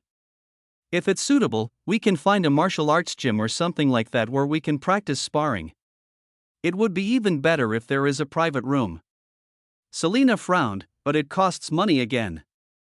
Luke smiled, don't forget, we all got a promotion and a raise today, which is enough to pay for the venue fee.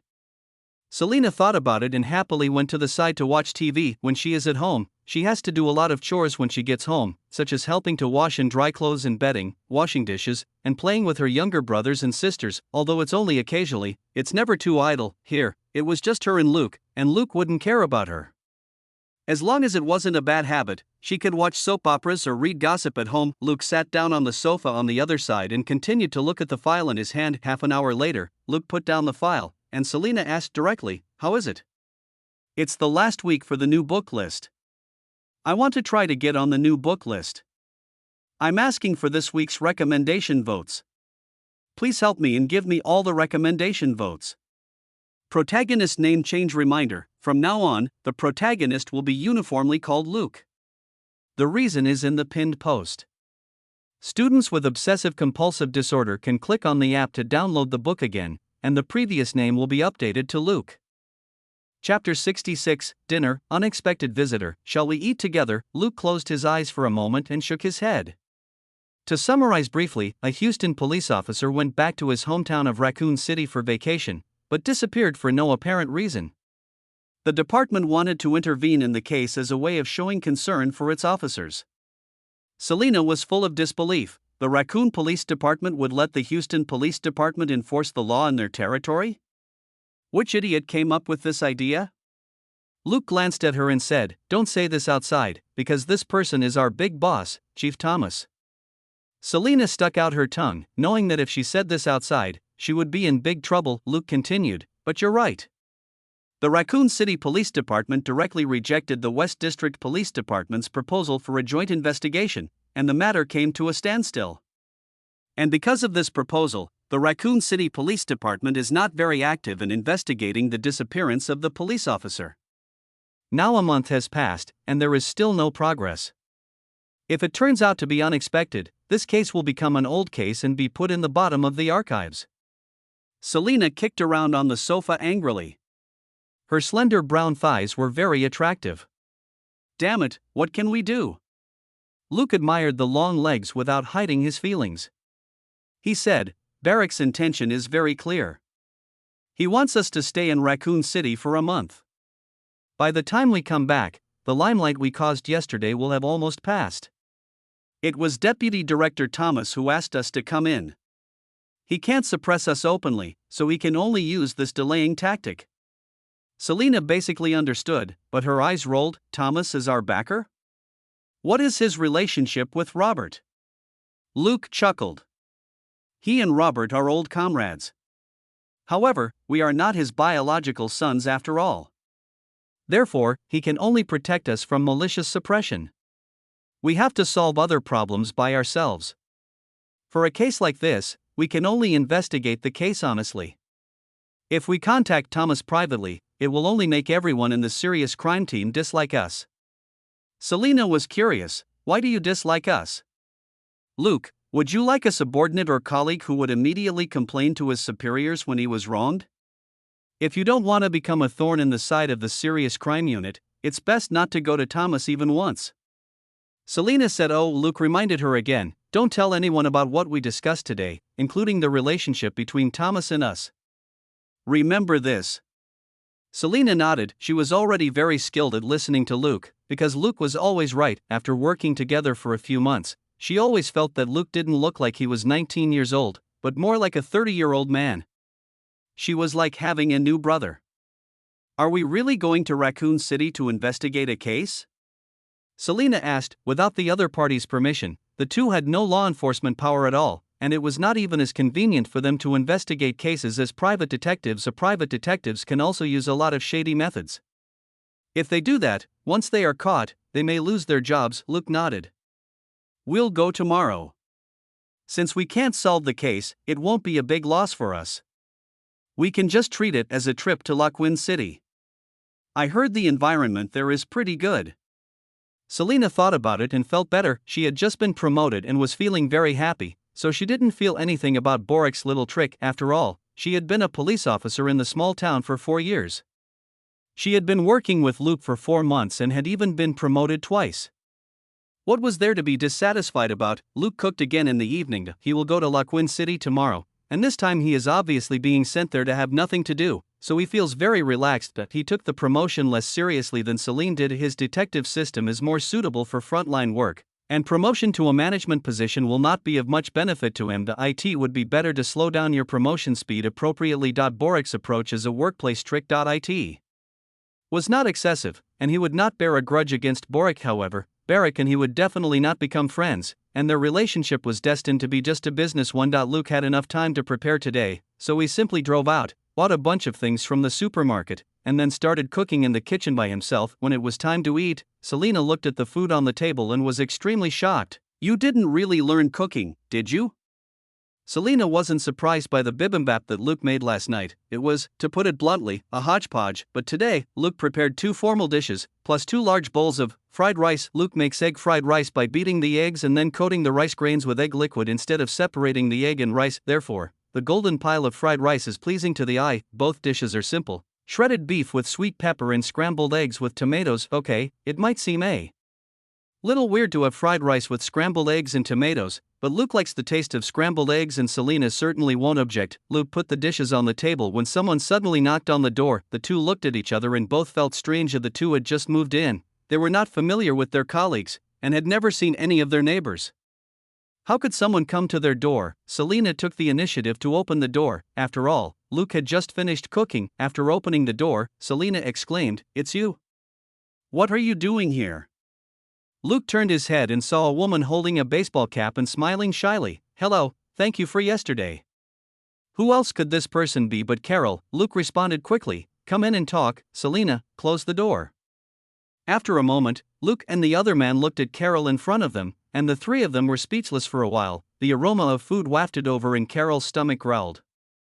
She lowered her head in embarrassment. Luke was silent for a moment. "Would you like to eat together?" This is the Chinese customary question, and most of the time it is just a polite remark, but Carol immediately nodded vigorously, swallowing saliva. Selina was terrified. Would all her food be snatched away? Luke went to get a bowl, a fork, and a spoon, and divided his egg fried rice in half. He then called the two girls over and said, "Eat first, and we'll talk after you're done." And then, Luke wasn't full. The dinner was originally prepared for 2 people, but now with Carol being starving, it's totally not enough. How much does Carol eat? Just consider that her ability is elementary self-healing, and you can roughly guess this kind of physical ability. Unless there are other ways to supply energy, most of it must be obtained through food. For example, when Luke adds points, a lot of food will be consumed. Carol just came back to life yesterday, and no one knows how long she had been hungry. Finally, Luke had to take out a bunch of high-calorie chocolates that he had bought earlier and let her eat them while sitting on the sofa as a dessert after dinner. It's the last week for the new book list.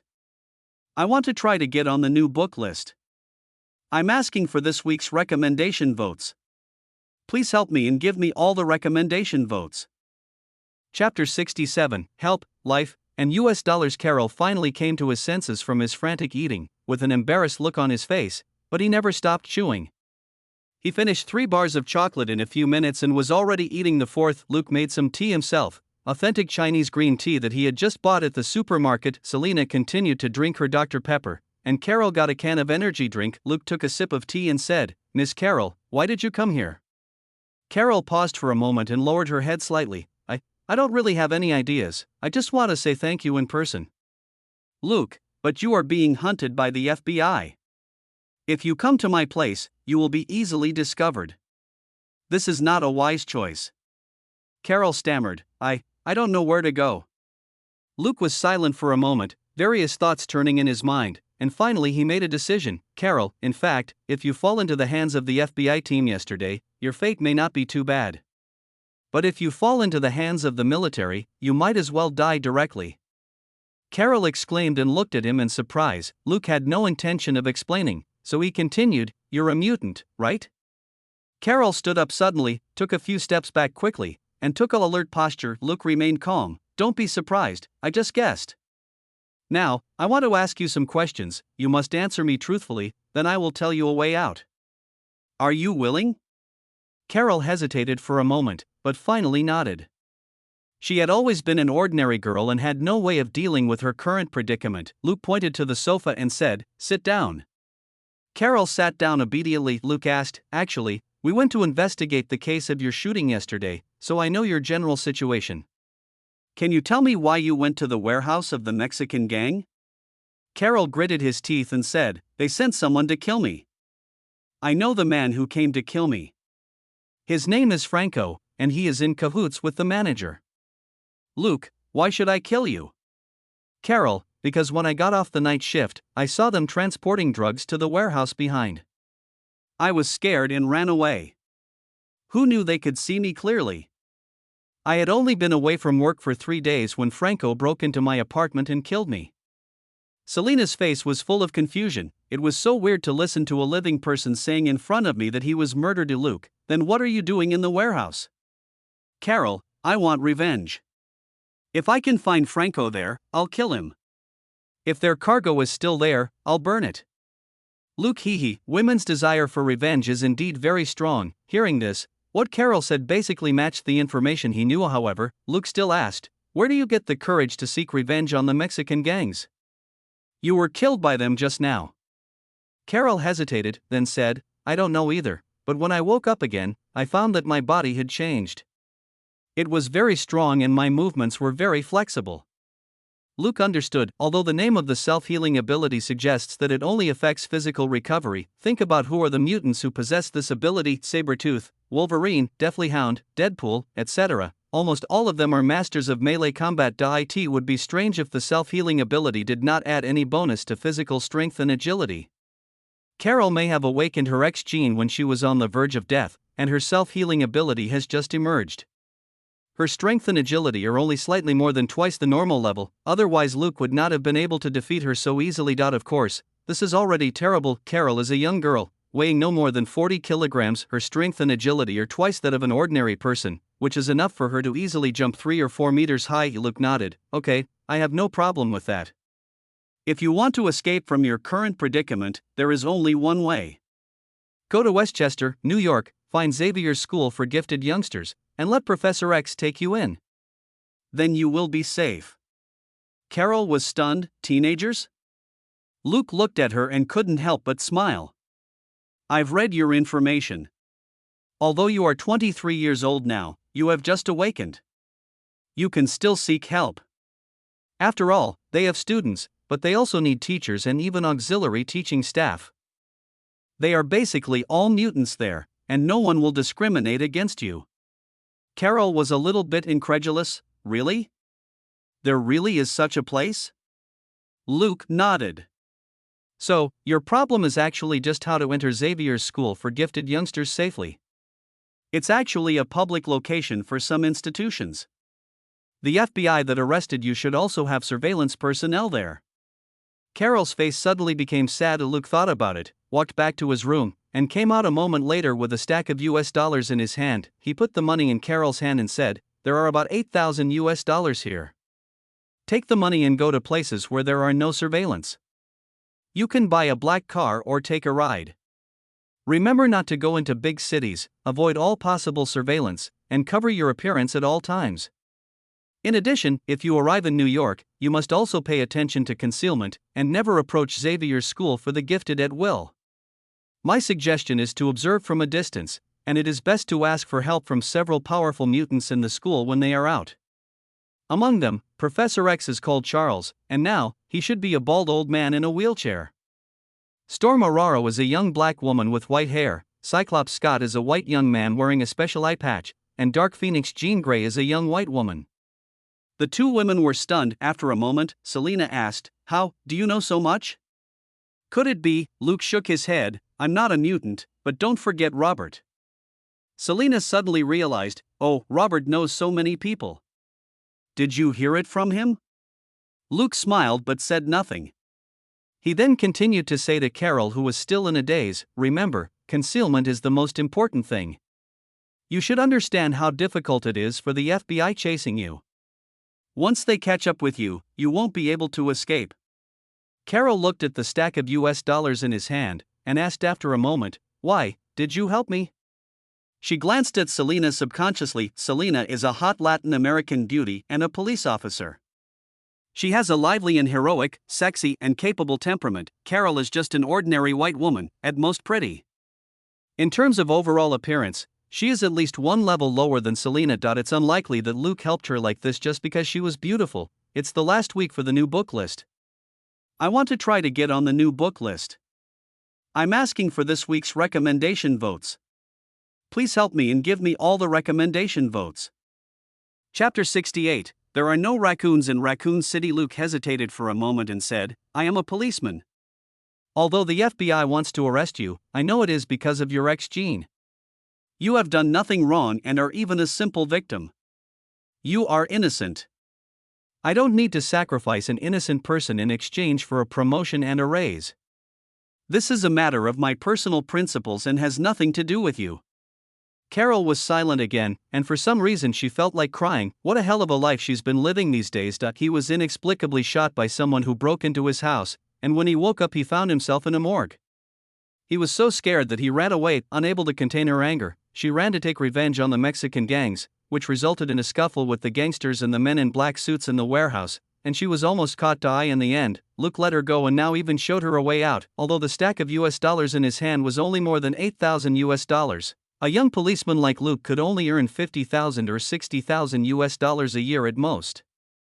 After eating, drinking, defecating and urinating, it would be very frugal to save 10,000 US dollars. Luke looked like a new employee, and perhaps these $8,000 were all his assets, but he gave it to a complete stranger like me without hesitation. Are there really good people in this world? Carol was a little confused. Luke ignored Carol's thoughts and continued to talk about various techniques of makeup and concealing one's whereabouts. Now, his ability comes from Salazar, a special police officer, which is more suitable for Carol. This went on for 2 or 3 hours before he stopped this rote learning. No matter how much you remember, you will have to rely on your own efforts in the future. Luke said, "Now, leave quickly while it's dark." Carol looked much calmer this time. She came here just to say thank you, but unexpectedly, she received unexpected help. She had goals again and hope for the future, and was no longer as confused as before. If she really had a goal, she would not have gone looking for trouble with the Mexican gangs as a way of venting her anger, but would have stayed as far away from them as possible. She stood up and bowed to Luke earnestly to express her gratitude. "Thank you, you are a good person." Luke's face was a little dark. This line is wrong. I don't want to become an NPC who gets killed. Carol didn't say anything else, walked out of the room, took one last look at Luke in front of the door, and left quickly. Luke looked at the girl disappearing down the stairs and sighed, "Good luck to you. This is all I can do for you." Then he closed the door. Selena had a good night and had a delicious meal. Although she didn't eat too much, she also heard a lot of inside information and watched Luke teach students, which made her very satisfied. Luke closed the door and waved at her. "Get up and get to work." "Selena, huh? Clean up the room. Don't leave any trace of Carol. I don't want to be targeted by Charles and his FBI team," Luke said, and went to get the cleaning supplies. Selena's face fell. It turns out that listening to gossip and inside information also comes at a price. Luke was cleaning, but he was thinking about Carol. As he himself said, this is all he can do to help. Letting Carol go, providing her with money, and showing her a way out was the limit of what he could do. And no matter how much more, he doesn't have the ability. Cheney's group of S.H.I.E.L.D. agents alone are troublesome enough, not to mention the big whirlpool in New York. He doesn't want to go there at the moment. He got Carol's ability, but he also helped her as much as possible. The rest depends on the girl's own luck and strength. The two of them cleaned up the scene. For the police, how to clean up the scene thoroughly is simply their job. There will be nothing of Carol left in this room, including fingerprints and hair. They did this until 11 o'clock in the evening. When they both washed up and went to bed the next day, the two drove off directly. After driving more than 400 kilometers, we arrived at Raccoon, a small city north of Houston. The two changed positions twice along the way, and before entering the city of Laquin, Selena sat in the driver's seat. Again, not it's a small town, a bit like Knox. Luke looked at the surroundings and thought it would be nice to vacation here for a month. The scenery is nice and the cost of living in a small town is not as high as in a big city. Selena was driving there, looking around. Why are there no raccoons here? Luke looked out the window and said casually, although the name of Raccoon City is Raccoon, it doesn't mean there are many raccoons here. For example, Springfield Town, is it only spring and fields, but no winter and concrete ground? Selena pouted, I thought this was some kind of zoo. Luke, although Selena is beautiful and hot, she still has a childish personality and likes to play around. Suddenly, a symbol flashed across Luke's vision, causing him to freeze. After a moment, he suddenly said, Selena, turn around and walk back a distance. Selena immediately turned and drove back. After more than 200 meters, Luke said, stop. Selena stopped the car. What did you find? Luke looked at the logo on the building not far away, narrowed his eyes, and his heart was in turmoil. What the hell is going on? There was a conspicuous sign at the entrance of the building. The logo was red and white, like an umbrella, with a line of English underneath. At this moment, a name that had not been remembered for many years appeared in Luke's mind. Umbrella Corporation, Raccoon City, also known as Raccoon City. This place name is not particularly rare. It is not uncommon to see cities named after animals in the United States, but what else is possible in a raccoon city with the existence of Umbrella Corporation, Resident Evil? Luke felt an inexplicable sense of crisis and almost wanted Selena to turn around and leave immediately. However, he quickly suppressed this impulse. This is a world where Tony Stark exists, and many characters from other Marvel movies also exist. In a world with this level of power, it's unlikely that the Umbrella Corporation would create an apocalypse like the one in Resident Evil. A lot of superheroes and mutants are hiding in this world. There is also the organization S.H.I.E.L.D., and the Umbrella Corporation is not run by Thanos, so it is not easy to destroy the Earth. Therefore, Luke quickly suppressed the panic in his heart. He casually said to Selena, let's go to the Raccoon City Police Department.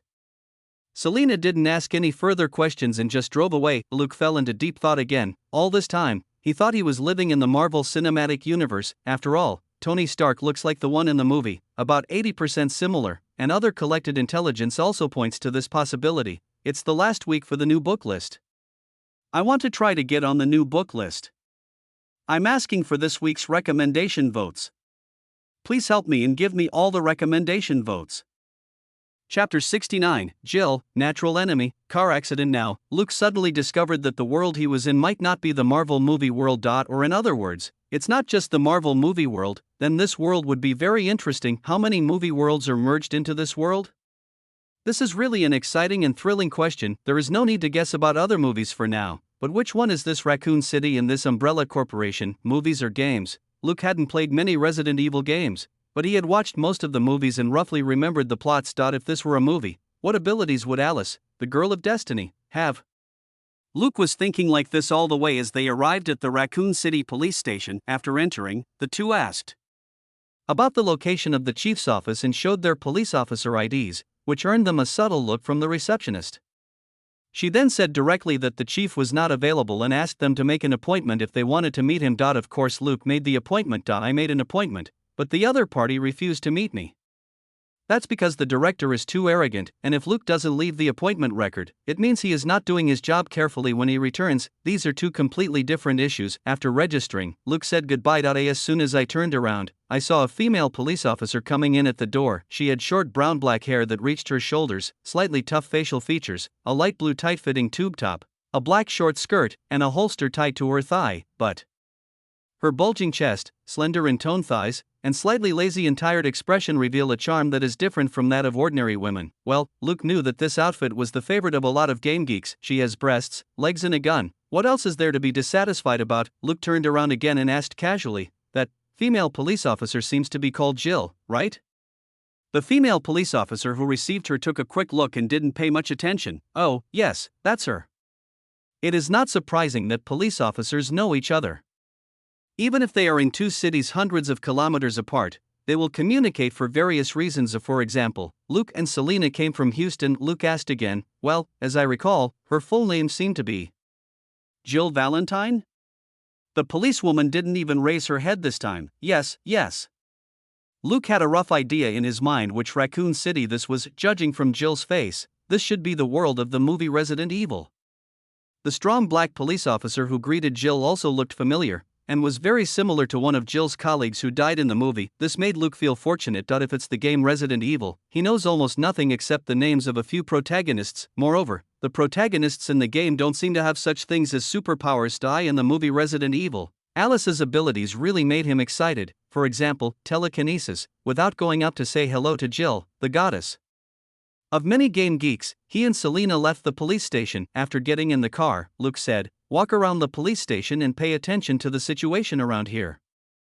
Pay special attention to where there are helicopters. Then, the two of them circled around, but gained nothing. Selena looked at Luke and asked, is the helicopter important? Luke hesitated for a moment and nodded, it's better to be sure of this. Selena said oh and drove the car back to a place not far from the police station. She got out of the car, closed the door, bent down and said to him, wait. Luke saw her walk into a nearby fast food restaurant, and then found two police officers in uniform. After just a few words, the two policemen began talking excitedly. 10 minutes later, Selena came out and said after getting in the car, I've asked clearly. The police station has two helicopters, both of which are the most common Bell 200 and SAXS. They are usually parked on the helipad on the roof of the police station. Luke, sure enough, beautiful women are the natural enemies of male police officers. Selena laughed, what about you? The natural enemy of middle-aged and elderly women? Luke, MMP. You mean the housewife killer? After finding this means of transportation, Luke felt more at ease. In the movie, the most dangerous thing in Raccoon City is the nuclear bomb. He is not sure whether the Umbrella Corporation here will really do that. The two of them then drove away, ready to find a place to stay. This time I will stay for a month, so I have to wait. However, Luke's mind is on this newly emerged movie world. He had read a lot of online novels in his previous life, and there were many plots where the protagonist entered the movie world, but it was not the same as his current situation. Others enter a single movie world where the plot and characters' actions will not change easily, but what he faces is reality, not to mention anything else. With the emergence of S.H.I.E.L.D., can the Umbrella Corporation cover the world with one hand? At this time, the car arrived at an intersection, and a black SUV suddenly ran a red light and rushed through the intersection. As a result, the next moment, with a loud bang, it was hit by a cement tanker and flew away. Selena opened her mouth slightly. Oh, this is the consequence of running a red light. Luke, go down and help? As she asked, she had already started to unbuckle her seatbelt and went to open the car door. Luke hummed and unbuckled his seatbelt. The two men paid attention to the vehicles coming across the street, gestured to each other to slow down, and quickly approached the overturned SUV. As the two approached, Luke felt a vague sense of familiarity, as if he had seen the scene before somewhere. As the two men walked into the black SUV, Luke saw a striking red and white logo below the license plate on the front of the car, Umbrella Corporation. This is the Umbrella Corporation car. The car had turned over completely. Selina squatted down and saw that the two men in black suits on the driver's seat and the passenger seat had blood all over their faces. The driver's half body was deflated, and he was definitely dead. Moving my eyes back, I found a little girl of about 7 or 8 years old, who was moving slightly and making slight cries of pain. Selina quickly shouted, "Luke, come and help me, this little girl is still alive." Luke was searching for that familiar feeling in his heart, but he didn't pay much attention to it. He squatted down and leaned into the broken car window. He unbuckled the seatbelt on the little girl with a few moves, and it saved her life. Then he used his great strength to get the little girl out as smoothly as possible. Selina had already taken the phone from him and started calling the police. Luke frowned as he looked at the little girl lying flat on the ground. He felt that the scene was becoming more and more familiar. Umbrella's black SUV, the car accident, and the little girl were all tangled together in his mind. The little girl finally came to her senses a little, opened her eyes and looked at Luke, who was squatting beside her. "It's the last week for the new book list. I want to try to get on the new book list. I'm asking for this week's recommendation votes. Please help me and give me all the recommendation votes." Chapter 70, The Asfords and Their Daughters. "The gun shop," Luke said casually. "The car you were in was hit. We are calling an ambulance for you. Don't move, okay?" The little girl nodded obediently. Luke subconsciously asked, "What's your name?" This question was purely out of professional habit. The little girl said, "Angela Asford." Luke suddenly had an idea. "Who is your father? How do I contact him?" "I'll call him and tell him to come over." "Little girl, Professor Charles Asford, he works for the Umbrella Corporation." Luke finally determined the source of the familiarity of everything before his eyes. Damn, this is the beginning of the movie Resident Evil 2. According to his rough memory, Umbrella Corporation would begin evacuating important employees from Raccoon City in the morning, then zombies would appear, and before dawn the next day, an atomic weapon would be dropped. Damn it. You were supposed to watch Resident Evil, but you missed the first episode. Luke's mind was racing. Now it's not a question of regret. In fact, the plot of 1 is of no use to him. When Alice was transformed into level 2, she should still be lying naked in some laboratory of Umbrella. What Luke needs to decide is, what should he do? After just a moment's thought, Luke made a decisive decision: intervene. Follow the plot, but don't care too much about it. For example, the little girl Angela in front of us is an initiator and the reason why Professor Asford helps, but does Luke need her? Unnecessary. Well, no, he needed something from her. Luke asked Selina to carry the little girl to his car. He quickly climbed into the car, then took out a school bag and opened it. There was a silver box inside. When he opened it, there were 5 blue and green potions inside. He quickly threw the school bag back into the car, closed the box and covered it with clothes, then walked over to the little girl and asked, "Can you contact your father? Like his phone number or something like that?" Angela hesitated and gave a number. Luke called Selina. "Take her with you, let's go quickly." Selina didn't hesitate and immediately got into the driver's seat. When she saw Luke and the little girl get in the back seat, she started the car and asked, "Where are we going?" "Luke, leave the city." Selina didn't say anything more. She turned the steering wheel, stepped on the accelerator, turned around and headed out of the city. Luke looked at Angela's chest, where a cell phone was hanging. "Can I use it for a moment?" Angela nodded obediently. He took the phone and dialed the number Angela had just reported. After a moment, the call was connected and a hoarse male voice sounded. "Hello, who is that?" "Luke, I met a little girl named Angela here. The car she was riding in had a traffic accident just now, and I rescued her. Now we are," he looked around and said, "we are on our way out of the city to the west. Can you come over?" There was silence for a moment. "Let me hear her voice." Luke put the phone in front of Angela. "He wants to hear you talk." "Angela, hi? Dad?" There was a sound of exhalation, and it was obvious that he was much more relaxed. "Are you okay? Angie?" "Angela, it's okay, I just feel a little dizzy." Professor Asford said a few words and then said, "Angie, let me talk to the man who saved you." Angie agreed obediently. "Oh, okay." She looked at Luke. "Daddy wants to talk to you." Luke took the phone back to his ear and said, "Hey, when are you sending someone?" Professor Asford was silent for a moment. "What do you want?" Luke was stunned for a moment, but then he understood and smiled. "No, Professor Asford, I am not a kidnapper. I just happened to see your daughter's car in a car accident. Your daughter is fine now, but the other 2 people in the car died. Do you need us to take her to the hospital first? Professor Ashford was silent for a moment before asking, No, I'll come pick her up. Where are you? Luke looked in the distance and found a suitable location, near the gas station in front of the highway entrance outside the city. Professor Ashford, I'll be right there. Luke, okay, Mr. Ashford, please come pick up your daughter as soon as possible. We have urgent matters to attend to. Ashford, got it. Thank you. Luke hung up the phone with a smile on his face. Selina, go to that gas station. The two arrived at the gas station. Luke took a look and carried Angela to the bench outside the small supermarket. Your father will come to pick you up soon. Don't leave here. This big sister and I have something else to do. We can't delay here. If you have anything, go into the supermarket and call the clerk uncle, okay? Angela nodded but said nothing. The two then waved goodbye to the little girl. After getting in the car, Luke asked Selina to drive the car more than 100 meters away, drive to the town of Biddle, which is 40 kilometers away, and wait for me. I have something to do. I will come back to see you before tomorrow morning. Selina shook her head. No, I want to go with you. We're partners, aren't we? Luke hesitated for 2 seconds and nodded. Okay, let's do some preparations and go back to the city.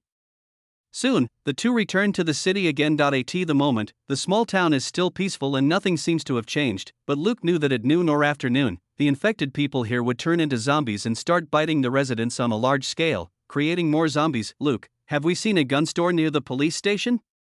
Selina, yes, when I was talking to the two policemen, they said that there was a weapons store on the small street behind the police station, and they bought guns there. Luke was surprised. Why would they say that? Selina chuckled. Of course, I was asking on purpose. Maybe we need to get a batch of guns privately. It's more convenient to ask in advance than to find them at the last minute. Anyway, it's just a casual question. Luke, well, apparently it's hard for male police officers to resist the charm of beautiful women. The two men drove deliberately and got off in front of the gun store. After entering, Selina took advantage of her gender and started chatting with the owner. However, she did not ask for any sensitive information. She just asked about the guns here and what types they had, looking like a novice enthusiast, but what she said had some professional content in it, so she wasn't completely ignorant. This immediately aroused the interest of the 40-something white shop owner, who started boasting incessantly about his complete range of firearms. Luke was checking the store by himself. In a Resident Evil movie, everything can be missing, but guns and bullets cannot be missing. The best way to fight the swarming zombies is to use a gun. It's the last week for the new book list. I want to try to get on the new book list. I'm asking for this week's recommendation votes. Please help me and give me all the recommendation votes. Chapter 71, Infectious Disease? Go away, let me do it. Cold weapons consume too much physical strength, and close combat is too dangerous. A bite will almost certainly mean death. Although Luke has the serum, he does not plan to use it himself, but only as a safety measure. Fortunately, this is Texas. The store has all kinds of firearms, and as the owner said, bullets are also readily available. Selina didn't ask, but Luke knew without guessing that there must be automatic rifles here. In a Texas gun store, there is no owner who doesn't modify his automatic rifles himself. After they had seen enough, Luke walked out first. Selina smiled and said goodbye to the shop owner before leaving. Luke got in the car first and waited. Selina came out and got in. After the car started, she said, "How is it? Are there enough guns here?" Luke, Texas gun stores don't have enough guns? That would only happen if a large number of troops came to buy guns. Does the military need to buy guns at gun stores? Obviously not. The two returned to the street again and stopped the car in front of an internet cafe with a relatively open area. Luke needs to look up some information here, wait for the time to happen, and most importantly, wait for Alice to wake up. The wide area can ensure that there will be no traffic jams here, but I vaguely remember that when Alice came out of the laboratory, it was still afternoon or evening. It was a little dark, and the streets seemed to be in a mess, with traffic jams everywhere. After entering the internet cafe, Luke chose a seat near the corner and the window, so that he could keep a distance from other people and there would be no chance that a customer behind him would suddenly turn into a zombie and bite them in the neck. There is glass on the side. In an emergency, he and Selina can break the glass and escape, and at the same time they can use the glass to check the situation outside. The two of them were running around, and as it was almost noon, they ordered something to eat. Luke whispered, "Eat a little more, or you might not have time to eat before tomorrow morning. Selena decisively ordered an ice cream and a hamburger. Luke, ice cream can satisfy hunger? Selena disagreed. Isn't there a burger? Luke had no choice but to give up. His arrangements for Selena shouldn't require much physical effort. The two of them didn't eat quickly, and it took them almost 40 minutes to finish. Luke drank the soda water he brought in, while paying attention to the movements outside and thinking in his mind. Suddenly, there was a commotion in the store. He turned his head and saw that a man was biting a woman's hand and tearing it apart frantically. The people around were so scared that they stepped back one after another. For a moment, no one tried to stop them. Only the woman was lying on the ground screaming for help. Luke's expression changed, and he lowered his voice and said to Selena, "Be careful later, and don't let anyone bite you. Pay attention to the guy who bites you, he is no longer human. He has a highly contagious virus, and if his mouth or nails scratch your skin, you will be infected, so be careful." Luke walked over and shouted, "Get out of the way, let me do it."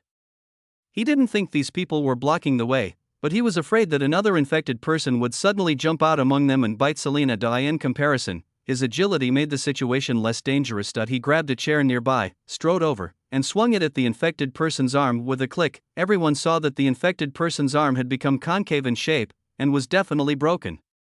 But the infected person was still biting the woman's hand frantically, and there was no reaction at all. Luke immediately shouted, "He has a highly contagious disease. Everyone, be careful not to get bitten or scratched by him, or you'll be infected." When everyone heard this, they all stepped back. A few people are not afraid of infectious diseases, and after being infected, they will become like the infected person in front of them. It would be better to die. The chair leg in Luke's hand had been deformed, so he threw it away, grabbed a baseball bat that someone had placed nearby, swung it, and hit the infected person on the head. Bang! After suffering a severe blow to his vital parts, the infected person finally fell down, although Luke didn't smash his head. The violent shock was obviously quite lethal to the zombie. At least he didn't move. Everyone, did someone get beaten to death? Luke said, "You'd better call an ambulance immediately. Can't you see that this lady's hand is almost gone?" The people around saw that the palm of the bitten woman was almost bitten beyond recognition, not to mention that the person next to him started making a phone call. Luke sighed in his heart, "This woman won't live long. She might be able to hold out for a few hours after being bitten, but for someone like her whose hand was almost half bitten off, the attack would probably come much faster." Soon a police car drove over. After asking about the situation, the two policemen called an ambulance first, sent the man and woman lying on the ground to the hospital, and then drove Luke and Selena back to the police station. It's because the infected person has stopped moving. Although Luke knocked a zombie to death, the police thought he had killed a person. In the car, Luke had vaguely discovered that there seemed to be people running or screaming in many places. The disaster has begun since Luke and Selena showed their police IDs. Even though this was not Houston, the two policemen did not treat them badly. As for the fact that the two men were here to investigate a case, it was obvious that these two ordinary police officers did not know. Not far away, a man suddenly ran out, pounced on a woman and started biting her. The police officer driving the car stopped immediately and prepared to get out. Luke spoke up, "If I were you, you'd better not go down, or you will die." The two police officers were stunned, and the one driving the car asked in confusion, "Why?"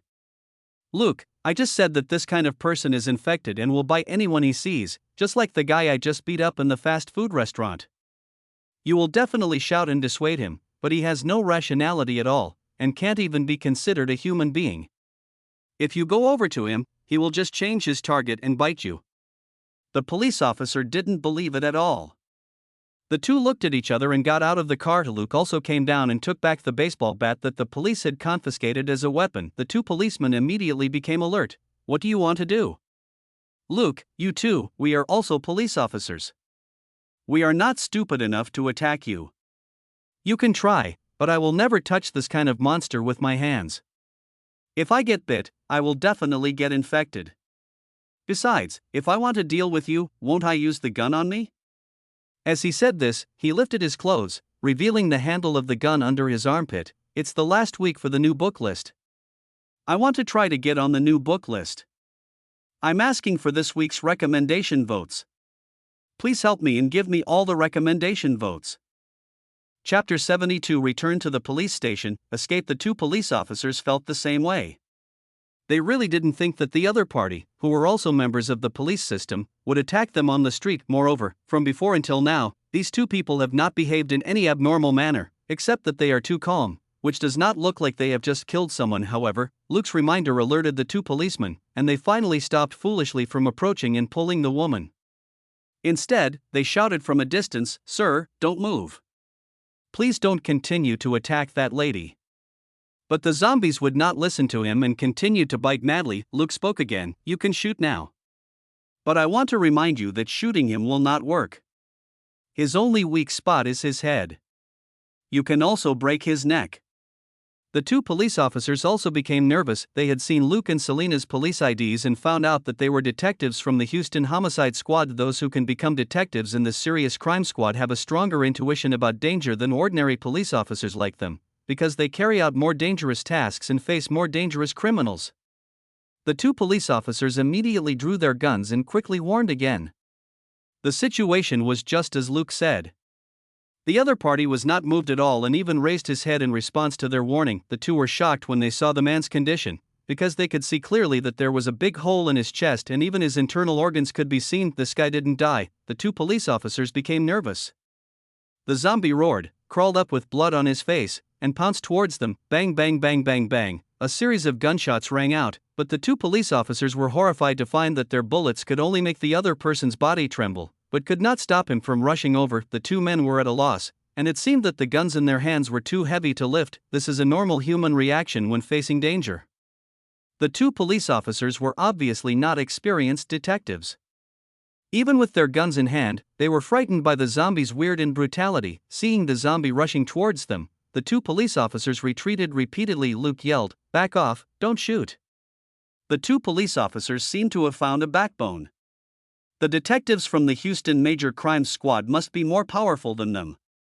They subconsciously obeyed the order and almost crawled back. "Luke, keep your gun down, don't hurt me by mistake." The two officers hesitated, but lowered their guns. Luke took a few steps forward, swung the baseball bat in his hand, and hit the zombie on the head with a thud, snap. With an obvious sound of broken bones, the zombie's head suddenly bent to the side 100 degrees and hung on its chest, looking extremely weird, but it immediately fell to the ground and was silent. Luke turned his head and said, "See? We need to hit their heads, or break their cervical vertebrae. They are not alive anymore, so hitting their bodies won't work on them." The two police officers looked at each other. Luke turned the zombie over with a baseball bat. "See? This guy's heart was taken out and eaten. Do you think he's still alive?" The two police officers almost vomited when they saw it at such a close distance, but they couldn't help but believe what Luke said. If someone can still survive without a heart, he is definitely not a human being. The two of them quickly thanked him. Luke waved his hand. "No, hurry back to the police station. I've reminded you here, so you're fine, but what about your colleagues? They might still think they're normal people. Hurry up and use the intercom to explain the situation, and pay special attention to remind them not to get bitten. Anyone who gets bitten will be infected and die." The two policemen were sweating profusely on their foreheads and quickly ran back to the police car. After Luke got in the car, the driver drove very fast, and the man in the passenger seat began to frantically report the situation on the walkie-talkie. They saw zombies eating people up close, and shooting at them was ineffective. "Finally, I saw the big hole in the zombie's chest and couldn't doubt Luke's words. At least, Luke's reminder did no harm to his colleagues in the police station. It was always better to be careful and not get hurt. However, it is too scary to say that if you are bitten, you will die." The police station was in chaos as well. The operator didn't believe what the two said, but the man in the passenger seat started to curse. "Shirley, are you fucking crazy? What's wrong with giving them a warning? Do you want to see them get bitten? Those monsters are not human at all. Do you want to see our colleagues in danger because of your stupidity?" After being scolded, the guy came to his senses a little and finally said he would go and notify them, but said there were already a lot of those crazy people in the police station. The co-pilot cursed again. "Damn it. Why don't you go and inform them? Tell them not to get bitten." Luke just listened silently and didn't say anything else. All he could do was give them a reminder. If the people from the Raccoon City Police Department didn't listen, there was nothing he could do. When we arrived at the police station, it was in chaos. Police cars kept escorting zombies over, and the sounds of them screaming and crying in pain were endless. Luke just took a look and grabbed the two police officers who were about to rush in. "Let me remind you, people who have been bitten will also turn into monsters in a few hours at most. Be careful and don't get too close to the infected people. They can turn into monsters and bite you to death at any time. The two policemen were sweating profusely, but they still said thank you quickly and drew their batons from their waists. They still didn't dare to draw their guns directly. Without orders from above, they didn't dare to shoot the zombies directly, but a tough guy like Luke used a baseball bat and made it clear that he didn't want to attack the monsters with his hands, so they became more cautious. Luke took Selena and walked back. Let's find a helicopter first. Selena's eyes lit up. Shall we leave by helicopter? Luke, can you fly a Bell 206 helicopter? Selena nodded. This is the most popular model. Robert and I drove it a few times. It's no problem. Luke, that's enough. When we find a helicopter, you drive it out and meet me outside the city. Selena was shocked. What? You're not leaving? Luke, I have something personal to attend to, so I need to stay. You drive the helicopter to the back of the gas station. I saw there is a parking lot there. Remember the radio channel we usually use. If I have the conditions, I will use the channel to notify you to come pick me up. But if I don't get there and notify you before 3 in the morning, you can fly the helicopter back to the roof of the police station building. Selena, why do you have to do this? We are partners and we should act together. Luke kept walking and continued, Selena, a true partner is someone you can trust with your back, not someone who will rush to his death recklessly. I trust you, so I'll entrust my final retreat to you, understand? The new book list has the last 2 days. Logically, it should be removed from the list tomorrow at noon, but I was kicked off today. I realized that my book was published on the 14th, but it was not approved until the 15th. Crying. Chapter 73, Take the gun, teammate, I like her. Selena was silent for a moment before she replied sullenly, I know. I'll listen to you. Luke felt relieved. Selena was a good partner. If he were to find a new partner, he would not dare to give his last resort to the other party, and it would be difficult for him to quickly convince the other party to act according to his ideas. More importantly, Selena would not insist on figuring out his intentions before she was willing to cooperate with his actions, nor would she casually disclose his behavior afterwards. While the two were talking, they had already reached the top of the police building. There is only one Bell 206 here. It is a helicopter with excellent performance, great stability, and wide versatility. This is what Selena and Robert learned. There were 2 ground crew members busy there, refueling the helicopter. Luke and Selena went up with the large masks they had bought earlier and pushed the 2 ground staff aside. Selena started the helicopter to warm up for a moment. Luke saw the right opportunity and gave up guarding the 2 ground crew members.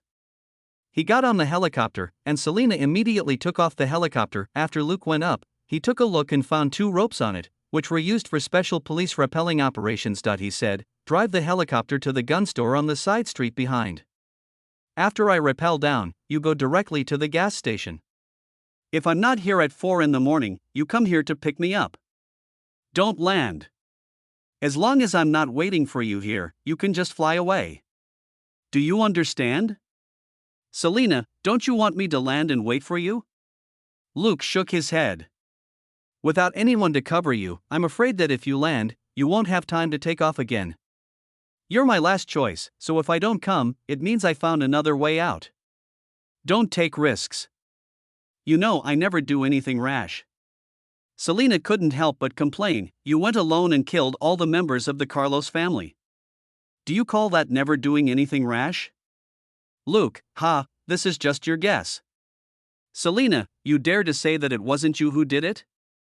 Luke, That's not important, but I don't want to go out by myself and let my partner come in to die. I don't want to change partners yet.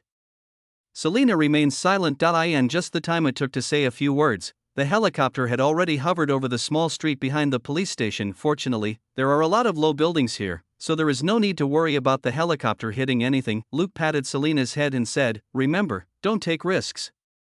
Prioritize your own safety. Selena pouted, I know, why don't you get out of here? Luke laughed, grabbed the rope with both hands, and slid down quickly. Just now he got a pair of STAR's special police gloves and rappelled directly with his hands without worrying about injuring his hands. After it landed, it was right on the street in front of the gun store. He waved at Selena, who was looking down at him sideways, and walked to the door of the gun store. He knocked on the door and held his police ID in his hand. I'm a police officer. Is anyone there? I'm coming in. The reason for doing this is that Luke was afraid that if he went in directly, he would be shot out. The owners of gun stores in Texas are not so good-tempered. Carefully pushing the door open, Luke looked at the gun shop owner standing behind the counter, pointing an automatic rifle at him, and said with a smile, "Hello, I'm here to find something handy." The shop owner looked at him for a moment, then suddenly said, "You've been here before. Have you been eyeing my place for a long time?" Luke chuckled, "Yes." Half an hour later, Luke and the persuaded owner walked out of the gun store wearing bulletproof vests and carrying 2 large bags. Seeing the shop owner trying to lock the door, Luke said, "No need. If you keep your gun shop open, at least some people can find weapons to fight against the living dead. If you can come back alive, you can ask the government for money to compensate for your losses." The owner stopped locking the door. In order to ensure the compatibility of bullets, Luke and the store owner only carried 4 M4A1s and each carried a Glock 23. These 2 weapons are the most common weapons used by police officers here. In the big bags the 2 men carried, there was a small amount of food and water, but mostly bullets. The bullets are mainly in the magazine, and only a part of them are in the unloaded magazine. It even comes with 2 simple loaders. When the shop owner heard Luke's request, he felt even heavier in his heart. How many lunatics are there to deal with? Is it really impossible to kill them all? Luke alone carried more than 1,000 rounds of bullets, more than 30 ready-made magazines, and a load of more than 30 kilograms, but his strength, 4 times that of an ordinary person, allowed him to move more easily than the shopkeeper behind him. The 2 got into the store owner's pickup truck. Luke sat in the passenger seat as usual and said to the store owner, "Robert, don't drive too fast. Be careful of those fleeing residents hitting you." Fortunately, there were not many people passing through this small street, and the 2 parked the car in front of the police station gate in less than 10 minutes. Just as the 2 people's car stopped, a familiar figure in a blue tube top and black shorts entered the police station. Luke smiled. "Robert, our teammate is here. I bet she has no more than 50 bullets in her body. She will be happy to see us." Owner Robert Kent rolled his eyes. "Only a psychopath would do something like you. You 2 carried more than 2,000 rounds of ammunition and 6 long and short weapons. This is simply something that only the pretentious protagonists in the movies would do." He discovered that Luke wasn't actually that serious and sometimes even liked to tell jokes. The 2 quickened their pace, followed the blue figure in front of them amid the crowd that was rushing in and out, and walked into the hall. There was chaos all around now, with policemen with long and short guns coming in and out from time to time, and no one paid attention to them anymore. Then, the blue figure in front took out his gun without hesitation and aimed at the zombies struggling and biting each other in the hall, and fired. Her face was calm but with a hint of murderous intent. She drew her gun and shot in one go, and even the movements of removing and loading the magazine were so handsome. "Oh, even her shooting posture is so handsome, I like her." Luke couldn't help but whistling. He seldom did this kind of thing, but when he met this Jill, he really liked this type. He had played a lot of games in his previous life, and Jill's setting really hit his sweet spot. Is there anything more exciting than a girl with big breasts, long legs, a tube top and a short skirt, shooting a gun in front of you? Robert, there are so many people in Stars and the police station who like Jill. When will it be your turn? Then I heard Jill say, "I told you a long time ago to blow their heads off." Several police officers stared at her in amazement. "How could you kill them?" Jill said indifferently, "They are not human beings at all. I want to leave here." The police nearby looked at each other. Chapter 74, Follow, Paddle, and Think. But Jill has that much charm. In the chaos, 3 or 4 police officers approached her, ready to follow her. She didn't even say a word before the police chose to follow her. Luke curled his lips. This is the charm attribute maxed out. Jill raised his gun again, and with a bang, the black man's handcuffs were broken. "Run away quickly." The black man almost thought he was dead. The woman killed several crazy people as soon as she came in. The last shot shot the crazy woman next to him who was about to bite him. When the black man saw the gun moving towards him, he really thought he was next. "Thank you," said the black man. Luke and the other man also came over at this moment. Seeing that the 2 men were fully armed, several policemen including Jill looked at them sideways. What are they doing? But they immediately saw Robert Kent. Everyone immediately stopped being nervous. Robert Kent was an old acquaintance of theirs. Many policemen were familiar with him. Even the Beretta 92 FS used by Jill was modified by him. "Robert, why are you here?" Jill asked. Robert glanced at Luke and said, "Someone said they wanted to team up with you to escape, so here I am." Jill looked at Luke and asked, "Who are you?" Luke Coulson, second-class detective of the Houston West District Police Department's Major Crimes Unit. Now is not the time to chat, we should go. Jill raised an eyebrow. What do you think? Luke, you are the expert, of course I will listen to you. Jill looked at him suspiciously and said nothing more. She was a stranger to Luke, but he was also from the police system. In this case, it wouldn't be a bad thing to have someone willing to follow her. She completely trusted Robert. She just nodded. Let's go. As they walked, she asked, "What are you carrying?" Luke, "Bullets." Jill, "All bullets?" No. Luke, "Just mostly." Jill was speechless and quickened her pace. After leaving the police station, the situation outside was even more chaotic. Luke only took one look at where the car was parked before and knew that the car was doomed. There are vehicles lying all around. If you want to drive out, you have to move at least 10 cars away.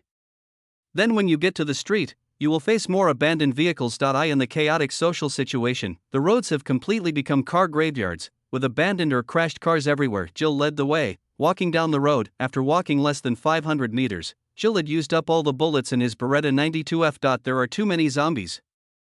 Obviously, a large number of people who have been bitten are turning into zombies one after another, and they cannot be killed at all. Luke signaled to Robert, who, with an expression of "You're smart, you're the boss," stepped forward and handed Jill an M4A1, along with 2 magazines. Jill didn't hesitate to take the gun, check it briefly, and then continued on his way. Although Jill looks handsome when shooting with the Beretta, she is still a tomboy with the M4A1, and her movements are equally pleasing to the eye. There is no scene in the movie where she uses a rifle. Maybe the director wanted Jill to be as cool as possible. At this moment, Jill has an M4A1, and she can blow off the head of a rushing zombie with just 2 or 3 shots. Her shooting skills are much better than those of the other supporting policemen. She is a member of STARS. It would be strange if she couldn't use a rifle. Luke rarely fired his gun. With Jill, one of the heroines, around, he didn't need to rush to perform. The real danger would be after nightfall, so it was best for him to conserve his energy now. However, after Luke fired a few times, he found that he did not gain any experience points by simply killing zombies. Unless you kill zombies that are attacking humans, only by rescuing the victims can you gain experience points. Therefore, at most, if he saw someone who could be saved, he would fire 1 or 2 shots to save the person. The group walked for a while and rested for a while. Like this, Jill is an elite member of the STARS Special Police with amazing physical strength.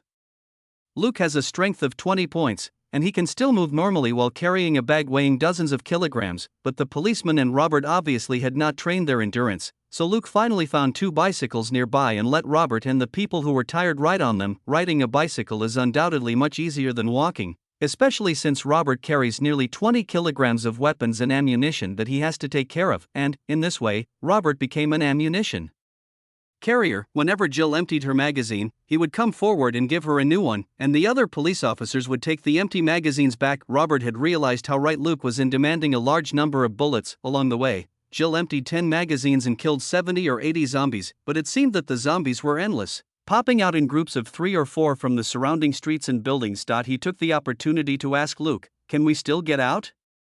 Luke had a calm expression and nodded to Jill, "Follow her. You'll have the best chance of survival." Robert had no choice but to believe it. He knew Jill's abilities, and as a member of STARS, he was a strong supporter in such a chaotic time. At this moment, it had already darkened. As the group walked, dozens of citizens followed behind them, while Jill and the policeman were calming these people down. Luke didn't say anything, but just looked at them silently. When he paid attention to it, he shook his head secretly in his heart. At least a dozen of these people had obvious bloodstains on their bodies, and 5 of them had obviously been bitten. However, they haven't become zombies yet. With Jill leading the way, Luke focused some of his attention on the movements behind him. If someone really turned into a zombie, he would shoot without hesitation. Fortunately, after stopping and starting, making many twists and turns along the way, we finally got on the highway leaving the city, and none of the citizens behind us had turned into zombies. Looking at the road not far away that was surrounded by a 5 or 6 meter high steel wall, he began to think that he had never thought that this was not just the Marvel movie world, so he didn't go out of his way to check the Umbrella Corporation. The Umbrella Corporation is not a globally renowned super consortium like the one in Resident Evil, which even controls many countries. Luke lived to be 18 years old, and today was the first time he saw this name. From the inquiries made at the internet cafe today, it seems that Umbrella corporation is not even a listed company, and the scale disclosed to the outside world is very small. At least on the surface, it has neither a reputation nor many assets, and is more like a shell. However, the steel wall in front of him made him doubt again. What trump card does the Umbrella Corporation have? Although Raccoon City is a small city, it takes more manpower and material resources to enclose it with such a steel fence in half a day than the Umbrella Corporation can afford. Only a consortium with huge power and many connections like the Stark Group or the Osborne Group can complete such a project quickly. I have revised the biochemical plot yesterday, but I am still a little dissatisfied. In fact, I have deleted several thousand words after chapters 71 and 72. Looking back now, 71 to 72 are a bit dragged out, and some book friends are right to complain about it, which is indeed not reasonable. I will make a small revision. As compensation, there will be 5 chapters today. Chapter 75, Save People. I'll wait for you over there. When Luke thought about his coming to this world, he realized that many things were not the same as in his previous life. Luke knew that he could not simply regard the Umbrella Corporation as the brainless company in the movie. The movie is fake, but the logic of this world is real. There is only one possibility for Umbrella Corporation to do this: they have someone behind them. If the plot in the second part where atomic weapons whitewash Raccoon City appears again, it can be basically confirmed that the people behind them are most likely the military or the World Security Council, only they can release atomic weapons on American soil. When I think about it, the movie said that Umbrella Corporation was actually developing biological weapons, so the military is even more suspicious, whether it's General Ross who created the Hulk, or Colonel Stryker who treats mutants as less than human beings. The methods used by these two are very dirty. It can be said that they are typical representatives of the US military, who will stop at nothing to achieve their goals. Are these two people the only ones in the military conducting this kind of experiment? Obviously impossible given the nature of the military. Both General Ross and Colonel Stryker are bound to have competitors, and there may be some among them who support Umbrella Corporation's biological weapons program. The project that General Ross and Colonel Stryker are working on can also be said to be a biological weapon, but the means of implementation are different from those of the Umbrella Corporation. With these things in mind, Luke followed Jill and the others to the Big Iron Gate. Citizens are being checked there, and those who are confirmed to be uninfected will be allowed through, but this kind of inspection is very slow, and there are constant quarrels and shouting. Some people had blood on their bodies, some did not take off their clothes, and some said that their injuries were not caused by bites from lunatics. Although there were dozens of fully armed policemen standing by the Big Iron Gate, the speed of releasing people was always very slow. In front, Jill was indeed a character with great charm. When she walked near the Big Iron Gate, a black policeman led her through with just a greeting, appearing very familiar. Robert breathed a sigh of relief. Fortunately, Peyton is there. We should be able to get out. Luke glanced at him and said nothing. According to the plot of the movie, the Big Iron Gate was closed after the black policeman was bitten. Sure enough, after Peyton and Jill talked for a few words, a middle-aged man in the crowd near the front suddenly fell down with convulsions. The man's daughter began to cry and yell. He just felt a little bit off. As a result, everyone around hurriedly dodged to the side. We are not stupid. We have all encountered biting zombies before, and while waiting to be released here, people all around us are talking about zombies. Almost everyone knows that people bitten by zombies will be infected and then continue to crawl up and bite others. As expected, Peyton rushed over and, together with another policeman, quickly pulled away the crying little girl who was lying on the man. At this moment, the man opened his eyes, his eyeballs had turned gray, and he bit the calf of another policeman. The policeman screamed and struggled, and was dragged away by Peyton. As a result, the man who turned into a zombie had only a piece of meat left in his mouth, and he immediately turned his target to Peyton's, but who was closest to him? It's Peyton, who was trying to pull people with his but sticking out. Luke was speechless. Sure enough, the zombie did not bite Peyton according to the script, because Peyton was relatively far away, but he could not avoid the bite. With a roar, the zombie's bloody mouth rushed towards Peyton's but bang, there was a bullet hole on the middle-aged zombie's forehead. His whole body relaxed and he fell down again, becoming a complete corpse. Jill looked behind her and saw Luke silently putting the Glock 23 back into the holster. "Thank you," she said to Luke. Luke just nodded slightly. He said nothing, but his eyes turned to a figure in a suit on the steel wall. This is supposed to be the what's her name, Carrie? Con? Kate. No matter what he is called, this man is a senior executive of Umbrella Corporation, the villain boss in the second part, and the one who manipulated Alice's awakening and tested the performance of Nemesis. Jill followed his gaze and asked casually, "What are you looking at?" "Luke, keep an eye on the man in the suit and find a chance to kill him." Jill was stunned. Why? Luke didn't answer. Then he saw the supervisor say a few words and the big iron gate slowly began to close. Jill was surprised. What does he want to do? Luke, lock us in this cage and let us wait for death. Jill, that's impossible. There are tens of thousands of people here. Luke, just watch. As he said that, he began to back away. Jill, what are you doing? Luke, I'll wait for you over there, don't get separated. He pointed to a place where a lot of cars were piled up on the side of the road, and then squeezed over there. Jill, wait. At this time, the man in a suit above began to speak on the radio. Dear citizens, this is a biochemical accident, you cannot leave here. Go back to your homes. The situation has been brought under control. The citizens below were very excited and were already rushing towards the iron gate, clamoring. The man in the suit continued indifferently, if you attack the door, we will open fire. Several of his men around him had sweat on their foreheads. There are at least 1,000 civilians down there. Who dares to shoot at so many civilians? Below, a woman holding a video camera shouted, they don't dare to shoot. They don't dare. Luke glanced at the woman and seemed to have some impression of her. She seems to be a reporter? Or a host or something. This woman is known as the professional suicidal person in the movie Resident Evil 2. From the moment she appeared until her death, she had been courting death, and finally succeeded in killing herself. Luke didn't hate this woman. She was just an idiot who had been brainwashed by America's openness and fairness. She wasn't bad, she just didn't know the current situation. Just moments after the woman finished shouting, the man in a suit above gave the order, fire a warning shot to scare them away. Bang bang bang bang bang, dozens of guns on the city wall simultaneously fired warning shots into the air. The citizens below paused, and finally could not help but start to retreat, which ended up turning into a big rout. Luke was one step ahead and had already squeezed to the edge. I ran a few steps with the help of the crowd and got into the group of cars on the side. There were all kinds of vehicles mixed together here, so there was no risk of being trampled to death. He stood in the bed of a pickup truck and looked toward Jill. He had to follow Jill. It wasn't because she was to his liking, but because as long as he followed Jill, he might meet Alice. The situation of Jill and her group was not too bad, because she and her companions were in the front row before, and now that the crowd was fleeing, a group of them fell to the back and were not dispersed. Chapter 76, Church, Sister Control, Liquor. Unlike in the movie, Jill and Peyton found the policeman guarding the gate and had a few words with him. The communication between the two sides obviously did not produce any results. In the end, Jill and others ran over with the bitten policeman. Let's treat his wounds first, and then we'll find a place to spend the night. As Jill said this, one of the policemen nearby went to treat the man's wounds. A few minutes later, there was a wounded man, Peyton, and two other policemen in the team, making it a little stronger than before. The group started off again, but not too slowly. The two bicycles Luke had found earlier were still there. He had thrown them here before entering the crowd, and it only took him some time to find them back. It was still Robert's armory, one car, and the other was given to the wounded. Although the injured person was bitten on his calf, it was easier for him to ride a bicycle with one foot than to walk. As it got darker, the group returned to the city and finally found a church near the outskirts of the city.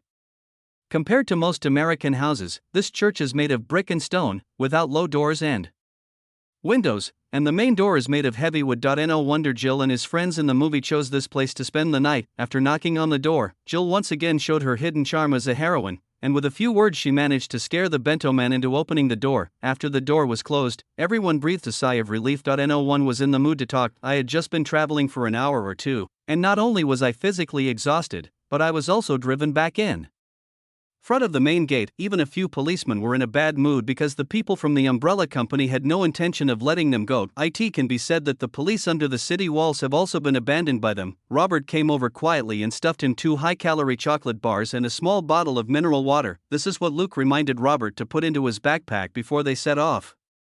The quantity is not large and it can only be used in an emergency. Luke simply muttered a thank you and quickly stuffed 2 chocolate bars into his stomach before slowly drinking his water. He drank water while watching the conversation between the 2 women over there. The female reporter named Terry also came along, filming everywhere with a DV in her hand. The female reporter, you're Jill Valentine, right? Remember me? I did some reporting on you before you stopped. You did a great job. I'm Terry Moray, from Channel 7 in Raccoon City. Terry said, extending his right hand for a handshake. Jill ignored her hand and took out a cigarette with an indifferent look on his face. He flicked the lighter in his hand with his index finger and lit the cigarette with an extremely handsome gesture. "I've seen what you've done." Luke's eyes lit up. This is the posture, so handsome that he poked Robert beside him and said, "Give me 2 bottles of water and some chocolates. I'll take them over." "Robert, what about that female reporter?" "Luke, I'm not familiar with the people here, and I'm not a police officer here. Who cares if I give my food to someone else?" Robert thought about it and rummaged through his backpack, taking out 2 small bottles of mineral water and a few chocolate bars for him. Luke walked slowly over there. Terry, who had just been rebuked by Jill, withdrew his hand awkwardly. "It's just an interest." Jill's mouth twitched. "Definitely more than that. You're broadcasting the weather forecast now, right?" Terry's expression was subtle. Jill and Terry's conversation echoed in the empty church, and Terry said, "Why is this disaster?" "God's judgment. Look. I will bring disaster to everyone. They are in prison because of me." "No. My lord. I refuse. When you wake up, you will leave this world. Death will walk among the survivors. Take away their souls." An old man in a priest's robe appeared. "Say it out loud there." Jill raised an eyebrow. "Excellent speech." Terry said, "Yes. Father, your speech has been recorded." She shook the DV in her hand. Suddenly, a faint roar was heard, and the lunchbox man who had been hiding here at the beginning shuddered. "What is that?" "Peyton, what's that noise?" Priest, nothing.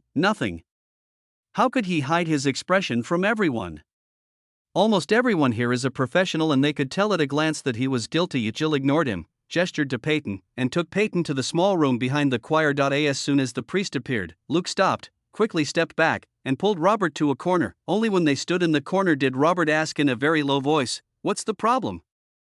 "Luke, there's nothing wrong inside, but it's hard to say what's happening above our heads." "Wait, don't run around, just follow me." This priest. Luke had a very vivid memory. When Resident Evil 2 came out, this priest was criticized in many movie commentary videos as the #1 sistercon.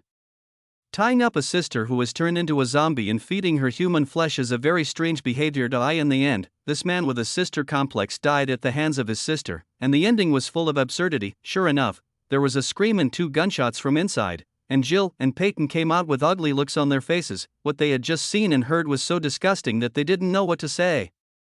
Suddenly, Terry, the expert in committing suicide, raised the DV in his hand and exclaimed, "What is that?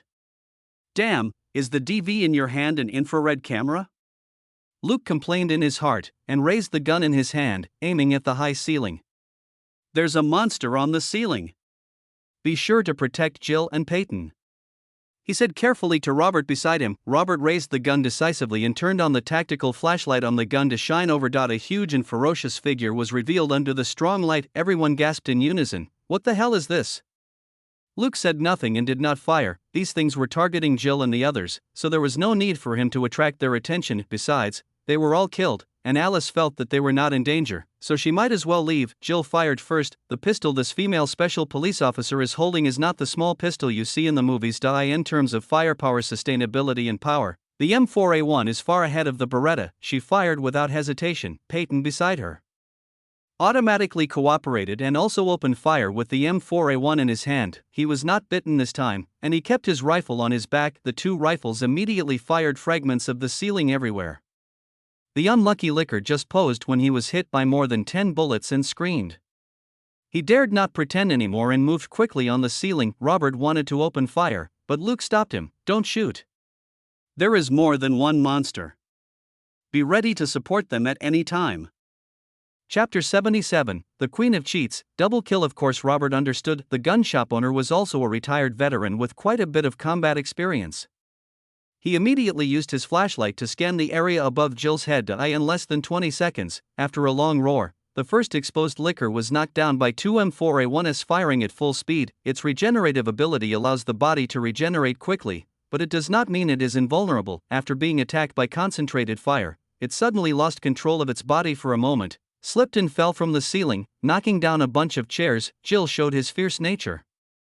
When the guy fell down, he did not retreat but advanced.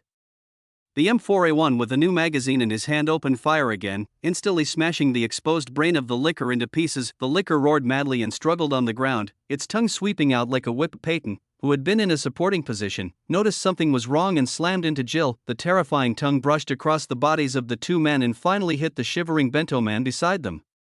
The bento man finally couldn't escape the fate of death. He looked at the tongue inserted into his chest with disbelief. Then he was thrown up by the tongue, flew a long distance and hit the ground. After the licker unleashed this final attack, the roar gradually subsided, and its limbs and tongue slowly stopped moving, and it was considered cold. Luke, fire. Robert immediately pulled the trigger, and a series of gunshots rang out, hitting Jill and the other man diagonally above them. There, a lurking licker was about to launch an attack, but was beaten by Robert, with blood splattering all over his body. Luke still didn't shoot. There was also a licker moving quickly across the ceiling, and he had to be on guard against its sneak attacks. Well, by the way, I left a pretentious little boss for the heroine Alice. The second licker was much more cunning than the first one.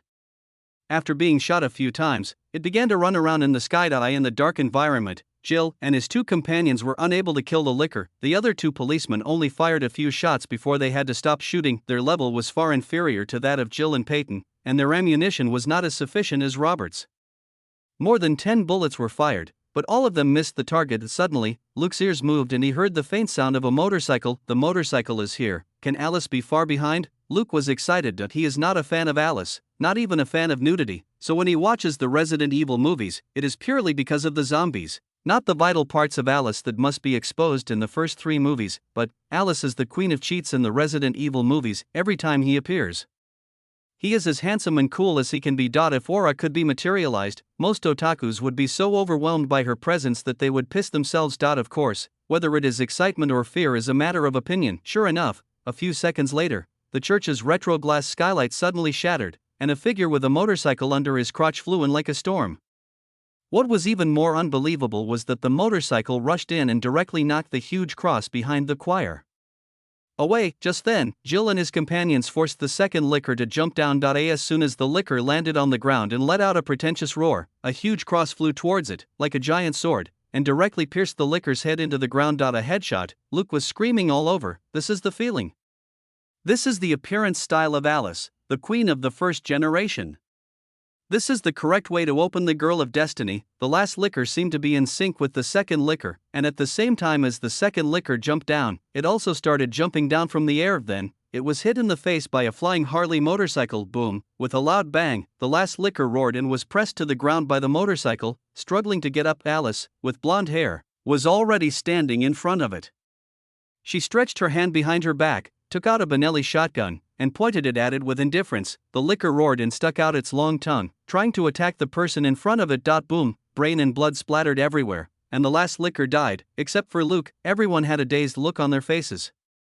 Jill and his two companions fired for several minutes and more than 100 rounds before they killed one and injured another licker. Alice appeared on the scene for less than 10 seconds and killed 2 lickers instantly, with a nonchalant expression as if she had just killed 2 ordinary zombies. Did you cheat?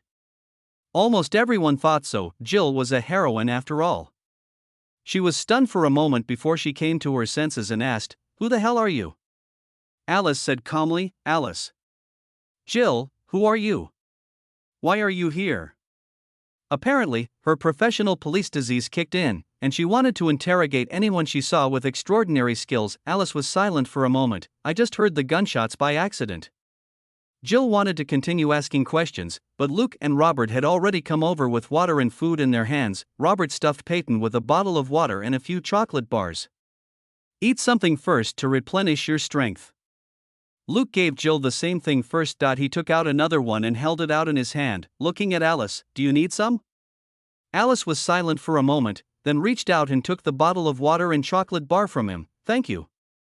Bingo! We've already started a conversation, so how far is it from a bet? Luke just smiled and nodded, without saying anything more. Robert was stunned for a moment, then he suddenly realized, Fu*K. No wonder you came here so eagerly, you. Luke glanced at him and Robert immediately shut up. He was finding it increasingly difficult to understand Luke. This young man was too calm, and seemed to be able to predict what was going to happen. Luke then distributed the food and water in the backpack. It is now almost dawn, and the end of Raccoon City will come in 5 hours at most. There is no need to keep these food and water. He didn't give it to her before because he was waiting for the liquor and Alice to appear. Everyone was eating and drinking water. Basically, no one has eaten since noon. Alice just found something to fill her stomach, then went looking for weapons and vehicles, and then began looking for clues. Only Luke had expected this. He had eaten and drunk well at noon and even went to the toilet.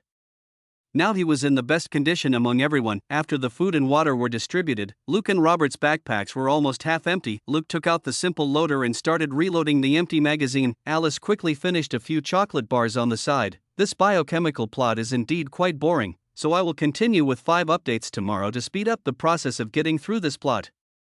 Chapter 78, Hints, Induction. This chocolate bar is pure high-calorie food, tastes ordinary and is small in size, but you won't feel hungry if you eat 2 of them. She sipped the mineral water, but her eyes moved to Luke. She felt that she was well prepared, with 2 pistols, 2 MP5Ks, and a Benelli shotgun, but the young man opposite was even more exaggerated. When he opened his backpack, it was full of magazines and bullets. He also had 2 M4A1s and a Glock 23 on him. What's even more amazing is that he even brought a simple loader. The 2 policemen over there consciously picked up the magazines that had just been replaced after the gun was emptied, and finally even asked for the loaders and took over the loading work. Although Luke did not take action in the previous battle, the weapons and bullets he provided relieved Jill and Peyton from the pressure of ammunition, and they successfully killed a licker. The 2 policemen were in a dilemma because they were using MP5s and only carried 2 spare magazines, not even a single extra bullet. The new Alice seems to have 2 MP5Ks, but she obviously doesn't have any extra ammunition. Looking at the 2 large bags carried by Robert and Luke, everyone was silent. These 2 guys were really foresight to carry so much ammunition with them. Luke finished the loading task and looked at Jill. He found that the female special police officer had lit another cigarette and started smoking. However, her attention was mainly on Alice, and she was obviously attracted by Alice's gorgeous appearance just now. Luke looked at Alice again and finally asked, "What are your plans?" Alice was stunned for a moment before she said, "Escape." Luke looked at Jill. "Let's act together." Jill frowned. "Who are you?" She still asked Alice. Alice was silent for a moment, then said, "I used to be a security supervisor for the Umbrella Corporation, responsible for the security of the alternate exit of the hive at the Raccoon City Underground Research Base." Luke listened to her story and knew that Alice was probably not lying. The development of the incident was close to the vague plot of Resident Evil 1 in his memory. Everyone was shocked and angry when they heard this. They didn't expect that the disaster in Raccoon City was actually caused by Umbrella Corporation, and the virus was leaked many days ago, but the company remained silent and allowed it to become what it is now. Seeing Alice finish speaking, Luke asked again, "What do you think the Umbrella Corporation will do next?" Alice's brows also furrowed, as if she was considering it. After a moment, she whispered, "It's definitely not a good thing. They can't cover up the current situation in Raccoon City, unless," Jill pressed, "unless what?" Alice hesitated, but still said, "Unless they want to cleanse the city completely." Terry couldn't help but interrupt, "What cleaning?" Alice looked at everyone. "Maybe it's a high-precision tactical atomic weapon." Everyone gasped. Jill couldn't believe it. "How powerful is it?" "Alice, according to the intelligence I have found, Umbrella Corporation has a 5,000-ton tactical atomic weapon. If it is dropped, everything here, including the virus and the people infected with it, will be cleaned up." Peyton couldn't help but stand up. "Bullshit. This is all bullshit. How dare they? They can't cover it up. The media will expose them." Terry said quietly, "No, they can do it, including silencing the media." She went from being a foreign correspondent to being a Weather Channel host simply because she reported something that shouldn't be made public. She knows the ethics of the media better than anyone here. "Luke, so how are you going to escape?" Alice frowned. She didn't really have any good ideas. Throughout the Resident Evil series, Alice has never been good at planning the overall situation. She can be a lone hero or a brave female warrior, but she is never a commander. Even though her mental strength was so strong that she could project telekinesis, she did not become a person with superior IQ and EQ. Luke looked at Jill. "Do you have any ideas?" Jill was also frowning. "Umbrella Corporation has isolated this place with a steel wall.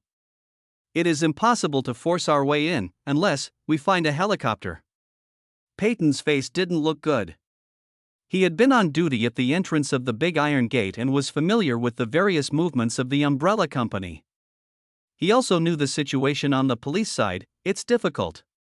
The 2 helicopters of the police station lost contact before. All the helicopters flying over Raccoon City now are helicopters of the Umbrella Company mercenaries. Terry interrupted, "What about private helicopters? I remember there are still a few rich people in the city who have these things." Jill shook her head, "Don't even think about it. The rich people there are smarter than you. They will definitely take a helicopter and leave immediately. They won't leave them behind." Alice finally spoke. "There is a helipad on the top floor of the Umbrella Corporation headquarters building, which can accommodate at least 2 or 3 helicopters. Moreover, their plan is not simply to destroy Raccoon City. Therefore, there may be a helicopter there for the final evacuation of internal personnel." Everyone fell silent. The Umbrella Corporation has mercenary forces, and there are quite a few of them carrying out missions in the city right now. They went to the enemy's base to steal helicopters? That was no different from committing suicide. Mercenaries are not zombies. Faced with hundreds of zombies, they can fight and escape. Facing 20 or 30 commanded mercenaries, their makeshift team might be wiped out in one wave. Luke smiled in his heart. If it were someone else, they might not be able to handle it, but Alice is not just a human, not to mention her halo as the protagonist. What's more important is that she is the property of the Umbrella Corporation and also a test product. So many things happen in Resident Evil, all centered around Alice, this special experimental subject, so that supervisor must keep her alive. Otherwise, if you want to kill Alice, just drop an atomic weapon on her. That would be so easy, because she is the only one qualified for the T-virus and a precious sample with the most research value. For the company, this is the greatest benefit and it is impossible to give it up in vain. The reason why Luke dared to stay was largely because Alice was here. Why did he venture into Raccoon City? Because so far, Alice is the only one who can develop telekinesis without having to spend too much brainpower or effort. For someone like Luke who believes in putting money in pocket, a bird in the hand is worth 1,000 in the bush. As long as you act with Alice next time, whether you are making a bet with her or gaining her gratitude, you will have the chance to bring her ability list up. At that time, the only thing that limited his access to Alice's abilities was points. I saw many people doubting how I would complete the ending of Resident Evil. I am speechless. I did not say that Resident Evil 1, 2, 3, 4, 5, and 6 all exist. In my future film and television plots, 2 will not necessarily appear just because 1 appears. Otherwise, if I write A Nightmare on Elm Street, I have to complete 1 to 8 all over again? Of course, that is impossible. I have already described Umbrella Corporation very clearly. It is not the world's #1 pharmaceutical giant. It is just a shell company with assets of at most 10 or 20 million US dollars. The reason is simple. The protagonist knows Stark Group and Osborn Group, but has never heard of Umbrella Corporation. The logic is self-consistent, which shows that Umbrella Corporation is not the multinational trust group in the original book. It only has a shell, so why can the T-virus still destroy the world and spread around the world? Will the mastermind behind it jump out and expose himself for a shell? It certainly has no ability to turn the protagonist into a wanted criminal, as long as the mastermind behind it is not an idiot. After finally using Shell as a scapegoat, it jumped out to target the survivors. Do they think other organizations are idiots? Don't they suspect that they are related to Umbrella? Was the mastermind behind it destroyed after the Raccoon City incident? Did Ancient One anticipate the Earth's annihilation crisis, return to the timeline, and eliminate the initial cause of the spread? However, the protagonist cannot possibly know this, so why should I write about it? If I write about it, how does the protagonist know this? Finally, I would like to remind you again that merging the world does not mean merging all the plots, especially for a series of movies, which may only have part of the plot. Apology, the biochemical plot is the first plot world I wrote, and I didn't handle it well, so I let the protagonist follow the plot. The main reason is that everyone is too familiar with this plot, and it is very boring to watch. I will pay attention in the future and not make this mistake again. Book friends who don't like it can skip it.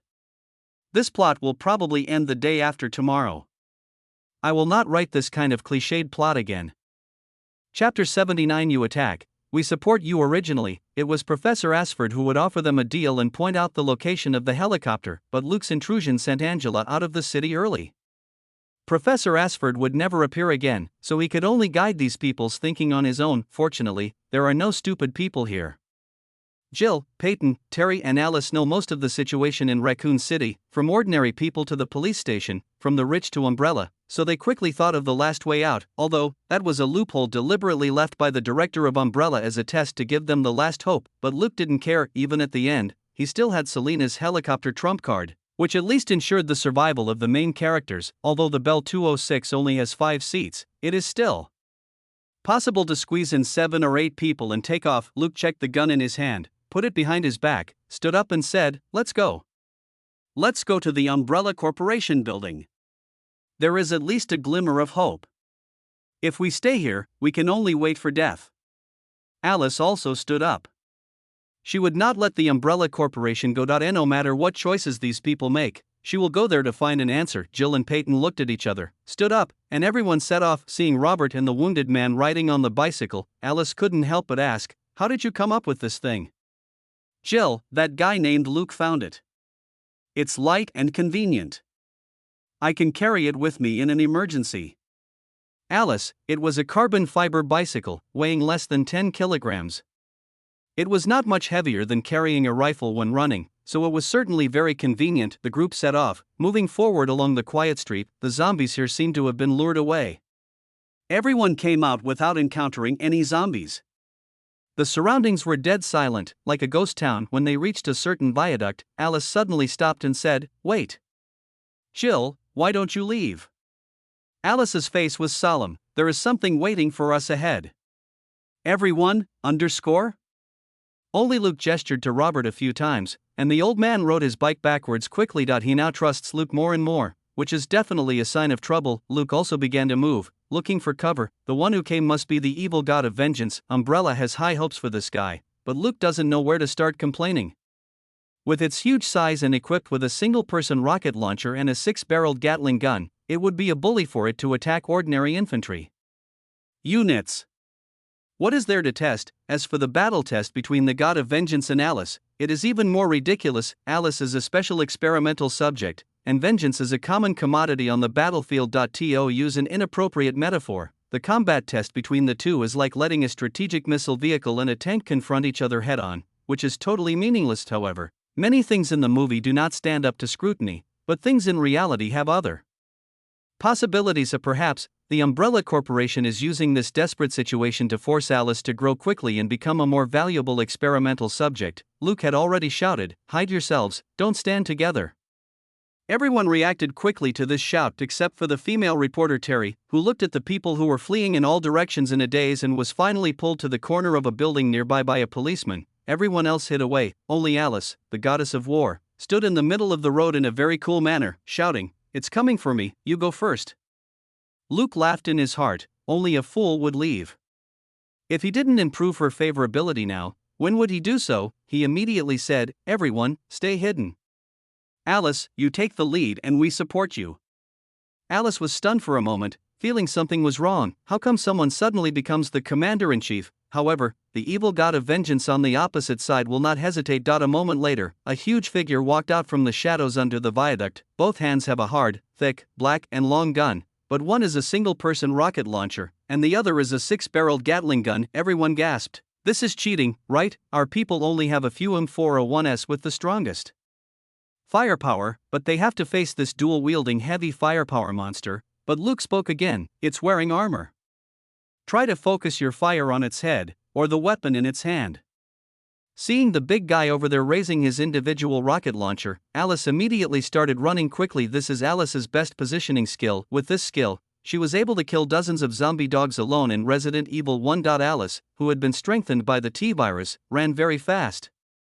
Not only was she full of power, but she was also very fast. The rocket of the god of vengeance was launched, but it was already far away from the position where everyone was hiding, so that it half exposed its body to everyone. Luke did not hesitate and immediately started to attack crazily. His shooting did not need to be too precise, as long as he could hit the Gatling gun, whether it was the gun body, the bullet belt, or even the ammunition box, as long as he could make this powerful weapon malfunction. Everyone also got his reminder and followed his lead and opened fire. Those who were not good at shooting chose to shoot at the head of the evil god of vengeance, but Jill, Peyton, and Robert, like Luke, chose to shoot the opponent's Gatling machine gun. In an instant, there was a concentrated attack of hundreds of bullets, which in turn brought about the roar of the evil god of vengeance. Its chip instantly determined that the people who opened fire posed a considerable threat to it, and immediately turned the gun and aimed it in this direction. The barrel of the machine gun turned, and a chain of fire swept over, accompanied by yellow flames. Everyone hid, including Luke. This guy's Gatling gun is so powerful that no one dares to take the risk. However, the change of target by the god of vengeance gave Alice an opportunity. She quickly pulled out two MP5Ks with both hands, and the bullets fired like a rainstorm, hitting the body of the god of vengeance with popping sounds. But her heart sank. Just as Luke said, this monster was wearing armor and bullets could not penetrate it. But Alice was never one to give up hope easily. After she threw herself into the corner of a building, she moved her hands quickly to reload the two empty MP5Ks, then leaned out again and fired at the god of vengeance. The god of vengeance also felt a little confused. The chip requirement is to attack targets with high threat, but now everyone is scattered, especially Alice, the main target, who is already 20 meters away from the others, and it is completely impossible for her to take care of both sides. In the movie, when Alice got here, she only had Jill and a small pistol, Peyton had a broken foot, and Terry was holding a DV. Therefore, Alice was almost chased and beaten by the evil god of vengeance and almost cried. Chapter 80. You blind and run away. Well, being beaten and crying might be because Alice had just started her journey as a female warrior and she hadn't fully adjusted mentally yet, but now she doesn't have to cry. Jill and Peyton are both Elite Stars Special Police. The other two policemen are in good health, and Robert is a veteran. All of them are armed with automatic rifles. Luke is even more of an insider. As soon as he opens his mouth, he asks everyone to focus their fire on the weaknesses of the god of vengeance. This thing is difficult to kill with their weapons, but if it loses the two weapons in its hands, especially the Gatling gun, its danger will be greatly reduced. Individual rocket launchers are indeed powerful, but they lack sustainability. As a single weapon, they are not as threatening as the Gatling gun. The head of the umbrella company there was not very professional, or he was more of a technical director, who was mainly there to test two new products. He immediately made a wrong decision: clean up those little bugs first. The vengeful god Gatling immediately gave up suppressing Alice and turned to Luke and the others. Alice immediately found an opportunity, threw away the MP5K with no bullets in her hand, and pulled her hand behind her back, revealing a Benelli shotgun in her hand. Boom, snap, boom, snap, boom, snap. 3 shots in succession hit the face of the evil god of vengeance. The god of vengeance roared, turned around and yelled at Alice. The head of the protection team was stunned for a moment, looking at the black screen. What's going on? Technician, Nemesis's eye is damaged. Do you want to activate the backup camera? Supervisor, start. The picture appeared on the screen again, but it was no longer Alice, but Luke, and his group of the computer next to him was flashing rapidly, quickly marking out the information of several people. Technician, sir, among these people there are 2 STARS members, 3 police officers, a gun store owner, and a TV hostess. Finally, an undocumented person, probably not from Raccoon City. Supervisor, what's the big deal? Just now, more than 10 members of STARS gathered together, but they were all killed by the evil god of vengeance. Let it continue to attack. Technician, sir, Nemesis has lost the Gatling gun. Oh, no. Before he could finish his words, there was a loud bang on the surveillance screen and the screen went black again. Supervisor, what the hell is going on? Technician, sir, just now, there seems to be an explosion. The explosion was too close to Nemesis, the rocket launcher was destroyed, the backup monitoring equipment was also blown up, and Nemesis's eyes have not recovered yet, so we can't see anything for the time being. Supervisor, MMP, just now, after Alice was shot 3 times in the face, the god of vengeance turned his gun around and tried to attack her. Luke reacted very quickly and noticed it immediately. It has moved its gun away. Keep shooting. Attack its weapon first. Bang, bang, bang, bang. A series of gunshots rang out. The god of vengeance ignored them but was angered by the 3 shots that Alice had just shot in the face. As a result, after he pulled the trigger, there were a few gunshots and the muzzle kept turning, but no bullets were fired. Luke was delighted that he just saw that the interface between this guy's ammunition box and bullet belt was hit by several bullets, and some sparks flew out. Only God knows whether the bullet exploded or the warhead got stuck, but without the Gatling gun, the monster's danger is reduced by at least 60%. The gun stopped firing, his eyes were blinded, and the god of vengeance, who was fighting only with the images shared by the surveillance system, became furious. He turned around again and aimed his individual rocket launcher at Luke. Luke had been waiting for this opportunity. I saw the black muzzle of the gun pointing towards me, immediately fire a 3-shot burst, bang bang bang. 2 sparks were rubbed off the tube of the rocket launcher. No, Luke didn't hesitate at all, bang bang bang.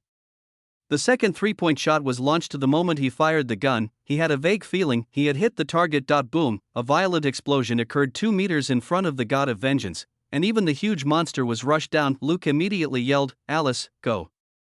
This guy has no weapons." Alice took a quick glance and found that the God of Vengeance's bazooka had already flown out and was thrown far away in a charred state, not to mention the Gatling gun. It just fired a few rounds and then stopped. This guy's 2 most difficult weapons were destroyed just like that. Alice didn't hesitate either. She's not stupid. It was difficult for her to kill this monster. Everyone was in a hurry to find a helicopter and had no time to waste here. A few people took advantage of the fact that the God of Vengeance was temporarily silent after being blown up and quickly ran away. Over there, in the Umbrella Corporation camp, Supervisor Kane smashed a laptop in anger. Damn it, how could this happen?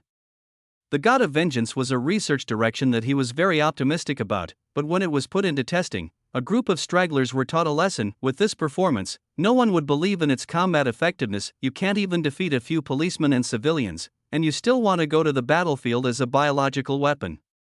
Isn't that ridiculous? Barely suppressing his anger and sense of loss, he cast his gaze on other screens, looking at the data displayed on various parts of the God of Vengeance's body to judge the battle situation. Only then did they realize that the evil God of Vengeance had suffered a great loss. Both of his powerful weapons malfunctioned, part of his armor was damaged in the explosion, his eyes were blinded, and the backup surveillance was broken. Although the evil God of Vengeance is no longer in danger of death, he has become a blind man with bare hands and is unable to fight at all. How could this happen? Kane couldn't help but ask. The technician checked the data and replied, according to the latest video analysis, the enemy shooting should have hit the rocket, causing the explosion. The distance was too close, the rocket launcher was destroyed, the monitoring system was destroyed, the armor was partially destroyed, and the eyes were damaged again. It will take at least 10 minutes to recover, but the monitoring system and weapons cannot be restored. Kane's face was gloomy. Airdrop weapons to it again and let it continue to chase the opponent. I don't believe they can do this again. Yes, sir. Here, after being frightened by the evil God of Vengeance, everyone's speed of action increased. And no matter how terrible atomic weapons are, they are still uncertain, but that horrible monster is right behind us, and no one wants to get entangled with that kind of immortal monster. After the battle just now, all of Robert's magazines were replenished to everyone. Alice received an M4A1 and 5 magazines from Luke, and the 2 people who were carrying the heaviest weight felt relieved. After running for a while, 2 Umbrella mercenaries showed up. These 2 unlucky guys looked very embarrassed as they were chased by a group of zombies. Luke vaguely remembered that the handsome black-haired, thin-faced man had an ambiguous relationship with Alice. Turns out this guy is also called Carlos.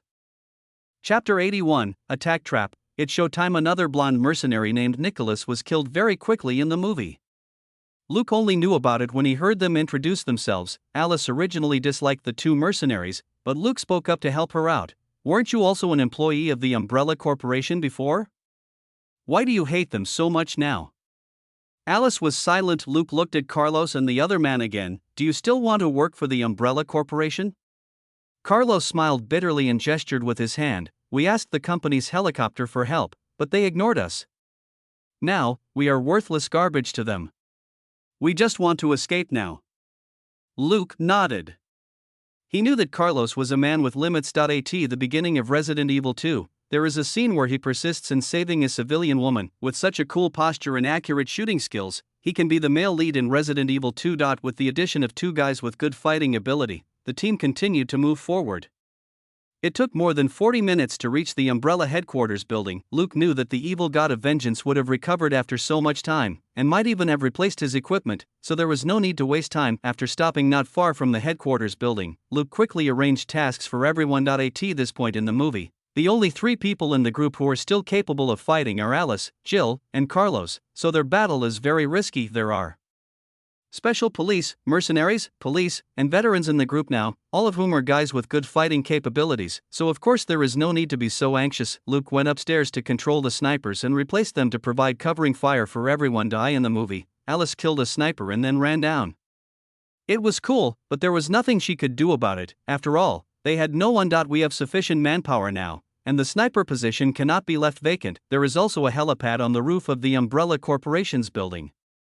Alice and her friends can steal a helicopter and fly up to pick up Luke without any problem. In battle, a powerful sniper can immobilize dozens or hundreds of ordinary infantrymen. Luke now has Salazar's basic firearms abilities, and Salazar is a qualified sniper. Alice and Carlos are the main attackers.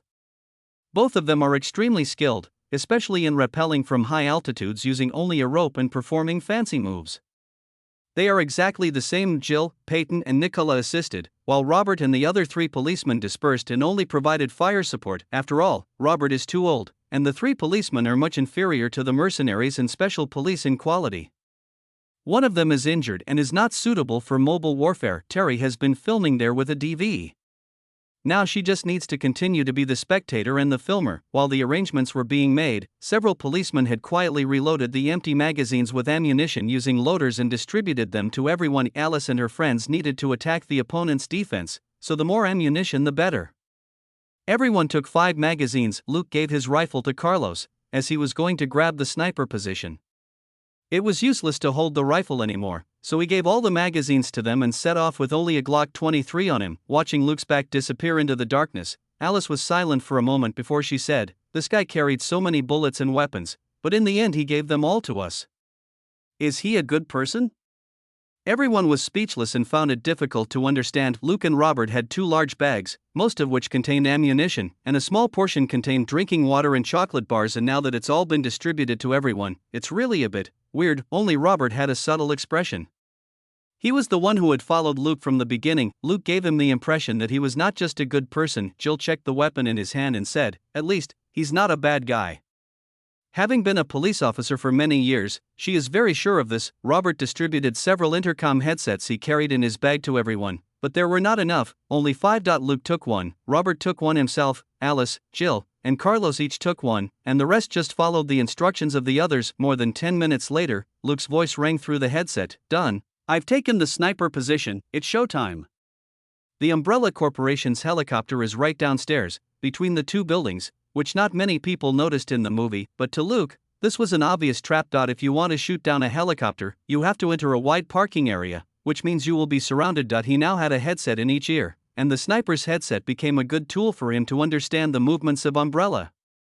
With Luke's commanding view, everyone did not rush into the ambush circle, but instead began to clear out the Umbrella Corporation employees from one side. Gunshots rang out and Luke could hear the screams of the Umbrella mercenaries through his earphone. Their individual strength is not particularly outstanding, they are still in hiding and scattered everywhere. In the surprise attack by Alice and others, several people died immediately. However, the Umbrella Corporation had too many mercenaries, and they quickly stabilized their position, and the 2 sides started fighting. Luke curled his lips and picked up the sniper rifle in his hand. To his surprise, the gun turned out to be a Steyr HS-50 M1. It had a nice shape, but the magazine was inserted on the left side, which looked very special. The appearance does not affect the fact that it is a good gun, and it is also an anti-material long-range rifle. This thing is more suitable for attacking armored units rather than humans, and now, this thing comes in handy. Luke was looking down from a high position, and when he saw the Umbrella mercenary hiding behind the bunker, he shot him. After only 5 shots, the mercenaries below were beginning to feel overwhelmed. Luke specifically targeted those guys who hid in the back and gave orders. He killed 5 of them in a row. Every 12.7 bullet he fired would cut a person in 2. Mercenaries are not robots. They will also be afraid and will quickly shrink back and dare not show their heads. Luke thought for a moment and said, "Everyone, clear out the mercenaries on the side, then get on the helicopter and force them out.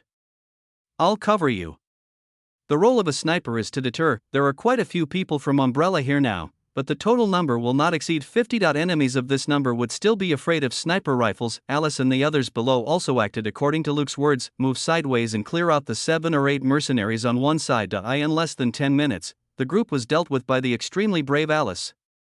Luke was extremely surprised as he watched Alice's actions on the battlefield. Alice already possesses strength and agility far beyond that of ordinary people. In the second half of Resident Evil 2, she can jump over a wire wall 3 or 4 meters high without a running start, and she can also confront the evil god of vengeance head-on. She is completely inhuman. Chapter 82, Settlement of Accounts and Betting. Alice now has a good gun in her hand, sufficient ammunition, and a large number of teammates to support her. It is completely different from fighting alone like in the movies. With this breakthrough pioneer, the Umbrella Corporation's mercenaries have little resistance. Just as Alice and her group were approaching the helicopter under cover, Supervisor Kane finally couldn't help but give the order. Amid the sound of thudding footsteps, a huge figure walked out from behind a corner. Kane grinned. Let's see how you can resist it this time. At the same time, Luke slowly replaced a magazine, locked the scope firmly on the huge body, and chuckled. Idiot. Bang! After a dull and loud gunshot, the God of Vengeance, who had just turned the corner and was ready to shoot, fell on his back with a huge hole in his chest. The stare is an anti-material rifle. No matter how thick the armor on the Vengeance was, it was not as thick as that of an armored vehicle.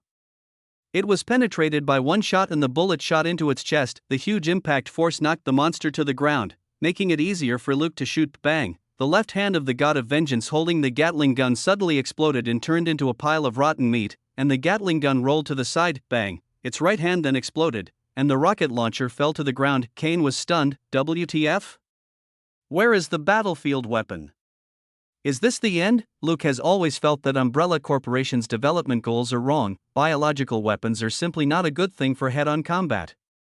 Unless they can be manufactured indefinitely on an assembly line like tanks, they are no more useful than tanks. After all, people who drive tanks are intelligent, but things like the Nemesis are not intelligent and are actually just like robots. The structure of the creature makes it impossible for it to withstand heavy firepower attacks.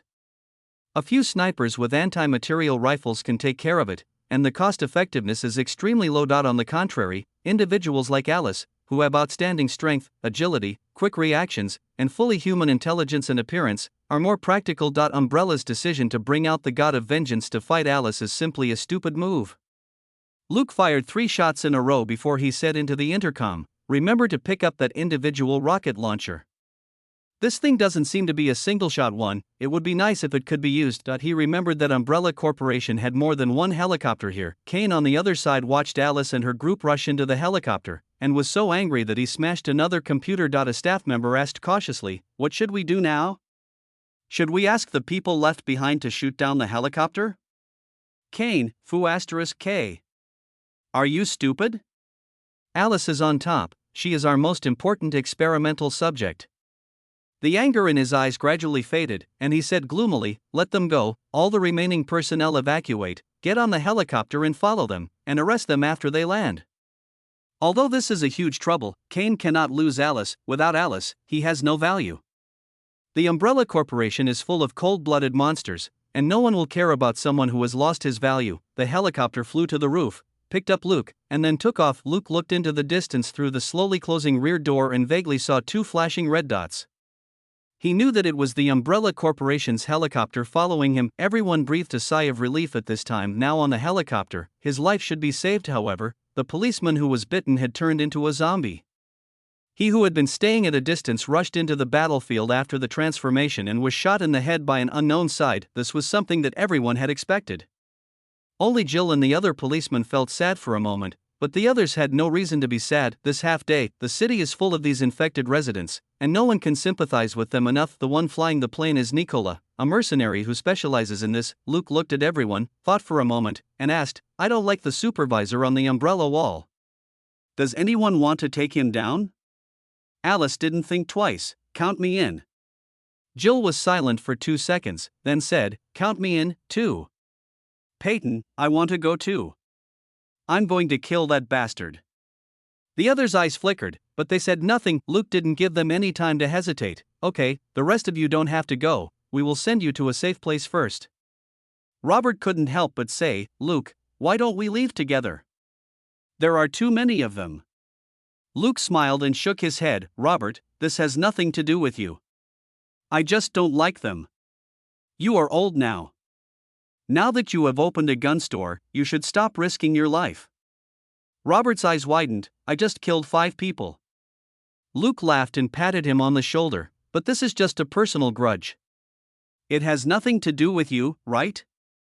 Seeing Robert's hesitant expression, he continued, "Robert, we agreed before that you give me weapons and I will take you out. This is a deal." Without giving Robert a chance to speak, he looked at the other policeman and said, "Terry has no ability to protect himself. You stay and take care of them." You don't have to take risks with us. Carlos on the other side said, "Count me in." Luke raised an eyebrow, not surprised by his attitude, and just smiled and said, "Then let's go together." Turning his head, he looked at Alice. "Shall we make a bet?" Alice was stunned. "What?" "Luke, how about we bet on who can kill more garbage later?" Alice looked at him quietly for a moment, with the corners of her mouth slightly raised. "Let's bet." But neither of them mentioned the bet. Carlos interrupted again. "Hey, count me in." "Jill, I'll join in, too." Peyton checked the weapon in his hand. "I think I can at least make it into the top 3. Well, from the previous series of battles, Peyton knew that his fighting ability was definitely not as good as that of Alice, the female cheating queen, and probably not as good as that of the young man Luke. At best, he was competing with Carlos and Gil for third place. Nicholas in front also shouted, "Damn it, have you forgotten me?" "Luke, just fly the plane honestly. We are going to raid the Umbrella Command Center. You don't think we will wait for you to stop the plane before going down, do you?" At this point, he looked at the others and said, I forgot to ask, who among you doesn't know how to surrender?" Everyone looked at him with strange eyes. Those who take part in the gambling game are either mercenaries or special police, and they all demand surrender. Luke shrugged. "I just checked.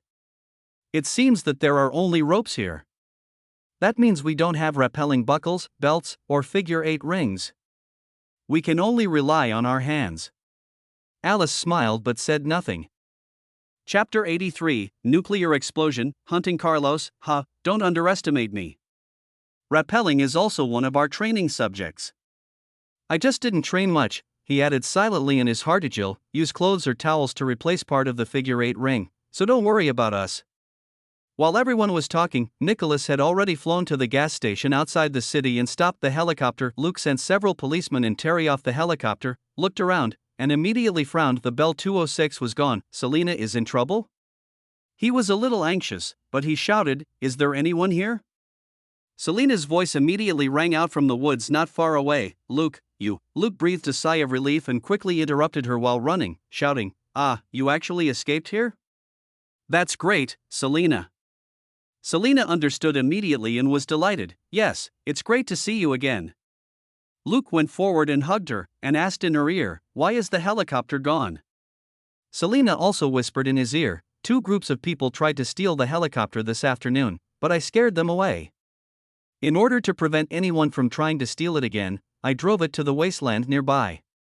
Luke nodded and continued in a low voice, "This is someone I met in the city. Try not to tell them about our situation. If anyone asks, just say we got separated near the police station." As he spoke, he pulled her a little further away and said, "I have to go out for a while, you wait here for me." Selena frowned. "I'll go with you." Luke shook his head and whispered, "We may be followed by Umbrella Corporation mercenaries. Be careful of their sneak attacks." After thinking for a while, he added, "You don't have to worry too much about those policemen and female reporters. Robert is a good person with good fighting ability. When danger comes, you can retreat with him. Don't take the risk of defending to the death." "Selena, then I might as well go with you." Luke shook his head. "I'm going to kill the head of Umbrella Corporation. This matter involves personal relationships, and I can't let you take risks with me. Selena, we are partners, so what's wrong with me helping you?" Luke still shook his head. "Be obedient. Maybe we will have to rely on your helicopter to escape. Don't tell those people that we have a helicopter, understand?" Selena gritted her teeth and finally agreed. Just as he was speaking these few words, a streak of fire suddenly flashed across the night sky. Luke's heart moved, and he suddenly shouted, "Everyone, close your eyes and lie down. It could be a nuclear bomb." As he said this, he hugged Selena and hid behind a big tree nearby, then closed his eyes. The people not far away were stunned for a moment, but then they reacted and found something nearby to block their view. Those who were slower to react also lay face down as Luke said. A few seconds later, a dazzling white light flashed, followed by a huge explosion. Immediately afterwards, a strong air current swept through the sky, blowing up countless sand, gravel and dust. Everyone got Luke's reminder in advance and avoided the real tragedy. Only then did they get up. In the darkness, the rising mushroom cloud was not obvious, but everyone knows that Raccoon City is gone. Luke thought about it and felt that the 2 helicopters following him were doomed. But will the head of the Umbrella escape? Remember, the right to launch atomic weapons is in his hands. Thinking of this, he shouted, Nicholas, start the plane. Alice, we are in a hurry. That guy might run away. He hasn't yet cleared Alice's ability list, so how could he let that supervisor get away? He hugged Selena again and said, be careful and wait for me to come back. Then he ran quickly towards the helicopter that was starting up. He was the farthest away and was the last person to board the plane. Nicholas had first-rate skills and had already pulled the helicopter up, gritting his teeth and shouting, fuck those bastards. They actually dared to drop an atomic weapon. If he and Carlos hadn't met Luke, they would have definitely become ashes. The Umbrella Corporation didn't even care about the lives of the mercenaries in the city. He and Carlos just escaped. There were at least 4 or 5 members of their team inside, and now they are all dead. Mercenaries don't care much about life and death, but they cannot accept the outcome of being abandoned like garbage by their protective umbrella. The others looked very unhappy, especially Jill and Peyton. Carlos and Nicola only had a few teammates in there, and everyone they knew was in that city. None of them would survive, and even their bodies wouldn't be found. Peyton roared, I'm going to kill all these scumbags. There are tens of thousands of people in the city. Luke said calmly, let's go to the steel gate. I've noticed that there are the most helicopters coming and going there. It should be the command center of Umbrella. But we'd better hurry up, because the supervisor is sure to run away. Peyton gritted his teeth and said, I know. It's just 300 meters behind the gate. They have set up more than a dozen temporary tents there. It's obvious. That guy's name is Kane. We can't let him get away. Carlos lowered his head to check the weapon in his hand and said coldly, I know that guy. He is a cold-blooded pervert. I have disliked him for a long time. You must leave him to me. I will break his limbs and cut his throat. Such cruel words made everyone nod in their hearts. No one likes this kind of person who kills tens of thousands of civilians at will. It would be too easy for him to just kill him. The helicopter moved forward quickly, and soon made a circle and flew past the edge of Raccoon City. In the dark night, there were only a few spots of fire below, which were the objects that were ignited by the nuclear explosion just now, but most places were dark. The shock wave of the nuclear explosion collapsed houses and buildings and extinguished most of the fire, but that was meaningless as there was no way there could be any survivors. Inside, Nicholas suddenly called out, come and see if it's there.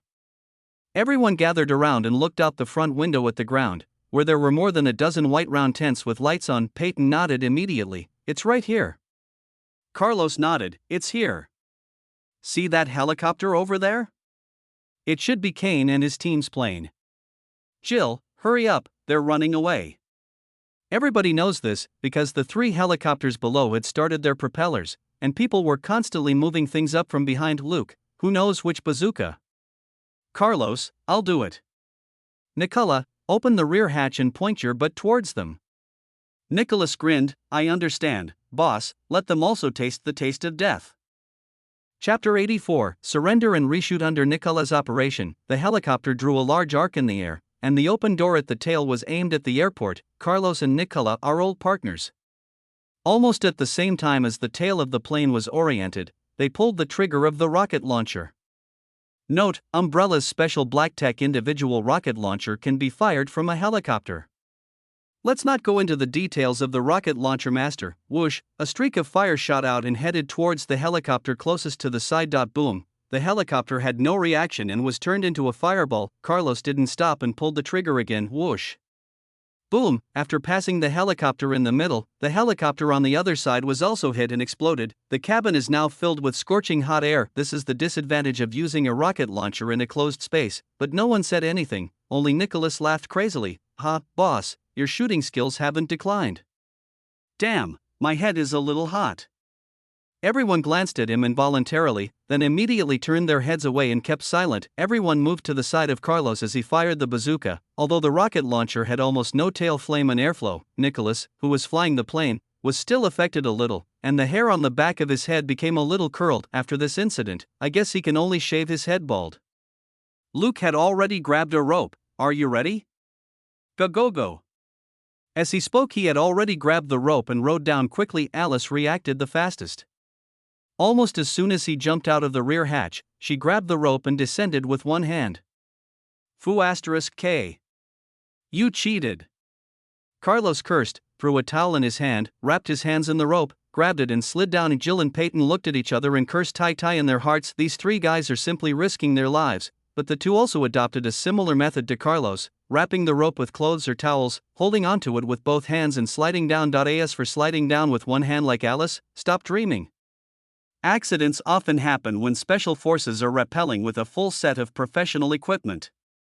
If they dare to show off with one hand, there is a 90% chance that they will kill themselves, and the remaining 10% chance that they will be seriously injured. Luke did not shoot, but pointed the M4A1 in the direction of the last helicopter. Some Umbrella mercenaries in black have already run out there, but they haven't come to their senses yet. Luke didn't want the sound of his gunshot to give them a direction to shoot. Supported by his great strength and agility, he descended much faster than by normal rappelling. It took him less than 3 seconds to reach a height of 30 meters, and he let go and jumped down 5 or 6 meters above the ground. After rolling on the ground, he took advantage of the momentum to crouch forward and finally fired the gun in his hand. He still wants to win the bet. Bang, bang, bang. Bang, bang, bang. The 3 bursts of gunfire were filled with a steady rhythm, and almost every time they hit an Umbrella mercenary, the other party had already pointed their guns at the helicopter. But Luke's attack was so sharp that it instantly hit 3 mercenaries, scaring them so much that they immediately dropped their guns and fired wildly at him. The terrain here is too open and there is almost no shelter. Luke could only dodge the opponent's shooting by moving quickly and irregularly. Fortunately, it only took a moment. Alice, who jumped down right after him, also opened fire, working at heights, rappelling, and firing. That's what she does best. Her strength and agility are not much lower than Luke's. It's not an exaggeration to say that she is the only successful transformer of the T-Virus. While sliding down, he instantly knocked down 2 mercenaries. Now the mercenaries were in even greater confusion. Carlos, who followed closely, was annoyed. Damn, you are cheating. Without the assistance of professional equipment, he would never dare to fire while descending so quickly. With Luke and Alice firing fiercely, the Umbrella guys had no time to attack him. As soon as Alice landed, she distanced herself from Luke without any instructions, and the two of them attacked the Umbrella people at an angle. The pressure on Luke was immediately reduced by half, and he took the time to fire another burst of bullets. This time there wasn't much time to aim, and I only scanned one person, but the people behind the Umbrella became more and more panicked. There was only a mercenary team of 15 people on their helicopter, and 6 of them had been knocked down. The enemy was like a ghost and could not be hit at all. At this moment, Carlos also jumped off the rope, ran a few steps, and started firing. This guy's shooting skills were not bad either. Without too much interference, he knocked down 2 people in an instant. The people under the Umbrella couldn't help but start to retreat, and all moved behind the helicopter, but there were only 2 burning helicopter wreckages around them, making it difficult to hide them. This is a place where hard power is the key, and there is not much strategy involved. They were completely unable to withstand the combined attack of Alice and Luke. By the time Jill and Peyton landed, the only task left was to do some supporting work. Alice and Luke both made a half circle, so that the Umbrella people would face the attack of one person no matter which side of the helicopter they hit. If you stand in a worse position, you will be fired upon by Carlos, Jill, and Peyton. Amidst the screams, the Umbrella people's resistance became weaker and weaker, and several of them were knocked down again. Only the last 2 were left hiding behind the helicopter door, occasionally firing a few shots. On the other side, Nicholas landed the helicopter and came over excitedly with the rocket launcher thrown by Carlos. Get out of the way, let me fire one at them, it will be so cool. Almost everyone shouted, no, stop. Don't fire. Are you kidding? Kane will be dead after this shot. They don't want to let that scumbag go. Alas, Nicola had already withheld the launch. No movement. Nicholas fired again subconsciously, but there was still no response. He was so angry that he threw away the rocket launcher. Damn.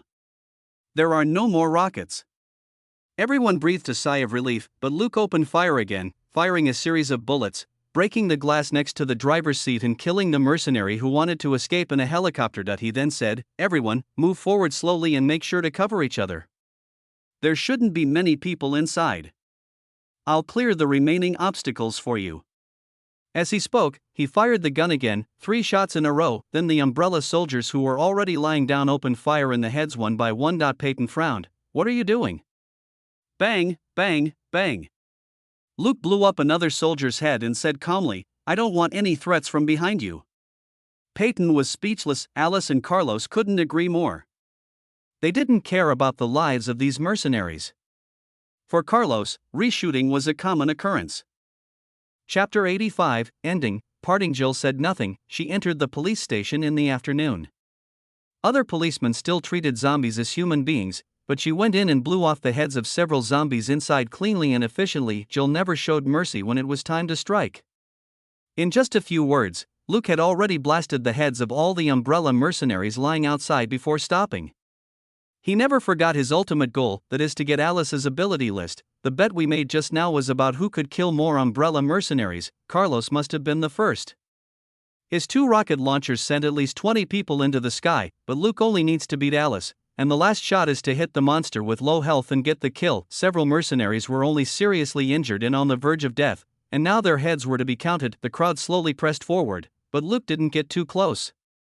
He just watched with a gun from more than 20 meters away. Alice and Carlos looked at each other and flashed out of the rear hatch at the same time. Bang, bang, bang, bang, bang. The last mercenary soldier fell. In less than a minute, Luke saw the supervisor Kane being thrown out of the helicopter. Then from the lights in the cabin and the surrounding fire, I could probably see what everyone was asking. Kane still had the same expression, not particularly panicked, and seemed to still want to convince Alice to die. In the end, it was obvious that the talk failed, so Carlos pulled out a pistol and shot Kane in the thigh, making him scream in pain. Ellie followed without hesitation and shot his other leg in half. Then, Carlos seemed to say something to Jill and the other man.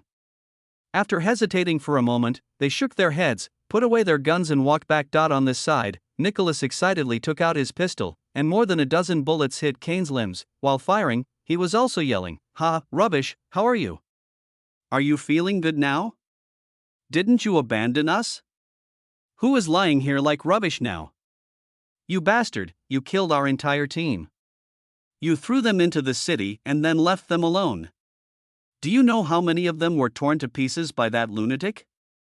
I can still hear their dying screams in my ears." Jill and Peyton were originally a little dissatisfied with Nicholas' behavior, but after hearing what he said, they turned their eyes away again and continued to leave. They are both police officers and have basic moral bottom line, but anyone whose relatives, friends, and colleagues were all killed would not have performed much better than Nicholas. Jill came over and looked at Luke. "Why don't you go over there?" Luke shook his head. "This is your revenge. I just want to watch the sky die." Gil shook his head silently, took out a cigarette and lighter, and lit it again in that handsome posture. Luke smiled and held out his hand. "Give me one." Jill threw the cigarette box and lighter in her hand over. Luke lit one, took a deep breath, and started coughing violently. Jill was stunned. "You don't smoke?" Luke looked at the night sky and smiled. "I gave up a long time ago." Jill and Peyton, MMP. "How old are you?" "What do you mean you quit long ago?" They didn't know that Luke was a smoker in his previous life. "I have never smoked in my life. After all, I don't have a smoking addiction anymore." But apart from the fact that Luke was provoked at the beginning, his smoking posture afterwards clearly showed that he was a veteran. Jill and Peyton, "You really smoked it a long time ago, over there." Carlos and Alice had already walked over. "Luke, is it over?" Alice nodded without saying anything, but Carlos asked curiously, "Why don't you go over there?" Luke shrugged. "Seeing him dead, I feel relieved." Everyone, Nicholas also ran over there. There was a look of satisfaction after revenge on his face. Luke glanced over there and found that Kane didn't seem to be dead, but his limbs were broken. "You're not going to kill him?" "I placed a booby trap under his body. As long as the Umbrella people come to collect his body, it will go boom." Nicholas made an explosion gesture with a ferocious face. Everyone was speechless. After a moment, Luke nodded. "Then let's go first." He looked up and saw 2 helicopters flying in the distance, and narrowed his eyes. Alice also looked up at the night sky. "It was the 2 helicopters that followed us just now. They must have been reminded by Kane and did not crash." Carlos chuckled. "Nicola, come with me, there are 2 rocket launchers in Kane's helicopter." Luke didn't stop the 2 of them just now. After Kane was thrown off the plane, the smile on his face never disappeared, and he was in a good mood at the moment. A moment later, 2 loud bangs were heard, and the 2 helicopters were caught completely off guard and turned into fireballs. Over there, Carlos and his 2 companions threw down their rocket launchers and came back again. Luke said, "Let's go, Nicholas. I still need you to take me back to the gas station. My companions are there." Nicholas was satisfied and patted his shoulder. "No problem, you are a good person." Carlos also came up and patted him on the shoulder. "You are a good man." Luke's forehead was about to blacken. "Damn, is this a curse?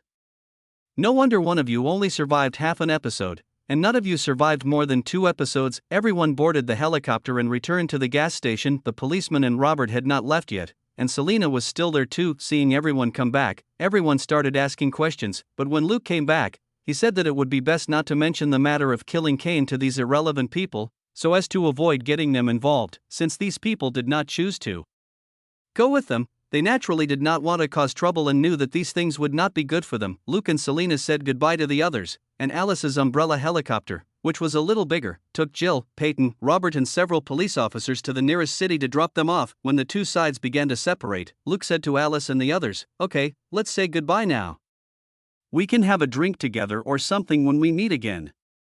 With that, he waved and left. He couldn't say any more. According to the plot in the movie, Alice's every move was monitored. Everything she saw and heard would be known to Umbrella until she used telekinesis to destroy the control chip. Luke had been very careful along the way and did not behave in any way that was extraordinary in front of Alice.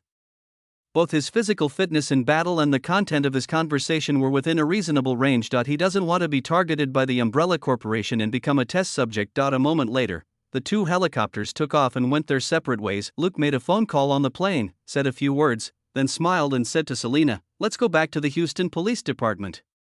A few words, the biochemical plot is over, and I won't write any more follow-up content in the future.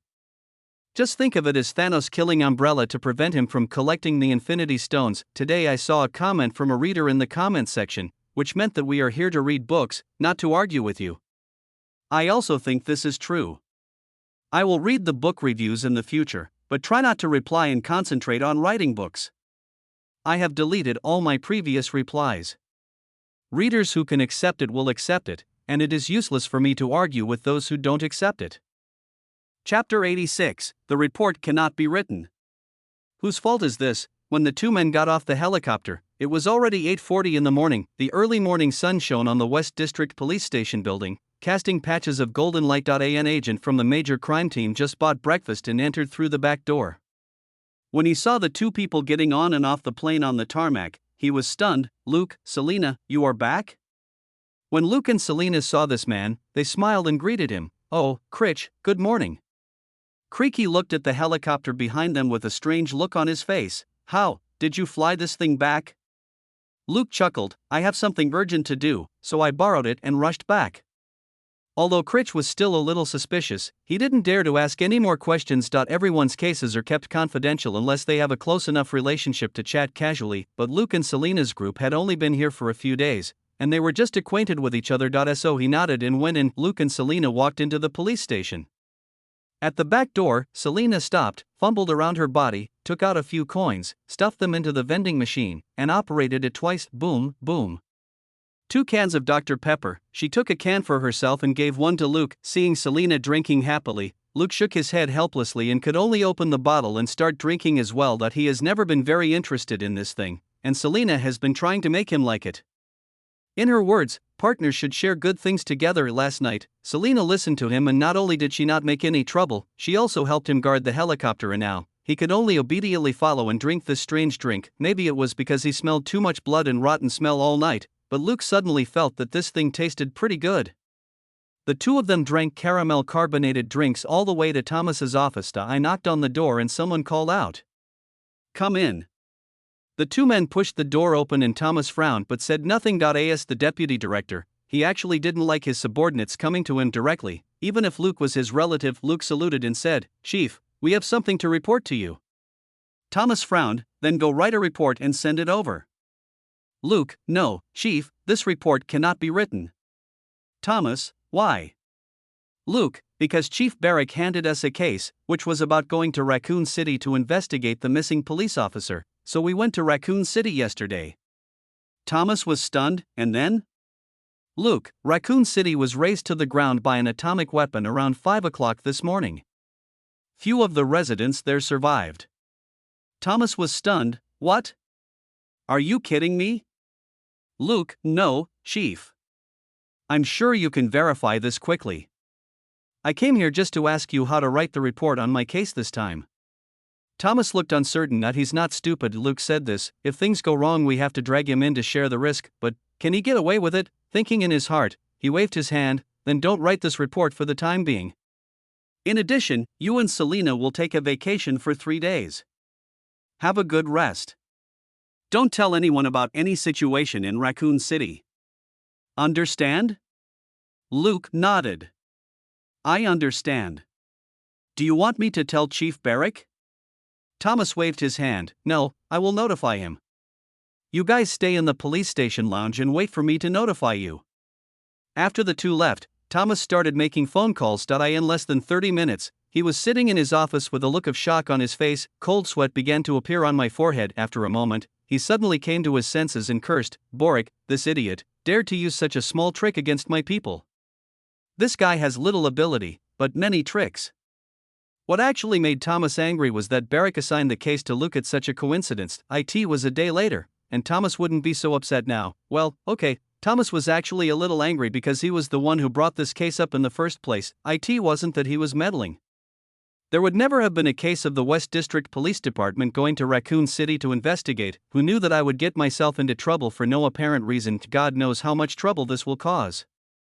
A city was razed to the ground with tens of thousands of people in it. It just so happened that 2 of his detectives came out of Raccoon City. It is really hard to say whether this will affect his position, but could he blame himself? Obviously not. He is the deputy director, and if there is any mistake, it is the fault of his subordinates. Of course, Luke and the other man did nothing wrong. Should he blame them for working too hard? The fault must have been Barrick's. If this guy hadn't been playing tricks and trying to send Luke and the others to Raccoon City, Thomas would have no worries now. From the beginning, Barrick's behavior was full of ulterior motives, making things difficult for Luke and the others. To put it in a broader sense, it means going against Chief Thomas. Moreover, Barrick was not his man, but Director Faraday's man. It was for this reason that Boric dared to target Luke. As long as it was normal work, Barrick was not afraid of Thomas causing trouble, but now Thomas sneered and casually called Boric to tell Luke that there were special circumstances and they would have 3 days off. Then, Thomas began to use his connections to quickly gather information from Raccoon City. Luke and Selena came out, passed by their desks to pick up some snacks, and went to the temporary lounge inside the police station. The so-called lounge is actually a corner next to the hall, with a half circle of partitions that can block a certain degree of vision. There are sofas, tables and chairs here where you can take a break or have a bite to eat. The 2 of them didn't waste any time, sat down at a small table, and started eating. Of course, Luke ate chocolate. He had a lot of this high-calorie food. The police station is still relatively safe.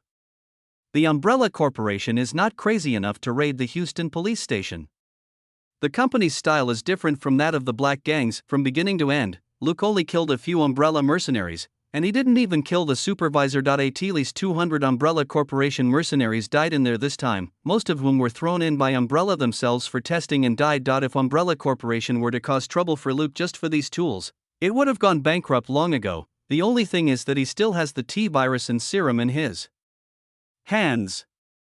The Umbrella Corporation will definitely go crazy about these things, but they should not be able to trace him back in a short time. After eating a fast food sandwich, drinking milk, and chewing some chocolate, Luke carefully reviewed what he had gained during the day and night.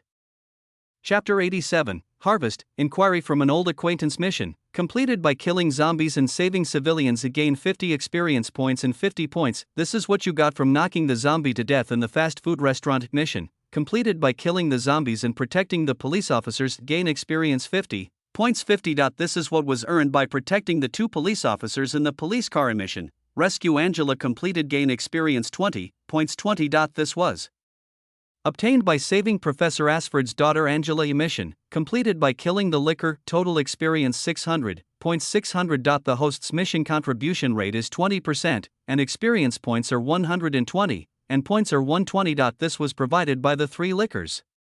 He was not the main attacker among them and did not kill any of them, so his contribution rate was very low. Mission, save civilian Joel, completed. Gain experience 20 points 20. There were many missions to rescue civilians, all of which earned the same experience points, so we didn't pay much attention to them. What comes next is the highlight. Mission, completed by leading everyone to escape the pursuit of the vengeful evil god. Total experience 500 points 500. Host mission contribution rate 42%. Experience gain 210 points 210. Mission, completed by leading Alice and others to escape from Raccoon City. Total mission experience 2000 points 2000. The host's mission contribution rate is 30%, and you will get 600 experience points and 600 points. Mission, completed by killing Umbrella Senior Executive Kane, total mission experience, 2,000 points, 2,000. The host's mission contribution rate is 25%, and you will get 500 experience points and 500 points after completing a series of tasks. He gained more than 2,000 experience points. In fact, when I was walking in Raccoon City at night, the system's character upgrade prompt had already come. A system experience reaches 3,000 and the host character level is upgraded to level 7. The remaining basic points are 4. After level 5, the upgraded basic points will be a little more. This also means that he can increase his strength to 40 points at level 11, and the points at that time will be enough to buy the primary self-healing ability. He had read Carol's preliminary autopsy report and had also questioned Carol himself. The girl was shot twice, one in the abdomen, which was a minor problem, and one in the heart, which was extremely fatal, but she recovered on her own after a day. For Luke, no other ability is as attractive as this one. With this ability, he can be more bold in gaining experience and points. At that time, the threat to him from either ordinary black gangs or low-level super criminals was almost zero. He added a little strength without hesitation, and his measurements became strength 21, agility 20, spirit 14. The remaining basic points are 3, the remaining experience is 1830, and the points are 7830. At present, he has only used points to purchase 3 types of equipment: basic firearms, basic special operations, and basic tactical command, spending 500 points. None of this is the point. The key point is that a large number of ability lists are refreshed in the Super Learning module. The ability list of the Umbrella mercenaries he killed is all unlocked and can be purchased. These capabilities include the basic capabilities of most soldiers, as well as certain logistical capabilities, such as repairing vehicles, repairing helicopters, and repairing firearms, but without exception, they all have the word basic in front of them, and the points required fluctuate between 100 and 200. Luke just glanced at these abilities casually and gave up on further investigation for the time being. There is only one tip that really matters. System: you defeated Alice and obtained her ability list. You have earned Alice's gratitude and can learn all of her abilities. Alice's ability: primary self-healing, T-virus.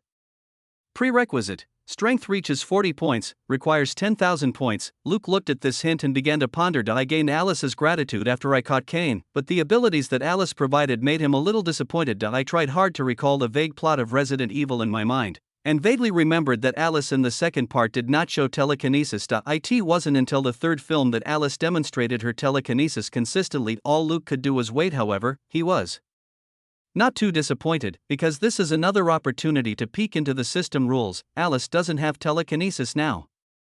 If she awakens telekinesis in the future, will the system update directly? Or will he have to contact or even defeat Alice again? This question is very interesting and worth studying, but what made him depressed was that no matter Carol or Alice, their primary self-healing had a prerequisite of 40 points of strength. Luke pondered that the reasons for the formation of these two abilities were different, but perhaps to the system, it seemed to only recognize ability. And based on his analysis of the strength attribute, this can obviously increase physical fitness. When his strength reached 20 points, he was greatly strengthened. What would happen if his strength reached 40 points? Would it be a second bottleneck?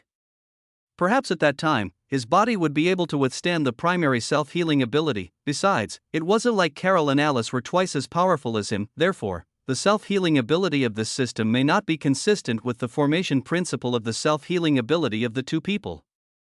The system wouldn't transform him into a mutant with the X gene or an infected person with the T virus out of thin air, right? Secondly, he did not get any hint on how to defeat the god of vengeance, and naturally did not obtain a list of its abilities. After killing so many zombies in Raccoon City, he did not get any hints on how to defeat them, nor did he obtain a list of abilities. Perhaps, these two things are not considered human beings in the system? Or intelligent creatures?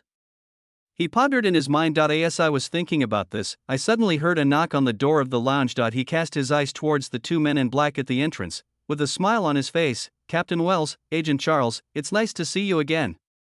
The two men in black smiled and nodded. We came here right after receiving your call. We need to ask you about your situation in Raccoon City. We hope we can have a pleasant cooperation. Luke nodded. Well, you too. I need to talk to Chief Thomas first. Wells gestured for permission. Luke dialed the number, said a few words and hung up. Do you need to change places? Wells nodded in agreement, and the four of them borrowed an inquiry room, not an interrogation room. because Luke and Selena would not sit on those special chairs with baffles. Selena was so heartless that she bought 2 cans of Dr. Pepper and gave one to Luke. Having successfully gotten Luke to finish the first can, she decided to only treat him to this in future dinners. This kind of careless behavior made the 2 so-called FBI agents look strange, but they also felt relieved. At least, this beautiful detective seems to be easy to fool. They didn't know that after Luke put the others down, he talked to Selena alone and basically told her the truth. Anyway, Selena could be said to have been at the police station, and because of the chaos she got separated from Luke and left the city first. She really didn't know what happened after that because she was always outside the city. Luke wasn't going to tell a lot of lies either. Borik's order to stay for a month to investigate the case was certain to be found out, so it was not surprising that they stayed in Raccoon City. Once again, I was really wrong about the biochemical plot, and I will not write similar plots again. After reading the comments in this chapter, I found that most people asked me to perfectly solve a series of setting problems of the Resident Evil under the Marvel worldview. The key is that they also asked me not to change the Resident Evil settings or the Marvel settings. Many book friends also asked me to abide by the setting of the United States launching atomic weapons. In reality, it was also the first time I realized that my book had to conform to 3 worldviews and 3 settings at the same time to be considered reasonable. I noticed this, so I won't write about this kind of big movie with a troublesome background in the future, and I won't write it like this. This should solve this embarrassing rationality problem. Well, please forgive me this time. Chapter 88, Familiar People Playing Cards, Ending the Mess. After all, no one knew that such a shocking event would happen in Raccoon City. There was nothing odd about his behavior in Raccoon City. After the zombies are rampant, it would be abnormal if he didn't want to rise up and fight back and find a way to escape from the Raccoon City, which is a hell on earth. Wells and the other man's inquiries mainly focused on the 2 men's various experiences in the city, and it was obvious that they did not regard them as suspects. There's no way. Luke and Selena's information is too clean. The 2 grew up and lived in Shackelford, and their family relationship was clear, and there was no doubt the 2 had just arrived in Houston 3 days before going to Raccoon City. The 2 were just unlucky and met a petty boss, and were sent to Raccoon City to eat dirt. Besides, Wells and the other man were involved in the Mexican arms case that made their superiors dislike them, and even the case report was confirmed by them. Anyone who suspects that Luke and his companions are involved in the Raccoon City tragedy must be a psychopath, because S.H.I.E.L.D. already has a lot of intelligence, enough to confirm that Umbrella Corporation has done a series of things in Raccoon City. Wells and the other man came just to ask routine questions and to keep the mouth shut. It was obviously impossible to interrogate Luke and the other 2 as criminals. Taking these factors into consideration, the 4 of them had a smooth conversation. After the questioning, Luke asked the 2 to wait. He then handed the box of T-virus serum to Wells, saying that he got it accidentally when he was saving a little girl, and it looked a little unusual. After Wells got the thing, he made 2 phone calls before he figured out what it was, and his face immediately changed. After saying sorry and asking the 2 to wait for a moment, he ran aside to continue making a phone call to report. After he came back, he apologized. "I'm sorry. This thing is a bit important. You 2 can only stay with us for a while until someone comes to escort it away." Luke didn't take it seriously and smiled. "It's okay. We are also police officers and we know this is the rule."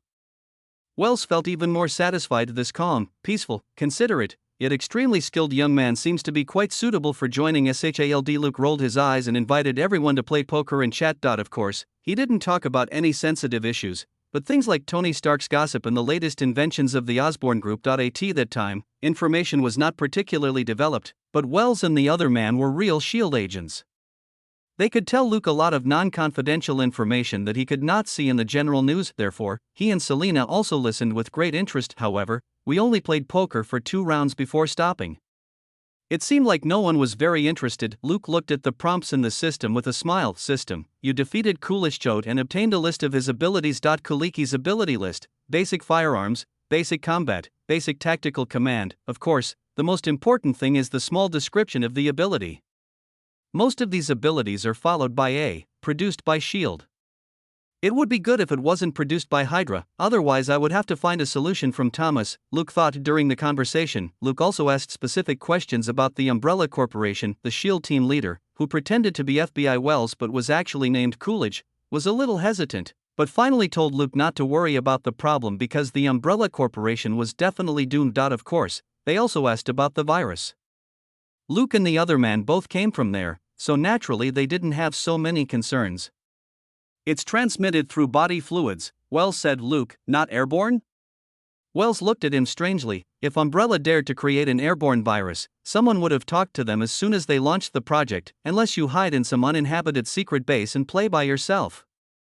As for the people behind the Umbrella Corporation, Wells didn't say much, but just vaguely said they make mistakes, and others are actually happy about it. But his expression was very obvious, as if he was gloating. Obviously, he is happy to see the misfortune of companies that mess around with viruses and biochemical experiments. Luke couldn't ask any more questions. Who was behind the Umbrella? The military, the World Security Council, Hydra, or anyone else? It is even possible that the blockade of Raccoon City and the atomic weapon were not necessarily launched in the name of the Umbrella Corporation. In Avengers 1, which country or party was responsible for the atomic weapon? It was even Hydra who was in charge. It is possible that several parties wanted to see the United States in trouble, so they either sat back and watched or agreed to it. No one can really explain the inside story, but on the surface it is enough that the World Security Council made the final decision. This time, someone obviously has to pay for what Umbrella did, but who will pay for it? This is just like the atomic weapon in Avengers 1, where no one in the audience knew who would pay for it. Luke also doesn't know, and he has no right to know. If someone dared to drop an atomic weapon on Manhattan, a world financial and economic center with a population of several million, it was no surprise that Raccoon City, a remote rural town with a population of only 20,000 to 30,000, was wiped out by an atomic weapon. After all, Raccoon City is hundreds of kilometers away from Houston, and it is basically surrounded by farmland, while Manhattan is surrounded by the New York City area with a population of tens of millions. Raccoon City was only hit by a 5,000-ton tactical atomic weapon, while the one that hit Manhattan was at least a million-ton level. The two are completely different concepts. While I was thinking this, Wells said, well, actually, the one that hit Raccoon City was not an atomic weapon. Luke, Selina, what? Wells, atomic weapons don't have the function of eliminating biological viruses. I can't say more, but don't mention it again. He said this while looking at Luke. Apparently he knew that someone had told Director Thomas that Raccoon City was flattened by an atomic weapon. Looking at Wells' expression, Luke always felt that Wells was despising him for being uneducated and thinking that the explosion was an atomic weapon, but he was embarrassed. Could he say that it was the movie in his previous life and Alice's words that confirmed that it was an atomic weapon? Now think about it, regardless of whether the information Alice saw was true or false, even if the Umbrella Corporation had atomic weapons, why did they have to throw them into Raccoon City? This is not the biochemical world, and Umbrella is not that giant company. Only then did he remember that after the so-called atomic weapon explosion, the police station's Bell 206 could still fly. His cell phone was also working fine except for the lack of signal. Umbrella Corporation has long destroyed the mobile phone base stations and landline lines around Raccoon City, so it is normal that there is no signal, but the phone is really fine. These things haven't been modified to be anti-EMP, so that shot was really not an atomic weapon. This is fucking prejudice is killing me. Finally, Luke wanted to treat everyone to lunch, but due to safety concerns, Cheney paid for fast food and everyone ate in the interrogation room. Shortly after lunch, someone from S.H.I.E.L.D. finally arrived. Two helicopters painted with FBI livery carried about 30 fully armed agents, equipped with all kinds of long and short guns. The two planes were armed helicopters, and it was obvious that they attached great importance to the T-virus serum. Chapter 89, Soft Knife. Taking advantage of the issue, Luke handed this thing over because it was too hot to handle and was no longer useful to him, so he might as well hand it over with great fanfare. Watching Wells and Cheney leave with the helicopter, Luke and Selina waved goodbye in the open space behind the police station. When faced with inquiries from several colleagues in the police station, he pretended to answer a few questions casually, roughly meaning that there was some evidence in his previous case, and the FBI attached great importance to it, so they sent someone to take it away. From this moment on, whether it is S.H.I.E.L.D., Hydra, or even Umbrella, they can easily know all of this. Taking away the T-virus and serum meant that Luke was no longer of noteworthy value. At this point, Luke had dealt with all his troubles and spent the 3-day holiday peacefully without anyone coming to ask them questions. Thinking about how the two fake FBI agents asked the two men to sign another confidentiality agreement, Luke understood that this must be S.H.I.E.L.D. taking over his affairs. Because of S.H.I.E.L.D.'s confidentiality agreement, neither the FBI nor the police can investigate him anymore. Want to know what's going on? Go to SHIELDO. Maybe I should look for the FBI's 17th Division, which doesn't even have an office. 3 days later, the two returned to work and arrived at the police station, where they found that many people were talking about Raccoon City. However, the incident in Raccoon City has been officially defined as a nuclear power plant accident, almost the same as in the movie. Apparently, a consensus has been reached at the top level and the matter has been suppressed. The content recorded by Terry's DV became confidential and never appeared in the newspapers since Chief Thomas didn't notify them. The two men certainly didn't need to bother him and could just go to work honestly. When Boric saw the two of them, his face looked quite grim. He couldn't hide his emotions at all, or he didn't want to hide them at all. He threw a file to the two men with that dead face and sent them out to work. Luke and the other man behaved normally, as if they didn't see Boric's dead face. When they returned to their desks, no one greeted them this time. Obviously, everyone knew that Boric was dissatisfied with them, and no one wanted to offend his direct superior. For two newcomers with whom he had no relationship, the two of them didn't care. Selena even said in a low voice while reading the file, "You guessed right again. This guy is really narrow-minded." Luke looked calm as he flipped through the files. Who made him so unlucky? He was exposed after just a little thought. After looking at the file for a while, Luke threw it on the table and leaned back in his chair. Now he is smarter and uses some trivial cases to get rid of us. Selena also picked it up and read it for a moment, and she understood. It's not surprising that this missing woman case can't be solved in a lifetime. Even if it is found, it may not yield much. Maybe this woman ran away because she couldn't stand the domestic violence. Luke nodded. That's it. Let's go. We still have to handle the case and get familiar with our jurisdiction. This situation is temporary at best. He can't suppress us for long. The two men had just arrived and needed to take a case from Beric, but as long as they are familiar with the jurisdiction and have established their own network of relationships, many cases will find them automatically. Anyone who has watched American TV series such as NYPD will have noticed a plot where detectives in the crime squad often leave their contact information to certain people involved in the case. Over time, when these people encounter some trouble, they will directly contact these detectives, and that's how cases come about. If a few informants with suitable identities are developed, it is possible for the detectives to find clues themselves to discover the case and solve it. This kind of case is found by the detective himself and generally solved by him. Of course, Beric could also take the case over, let someone else handle it, provided he knows what case the two are investigating. And this kind of important case cannot be done all the time. Whoever finds the case owns it. This is an explicit rule. This right will only be lost if some detectives only know how to find cases, have no ability to solve them, and cause a lot of trouble. Luke and his companion had just arrived, so he was not in a hurry to do this. There's nothing wrong with taking a few months to get your bearings. Over the next few days, there was no progress in the missing person case handled by Luke and his friend. I followed the procedure to find the neighbors and colleagues of the missing woman to understand the situation, but to no avail. There was no obvious suspicion regarding the missing woman's husband, and the case came to a standstill. Selena was a little anxious, but Luke was not. I investigate cases every day and drive the police car out to find a place to exercise. The shooting range is simple, and the police station has its own cooperative shooting range, so the price of practicing shooting is very cheap. They also found a place with a separate room for the two of them to practice Brazilian Jiu-Jitsu. It is quite easy to find information about such places within the police station, but it requires two people to check the specific environment and prices. Of course, the two men went to a small martial arts school near the police station.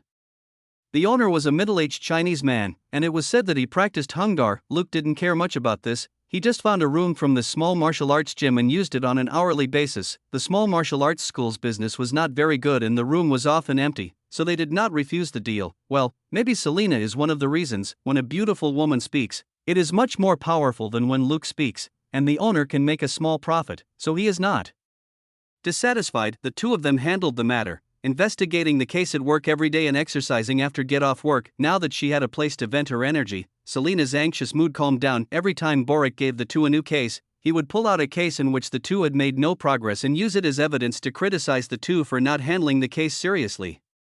Luke even secretly pulled Selena aside to prevent this silly girl from confronting a certain team leader. He doesn't care about it at all. If this matter could not be brought to the table, neither Beric nor the other two were like this. If Boric dared to say this in the hall outside, then the entire serious crime team would be what he called trash, careless garbage, because they have a lot of cases that have not been solved for months or years. Luke just watched Beric's performance quietly, and when he finished speaking, he went out with a new file. But when he left, he was as polite as usual. He didn't even say goodbye and just took Selena away. Boric looked gloomy. but there was nothing he could do. Luke has Thomas above him and a big case on his hands, so he really doesn't have much way to deal with them. The last time they sent the two to Raccoon City to investigate a case, they were called by Thomas and scolded. The deputy director pointed at Boric unceremoniously and said that he was a pig-brained idiot.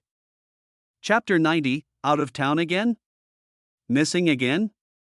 On a business trip again, Boric didn't dare to say a word. No matter how deep the water in Raccoon City is, Boric couldn't find out much information. He got Luke and the other guy over there, and almost got Thomas and himself into trouble. Thomas was right to scold him. It was a really stupid and awful move. And now looking at the performance of Luke and the other two, he felt even more uncomfortable. If Luke and the other two started arguing with him, no matter whether they were right or wrong, Luke and the other two would be known as people who disrespected their superiors and did not obey management. But although the two men did not conflict with him openly, their actions began to show that they were alienated from him.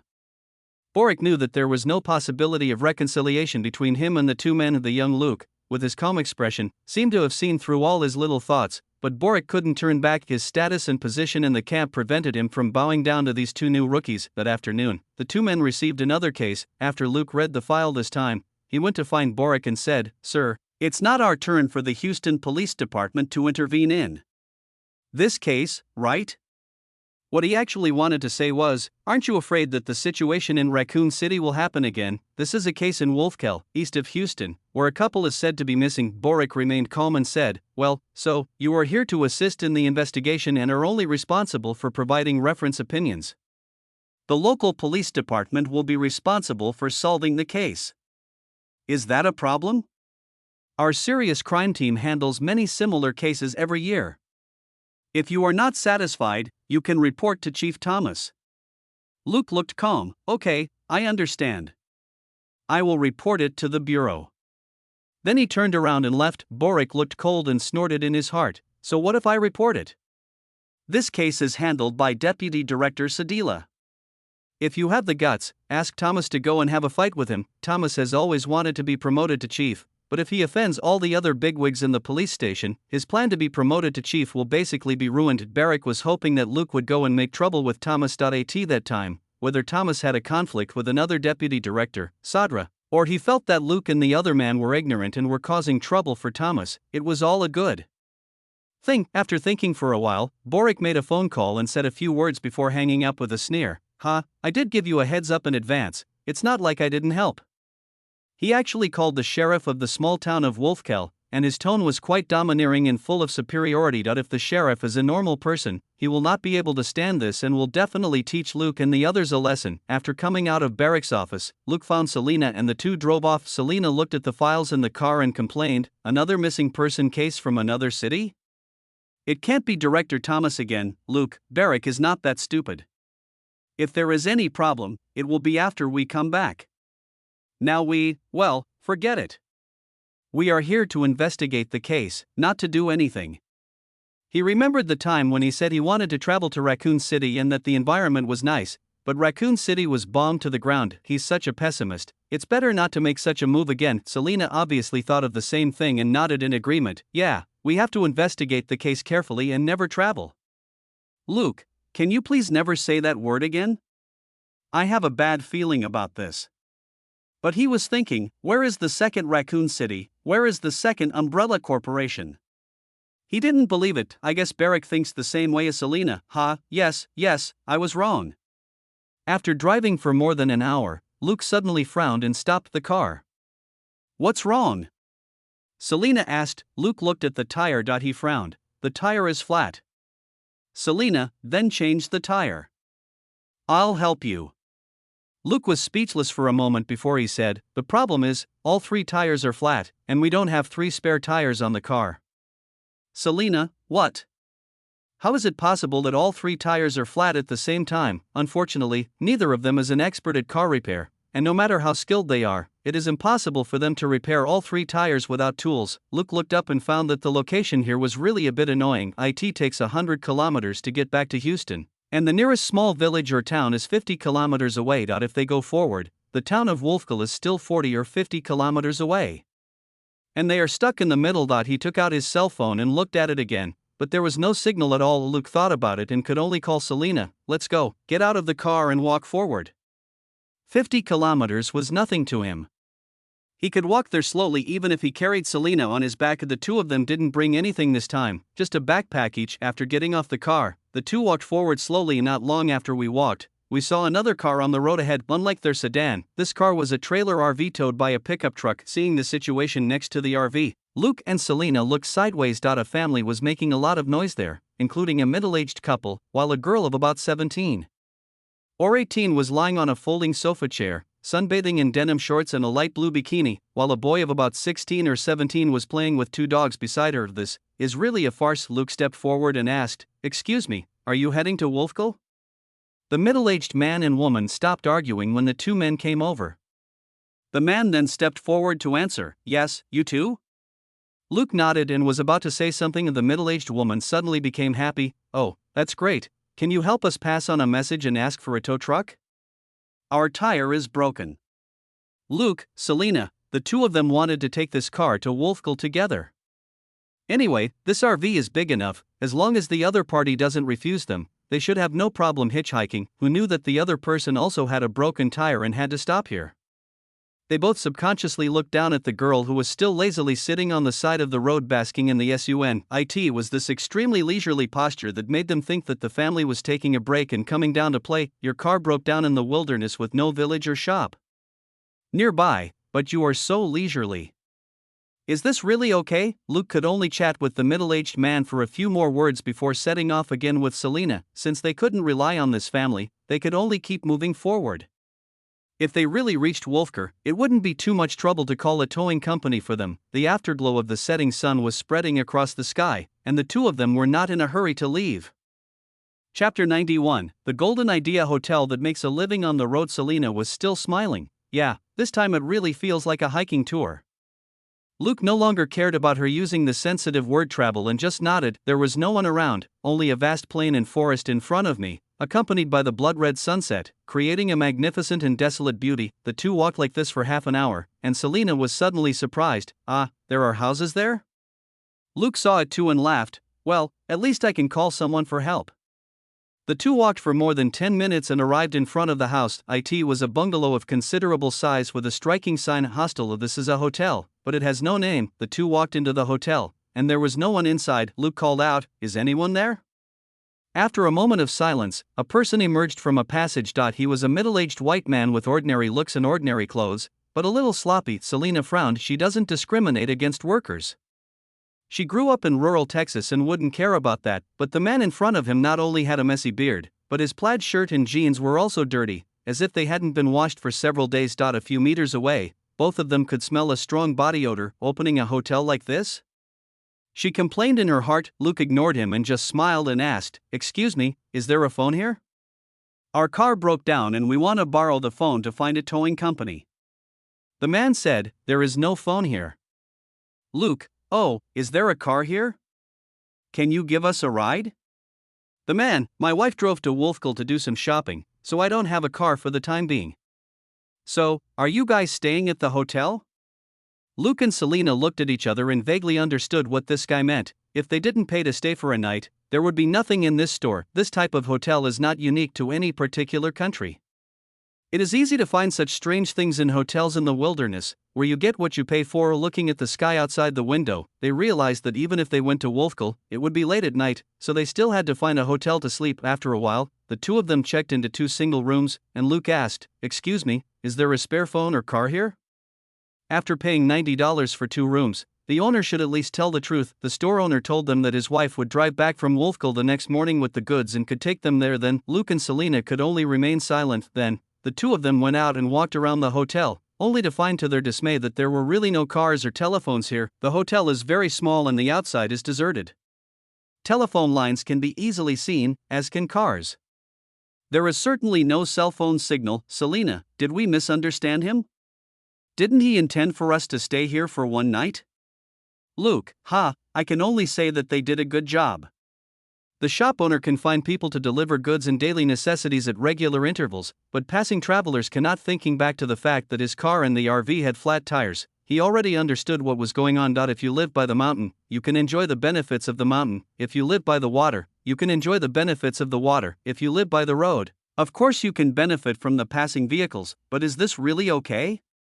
Damn, you guys aren't going to join forces with Wolfkell's towing repair shop, are you? He complained in his mind, having already decided that this was a local inn that specialized in swindling passersby. You can make some money from rent, some from food, and another from towing and repairing cars.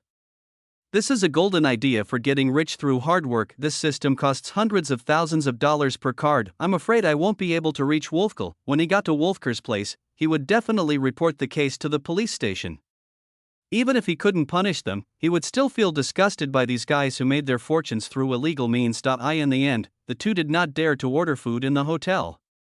Looking at the owner's personal hygiene, they both wondered if there would be lice in the food. They could only buy some packaged ready-made foods at the counter, such as sandwiches and canned goods. These things are also ridiculously expensive, almost twice as expensive as those in city supermarkets. The two of them just had a quick meal that night and spent $50. Which is more than the price of fast food in the city. As usual, Luke took Selena for a walk before it got dark. It is important to at least be familiar with the basic environment when you go to any place. However, without a car, the area they walked on was not very large. After the two of them finished their walk after dinner and returned to the hotel, they saw four familiar-looking people when they entered. A middle-aged couple and a young man and woman. This is the family whose RV had a flat tire on the road just now. Apparently, they also chose to walk and arrived here as well. Seeing Luke and his partner, the middle-aged couple greeted them. After all, Luke and Selena have outstanding looks and temperament. One is gentle and refined, the other is beautiful and generous, and most people are willing to get close to such people. Luke and the other man didn't go back to the room. There wasn't even a TV there. This hotel was an isolated place from the world. During the conversation, I learned that the middle-aged man was called Bob Carter and he was a detective in Cleveland. This time, I took advantage of my vacation to bring my family to Texas to experience the magnificent and beautiful scenery here. The middle-aged woman is his wife Ethel, and the boys and girls are his eldest daughter Brenda and youngest son Bobby. Brenda was still doing nothing after graduating from high school, and Bobby was still a sophomore in high school. Of course, Luke guessed that Brenda had nothing to do. After all, if she wanted to go to college after graduating from high school, she would either have to go to school now or find a school within the last minute. To come out for a leisurely trip like this, either the family is very wealthy and has already arranged everything for the school, or it is someone like Brenda who has no intention of continuing to go to college. There was a special situation at Bobby's high school, so classes were temporarily suspended for 10 days. Luke and the other man did not reveal their identities as detectives, mainly because there was no need. They are not here to show their talents, they just come here for a tour and then report back to Houston. The two sides were chatting, and Brenda was quite interested in Luke. Besides her father and brother, there were only two men here. She certainly preferred chatting with Luke to the shop owner who ripped her off. At least Luke was young and handsome. The shop owner didn't say anything either. He just poured himself a glass of wine and drank it at the counter not far away. At 10 o'clock in the evening, Luke and his friend got up, said goodbye and went back to the house. After washing up under the water, Luke reminded Selena to be careful, as this was a remote area after all, and she needed to pay attention to safety issues. Selena rolled her eyes at him but still agreed honestly. Chapter 92, Coma, Kidnapping, and Transportation. After taking a shower, Luke went to bed. Soon he heard Selena next door stop moving. Apparently she had also fallen asleep. In the countryside of Texas, the surroundings are secluded, with only the faint chirping of insects outside the house. Luke fell into a deep sleep. After an unknown amount of time, he suddenly woke up. He heard two men talking in the next room, but Selena's house is next door. Why are there men talking in the middle of the night? He became alert and wanted to get up immediately, but he found himself weak all over and his eyelids were heavy as if he had not slept. For several days, Luke was horrified. Was this someone drugged? His mind raced and he soon thought of something. He quickly found an ability in the system's ability list: basic torture resistance, 100 points. Luke's health did not improve after he decisively learned this ability, but a large number of methods to resist torture suddenly appeared in his mind, including methods to resist drug-induced confessions. Luke followed that method and successfully resisted the feeling of weakness and numbness all over his body. Holding the gun under the pillow, he felt a lot more at ease. Just as I was about to get up, the door was suddenly opened and two people wearing gas masks walked in. One of them said, "Hurry up, the woman has been loaded into the car, get this guy in too." "Oh, by the way, they are Houston police, remember to take the gun away." Luke's heart sank. Selena was arrested by them? Moreover, these guys actually knew that we were police officers. As his thoughts turned, He finally did not move and allowed the two men to lift up his numb body and take away his gun. A moment later, he was thrown heavily into the bed of a pickup truck and bumped into a limp body. Luke didn't even need to open his eyes to smell the familiar scent of shower gel and shampoo, which belonged to Selena. The anxiety in his heart faded a little. As long as these people don't separate him and Selena, the situation will still turn around. However, the two men stopped moving and just chatted and smoked beside the car. "Ha, we'll have fun this time." In addition to this young couple, there are 4 people in that family. It's a pity that only the man is a policeman, and the other 3 are ordinary people. It will definitely be as boring to play with them as it was with those weaklings before. This was the voice of the shop owner. "Gus," the other one said, "don't be dissatisfied. There are 3 women this time, and this policewoman is very beautiful. She is awesome. I just touched her breasts. Ha, it is definitely the best breasts I have ever touched in my life." Luke remembered this man's voice, and a chill ran down his spine. "Just wait, I will make you regret having 2 despicable hands for the rest of your life." Gus was also happy. "Come on, this female police officer won't be your turn in the end, the most you can get is that middle-aged lady." Another person pouted, "Damn. They have to pick out all the good toys first. Hey, Gus, do we have a chance to get that little girl this time? I saw her and she seems pretty hot too." "Gus, it's probably difficult. If you don't mind being beaten up by them and then joining in the fun, it should be possible." "That person, is that so? That's not bad, it's better than getting that old woman." While the two were talking, 4 other people also moved. A few people out of the building. Luke couldn't see anything, he just heard a few people talking to each other. There wasn't much conversation, but it was enough to confirm that the family of 4 was also taken to the car nearby. 6 people. There are already 6 people involved in this bizarre kidnapping. From what they said, they were only here to capture Luke and a few others. The real gang members had not yet appeared. The car started quickly, and instead of moving towards Wolfkel, it turned drive to the east side. Luke tried his best to resist the effects of the anesthetic, and as time went by, his body recovered quickly. His current strength is 24, and the actual effect is 48, which is nearly 5 times the normal level. The anesthetics these people used on them were already very strong, but they were not intended to turn them into idiots. So, while Selena was still unconscious, Luke woke up in the room now. Less than 20 minutes had passed, and Luke's feeling of weakness was rapidly fading away, and the feeling of heaviness under his eyelids was not as severe. He carefully began to feel around Selena next to him. She was not tied up. Fortunately, this guy was obedient and remembered to wear sports bra and shorts to sleep when she went out. She was not carried out of the house naked. Luke's mind was racing. The conversation between those people just now vaguely revealed a lot of information. This is not the first time these people have done this, and it has even become a pattern. Be it the people who were transporting them or the large group of people waiting to have fun, they had no interest in ordinary people. Instead, they seemed to be more looking forward to Luke and the other person, as well as Bob, the male owner of the house, because they are the police. From this point of view alone, this group of people is definitely not normal. Well, knocking someone out in the middle of the night and then dragging them into a car is not normal at all. Luke's body continued to shake as the vehicle moved, and he deliberately felt around for a moment, but he didn't touch anything except a wooden stick. Luke found an opportunity, pressed the stick under his body, and frowned immediately. Fuck. There were nails on the stick, which pierced directly into his thigh. Fortunately, the force was not strong and the piercing was not deep. Luke fumbled with the stick for a few times, exerted force quietly, and finally pulled out the 2 nails on it. The 2 iron nails were originally at the broken end of the wooden stick and were not nailed in, otherwise he would not have been able to get them out. Hiding the 2 nails in his hands, Luke began to adjust his breathing, trying to be in the best condition possible. The hand is 2 inches of iron, and Selena is beside me. This is already a happy start in the nightmare copy. However, he is also a bit unbalanced. While I was gritting my teeth to resist the anesthetic, having my legs pierced by iron nails, and having to recover my strength to deal with the next events, a certain woman was sleeping like a pig, without any worries at all. Thinking of this, Luke couldn't help but move the hand that was pressed against a certain woman, and twisted that big and firm part hard, and then he was satisfied. You can't just suffer the pain alone, you must share the joys and sorrows. As for why the buttocks? Of course it is the most convenient place. Selena groaned drowsily but didn't wake up. 20 or 30 minutes later, the car stopped. What Luke saw through the truck bed was still a scene of trees, but the surrounding area was brighter. It's not a street light, but a lot of car lights gathered together. Chapter 93, Game, chest sticking, but pinching. The sound of people talking could be heard faintly all around. None of them were too loud, but their numbers and directions were scattered everywhere. Luke calculated silently, and was shocked. How many people are involved? There must be dozens of them. Soon, the truck door was opened, and Luke and Selena were lifted down and placed on the ground. The two of them were still leaning against each other, and these people had no intention of separating them. The noises around indicated that the family had also been taken off the bus. After a moment, a man's voice sounded. "Wake them up, I'm going to tell them the rules of the game."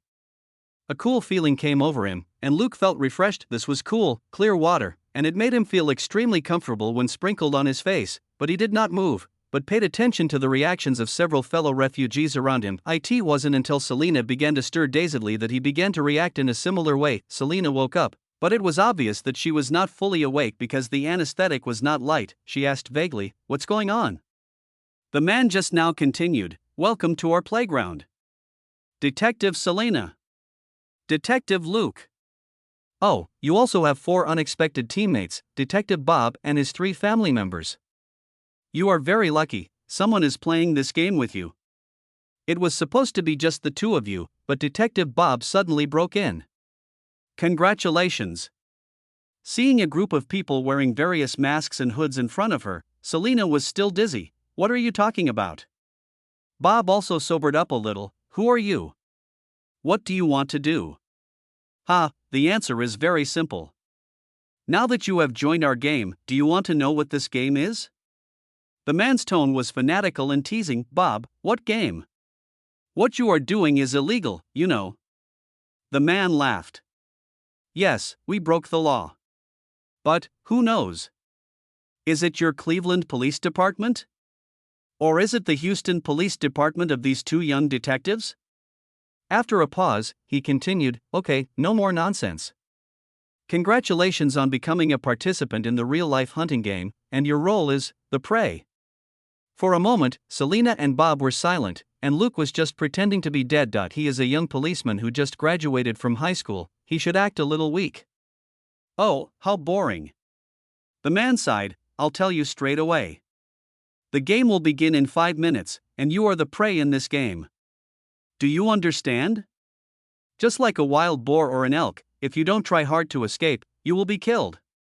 Luke already knew in his heart that these guys were just a group of perverts who were making fun of real people. Killing is not the point is to enjoy the process of killing people like prey. During this period of time, he had roughly determined the vehicles and number of people within his sight. All 7 of them were off-road vehicles, including pickup trucks, SUVs, and professional off-road vehicles, and judging from the noise behind him, there were at least 4 or 5 more vehicles. That adds up to more than 10 vehicles, not including the 3 pickup trucks that transported them here. There were at least 2 people in each car, and some even had 4. So, with this calculation, there were at least 30 people in the more than 10 cars, and possibly as many as 50. Where did this group of psychopaths come from? How come no one noticed them doing this? But as soon as the thought came to his mind, Luke knew that there was a real possibility that no one would discover it in Texas, a sparsely populated country. As long as it is confirmed that they were murdered and evidence is not found, what does the disappearance of a few foreign tourists matter, let alone tourists? Just look at Matt from the Houston Police Department who never returned after visiting his relatives. What's the use? Besides, they are not local police, they are just civilians here. How many people go missing on the road every year in the United States? This is simply impossible to count. In sparsely populated areas, don't be surprised if you occasionally find corpses of unknown people from decades ago. Such incidents happen too often, so many that the police are unable to investigate. Luke was still thinking in his heart, and Selena beside him wanted to speak. He cursed in his heart, "Silly girl, there are dozens of people gathered here, what you say is of no use." Pretending to be weak, Luke leaned towards Selena and buried his face in her fruitful chest. He put one hand on her butt and pinched her quickly with his fingertips. Selena was stunned for a moment, looking at Luke who had his face pressed against her chest with a confused look on his face. She seemed to suddenly understand something and swallowed back the curse that she was about to say. How much has Luke's physique changed? Selena is probably the person in the world who knows best. She could even speak, so how could this guy still look like he was addicted to drugs and couldn't extricate himself? In addition, the pinch on her but cleared her dizzy head and she immediately realized that he was asking her to shut up. Bob's family was making much more noise over there. Bob was cursing, while his wife, daughter, and son were shouting and crying in confusion, as if they didn't understand the situation. Perhaps it was not that they were confused about the situation, but that they vaguely understood what they would encounter next, and their spirits had begun to collapse. Okay, we're leaving now. You have 5 minutes to hide. Then, the hunting game officially begins. Remember, only the winner can survive. After the man finished speaking, he whistled, and all the cars surrounding the 6 people started and drove away. Luke waited until it was dark again before he quickly looked around. This is still a wasteland with many woods, but those woods were not densely packed, nor were they large, so even if a person hid among them, they could be seen from outside at a glance. The weapons in the hands of those people just now were not the same, but there were basically only 2 types, bows and crossbows among them are the most common pulley bows and military crossbows in modern times, but there are also some more bizarre bows and crossbows. The only hot weapons are pistols in some people's holsters, but not in their hands. It was obvious that these people really treated this as a complete game rather than a battle. Luke's hands began to move quickly. He took off his t-shirt, pulled it open and wrapped it around Selina's feet, while he himself was barefoot, with a physique nearly 5 times that of an average person. The soles of his feet are much harder than those of ordinary people. The feeling of walking barefoot on the ground was uncomfortable, but not unbearable for Selina. Forget it. If she were to walk barefoot on the ground, she would surely kneel down in pain if she took a few steps. The ground here is covered with pebbles and wood, and running on it is almost like walking on glass. As for why Selina didn't take off her clothes, well, she just wore a sports bra and sports shorts, which covered only the key parts and had no extra fabric. While doing all this, Luke pulled Selina's head down and quickly said in her ear, "Don't believe anything they say. There will be no survivors in this game. If you don't escape, you will die." Chapter 94, the game begins. Run fast, swim faster. Luke paused and continued, "Don't worry about the family over there. We don't have the ability to protect them, but I will try my best to give them a chance to live. So, trust me and obey all my orders, understand?" Selina was shocked. "I understand. Luke, be careful. These guys won't play by the rules. Maybe one of them is watching us with the night vision goggles. Don't trust that the darkness here can protect you, otherwise they won't start this hunting game at night." He lowered his voice very low but spoke very quickly, and he had finished speaking while helping Selina wrap her feet. Then he asked Selina to pretend to support him, and the 2 of them stumbled into the woods nearby. In the distance, people scattered around were standing on their cars holding various night vision goggles and looking at the situation in the open space. Someone exclaimed in amazement, "Ha, these 2 young policemen are really smarter. They didn't even look for that family to be their teammates. They just ran away." Another person laughed and said, "It's a pity that they don't know that this game is not fair." On the other side, someone was talking about Bob's family. "Look at this family. Although one of them is a veteran policeman, it's clear that he can't control his wife, and he can't control his 2 children either." "I agree. It seems that this game will be as boring for these 4 as the previous prey. They will just cry and beg, and then wait to die," said another person. "What do you think? Should we contact Charlie and ask him to give us some special entertainment time? Especially that little policewoman and that high school girl. It would be such a waste to just send them away." The man said before the other thought for a moment and nodded, "Yes, both women are very beautiful. As for that old lady, she can be thrown to Gus's group. Their lives are too boring. Let them have some fun. Although it's a bit old, it can still be used." The companion interjected. The other person thought so too and picked up the intercom to talk. Luke led Selina forward into the woods. With the cover of the woods, he no longer pretended as before, but instead ran with Selina in his arms. How great it would be if he had 40 points of strength now. Just now when the pickup truck was on the road, his body was barely able to recover 20% to 30% of its normal level, which was enough to kill Gus and his accomplices and take back the pistol. At that time, with cars and guns, he was not really afraid of these people. The brain is useful, but facing this group of monsters who came up and started to attack, the brain has no time to play a role. Moreover, he saw that many of the other side were wearing night vision goggles. What Luke and his friends were facing was a group of game players who used cheating tricks. These players, Luke and his companions, are not human beings, but just NPCs in the game, and game players never need to negotiate fairness with NPCs. But coincidentally, Luke is also a man who cheats with the system. Now let's see whose cheat is more cheating. Luke and his companion were moving faster and faster in the woods. Night vision goggles are not invincible. In this kind of forest, the farther the distance is and the more trees there are in between, the more the line of sight will be affected, making it impossible to see their every move clearly. He kept an eye on the route, and asked the two to try to pass through the denser woods. His strong strength and physique gave him enough help. His eyesight is sharper than that of ordinary people, and his reaction is far superior to that of ordinary people. Even when carrying Selena, he rarely falls. Just now, he had found someone's basic jungle compatibility in the system. It only cost 200 points, which he could afford. This ability can be separated from basic special operations and is also priced at 200 points. Its practicality is self-evident. The trees and bushes that originally looked indistinguishable to the naked eye have turned into extremely obvious road signs. He took Selena forward quickly, moving 800 meters in 5 minutes. This is an inhuman speed. The passing score for the 1-kilometer run for college boys is over 4 minutes, but Luke ran this speed in the woods barefoot with Selena supporting him after taking a large dose of anesthetic. Several gamers along the way noticed the two young detectives and felt something was wrong, so they started communicating on the intercom. "Hey, those two young policemen seem to be running a little fast." "Hey, do you think so too? Strange, is my time okay here? Why are they almost running to the lake? Charlie, has it been 5 minutes? The man named Charlie frowned and looked at his watch. "It's only 4 minutes and 50 seconds.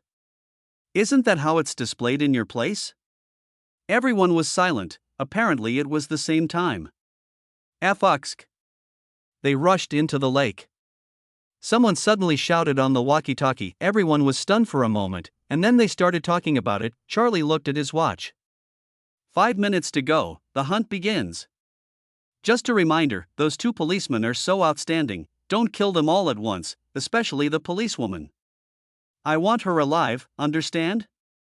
Charlie, can you please not kill that little policeman directly? Get lost, you faggot. Oh, someone wants to use another gun to kill that little policeman. Charlie looked calm. Okay, but don't be too careless, he is a policeman after all. Also, do I need to warn you? Only serious matters can be discussed in the main channel. The intercom channel suddenly became quiet, and a moment later a group of people in another channel continued to discuss how to play the game. Luke and Selena jumped into the lake? That's nothing. The terrain here is the best playground they selected after playing many times. The various terrains are more suitable for them to carry out richer entertainment activities. Water speedboat shooting games are also a program they occasionally organize to eye in the lake. Luke let Selena lie on his back, and with a powerful strength that he had never used before, he burst out and swam quickly to the other side of the lake. The cold lake water made his mind clearer, and even Selena behind him recovered a lot from her dazed state. Honey, you swim so fast. Luke, run for your life, sister. How can you not run fast? Suddenly, a faint white flashed across his vision. Luke's agility was several times that of an ordinary person, and his dynamic vision and reflex speed were extremely amazing. He looked over immediately and was immediately overjoyed. Those are two yachts. The yacht was not the point. The point was that there were two people on the small dock next to the yacht, and they were obviously facing away from him. Luke slowed down, changed his posture, and moved gently towards that side, whispering, "Selena, be good and don't talk." She said this because Selena was clearly not fully awake yet, otherwise she wouldn't have called him dear for no reason and praised him for swimming fast. Chapter 95, Very cool? Piercing palm, counterattack. More than 10 seconds later, Luke approached the two yachts. This is already the opposite side of the small lake, so it is understandable that these two people are so lax in defense. He was dragging Selena, and even if one of them could swim fast, it was impossible for both of them to swim fast. Most of the gamers were still slowly coming over from the other side of the lake. No one had expected that Luke was a person with extraordinary physical strength. He swam across several hundred meters of the lake before all the game players could react. When they reached the yacht, he took Selena to the wooden dock nearby, asked her to hold onto a pillar, and then he climbed up lightly along the pillar. The two people guarding the speedboat were facing the dock, obviously waiting for someone to come. After he came up from the front of the dock, the two of them were still standing not far away, smoking and chatting, when he heard a slightly familiar voice and heard the comment about a certain part of Selena's body again. Luke grinned. "Found you." He exerted force with his feet, and as the wooden boards of the dock made a noise, he had already come behind the two men and punched one of them on the back of the head with his right hand. He wasn't sure whether the man was dead or not, but if he could survive until the rescue, he would probably be paralyzed. At the same time, he put his left hand around the man's neck and tightened it gently, immediately stopping the guy from shouting. He then retracted his right fist and hit the man in front of him in the stomach. After doing all this, he quickly took off the guy's clothes, shoes, and hat, While checking for any weapons, it turned out that the two men had no guns, only two daggers. Luke was not too disappointed. He quickly put on his clothes, then went to the dock and picked up Selena, who was clinging to the pillar. This silly girl is already trembling a little. She didn't have Luke's extraordinary physique. She had just soaked in the lake late at night and hadn't exercised yet, but now she was trembling all over. Luke quickly gave her the smaller man's coat and asked her to stand still. Then he jumped into the two speedboats and checked for a while. In less than 2 minutes, he was back on the dock with a small bag and a long stick-like object in his hand, which was a spear gun. The guy who was holding his stomach and vomiting on the ground was almost recovered and was struggling to stand up. Luke walked over to him and squatted down. "You said that my partner's pussy feels good to touch, right?" The man looked horrified. Luke didn't want him to answer. He just stuffed a towel into his mouth violently, making his mouth seem like it was about to burst. Then he reached into his waistband and the two iron nails that had been pinned to his waistband appeared in his hand. Luke held the man's hand with one hand, raised the other hand, and smashed an iron nail into the man's palm with a slap. What he chose was not the muscle, but directly the capitate bone in the palm, a core part that is connected to most of the hand bones. The man on the ground had wide eyes and was whimpering madly from his stuffed mouth. Luke looked indifferent. He stepped on his nailed hand and did the same with the other nail. Bang! The man's eyes rolled back and he fainted. It took him only 20 seconds to do all this. Luke carried the trembling girl on his back and ran away. This run took several minutes. He also chose to run in areas with dense trees, and finally stopped in a depression. This is under 2 stones, and there is a fallen tree on top. As long as you don't get within a few meters and look down with night vision goggles, you won't be discovered. Luke stuffed the silly girl in and told her, "Don't run, don't make any noise, try to hide yourself, I'll be back soon. Take this spear gun, and shoot anyone who doesn't belong to me." He wanted to leave after saying that, but Selena grabbed his clothes and said, "It's safe, safety first." Luke smiled and hugged her. "I'm smarter than you." As he said this, he rolled out of the pit, picked up the bag and started back the way he came. He came as fast as a galloping horse, but came back at a normal walking speed. As he walked, he looked at the bottles in his hands, making sure that they were unopened mineral water, and gulped down both bottles. If a normal person does this, his kidneys will be damaged during strenuous exercise, but he doesn't care. With a physique nearly 5 times that of an ordinary person, his body's circulation speed is faster than that of an ordinary person, and he needs a lot of water to dilute the effects of the anesthetic in his body. He wasn't sure how he got drugged, but it would always help to drink more water. He quickly returned to the lakeside and saw 4 cars parked near the dock and a group of people surrounding the two men. They were asking about the unlucky guy whose palm was pierced by Luke's iron nail, because the guy who was knocked unconscious could not be woken up at all. But these people were really amazing. No one stepped forward to get the unfortunate guy's hand off the dock. Instead, they just stood there and asked questions, looking at the unlucky guy who was screaming and answering these people's questions at the same time. Luke sneered in his heart. Game players, no matter how good these people's equipment is, their mentality is still to have fun. Even if this kind of fun is very crazy, they are not truly professional killing machines after all. A group of people surrounded the injured person and asked him questions, but no one paid attention to what was behind them. Of course, Luke also understood why these people were so careless. There is definitely no hope for Bob's family, with 3 burdens. Unless Bob ignores his family and runs away, he will be seriously injured or dead. Only he and Selena were left on the run. Luke and the other man had also been given a large amount of anesthetics, so it was inevitable that their hands and feet would be weak under normal circumstances. The number of game players is as high as 30 to 50 people, most of whom are armed with crossbows and pistols, and many are also equipped with night vision goggles and walkie-talkies. If it were an ordinary policeman, he would not dare to come back and cause trouble for them even if he escaped. Things like killing 2 and dozens of people are rare even in shooting games, let alone in real life. Unfortunately, Luke happens to be that kind of person. Altogether, he had killed over 100 scums in 4 months, and it was not the first time he had killed 50 at a time. He walked towards the group of people slowly and lightly, as natural as these players who had just returned from the periphery. It took him less than 10 seconds to walk from the hiding place to the group of people, a distance of nearly 20 meters. The target he chose was a man who was standing on the truck bed, looking down at the 2 unfortunate guys in the crowd. Luke climbed into the car swiftly, his movements still making a slight noise. The man turned his head subconsciously, but halfway through, he felt a sharp pain in the back of his head, his eyes went dark, and he passed out. Luke stuck close to his back, holding the man's body in place, and his hands quickly took the Beretta 92 FS, and then several magazines and put them into his waistband. Chapter 96. Whenever you are about to kill someone, you must be calm with the weapon in hand. Luke felt relieved and continued to take off the man's tactical vest and holster. These little things are inconspicuous, but in real mobile warfare, the difference in convenience with and without them is obvious. His movements were gentle, but fast, due to the cover of the people and cars in front. No one looked up at the cargo box of the car closest to the side for a while.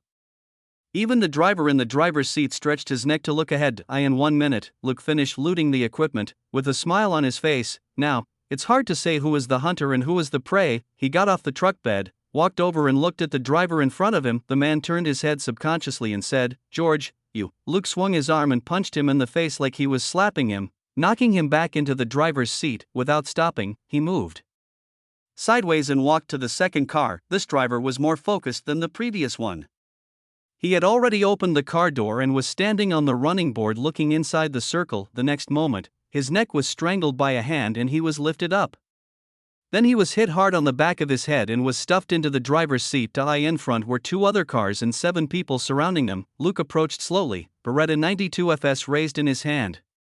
If any of these people turned around and noticed him, he would have to massacre them, but this time he couldn't kill everyone in one go. He wanted to leave some of them as witnesses. The more witnesses there are, the harder it will be to cover up the case. Of course, he would only leave behind those minions who were responsible for assisting him, such as the innkeeper Gus. The ones who are truly in a high position are the ones who are waiting for their prey to be delivered to them in this amusement park. They will not act as spies in the hotel to catch people. These people should be richer, have a higher social status, and have more connections. He will not let any of these guys survive. The relationships that a dead person can mobilize are completely different from those that a living person can mobilize. As for the revenge of these guys' relatives, if he let them go, would they not take revenge on him? Approaching the back of the crowd, Luke put the gun back into the holster under his armpit and grabbed the 2 men's heads with both hands. With a dull thud, 2 people fell down limply, leaving only the last 5 people. Luke's movements suddenly accelerated, and he burst out with all his strength. His feet moved quickly and his 2 fists stabbed out like lightning, although the effect of the anesthetic still remained in his body, making his strength reaction only half of the usual level. It was still very easy for him to sneak up on these people who were almost standing still and had no defense. Bang bang bang bang bang, all 5 men were knocked to the ground in an instant. Luke quickly scanned these people and quickly determined their identities, those who were obviously wearing superior clothes and equipped with superior firearms. He punched them hard on the back of the head, causing them to bleed from all 7 orifices and die on the spot. The reason why he didn't use a gun to kill the group of people was to avoid alerting the game players on the other side of the lake. He did not twist these people's necks so that when the case was investigated, he would not be suspected of torturing and killing defenseless criminals. When investigated afterwards, he said that he was afraid that the other party would fight back, so his punch was just a little too heavy, and no one could find fault with him. No one can control the force of his fists when facing more than a dozen armed kidnappers. He collected the weapons from these people, leaving behind a Universal Model M1911. He also took the quick-draw holster from the gun's owner's leg and put it on himself, then put all the universal magazines of the 2 pistols into his tactical vest. On the other leg was a scabbard with a very good dogleg knife inserted in it. Looking at the guy with his hands nailed through the dock, look at him with horror. Luke smiled coldly. "You've passed the test as a bait, so you can go and die." As he said this, he stepped forward and kicked the guy's head, causing it to turn 270 degrees, as if looking up at the night sky. After doing all this, Luke checked the 4 cars and found no mobile phones except for the walkie-talkies. These people all communicate using walkie-talkies, which is troublesome. Drive away. He was totally unfamiliar with the terrain here, and it would be even more troublesome if the other party set some traps on the road and damaged his car and surrounded him to kill him. The battle is so easy now because he is alone and can fight, run, jump into the lake, and move forward and backward freely. If he drove away, he would have to take Selena, who was still powerless from the anesthetic, with him. She would be a sitting duck. There was a cold light flashing in his eyes. Then kill all these guys. He had already wasted 300 points tonight and almost lost his life. He couldn't swallow this. Well, okay, actually the points used to purchase abilities weren't a waste, but he felt that these guys were wasting his points. With the night vision goggles hanging around his neck, he got into the thickest off-road pickup truck, started the car, and drove around the lakeshore to the other side. There were 1 or 2 gunshots heard faintly over there just now, and it was obvious that Bob's family had not had a good experience. Luke was driving, and a car came from the opposite direction. Seeing Luke's car coming, the other car slowed down, and the man on the truck waved. "Hey, how are things going over there?" Luke held the steering wheel with his left hand and took out the M1911 from the quick-draw holster with his right hand. He released his foot from the accelerator and stepped on the brake, while at the same time, he handed the steering wheel to his right hand and the gun to his left hand, and raised his left hand out of the open car window. Bang! He was almost face to face with the driver of the oncoming car. Without even having to double-click, after a shot blew up the driver's head, the two cars just moved a little closer to each other. In the surprised eyes of the man in the truck bed, Luke just raised the muzzle of the gun in his hand slightly. Bang! Another headshot. He released his foot from the brake, stepped on the accelerator again, and increased the speed of the car. Behind him, there was only an off-road vehicle that had stopped and was motionless. Putting the gun back into the holster, Luke felt calm. In his previous life, there was a saying in China that he agreed with: whenever someone is about to be killed, one must remain calm. Killing is a job that requires concentration and you cannot be distracted. Well, the original version of the saying is to stay calm in times of crisis, but for Luke now, killing the group of mutant players on the opposite side is a big deal. Driving closer to the lake, Luke met the first group of people addicted to the game. 2 cars, for gamers, and in front of them was the young boy Bobby. At this moment, Bobby had several arrows stuck in his body, but none of them were in vital parts. He screamed and struggled to escape. These gamers are vicious, shooting people in places that won't kill them quickly, like the arms and abdomen. Chapter 97, Saving People, Accidental Death. This injury allowed Bobby to still struggle to escape, but they were roaming in the distance, like jackals in the African wilderness, waiting for their prey to bleed to the last drop of blood while fleeing in terror, and then pounce on them viciously and bite them. However, jackals only seek survival and food, while these people are purely for enjoyment and killing. They are countless times inferior to jackals. Luke turned the steering wheel and approached a car from the side. The man in the other car bucket held a bow and arrow in his hand and shouted in dissatisfaction, "Hey, if you want to participate, you need to ask for our permission first, George." Where is George?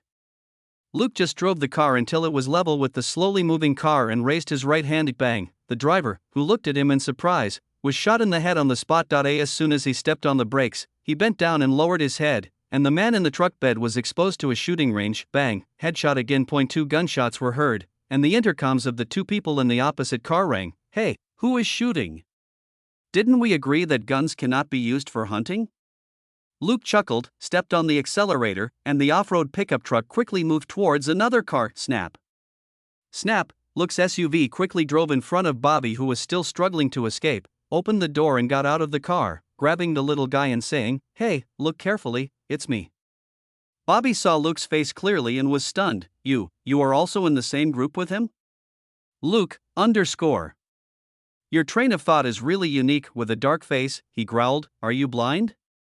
I just killed 4 of them to save you."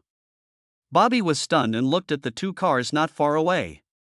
Sure enough, there was no movement. Luke's face darkened as he quickly checked Bobby's injuries, helped him up, and put him on the back seat of a truck. Lie down obediently. Wait until I kill these murderers, then I'll take you to see a doctor. If anyone comes, try not to make a sound and just pretend to be dead in the car. As he said this, he wanted to close the car door. Bobby suddenly spoke up, "Please, save my parents and my sister." Luke waved his hand, "Of course I will save you if I can, otherwise why would I save you?" He closed the door and ignored the little boy who wanted to continue nagging. He didn't have time to chat here because Selena was still squatting in the tree hole alone. He had to get rid of these guys quickly so that he could go back to pick up Selena. He was really worried about leaving her there. He drove forward again, and soon heard a sound coming from another direction. He turned the steering wheel and went over. Seeing from a distance, Luke sneered in his heart. The shop owner, Gus, was right here, leaning against a middle-aged woman with a sinister smile on his face. This woman is of course Bob's wife, Bobby's mother, Ethel. Her face was full of despair and fear, and she was begging and crying, but her hands were held by several people, controlling her body movements. Luke stopped the car far away. He didn't want his car to alarm these scumbags who were enjoying themselves. He quickly approached the group of people through the woods, and when he finally appeared next to the men, no one paid any attention to him. Their attention was all on Isaiah, who was struggling in pain, and they didn't pay attention to their surroundings. This is their playground. There is no way anything can go wrong among the group of people, except for Gus. Luke heard the voices of several others seemed familiar. It seemed that they were the people who went to the hotel to carry them. Thinking about the content of their previous conversation, Luke roughly understood that these people should be the ones responsible for assisting the real entertainers. These people may be responsible for finding targets, transporting, guarding vehicles, and even collecting bodies. Judging from the appearance, clothing, and behavior of these people, they are obviously not rich people. They look more like wage earners. There are quite a few of them. 3 cars and 7 people, but they were not as dangerous as the people in the 2 cars that had just chased Bobby. The 2 vehicles were still separated, and the people on the vehicles were still holding bows and crossbows. Most of the people in this group had taken off most of their head covers, clothes, and pants. They had nothing in their hands, only a beastly nature waiting to be vented. Luke didn't even use a boxing stance with his fists.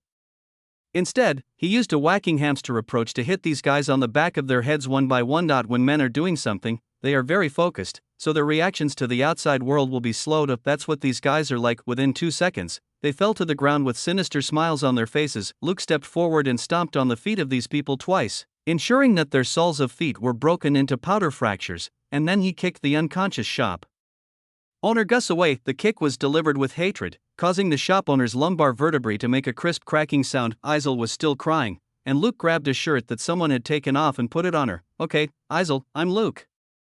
Before Isaiah could stop, he pulled her up and stuffed her into a nearby car. "Isaiah, I don't have time to waste with you. Stay here by yourself, put on your clothes, find a weapon, hide in the car, and don't say a word. I'll go save your husband and daughter." With that he left. Ethel's situation was indeed bad, but she did not have any serious physical injuries and was much better off than her son Bobby. Luke didn't have the patience to say anything more to her, so just gave her a few reminders. However, along the way, Luke also took care of 25 people and 11 vehicles. There wouldn't be many people and cars left, but he still hadn't noticed the game host with that condescending tone. When he drove around to the place where the incident started, he found Bob covered in wounds and lying dead in the woods a few hundred meters away, with despair on his face. Obviously, he was the first one to be taken out, but what about other gamers? Luke listened for a while, but heard nothing. That he killed 25 people in one go on the opposite side in the side of the lake, but the host among the remaining people was not alert at all, which was very abnormal. Luke frowned and drove quickly along a path that showed faint traces of passing vehicles. In less than 2 minutes, he came to a small clearing in the woods, his pupils shrinking slightly. What's going on? 4 cars were parked here, but the open space was a mess, with 10 people who were obviously gamers rushing around everywhere. Luke stopped the car, got out, raised the gun in his hand, and moved over quickly. After walking around the scene, he was sure that all 10 people were dead, and their deaths were horrible. Some people had their stomachs cut open, some had their heads sunken like shriveled fruits, and some had their bodies bent into strange arcs like those of judokas. The game host was standing with his back against a tree. When I got closer, I found that his chest was pierced by a broken branch of the tree and he was hanging on the trunk. At the same time, Luke smelled a strange fishy odor in his nose. Chapter 98, Calling for Help. The sheriff, and shooting. It was hard to describe the smell, a mixture of feces, decay, and something else, and it was quite obvious in the open space. Without looking further, Luke knew that these things came from some black and red liquid on the ground. He didn't know what it was, but it was in several places, extending far into the woods. Luke frowned, found a satellite phone from the most luxurious SUV, and ran quickly towards the pickup truck. After getting in the car, he stepped on the accelerator and rushed to the other side of the lake. Selena was waiting there alone, and he always felt that something was wrong here. While driving, he dialed Thomas's number. After a moment, the call was connected. "Who?" "Luke, Chief, I'm Luke. I have a problem here." I told him what happened tonight as simply as possible. Thomas was silent for a moment. "Where are you now?"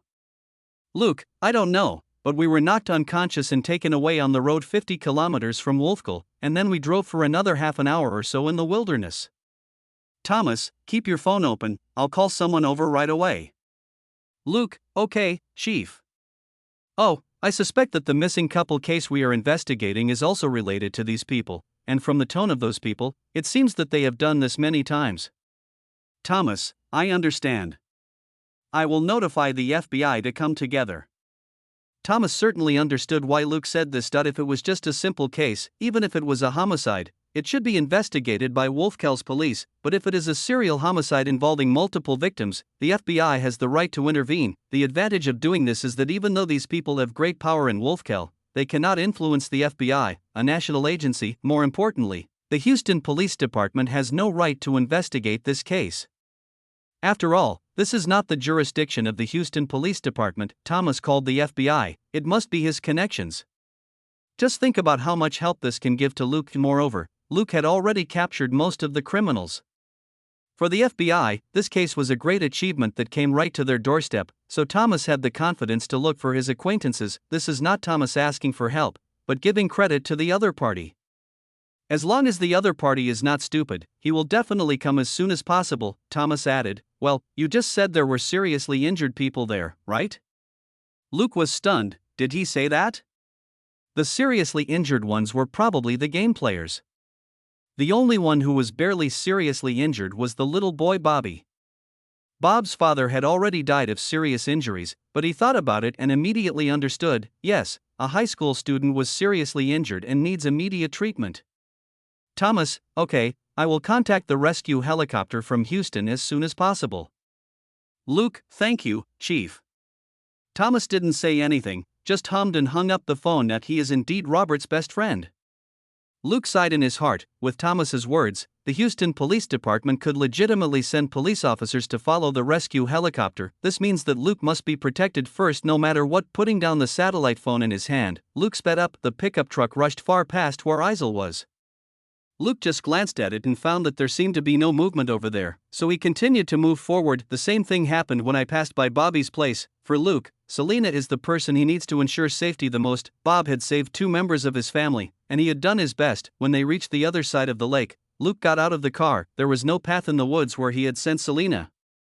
Pickup trucks can't drive in, so you can only walk. At this time, too.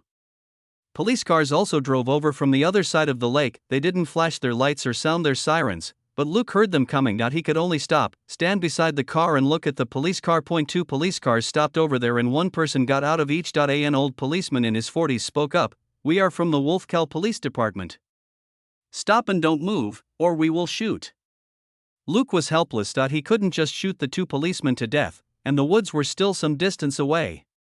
After coming back with Selena in his arms, would he have to engage in another gunfight with the 2 policemen? He was not afraid of losing, but he was afraid that if he killed the 2 policemen, he would be in big trouble. I'm Detective Luke Coulson from the Houston West District Police Department. I sent a request for assistance to the Wolfkel Police Department yesterday, he said. The 2 policemen looked at each other and said, Put down your guns and let us confirm your identity. Luke frowned. I need to go save my partner, she's still alone in the woods. The old policeman said, I'm Wolfacre's Sheriff Brown York, and this is Deputy Sheriff Crew Nicholas. If you're a detective here to assist in the investigation, you should know us, right? Luke looked at the 2 of them for a moment, and finally threw the M1911 in his hand aside. There's one more. Crew said. Luke slowly pulled the Beretta out from under his armpit, just holding it in his hand, and threw it 3 meters away. The 2 policemen looked at each other and slowly approached. Luke said, Why did you guys get here? Brown looked calm. As he walked, he answered, We received a call saying there was gunfire, so we rushed over. Luke said, Where is this place? My partner and I were knocked unconscious and brought here. We don't even know where this is.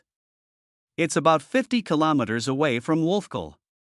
Crew answered casually. Luke, Oh, there are seriously injured people here who need to be taken away as soon as possible. How long will it take to get to the highway? Crew, it's another 20 minutes to drive from here to the highway. Luke narrowed his eyes and suddenly rolled out, but the 2 policemen opposite him seemed to have the same idea. When they walked about 10 meters away from him, they suddenly pulled out their guns and started shooting. Bang, bang, bang, bang. Luke felt his left arm go numb, followed by a sharp pain that he couldn't help but groan, but his body did not stop moving. He grabbed the Beretta on the ground beside him while rolling. Snap. Snap. The 2 policemen fell to the ground. These 2 policemen were simply courting death by daring to engage in a shooting match with Luke within 10 meters. Although Luke lost the initiative and had no gun in his hand, his strength and reaction speed were enough to make it difficult for the opponent to lock on him. The only thing he miscalculated was that Deputy Sheriff Crew's shooting skills were surprisingly poor. The bullet was clearly a miss, but it happened to hit Luke's left arm as he moved too quickly. Luke ignored the severe pain in his left arm, his face grim, and walked over with a gun in hand. Whoever dares to hold a gun in his hand, I will blow his head off with the next shot. I saw some book friends say that it is uncomfortable to read the updates intermittently, so starting from tomorrow, the first update will be at 11:05, and 2 consecutive updates will be at 1900 hours and 19:05. You don't have to stay up late to wait for the updates in the early morning. Chapter 99, calling for support. Selena is missing. The two policemen decisively dropped their guns. Just now it was 1 against 2, and Luke didn't even have a gun in his hand, so they both pounced in seconds, and now they were shot in the abdomen and thighs, and the other party's guns were pointed at their heads. Anyone who wanted to resist was a fool. Besides, Luke is a policeman. He wouldn't kill policemen indiscriminately like them. As long as they don't die here, they have 1,000 ways and means to escape the crime of attacking Luke afterwards. After all, Luke now has neither a police uniform nor a police badge. This is not Houston, but Wolfkill, their territory. Luke didn't waste any words with the two men. He just took out the handcuffs and handcuffed them into a car. The handcuffed position was of course the safety armrest on the co-pilot's side, and the other hand was left for them to cover their wounds. If these two guys could pull the armrest apart even with injuries, Luke would accept it. What? They can't cover two wounds with one hand? Then stretch your fingers as far as possible and see if you can cover two bullet holes at the same time. If you can't hold it back, then died out. Of course, the car keys were not left in the car for them. They were simply pulled out and thrown into the woods. Everything just happened extremely quickly. Luke was already on high alert, and even when he saw the police car, he was still suspicious. However, he did recognize what Sheriff Brown looked like because he saw his photo and the assistants noticed. It was for this reason that he dropped his weapon, but when the two men came closer, their hands were still on the gun handles at their waists, but if they were really alert, they should have drawn their guns and pointed them at him as they got out of the car. The two men, however, put their hands on the gun handles and slowly moved closer in a surrounding position. This was very wrong. Luke's throwing of the gun and asking questions were also to test the two men. If he didn't throw the gun, he would have to remain in a stalemate with the two men. He also chose the place where he threw the gun so that he could pick it up after rolling over. When he heard Deputy Sheriff Cruz answer later, he knew there was a problem. This place is 50 kilometers away from Wolfkill. It takes more than 20 to 30 minutes to drive here on the highway at night. He didn't think the two sheriffs would dare to drive more than 100 yards and speed all the way here in the middle of the night. The highway is still some distance from here, which means that even if the two really rushed over after receiving the alarm call in Wolfkill, it would take about an hour. At this moment, less than 10 minutes had passed since Luke heard the first gunshot. Are these two sheriffs superhuman? They flew from Wolfkill to this remote place in just 10 minutes and found this place accurately. Clearly, there was something wrong with these two sheriffs. The reason they didn't draw their guns and point them at him right away was because they wanted him to put down the gun, and then they would get within 10 meters and kill Luke. Little did they know that by dropping the gun, Luke was luring them into action. Luke dealt with the two malicious sheriffs and then picked up the satellite phone. I dialed Thomas's number and the call was answered almost immediately. He said, "Chief, two policemen just came, claiming to be Sheriff Brown York and Deputy Sheriff Crew Nicholas of Wolfkill. After I revealed my identity and dropped my weapon, they immediately shot at me. I suspect they are related to the kidnappers and are here to silence me." Thomas, what? He didn't know how to complain. This young man Luke looks like a sunny and amiable person. Why does he always encounter such bad luck? Thomas didn't hesitate. I will explain this to the detectives and the FBI who supported you in the past. You didn't kill them, did you? If you killed them, it would be really troublesome. Luke, no, I just injured them. Chief, I also need to find Selena. She is still hiding in the woods from the pursuers. Thomas, be careful. Luke hung up the phone and checked the injury on his left arm. It's not a big problem. The bullet just penetrated the muscle and the bullet didn't remain in the body. He used the ready-made bandage and the pickup to wrap the wound tightly. This was all he could do for now. While treating his wounds, he picked up the two discarded pistols and put them back into the holsters, then ran into the jungle. The sheriff and the deputy sheriff were confused. What's going on? We almost beat you to death, and you just walked away like this? Luke ran faster and faster. This time he was alone, and it only took him 2 minutes to reach the underground pit where Selena was. After calling Selena's name softly twice, he leaned over to look. He didn't want to be shot in the head by Selena's spear gun, but when he looked up, his face darkened. Selena was gone. At the same time, he smelled a familiar strange smell. He frowned and looked around quickly, and finally saw a pool of black and red liquid on the edge of the pit. This thing is exactly the same as the puddles of stuff on the ground on the host's side on the other side of the lake, especially the stench, which is so unique. Luke had a gloomy face. He pulled down the night vision goggles that he had not put on, put them on tightly, and quickly followed the black and red liquid. After running more than 100 meters, he saw a long stick-like object. It was the spear gun he left for Selena for self-defense. The harpoon was still connected to a rope, and a crossbow arrow on the rope was covered with a black and red liquid, which smelled the same as the liquid that had been used before. Not far from the spear gun, a downward hole. appeared. Luke took a quick look and quickly found a piece of rag in his shoe at the entrance of the cave. The rags were the remains of the t-shirt he had used to wrap Selina's feet, and the shoes he had just taken off someone else's feet and put on hers. Luke took a deep breath, put his shoes to the right of the cave entrance, then took out his Beretta and went into the narrow and dark cave. The cave was very narrow, and Luke couldn't even squat to move forward, so he could only crawl after. Climbing diagonally downward for more than 10 meters, the terrain changed and a slightly wider cave appeared in front of him. Luke moved slowly and listened carefully to what was happening inside. There was no sound. He slowly crawled out of the passage, squinting his eyes and looking around. He was not a geologist and could not determine what kind of terrain this was, but it was a place similar to a cave or a crack. The good news is that there's nothing here to sneak up on him. The bad news is there's nothing here, including Selina. Luke was hunched over, holding a gun in his right hand and had already pulled out a dagger with his left hand. The matte-finished blade blended in with the dark cave. He used his left hand, which was holding the knife, to support his right hand, which was holding the gun. The gun was close to his face, forming a straight line with his right eye. His feet moved quickly and meticulously. Try not to make any noise and keep each step as steady as possible. Chapter 104 Women, don't go, monster. Whoever captured Selina must be at home here. Moreover, it is very likely that these guys raided the group of gamers and killed 10 people including the host. Suddenly, a faint cry came from deep in the cave. Luke's heart skipped a beat. It was a woman's voice, but he immediately came to his senses. This was not Selina's voice. He was so familiar with Selina's voice that even if she just hummed softly, he could roughly understand what she wanted to express. Besides, Selina wouldn't cry like that. This female voice sounds younger than Selene's, a bit like Brenda. Luke breathed lightly, listened carefully to the noises around him, and groped his way towards the passage where the shouting came from. This cave is not completely dark.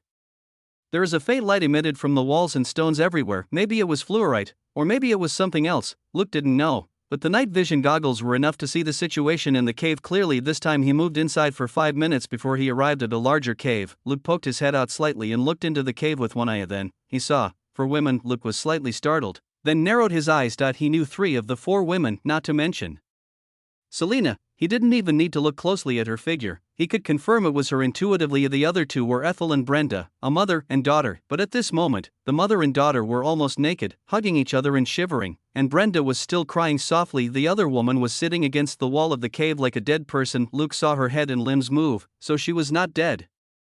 But she was unkempt, naked, and dirty, and she ignored the 3 women beside her. Selina was in the best condition. Her clothes were basically intact, only one shoe was missing. Apparently, she had left the shoe at the entrance of the cave on purpose, leaving a tracking mark for Luke. And looking at her current expression, Luke knew that this girl was observing the terrain and definitely not looking like she was afraid and waiting to die. This was the Selina he liked, even in the face of difficulties. As long as there is a glimmer of hope, I will not give up easily. Luke did not rush to show up, but observed the place carefully. His passage was not the only one in this huge cave.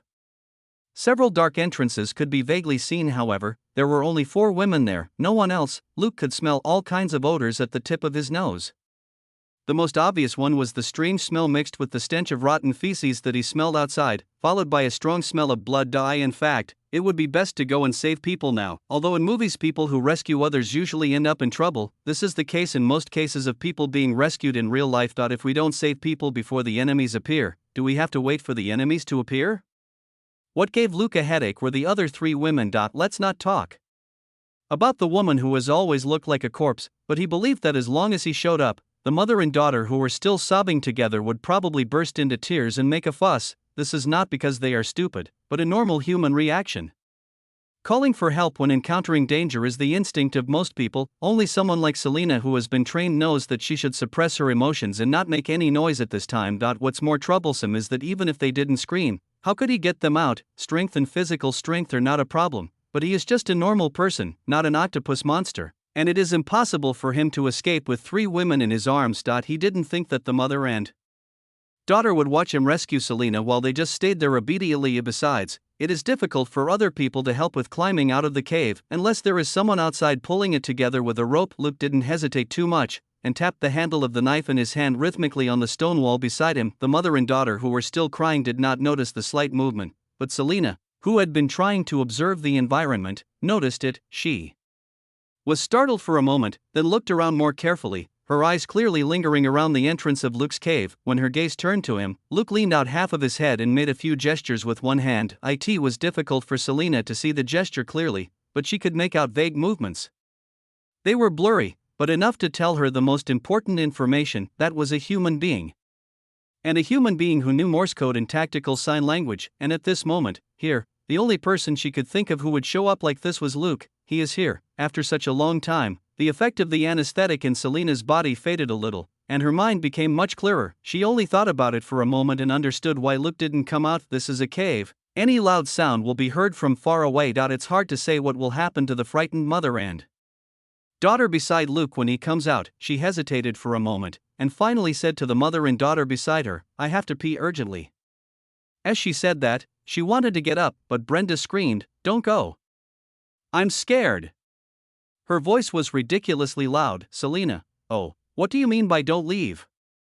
I'm not your mother. Why do you have to control my peeing?" "Luke, I knew it wouldn't be that simple. This is not Selena's problem, but Brenda's mental state is obviously on the verge of collapse, and any disturbance may cause her to overreact." Luke, who was originally a little hesitant, immediately gave up on the mother and daughter in his heart. He couldn't take Brenda away with him because she would yell at the slightest provocation. Taking her with you is like taking with you a powerful radar that provides your location to the enemy, making it impossible to dodge. However, since there was already a noise, he was no longer in a hurry. At times like this, the more anxious you are, the easier it is to make mistakes. As Brenda shouted, two dark shadows suddenly rushed out from a passage deep in the cave. Luke narrowed his eyes slightly. What the hell is this thing? The two shadows looked roughly human-like, but the way they walked was more like that of monkeys. In the dim light, Luke saw a glimpse of their faces. Not only were they bloated, tattered, and deformed, but their mouths were full of sharp teeth and bloody scraps of meat, making them as hideous as evil spirits. Their muscles are well developed and they move very quickly. They are really a bit like monkeys, light and agile. Luke frowned. The mobility displayed by these two monsters was not enough to pose a threat to him, but another problem arose. How many of them, in that short period of time just now? All 10 people on the game host's side were killed. Isel, her daughter, and Selena were in 3 different locations, but they were all captured without making much noise. There can't be just these 2 of them, unless they have superpowers. The update that was supposed to be posted at midnight tomorrow has been moved to 1900 hours tomorrow night, so readers who stay up late don't have to wait. Chapter 101, Retreat. Exit the cave. As soon as the monster appeared, Brenda immediately shut up and buried her head in her mother's arms, as obedient as a quail. "Luke. Damn it, you only dared to yell at your companions." Well, if Brenda had really dared to scream in front of the monster, it would be questionable whether she would be alive today. These monsters seemed to be in a bad mood. The 2 monsters looked at the 4 women suspiciously for a moment, growled softly at each other twice, as if communicating something, and then turned back into the passage. Selena waited for the 2 monsters to leave for several minutes, then lowered her voice and said, "I need to pee. Ethel, can you ask Brenda to stop screaming? I don't want them to rush out and eat me while I'm peeing." Hearing this, Brenda lowered her head even lower. She was not ashamed of her previous scream, but she was just afraid of those monsters. In fact, Isel was also distracted. The only thing that was better than her daughter was that she didn't scream this time. Selena's actions were finally not disturbed. She touched it slowly, little by little. Luke's heart tightened. It's not that he has no confidence in himself, he has no confidence in the neurotic Brenda. God knows if she will suddenly start screaming again, but it seemed that the loud shouting just now attracted the monster, which made Brenda understand something, and she stopped talking. Selena just groped her way over and entered the entrance of the passage. Luke didn't waste any time talking to her. He pulled her over, covered her mouth, and whispered in her ear, "It's me." Selena rolled her eyes. As soon as Luke pulled her into his arms, she knew it was him. "Don't make any noise and follow me," Luke said, carrying her half on his back and moving quickly out of the cave. They don't have much time. Brenda is a time bomb that might start screaming again, so Luke must take Selena out of the cave as soon as possible. Once outside, Luke had 100 ways to teach those monsters how to behave like human beings. He can't teach. The FBI who arrives later will continue to teach. If they still can't teach them this, SHIELD and the military certainly wouldn't mind taking over and teaching them until these monsters obey. Under Luke's brute force, the 2 men retreated faster than he came. When coming in, Luke had to try his best to avoid being discovered, but now he had to escape quickly without making too much noise. Rather than worrying about the monster hearing the noise, it would be more realistic to worry about when that neurotic Brenda would scream again. At this moment, Luke vaguely heard Brenda's voice. "Hey, are you okay?" Luke, Selena, it was fine originally, but now who knows if something will happen. He sped up again, and the two finally retreated back to the small cave they came in from. He pushed Selena toward the passage and whispered, "Get out quickly." Luke had already pulled out his pistol and machete, and pointed the muzzle of the gun at the entrance to the passage leading to the inside. Selena didn't hug him and yell, "I won't go, let's go together," like those annoying heroines in movies and TV shows. Instead, she climbed up silently. She knew that if she didn't go out, she would be the biggest burden to Luke. Selena was still very weak under the influence of anesthetics, and the scraping of her body, hands, and feet against the surrounding walls of the cave brought her waves of pain, but she gritted her teeth and said nothing, struggling to climb up. Luke's face was calm, and his heartbeat, which had just been intense, gradually calmed down. Almost 2 minutes later, Selena finally climbed out of the narrow passage of more than 10 meters with difficulty, and shouted softly from above, "Okay, come out quickly." Luke put the dogleg knife into the scabbard, crawled into the cave on his back, and grabbed the bulge on the cave wall with his free left hand, pulling himself up little by little, but his eyes were always looking down at the entrance of the cave, and the Beretta pistol in his right hand was also facing there. Suddenly, several roars were heard in the cave, followed by a burst of rapid noises. Luke's expression remained unchanged as he continued to move upwards, but his left hand had just been shot, so he had some strength and his movement speed was greatly reduced. Suddenly, a roar sounded from close at hand, and a hideous monster head drilled into the cave, crawling towards him using its hands and feet. The monster's size was extremely well adapted to this cave environment, and it could move much faster than Luke could on his own. Luke showed a cold smile on his face and pulled the trigger of the Beretta. Bang, double click.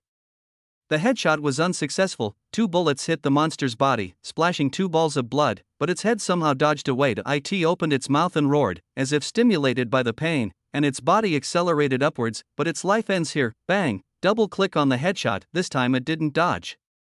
1 bullet pierced its forehead and another shot into its wide, roaring mouth. The closer he gets, the more accurate Luke's shooting becomes. He was not afraid of this kind of close combat beast at all.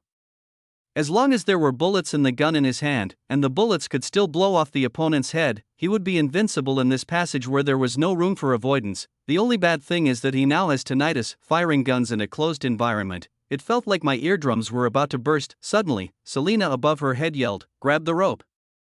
Luke shook his buzzing head and felt something like a pole falling on his head. He raised his hand and grabbed it, and suddenly he understood, this is the spear gun. Selena threw the pole of the gun down, grabbed the crossbow end, and feeling the taut rope, she began to pull it outwards with force. With this extra boost, Luke felt more relaxed. He only needed to keep using his legs on the wall of the cave to gain leverage and he could rise quickly. Although the anesthetic effect on Selena was still there, she didn't need to use too much strength, but she was smart enough to wrap the rope around her body, step back step by step, and use her weight to pull the rope outwards, which didn't require much effort. At this moment, the monster that had just been killed was suddenly dragged out, and another monster rushed in again. Luke spread his legs and temporarily stopped the movement of his legs. After waiting for 2 seconds, the monster squeezed 2 meters into the passage. Bang, this monster didn't have the same luck as the first one, so I just double-clicked to headshot it. After the monster was pulled away again, the dizzy Luke was pulled out of the passage. Luke shook his head, shifted the Beretta to his left hand, and handed it to Selena beside him. Then he handed over the last Beretta magazine and pulled out the M1911 from his leg with his right hand. "Your shoes are on the right side of the cave. Put them on and let's go to the lake. There are cars and a bunch of bows, crossbows, and pistols by the lake. He will not be afraid of these monsters as long as there are not 100 or 200 of them." Chapter 102, Encirclement, Broken Arm. And leaving the forest, Selena looked to the right of the cave entrance and saw the shoe she had left behind. She stepped onto it decisively, turned around and held a gun to guard the way ahead. Luke still pointed his gun at the cave entrance. A monster finally rushed out with a roar. Bang! As soon as the monster's head emerged from the cave, 2 holes immediately appeared on its ferocious face, and it collapsed directly at the entrance of the cave. Luke then turned around, caught up with Selena in a few steps, threw her on his back and started running. The monster's corpse at the entrance of the cave can slow down their pursuit for a while. If they don't run now, when will they run? After running for more than 100 meters, Selena suddenly exclaimed, "Head!" As she shouted, the Beretta in her hand fired. Bang bang bang. Luke exerted force on his feet and suddenly rushed out diagonally. A monster hit the ground with a loud bang, but his heart sank. Fuck. There really is a group of them chasing after him. With the force of the diagonal charge, he shouted, "I'll throw you out." While he was shouting, Selena was thrown out by him with his skill. Selena could only watch in horror as he moved farther and farther away from her. and 4 monsters suddenly swooped down from the trees above his head. Luke's face was stern, and the M1911 in his hand was firing wildly. Bang bang bang bang bang. He emptied the magazine in one breath and put the gun back into the holster. The 2 monsters lost control in the air and fell to the ground with a thud. He put away the gun with his right hand, and at the same time pulled out a dogleg knife from between his legs with his left hand, and raised the knife upwards, with a loud noise, like the sound of cutting pork. A monster was cut diagonally into 2 halves. A smelly black and red liquid splashed out, and Luke's body passed by at an angle without getting any liquid on him. At the same time, a wooden stick as thick as a bowl hit his left arm, which was swinging the knife. With a bang, the huge force caused his arm to crack and form a strange arc. Luke's face twisted in pain and he rolled out. The last monster succeeded in its attack and chased after them, roaring, bang bang bang bang. A pool of black and red blood burst out from the monster's body.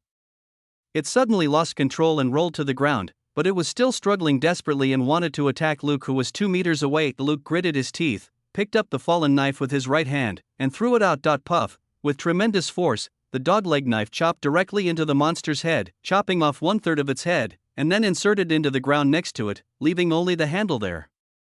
Selina finally ran over. At the critical moment just now, she did not panic, but fired decisively, firing 5 shots in a row and hitting the last monster, saving Luke's life. Luke gritted his teeth, quickly pulled out the M1911 from the quick-draw holster, and threw it to Selina along with a magazine, changed the magazine. At the same time, he stood up and quickly pulled out the dogleg knife that was stuck in the ground. Although the gun is useful, his left arm is broken now and he can't change the magazine quickly, so he can't give up the knife. Selina cooperated with him perfectly and had no intention of being fussy and checking on his injuries. She knew very well that the fighting power of Luke with a gun and Luke without a gun were not on the same level. She quickly replaced the magazine in the Beretta and handed it to Luke. This gun is a version with a 15-round capacity and only has the last magazine, making it most suitable for Luke to use. After finishing this, she replaced the magazine in the M1911. Bang! After killing another monster that had quietly sneaked into the side and just raised its head, he continued to order, "Change the scabbard to my right leg." His eyes still slowly scanned the surroundings, including the trees he had not noticed before. Selina quickly removed the quick-draw holster from his leg. He moved the scabbard from his left leg to his right leg. "All right. Let's go." This time Luke didn't carry her on his back. Now that he has a broken arm, it will be very difficult for him to fight, and it is too dangerous for the 2 of them to stay together. He hadn't expected that the monster was already lying in ambush outside.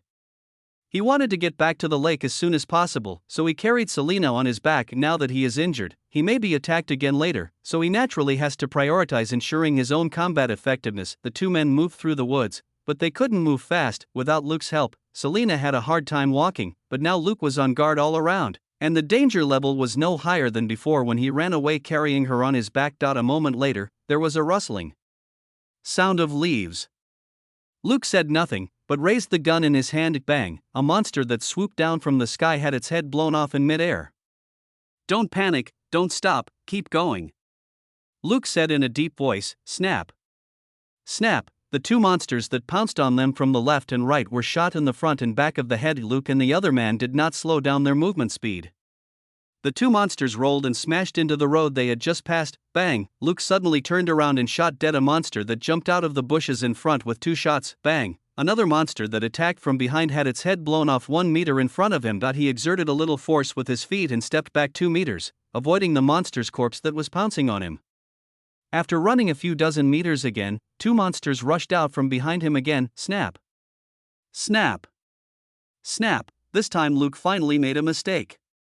1 monster was not hit in the head by the double shot, so he could only fire 1 more shot to kill the monster that was hit by 2 bullets in the upper body. Throwing away the gun in her hand, Selina said, "Take my gun."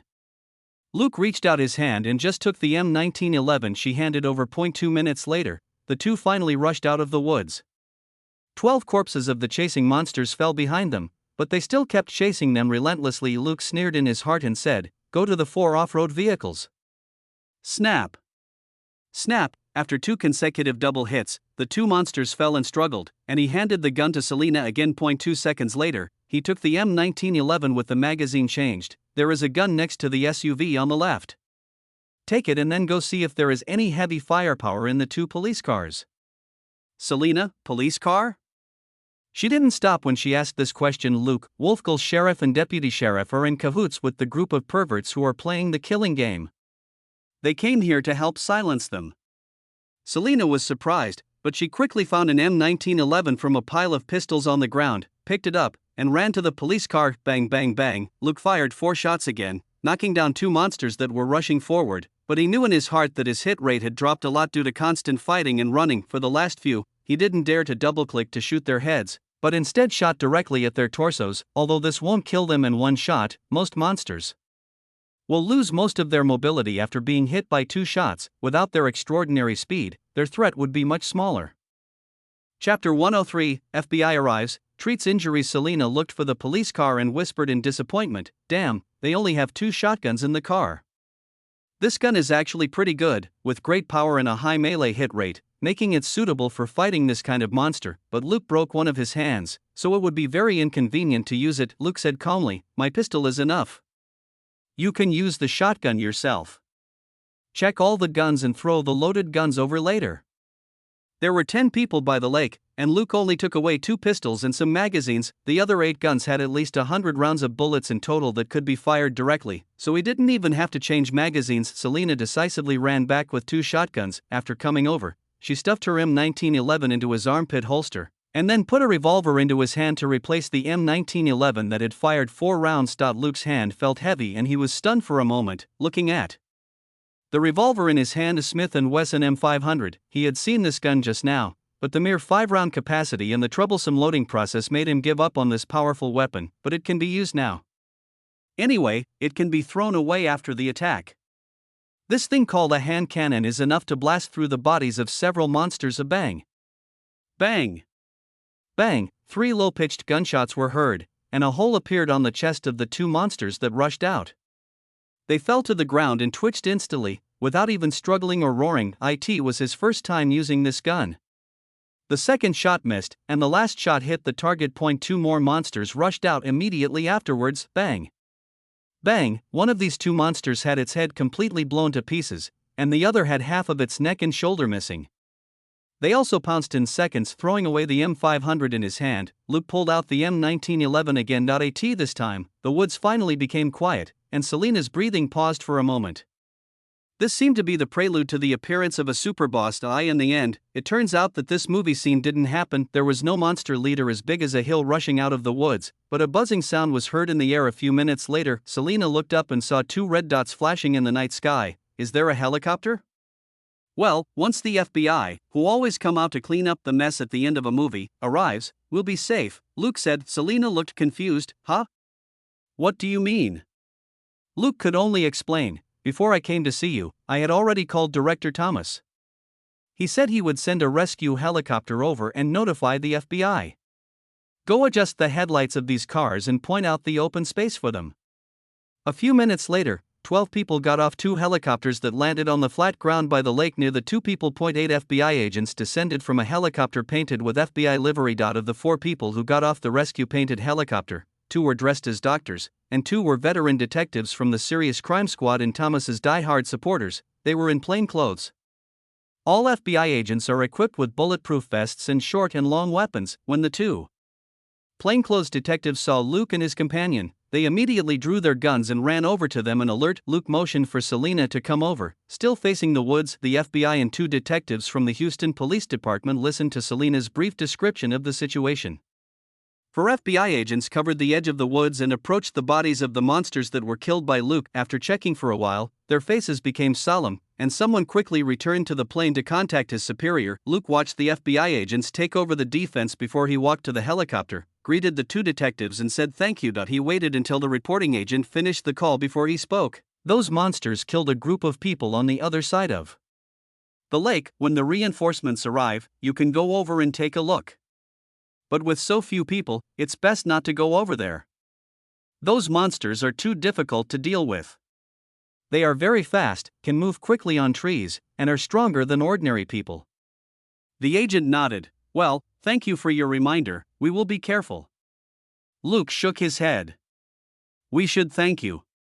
Oh, of the family that was kidnapped with us, the youngest son Bobby might still be in a car over there, if the monster didn't catch or kill him. But the mother and daughter have been captured into the monster's cave, and there is also a strange woman among them. I don't know who she is, Selina suddenly spoke up, That woman might be Sarah Bellman, the wife of the missing couple case we came to Wolfker to investigate. Luke, what? He had never expected this to happen. He had previously thought that the missing couple were also hunted by this group of mutant game players. Selena, after I was arrested, I talked to her for a few words. Although she didn't respond much, her name was indeed this. And I looked at her appearance and it was indeed similar to that of the missing wife. However, this is not important. The victims of this case are not just Luke and the other two. The body of the father Bob has just died, and the son Bobby may be dead soon too. As they talked, the FBI agent who was obviously the team leader frowned and asked, "Doctor, what are you doing?" The two busy doctors looked up in confusion. Huh? The team leader pointed at Luke beside him and said, "Didn't you see that this detective was seriously injured?" A doctor was surprised, but these two police officers were shot. The team leader sneered, they are now murder suspects, and they also shot Detective Luke next to me. Shouldn't you give priority to treating them? He pointed at Luke next to him. The two doctors looked at the two policemen handcuffed in the police car in surprise, packed up the first aid kit and left. And now the FBI guy is the big boss, and the Houston detective who came over with him didn't say anything, obviously agreeing with what was said just now. Of course they have to listen to this side. Before he even untied the bandage on Luke's left arm, the doctor said in surprise, "You have a fracture. It's serious. Doesn't it hurt?" Luke rolled his eyes. It doesn't hurt at all, but he had just been running for his life while fighting monsters, and now he had to explain the situation here to the FBI and his fellow detectives as soon as possible to prevent them from being ambushed by monsters and those mutant players. He did not have time to cry out in pain now that he was reminded. He gritted his teeth and said, "Have you ever seen a broken bone that didn't hurt? Like mine?" The doctor smiled awkwardly, and quickly and carefully untied the bandage on his left arm. He was even more surprised. "You got shot in the arm?" What could Luke say? He could only grit his teeth and nod. What else? The doctor was speechless. His men quickly checked his injuries and shook their heads. "The bullet is not inside. I can only bandage you and fix your broken arm with a splint and bandage. More measures can only be taken when we return to Houston. I dare not do anything rash." Chapter 104, Slap, Right to Choose. Who to save? The doctor sighed in his heart. There is no sign of any problem with the gunshot for the time being, but the condition of the arm is really serious. It should be a comminuted fracture. For ordinary people, this injury, although serious, may not be a big problem, but if a detective suffers such an injury, his career may end prematurely. While the doctor was bandaging Luke, Luke said, "There is another high school boy on the lakeside. He was shot with several arrows by the mutants. One was in the abdomen and the others were in the arms. I'll take you there later." The FBI team leader frowned and said, "You are already so injured, don't move, let our people bring a doctor over." Luke thought for a moment and nodded, "Okay, I'll stay here.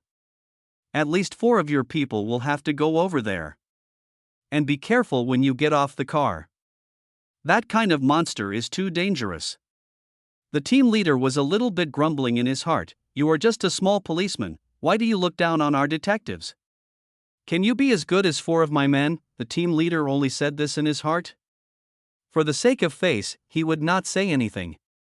After all, this case was a credit they got for free, and the person in front of them was the one who brought the credit to them. They couldn't be too harsh with him. 4 agents and a doctor came over and brought the unconscious Bobby back to life in less than 10 minutes, the doctor simply said. He was lucky. Although he was hit several times, his major blood vessels and important organs were not injured. His vital signs are stable. His coma was caused by excessive shock. FBI team leader Jack Johnson discussed with several agents there, then walked over and said, "We need to go down and search for the 3 female victims first. You guys should return by helicopter first." Luke frowned. "The environment there is not suitable for us to fight, right?" Jack smiled and took something next to him, night vision goggles. Then he pulled an object that looked like a small can from an FBI tactical vest, a flashbang. Then he changed to another small can, tear gas. Finally, he picked up an item in his hand, gas mask. Luke was speechless. This is completely targeted combat equipment. In actual use, it is much more effective than his 2 small pistols and machete, especially tear gas and flash bombs, which are absolutely powerful weapons that cannot be avoided in such a dark cave. After thinking about it, He roughly explained his experience of killing those monsters just now, mainly about the movement speed and attack methods of these things. He was not showing off, but using reality to tell team leader Jack how dangerous those monsters were. Jack's face was serious, and he nodded after a moment. I understand, then I will take 3 agents and Luke shook his head. It's better to be cautious. Although you have advanced weapons, when they were chasing us just now, nearly 20 of them came out at once. If you want to go in, you'd better go in all at once. Otherwise, it's better to wait for reinforcements to arrive before going in. Jack looked slightly hesitant, but still shook his head. I will take 5 people in, and leave 2 people here to protect you. Luke didn't say anything else. He had no idea what Jack was thinking. Maybe he wanted to steal the credit, or he wanted to investigate the monster and report it, or he even had other purposes, but he was not qualified to command others. Jack was giving Thomas face by listening to him. He could only nod. Okay, I'll wait for you here. Half an hour later, Jack and his companions came back in a dishevel, and several of them stank. Luke dodged decisively. It's not that he is being pretentious, but these people have that monster's black and red body fluid on their bodies. Who knows if this stuff contains any viruses or bacteria, and it really stinks. These people smell no better than people who crawled out of an old toilet. However, no one was missing, and it didn't look like anyone was seriously injured. Jack looked unhappy, and it was obvious that the fight with the monster was a bit unpleasant. Of course, Luke would not expose other people's shortcomings. He had reminded the other party, but the other party didn't accept it. If something really went wrong, what would he say next? Can you say, hey, see, this is what happens if you don't listen to me? I'm afraid only a fool would do this. Over there, the 3 women were much better.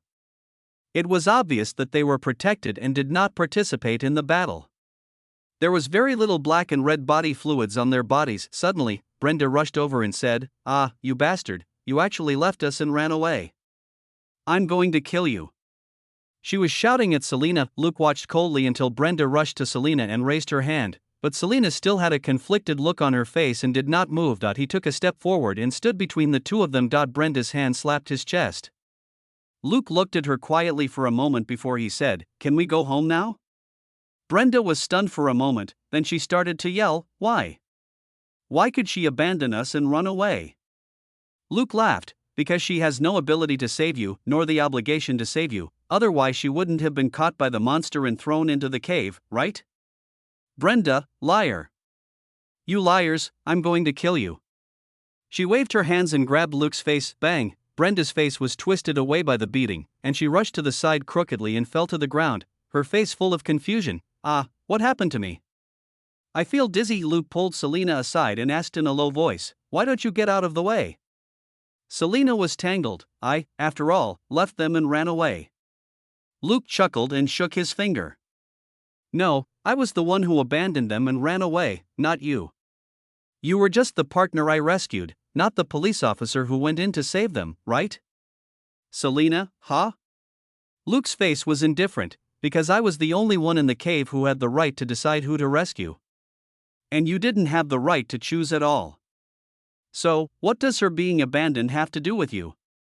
Why do you look like you owe her something? Just because she's stupid, you have to give in to her. Selena, underscore? If one day, you were asked to choose between saving 2 strangers and me, who would you choose?" Luke asked. "You." Selena answered without hesitation. Luke spread his hands. "Isn't that the end?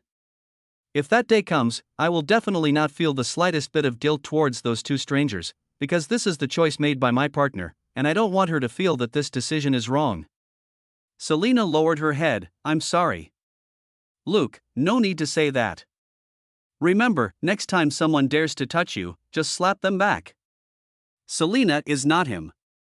She is not constrained by the system and does not have to consider the pros and cons of everything she does. Chapter 105, Take a nice shower and come back to accompany me. Brenda was slapped by Luke, and her crazy aura disappeared in an instant, like a deflated doll.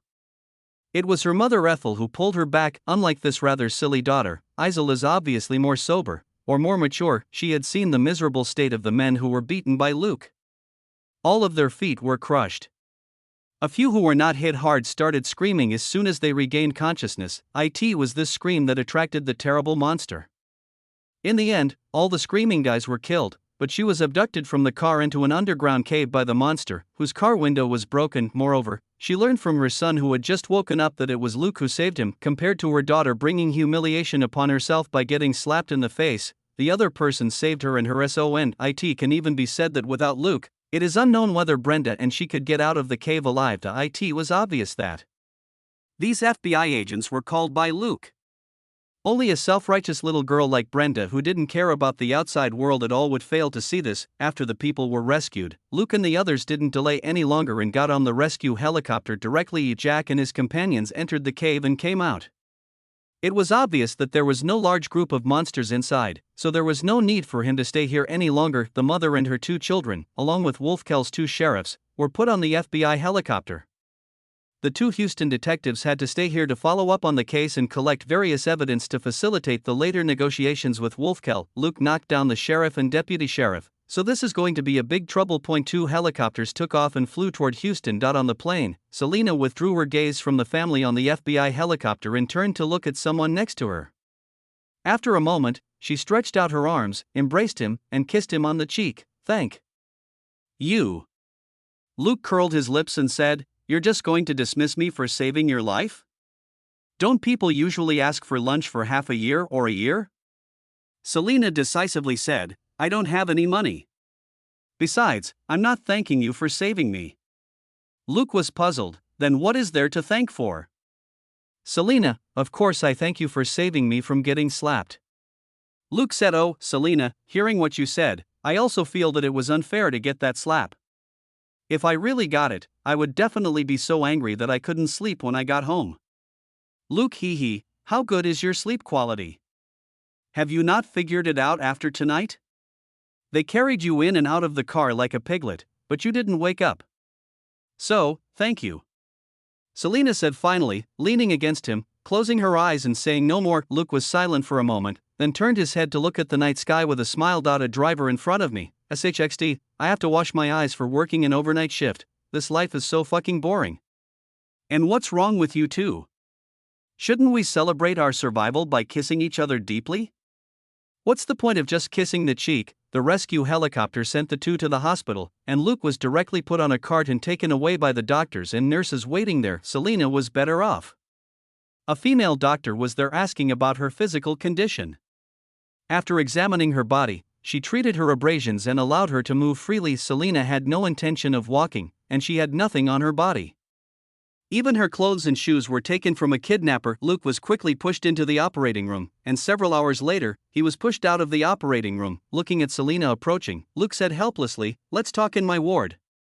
The doctor was standing by and said helplessly, "You'd better talk less and rest more now." Luke could only shut up. He needs to rest and also make arrangements for Selena. We can't let her stay in the hospital like this. After being pushed into the ward, the doctor gave a few instructions and left tactfully. This is the designated cooperative hospital of the Houston Police Department. It is so common for injured police officers to be accompanied by their partners that he is too lazy to care. After everyone left, Luke spoke up, "Find a phone, contact the police, contact the landlord, and then go home.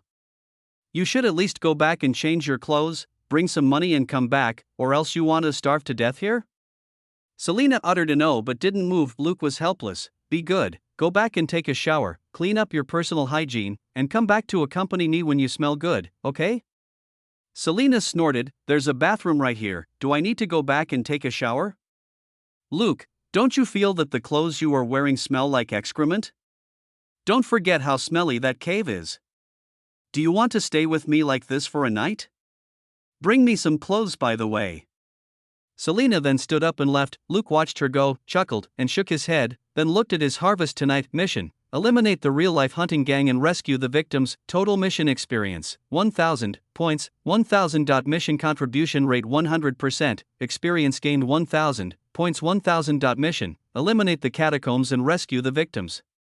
Total mission experience, 1,000 points, 1,000. Mission contribution rate 85%, experience gained 850 points. 850. The harvest was good, but he was not Too happy, compared to being alive, you can slowly count your gains, and being able to lie comfortably in a hospital bed is the greatest happiness. Closing his eyes, he relaxed his tense spirit and fell into a deep sleep. When I woke up, it was already the next morning. He didn't sleep for long and regained his energy in 5 hours. Having high strength and good physique is an advantage. Looking around, Selena was wrapped in a blanket, sleeping soundly on the accompanying bed. Luke laughed. He always feels good when he sees this guy. He quietly got up, went into the bathroom, and solved a serious physiological problem. After coming back, he sniffed his body and wrinkled his nose. Sure enough, he had the unpleasant smell of the monster's cave. After thinking about it, he decided not to wake up Selena. He walked to the window and opened it, allowing the refreshing city air outside to flow into the room. It must be said that this not-so-fresh air gave him a sense of security. Last night, the quiet and deserted countryside had an extremely fresh air, but there were also people who were enjoying themselves too much and extremely ferocious monsters die in uninhabited areas. They are so rampant and ferocious. The door was pushed open at this time, and a nurse came in. She looked at Luke and said in surprise, "You should rest more, especially your hands." Luke smiled, "Thank you for your concern. But my arm is only broken, but my foot is still healthy." The nurse looked at him with a gentle smile and felt a strange feeling in her heart. She was the nurse in charge of Luke's bed, and of course she knew what kind of injuries this young detective, who looked like a high school